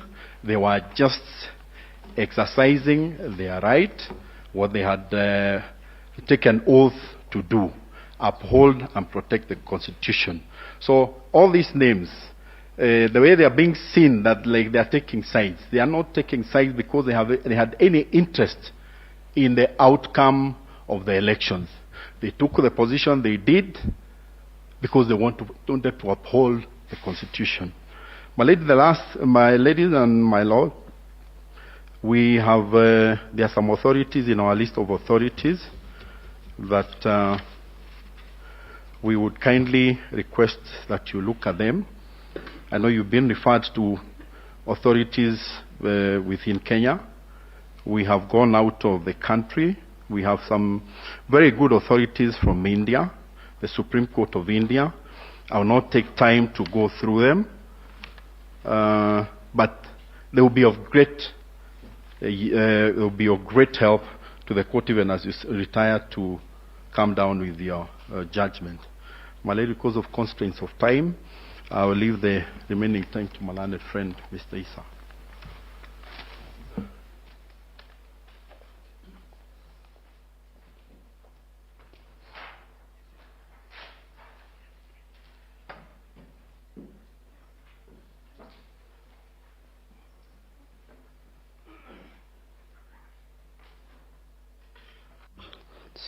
Good evening. My Lady Chief Justice, the Deputy Chief Justice and Justice of the Supreme Court. My Lords and my ladies and my lords, in summarizing the position of the foreigners who are now responding to consolidated presidential petition, Lords, we want to make the following submissions. One, as a commission, it is the position of the four commissioners that they did what was within their mandate to deliver a free and fair election as required by the Constitution. But in their quest to do what is right, what is required of them, there are problems that have been set out in the respective affidavits. And my lords, the first issue that you would note that springs from these four affidavits by the four commissioners is a question of lack of transparency. On the day after the voting ended, and also predates the general elections. You'd note one thing that is common and that cuts through the four affidavits is that they were excluded from the process that was going on in terms of verification. And what is clear when you look at all these 4 affidavits is that, yes, there was that process where they appeared to read results. These results, and they've said this under oath and has not been controverted, were the results that were being processed on the floor of the National Tallying Center. They were handwritten. And that's important, because they were handwritten, they would come out and read them to the agents and to the nation, so that for each and every constituency, and these results were per constituency, people would know that these results have been verified at the National Tallying Center. You would note that in this affidavit, for the first 2 days, from the 9th to the 12th, these results were being posted, or they were being aired in a screen that was available to the agents, the presidential agents, and to the media. That screen was paused or it went off.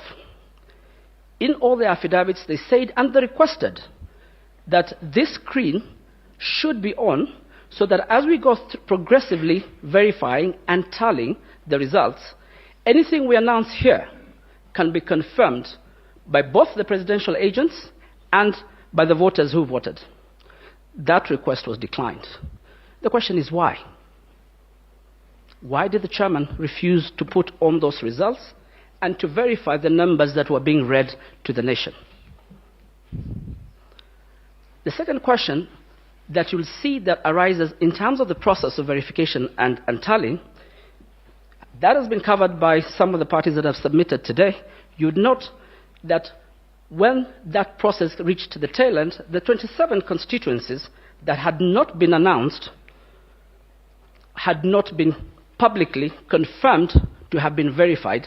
And in fact, when you look at the affidavit of Commissioner Wanderi, he says he had taken a break because he had been there overnight. When he came back, the first expectation was that these results would be confirmed, they had been verified, and that they had been announced to all the agents. The chairman takes the position there was no constitutional requirement, or he had no legal requirement to do that. No, he had. Because the Constitution requires transparency and accountability. That is the process that takes place at the National Tallying Center. It is not a perfunctory exercise. It is not a ceremony. It is a constitutional process.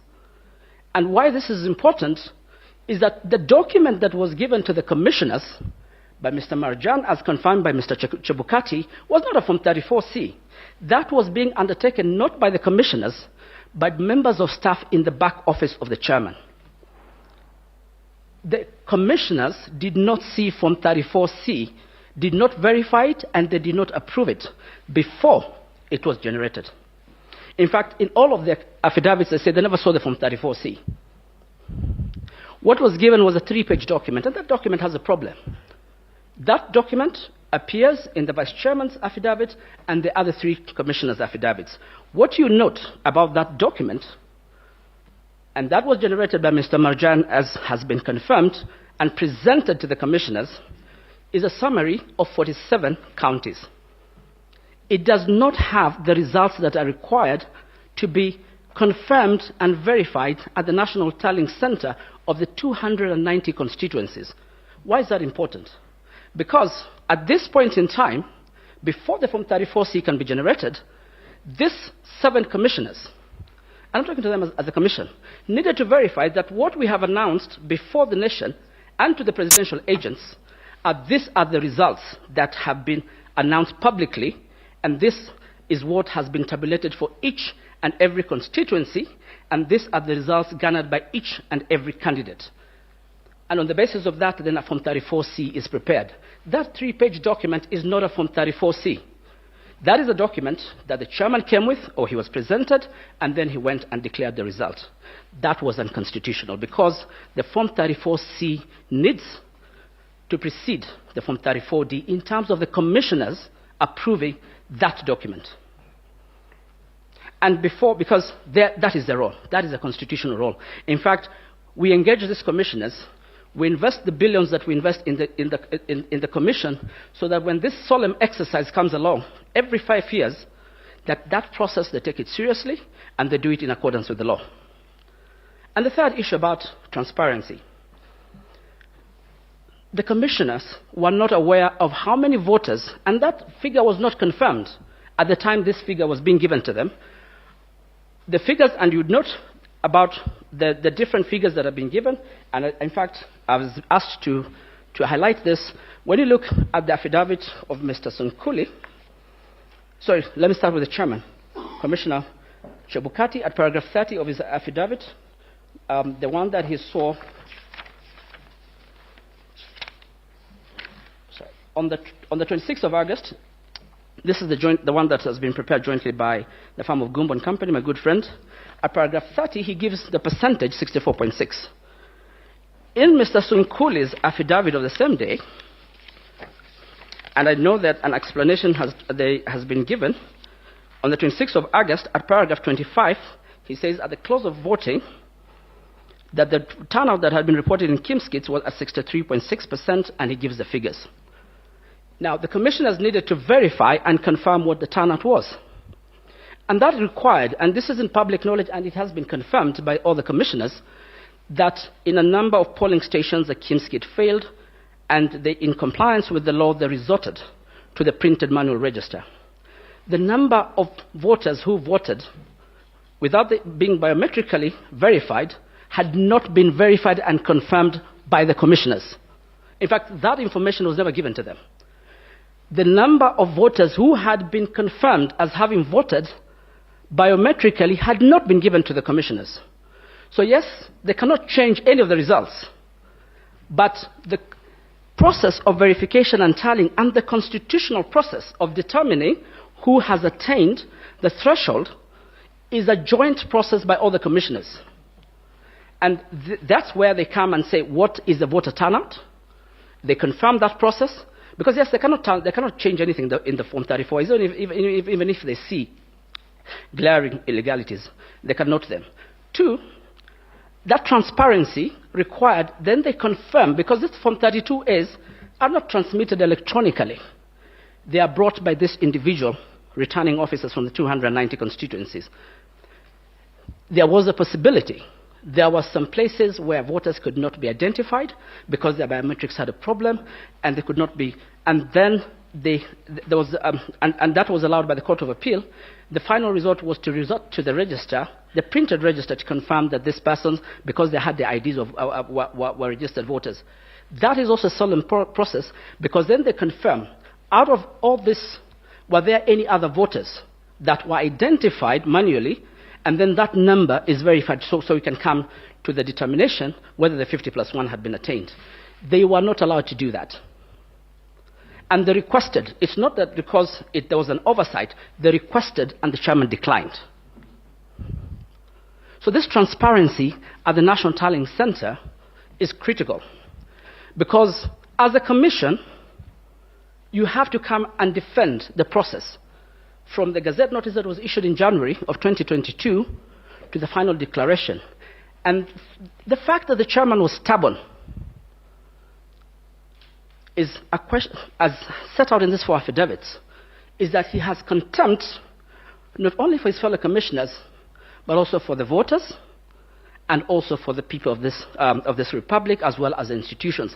Because that's exactly what he was told as the chairman, not him as a person, in Maina Kiai, that the chairman of IEBC does not have that role singularly. That is a role vested in the commission.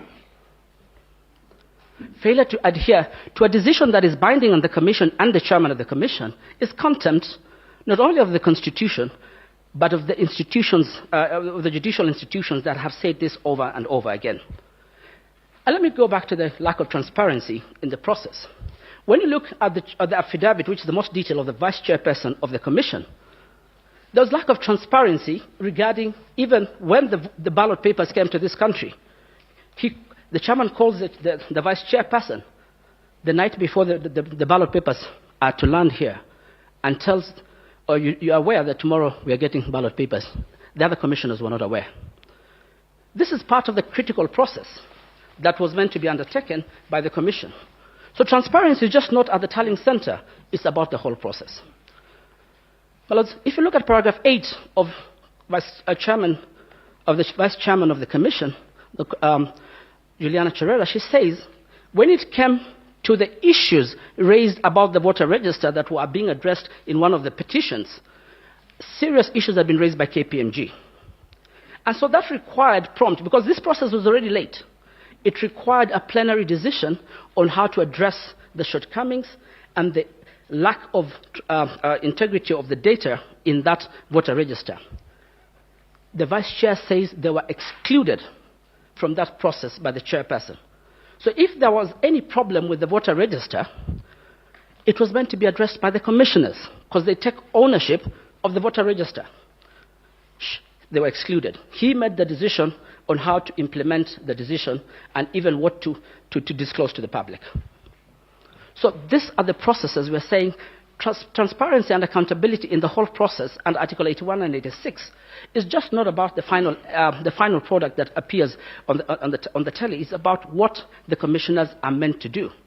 And lastly, when you look at the affidavit of Commissioner Justice Nyang'ai, if anyone was to be given access to the voter identification, the result transmission system, or the back end, the commissioners needed to know we are giving the following persons access and the following rights, so that if there's any query, they can answer on behalf of the commission. That information was kept away by the commissioners, from the commissioners. In fact, the commissioner in charge of that process. Lack of accountability and lack of transparency. And then these 4 commissioners who are being vilified are expected to come and stand behind the chairman and take ownership of such a process that has so many questions, and then confirm that a person has been declared the president without following due process under the Constitution. They took an oath, and they have a responsibility and a constitutional obligation to the voters and to the people of Kenya not to take part in such a process. And that's what they did on the day of 15th. And the day of 15th is important because if it was the last day, there could have been an explanation as to why the chairman was in a hurry. There was one more extra day. Why was the chairman in a hurry while the choir was singing? The country was peaceful. He had one more day to ensure that the whole process was undertaken in a manner contemplated under the Constitution. And so, my ladies and my lords, we submit that these 4 commissioners, and although they have taken a position here and they've now been they've been sued as respondents, had every right not to give a seal of approval to that process that was not verifiable, it was not accountable, and had not been undertaken in conformity with the Constitution. They respect the work that all the staff at the Commission had done, but they were betrayed by the chairman. Thank you, Chief Justice and Judges of the Supreme Court.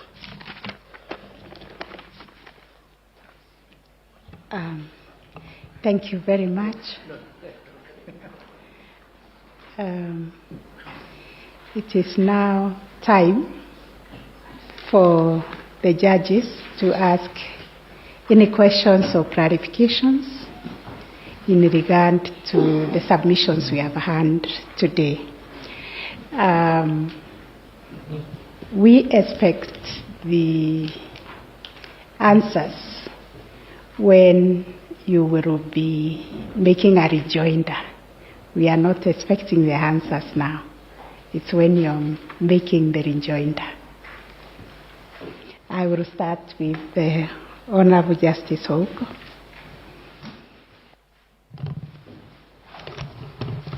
Thank you, Judge President. I have 3 very short clarifications that I want to seek from the team representing the first petitioner. The first one, perhaps I can direct it directly to Senior Counsel James Orengo. What is the relevance of rejected votes when computing the results or the outcome of a vote? The relevance of rejected votes. The second one, I would have addressed it to Ms. Soweto, but the team can deal with it, and you are not answering us today. The postponement of elections in certain areas. and you say this resulted in voter suppression. That people wake up one morning to go and vote for a particular category of candidates. That I go to the voting or polling station to vote for an MCA, or is it called MC? That people go to vote for a senator but not the other positions. Do we have any scientific nexus on this, or is it just an assumption that this happens? The last question for me is on the reliefs that most of the petitioners have sought. We were addressed by Senior Counsel Feroz Noroji and also Senior Counsel Professor Jenda on the reliefs or the relief in Section 80, subsection 4.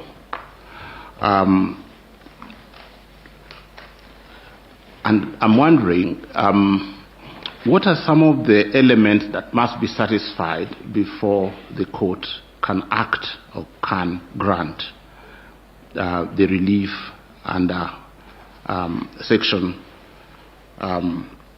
80, subsection 4? That would be all from me, my lady. Justice Renara. Thank you very much, Chief Justice. Thank you, Counsel. You've been most helpful to us, particularly to myself. I have 3 questions, 4 I think, but very short ones. The first is to Senior Counsel Philip Murger. You addressed us on the PDF format of the forms, but in the pleadings there is a JPEG question. Would you like to? I would like to immediately correct that. It should be Yes. JPEG, not PDF. Oh, okay. So it was JPEG. It was JPEG. To CSV. Okay. Would you then like to connect, because you addressed us, I think you didn't connect the JPEG to PDF and then you said CDF? I will, but I'd just like to clarify that that was a mistake. Okay, okay. All right. But just clarify when you answer so that we can get it right. And also in the context of the staging and tampering and so on, explain to us how that happens in real time. Give us, say, Kagera Primary School Form 34A. What exactly happened in your theory, because you say some of these things you don't have. How was Kagera Primary School interfered with the Form 34A? Number 2, Mr. Arua, and this could also go to the other counsel appearing for the commissioners, you've raised many issues going way back before the election. The Venezuelans, mistreatment by the chairman, we're not allowed to do this and that. But we saw your clients in public reading out results. And that's what I'm calling my acquiescence question. They did all these things until the 11th hour. What evidence do we have that this is not an afterthought, that they're not doing this in good faith?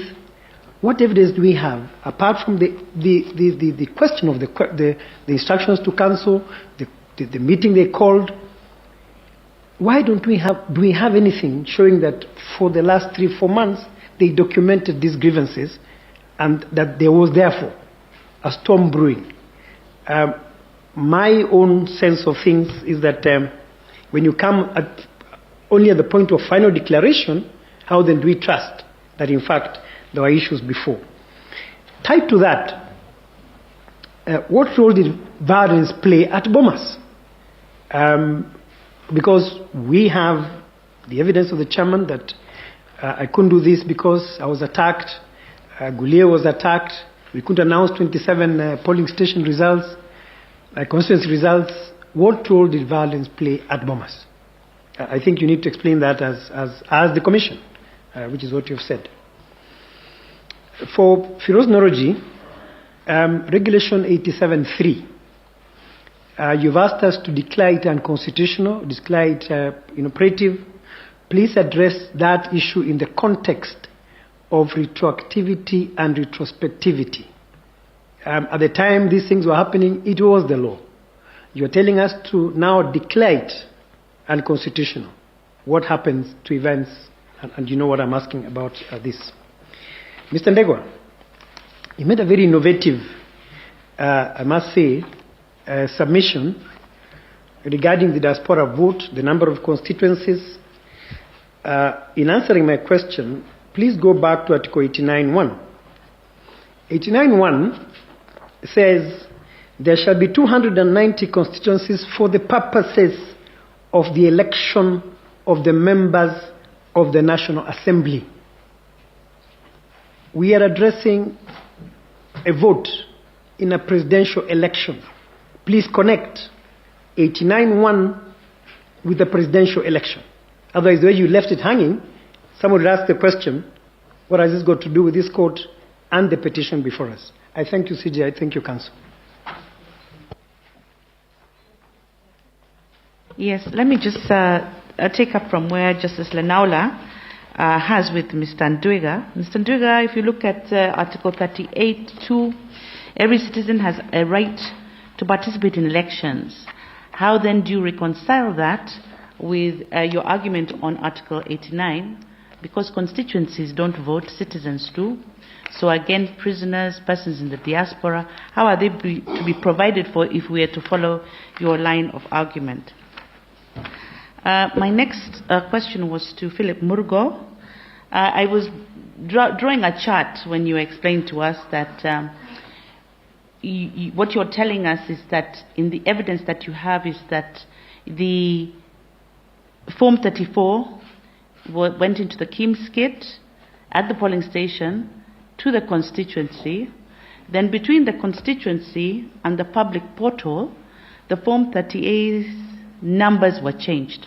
They were changed in that sequence, if I'm to understand you. Now, I don't understand much about ICT, but I presume that at the polling station, when the Kim's kit takes the image, these forms are written in handwriting. How can you explain then, so that I can understand, how a form can be changed in handwriting? This is not typing, it's in handwriting. All these forms are being uploaded and changed, different people's handwritings. How does that happen?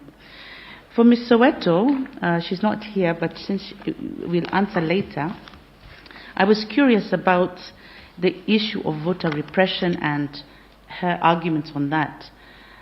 If we look at the Constitution, Articles 136, 177, 180, each of these elections are separately provided for. So you have the presidential election, which has its qualifications, nomination process, even the dispute resolution process of a presidential election is separate, the governor is separate, the member of parliament is separate, the MCA is separate. And what happens when a voter goes to vote, they get 6 ballots. So it's 6 ballots into 6 ballot boxes. What we have then is 6 different elections, but on the same day. So if your argument is voter repression, then is the voter repression only to the presidential election? Or is that an argument that can be used by an MCA in Kakamega County to say that because the gubernatorial elections were cancelled on that day, my MCA votes have also been affected? Or, I mean, is it just the presidential election that the voter suppression argument is standing for? Or is it all? Because they are all separate elections. So how does one election affect the other? I think those are my questions for now. Thank you.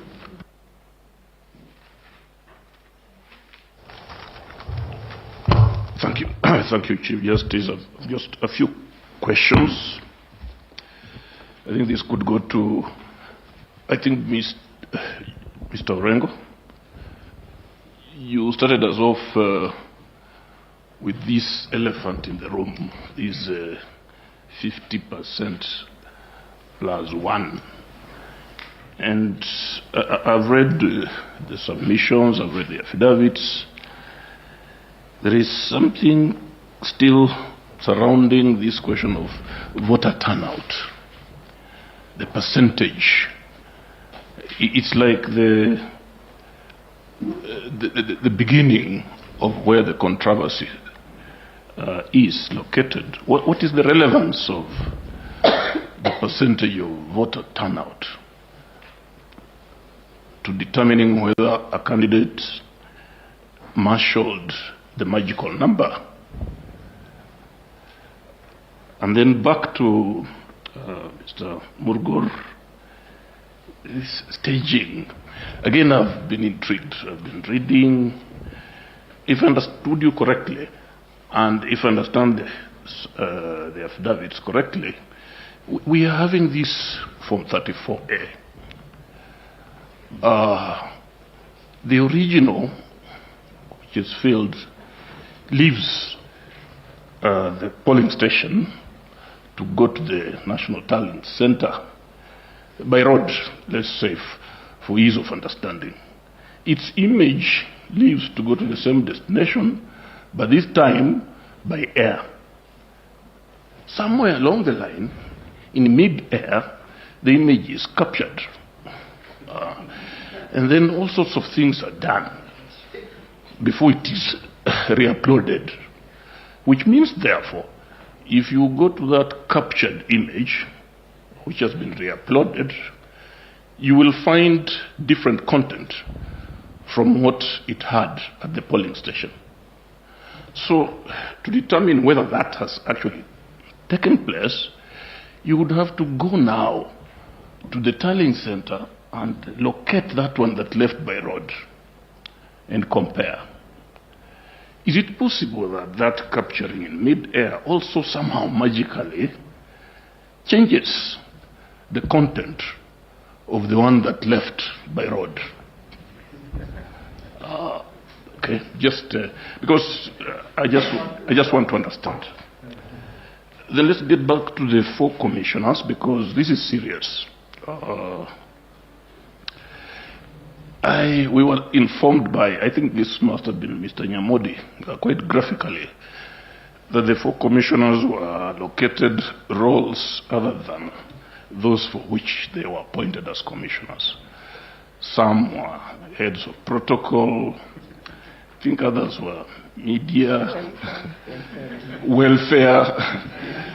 Interesting stuff here, allocating such roles to commissioners.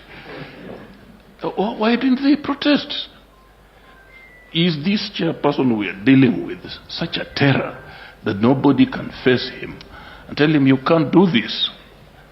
Because now what we are hearing, these are serious disclosures. Because you can imagine I being, but because I was upset by my friend Willis for having tried to compare. So I'm just wondering, why is it that very serious Kenyans did not seize that chance and protest to the Kenyan people that what we are being given, the roles we are being assigned, have nothing to do with tallying and verification and carrying out our constitutional mandate. I think this is tied to my colleague here, is why to the tail end? Because I'm sure the voter out there also wants to know. So let me leave it at that.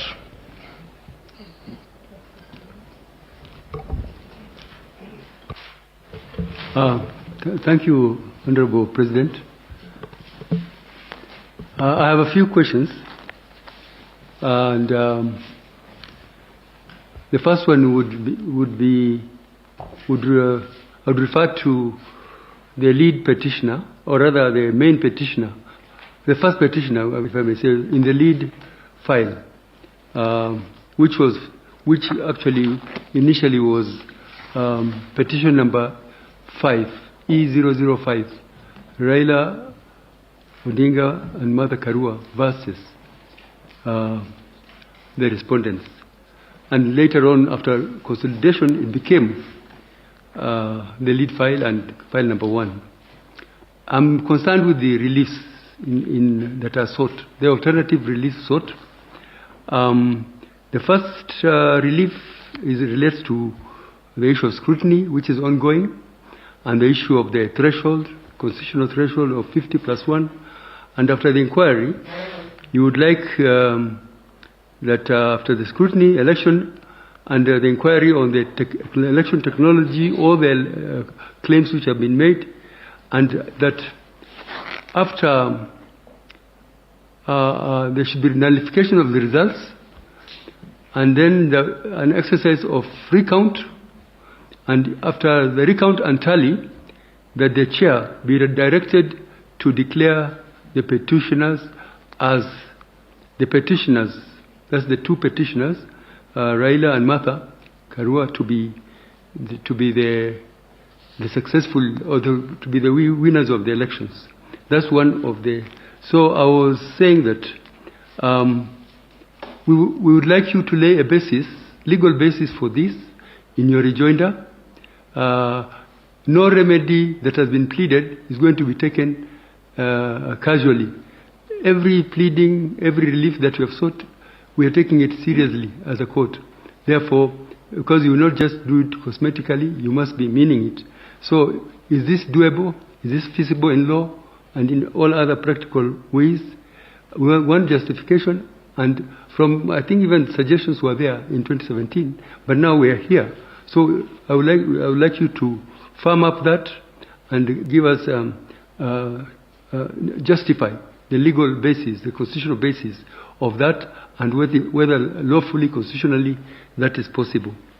Of course, we'll be coming to the issue of the capacity, after all the allegations, the capacity of that chair carrying out to be in charge of the exercise of the next process, if you are successful. But before that,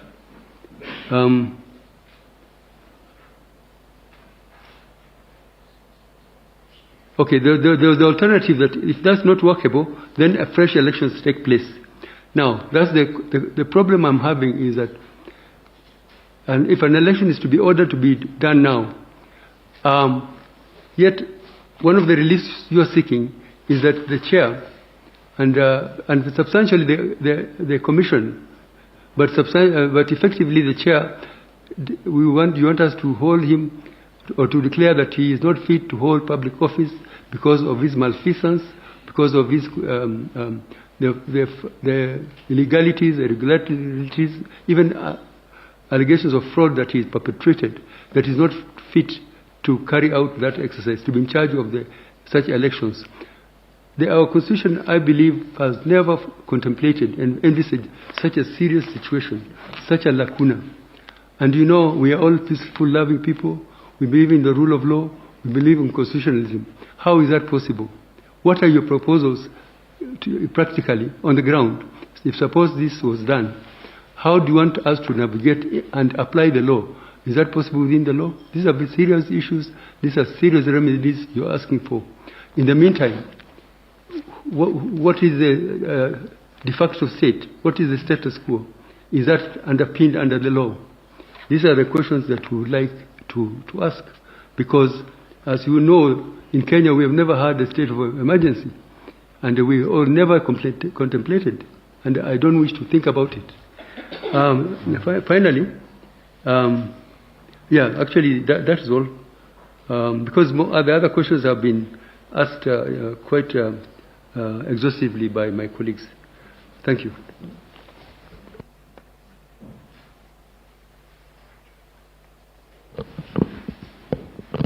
Thank you, Judge President. The challenge one faces when they talk about the same subject at the end of a conversation by many people is that they find themselves repeating issues. But I will still ask what I had noted down during the proceedings, and you can choose the manner in which you will answer them. For Tim Orengo, my concern is, and actually for everyone who has spoken about the commission, what we have heard is what, about this commission, is what some time back we had someone describing, was it an accident or something on TV, and we were told it looked like a video and drama.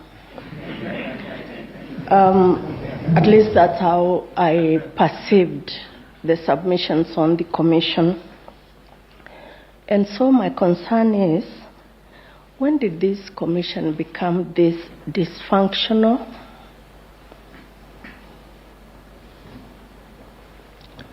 The effect of becoming that dysfunctional? What corrective measures were attempted, if any, and with what result?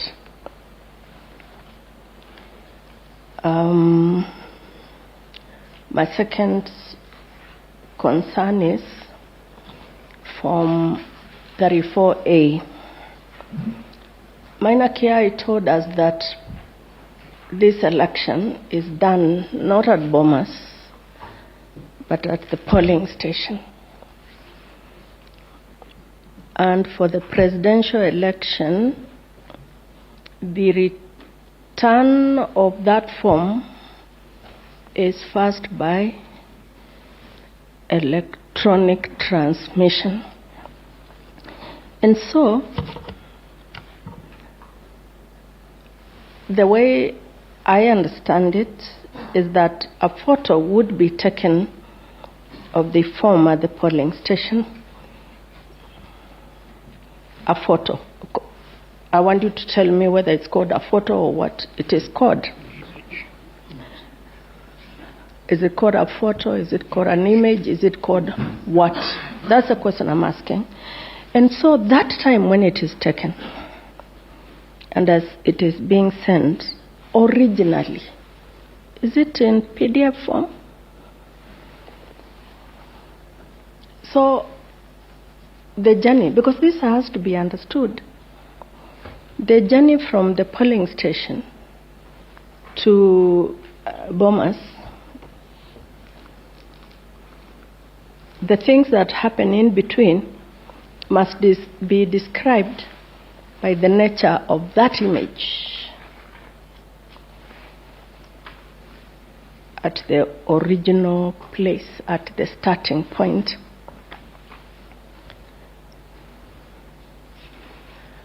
My other concern, which ought to have followed the first one before this PDF language,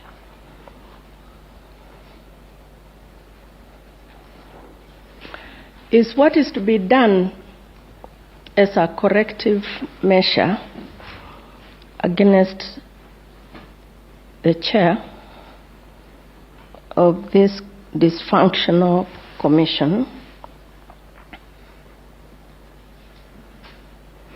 And is it to ignore the constitutional procedures and safeguards that are already in place? My final concern is concerning the relief to declare. What I have heard since morning,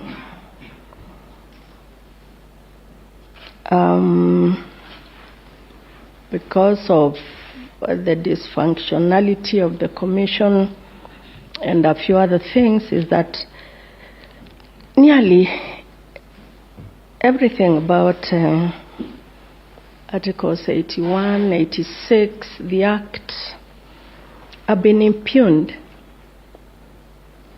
In fact, one of you told us that everything that would possibly go wrong went wrong. So if every process that was undertaken in this process has so far been impugned, are we nevertheless to declare a winner? Are the figures, in the event that we arrive at figures that show that either the current president-elect's has more votes than others, and or the petitioner in petition number 5 in fact has more numbers, what are we to do? Are we still to declare? Irrespective of all the other processes having been impugned as you have submitted to us today. If you assist me with some direction in those issues, I shall be in a position to deal with the petitioner's case. We'll see what we will do with the respondents when their time comes. Thank you, Judge President. Thank you. I think all the questions I had have been asked, but I'd just like to follow up on what Justice Ibrahim asked. The team on the Reid petition, they have been called Team Senior Counsel Orengo. You have asked us to find the chairman culpable of various breaches of the Constitution. And as Judge Ibrahim explained, you have even told us to find that he cannot. Should we find that there should be a repeat election, he cannot preside. My dilemma is, this is a constitutional office order. Under Article 251(2) of the Constitution, there is a detailed procedure that is provided for the removal of a constitutional office order. And what I would like you to address us is, how do we go about that? Would we be making an order that is contrary to the Constitution? Because like the judge was explaining, we are a country that believes in the rule of law, in the right of a person to have a reply, to be tried. So, you know, for the breaches that EOC has committed.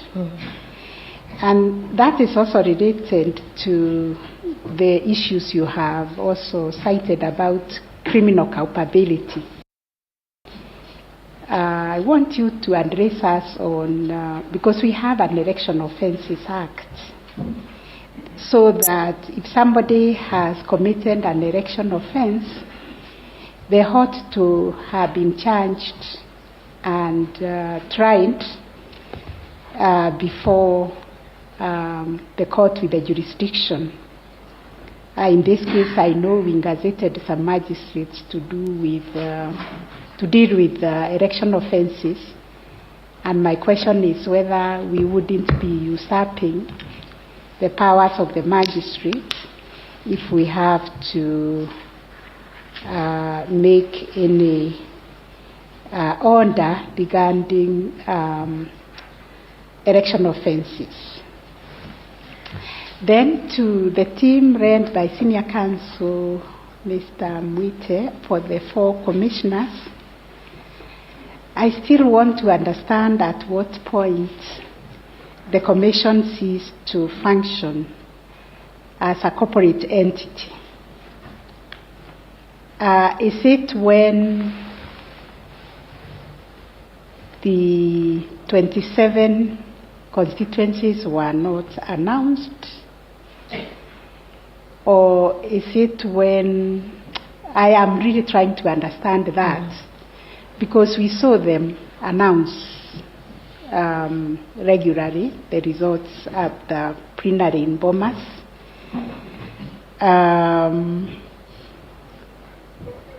We really want to understand, like the Vice President is asking, when did the commission become so dysfunctional? We really want to understand that.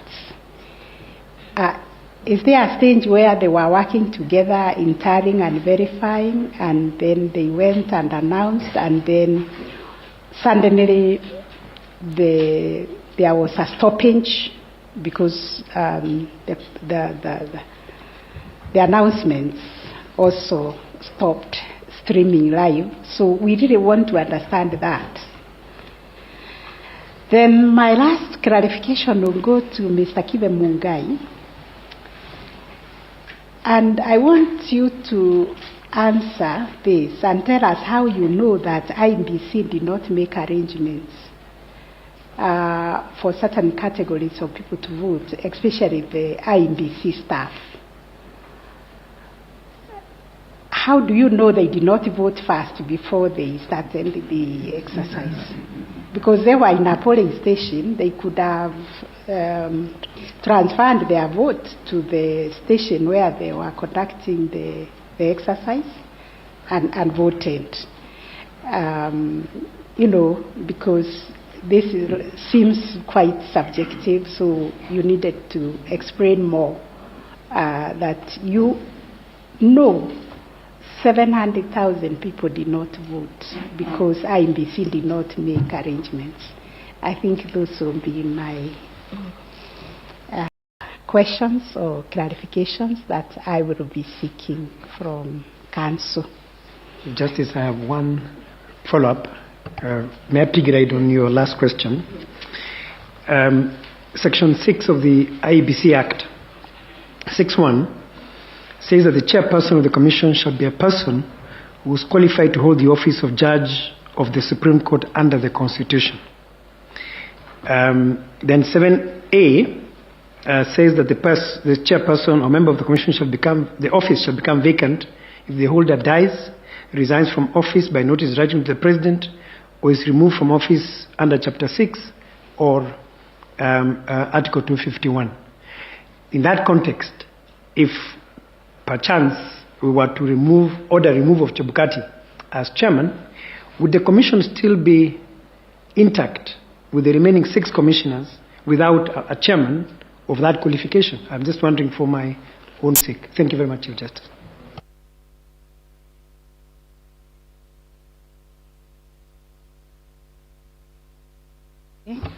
I think that brings us to the end of today's proceedings. It was a long day.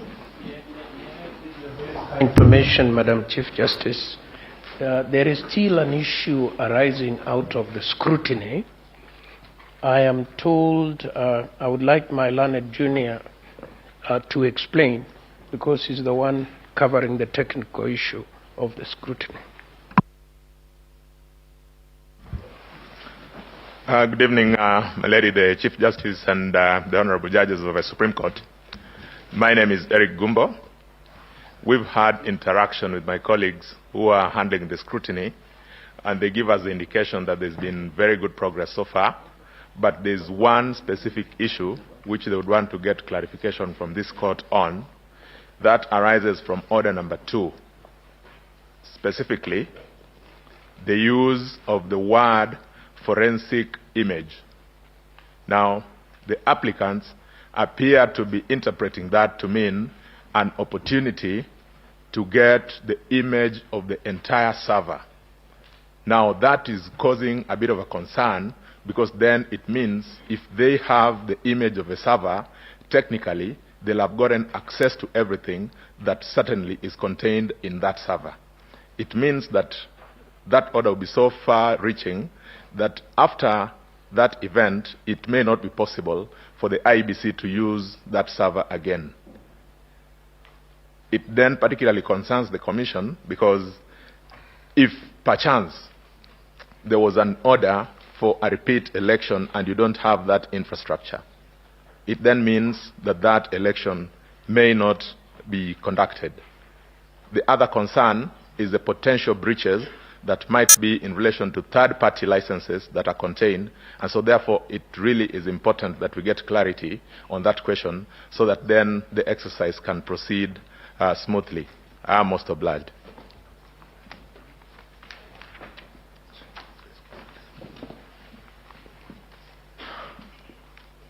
Yes, with your permission, Madam Chief Justice, ladies.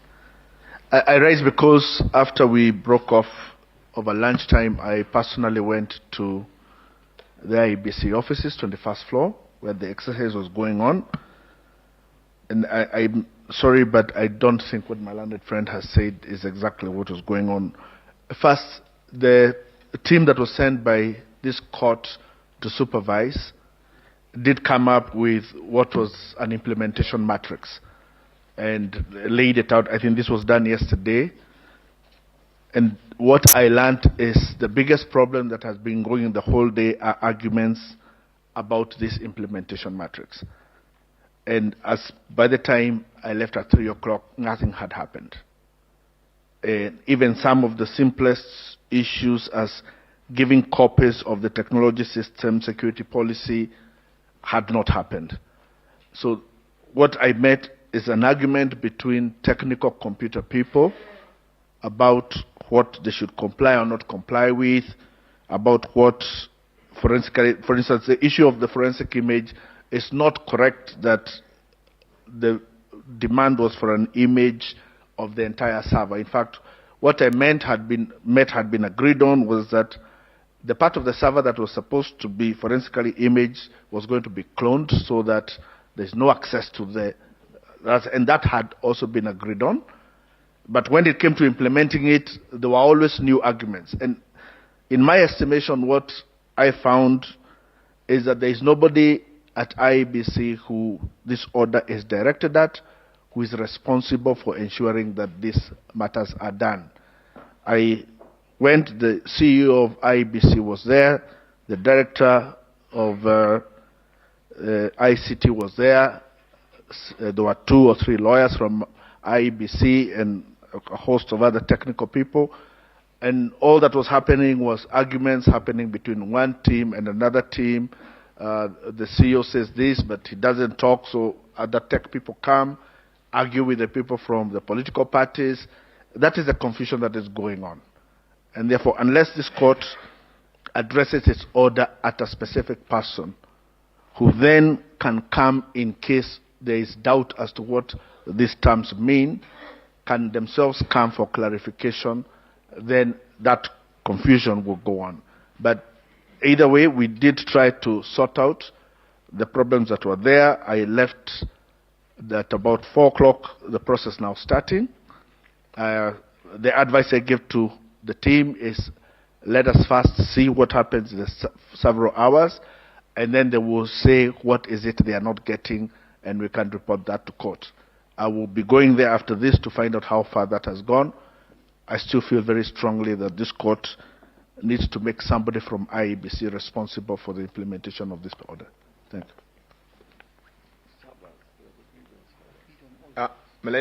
My Lord, sorry. Without appearing to belabor the point, I've been given an example of one of the issues that arose is because there's also an argument going on as to how many servers are involved. There was talk of only accessing one server, then there's a whole range of technical arguments as to how many servers are involved in an RTS and how many should be shown. Team is saying that there are about 8 servers involved, that they've only gotten access to 1, that they're not getting access to the other 7. There's nobody at IEBC who takes responsibility to answer that question, so nothing gets done. Thank you. Sorry, my lady. Sorry, my lady and my ladies and my lords. Without appearing to want to belabor that point too much, I think when we got back after the short break that the court took, Justice Lenola did indicate that there was fairly good progress in all the fronts, both in For Other House and in Anniversary. So it certainly cannot be true what counsel is saying, that there has not been progress, because then that would impute that counsel is even saying that the court is not saying what is happening. We have gotten very clear indications that there's been, there are 4 compliance items that were raised.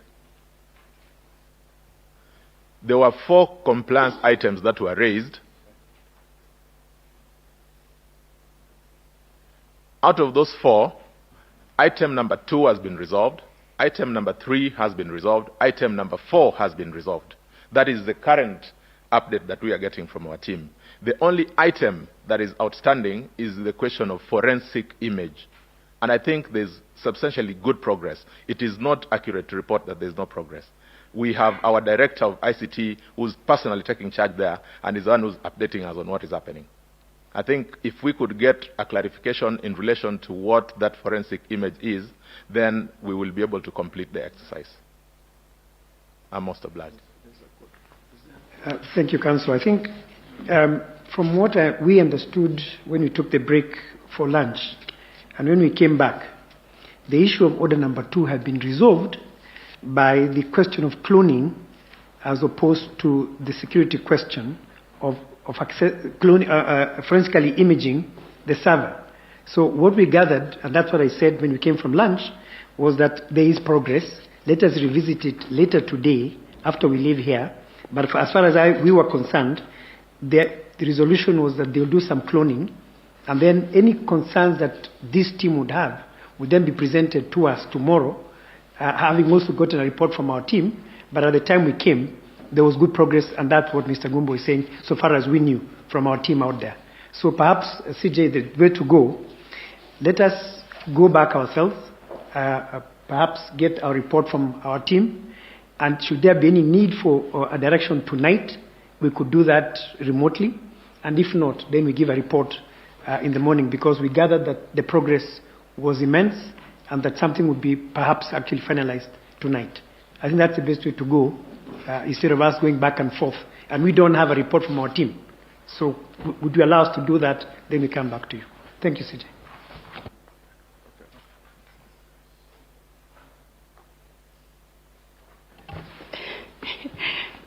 Thank you very much. I think fatigue has settled until even my own gown has tethered me to the seat.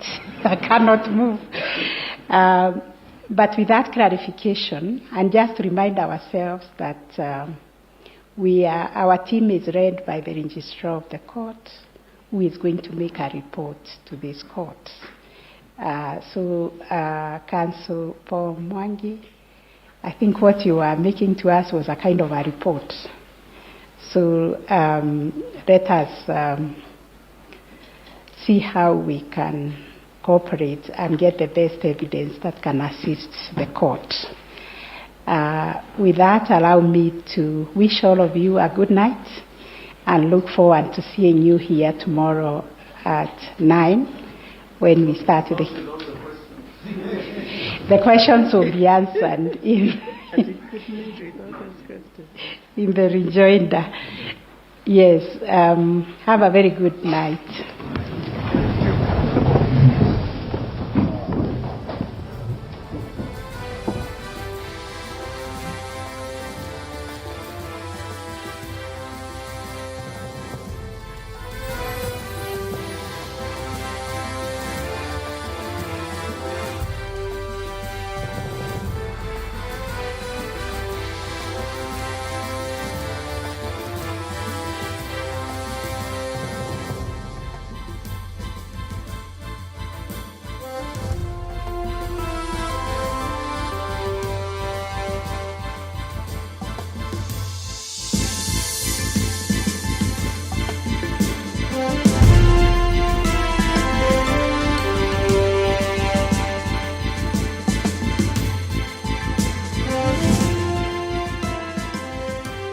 You are watching TV 47, the home of untold stories.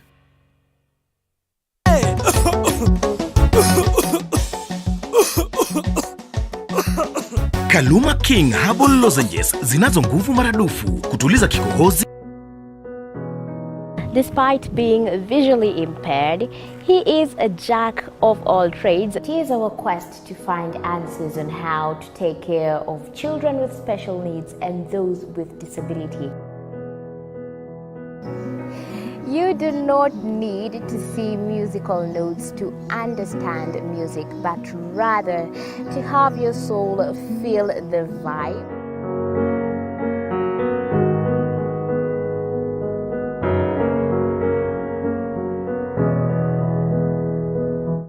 Actually, for us to make a wheelchair, we have to take measurements of the user. After doing my assessment, I get to know the parent, I get to know the heaviness she's carrying. Disability comes at different stages of life.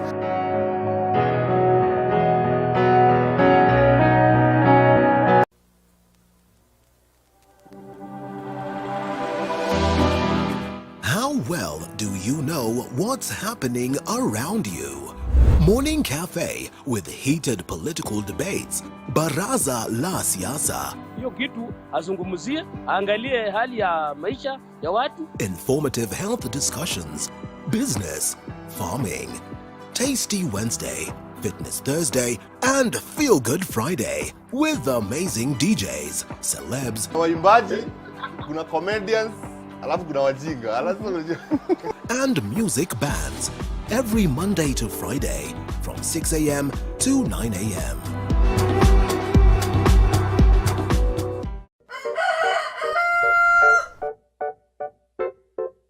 The next set of millionaires are farmers, as we know agriculture has been and still is the backbone of our economy. As we traverse the different counties to meet different farmers, we ensure to get the story of how they started farming and even how they continue to penetrate the market and overcome the challenges. Hapa, the reason why nilieka goose na si ducks. Goose, they are very easy to maintain. A lot of farmers keep on calling, inquiring whether you're supposed to raise some seeds in the nursery or you're supposed to do them directly in the field. The greenhouse helps us control the temperature because the temperature needs to be between 28 to 32 degrees. Walk this journey with us every Sunday at 6:30 p.m. It's no secret, construction ain't cheap. But how do we make it affordable? Different individuals are finding ways of cutting down cost by use of pre-stressed slabs other than reinforced concrete, recycling plastics to make pavers. The brick is stronger, it's cheaper, and it's lighter. And recycling wastewater in your household. What happens to my waste from the washroom, the solid waste? All that can break down. Those are just but a few. Every Tuesday at 7:30 p.m. we talk construction.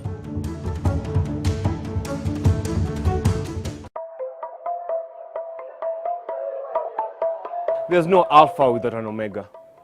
There's no lead without any followers. No man is an island. We need each other. We need this conference. We say it, we do it, we act it. Kama una mpenzi wako, kila siku kama nilivyosema, kila siku mwishi mapenzi. We don't toe the line, we set the standard. We don't eat the grass, we lead the pack. As an alpha male, you're also a leader. Not to just women, friends and family, but to everyone else you've never met before. We are the beauty, the spice and the brains. The men's conference where men become alpha males. And you can catch us every Wednesday at 10 p.m.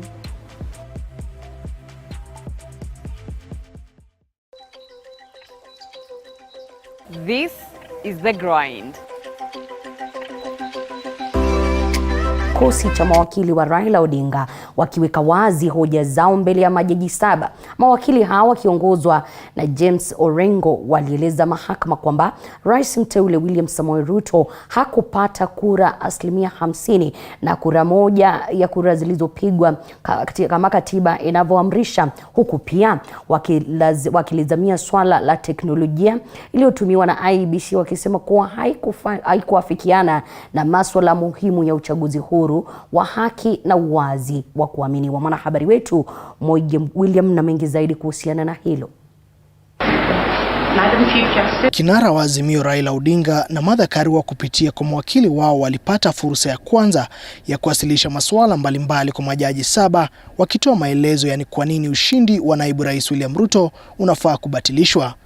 James Orengo alikuwa kwanza kutoa mawasilisho yake ndani ya saa 3 zilizoruhusiwa na mahakama ya upeo kwa Raila, huku akiambia mahakama kuwa William Ruto hakupata kura 50% pamoja na moja zilizopigwa, na kuongeza kuwa tume ya IEBC haikuwa na uwezo wa kuendesha uchaguzi wa huru na haki. The way that the commission was able to deal with the forms when uploaded and downloaded, staged, transmitted, deleted, all this in totality, if you look at the case we put before you, my lords and my ladies, set out in the affidavits that I referred to, shows an election that was rigged in favor of the second respondent. Wakili Julie Soweto naye aliwasilisha madai ya kuwa kuna kura zilizoondolewa kutoka kwa Raila na kuongezwa kwa rais mteule William Ruto katika maeneo kadhaa, ikiwemo katika kaunti za Bomet, Kiambu, Kakamega, Nairobi na Baringo. Soweto pia alizungumzia swala la wapiga kura, huku akitoa masuala mengine, miongoni mwao ikiwa ni mashine ya KMS kufeli na kuahirishwa kwa uchaguzi katika maeneo 8, akisema kuwa upigaji kura uliathirika katika ngome zake Raila. My ladies and my lords, a rough calculation of what is given as stray ballot for Kirinyaga County alone yields 33 stray ballots per polling station on average in Kirinyaga County, which we submit is not possible. Paul Mwangi pia aliyewakilisha Odinga mbele ya majaji hao wakiongozwa na Jaji Mkuu Martha Koome alisema kuwa mwenyekiti wa IEBC Wafula Chebukati alifanya baadhi ya maamuzi peke yake bila ya kuwajumuisha makamishna wenzake katika tume hiyo. Mr. Wafula Chebukati has not had a complaint to make as to how these 4 commissioners worked ever since they entered the commission in September 2021. On the other hand, there are lists of complaints as to how he himself has conducted this election that start way back from 2017, that he bungled up the 2017 elections.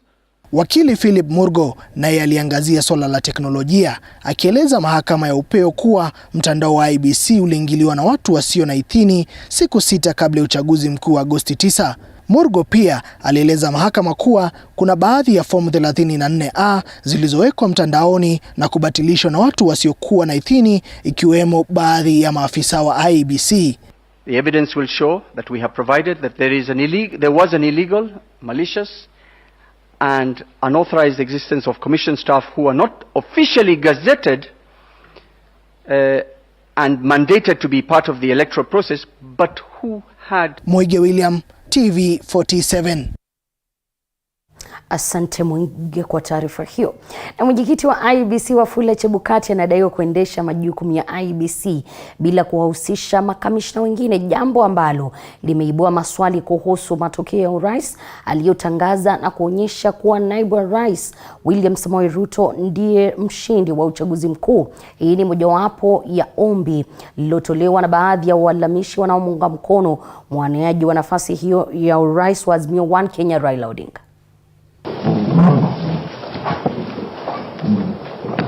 Katika siku ya kwanza ya kusikizwa kwa ombi linalopinga kutangazwa kwa naibu rais William Ruto kama rais wa 5, walalamishi wengine wanaomuunga mkono mwaniaji kiti cha urais Raila Odinga walipata nafasi ya kuwasilisha maombi yao katika mahakama ya upeo. Kulingana nao, mwenyekiti wa IEBC Wafula Chebukati alitekeleza majukumu ya IEBC bila kuwahusisha makamishna wengine. At the beginning of my submissions, I had submitted that I wish to demonstrate to this court that the chairman executed a very well calculated scheme to grab the election and to run the election on his own.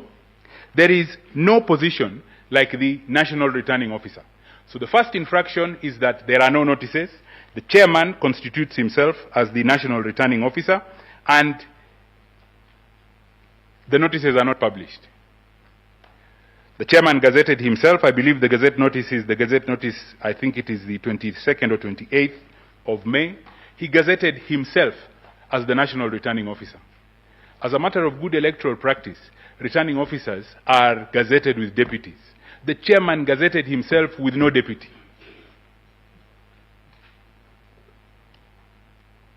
It was his election to run as he saw fit.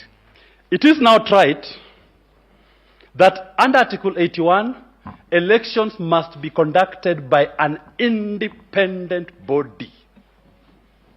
The presidential elections whose results we are disputing were conducted by an independent individual, not a body. Because if it was a body, I would not have been served with documents from commissioners confirming they did not participate in the verification and tallying of the count. A majority of the commissioners, IEBC in their replying affidavits served upon me, has confirmed they did not tally and verify those results. Utendakazi wa Chebukati ulikashifiwa na walalamishi hao ambao pia wanadai kuwa afisa mkuu mtendaji wa IEBC Marjan Hussein alianza kufanya kazi kama kamishna, swala ambalo ni kinyume na sheria.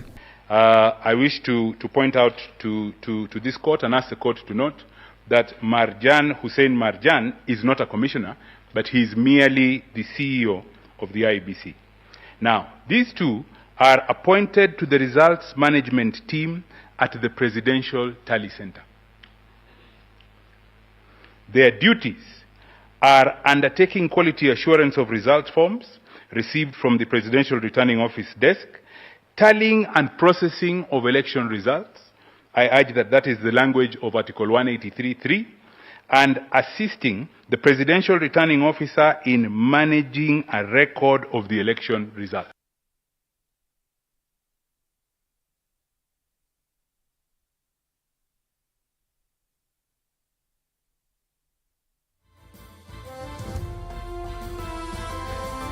Na bila shaka mpenzi mtazamaji, taarifa hiyo kwa kina utakuwa ukiipokea mwendo wa saa 3. Lakini tukiingia katika swala lingine, ni kwa Rais Uhuru Kenyatta ameonekana akitangamana na wananchi hadharani jijini Mombasa kwa mara ya kwanza tangu uchaguzi mkuu wa Agosti kufanyika.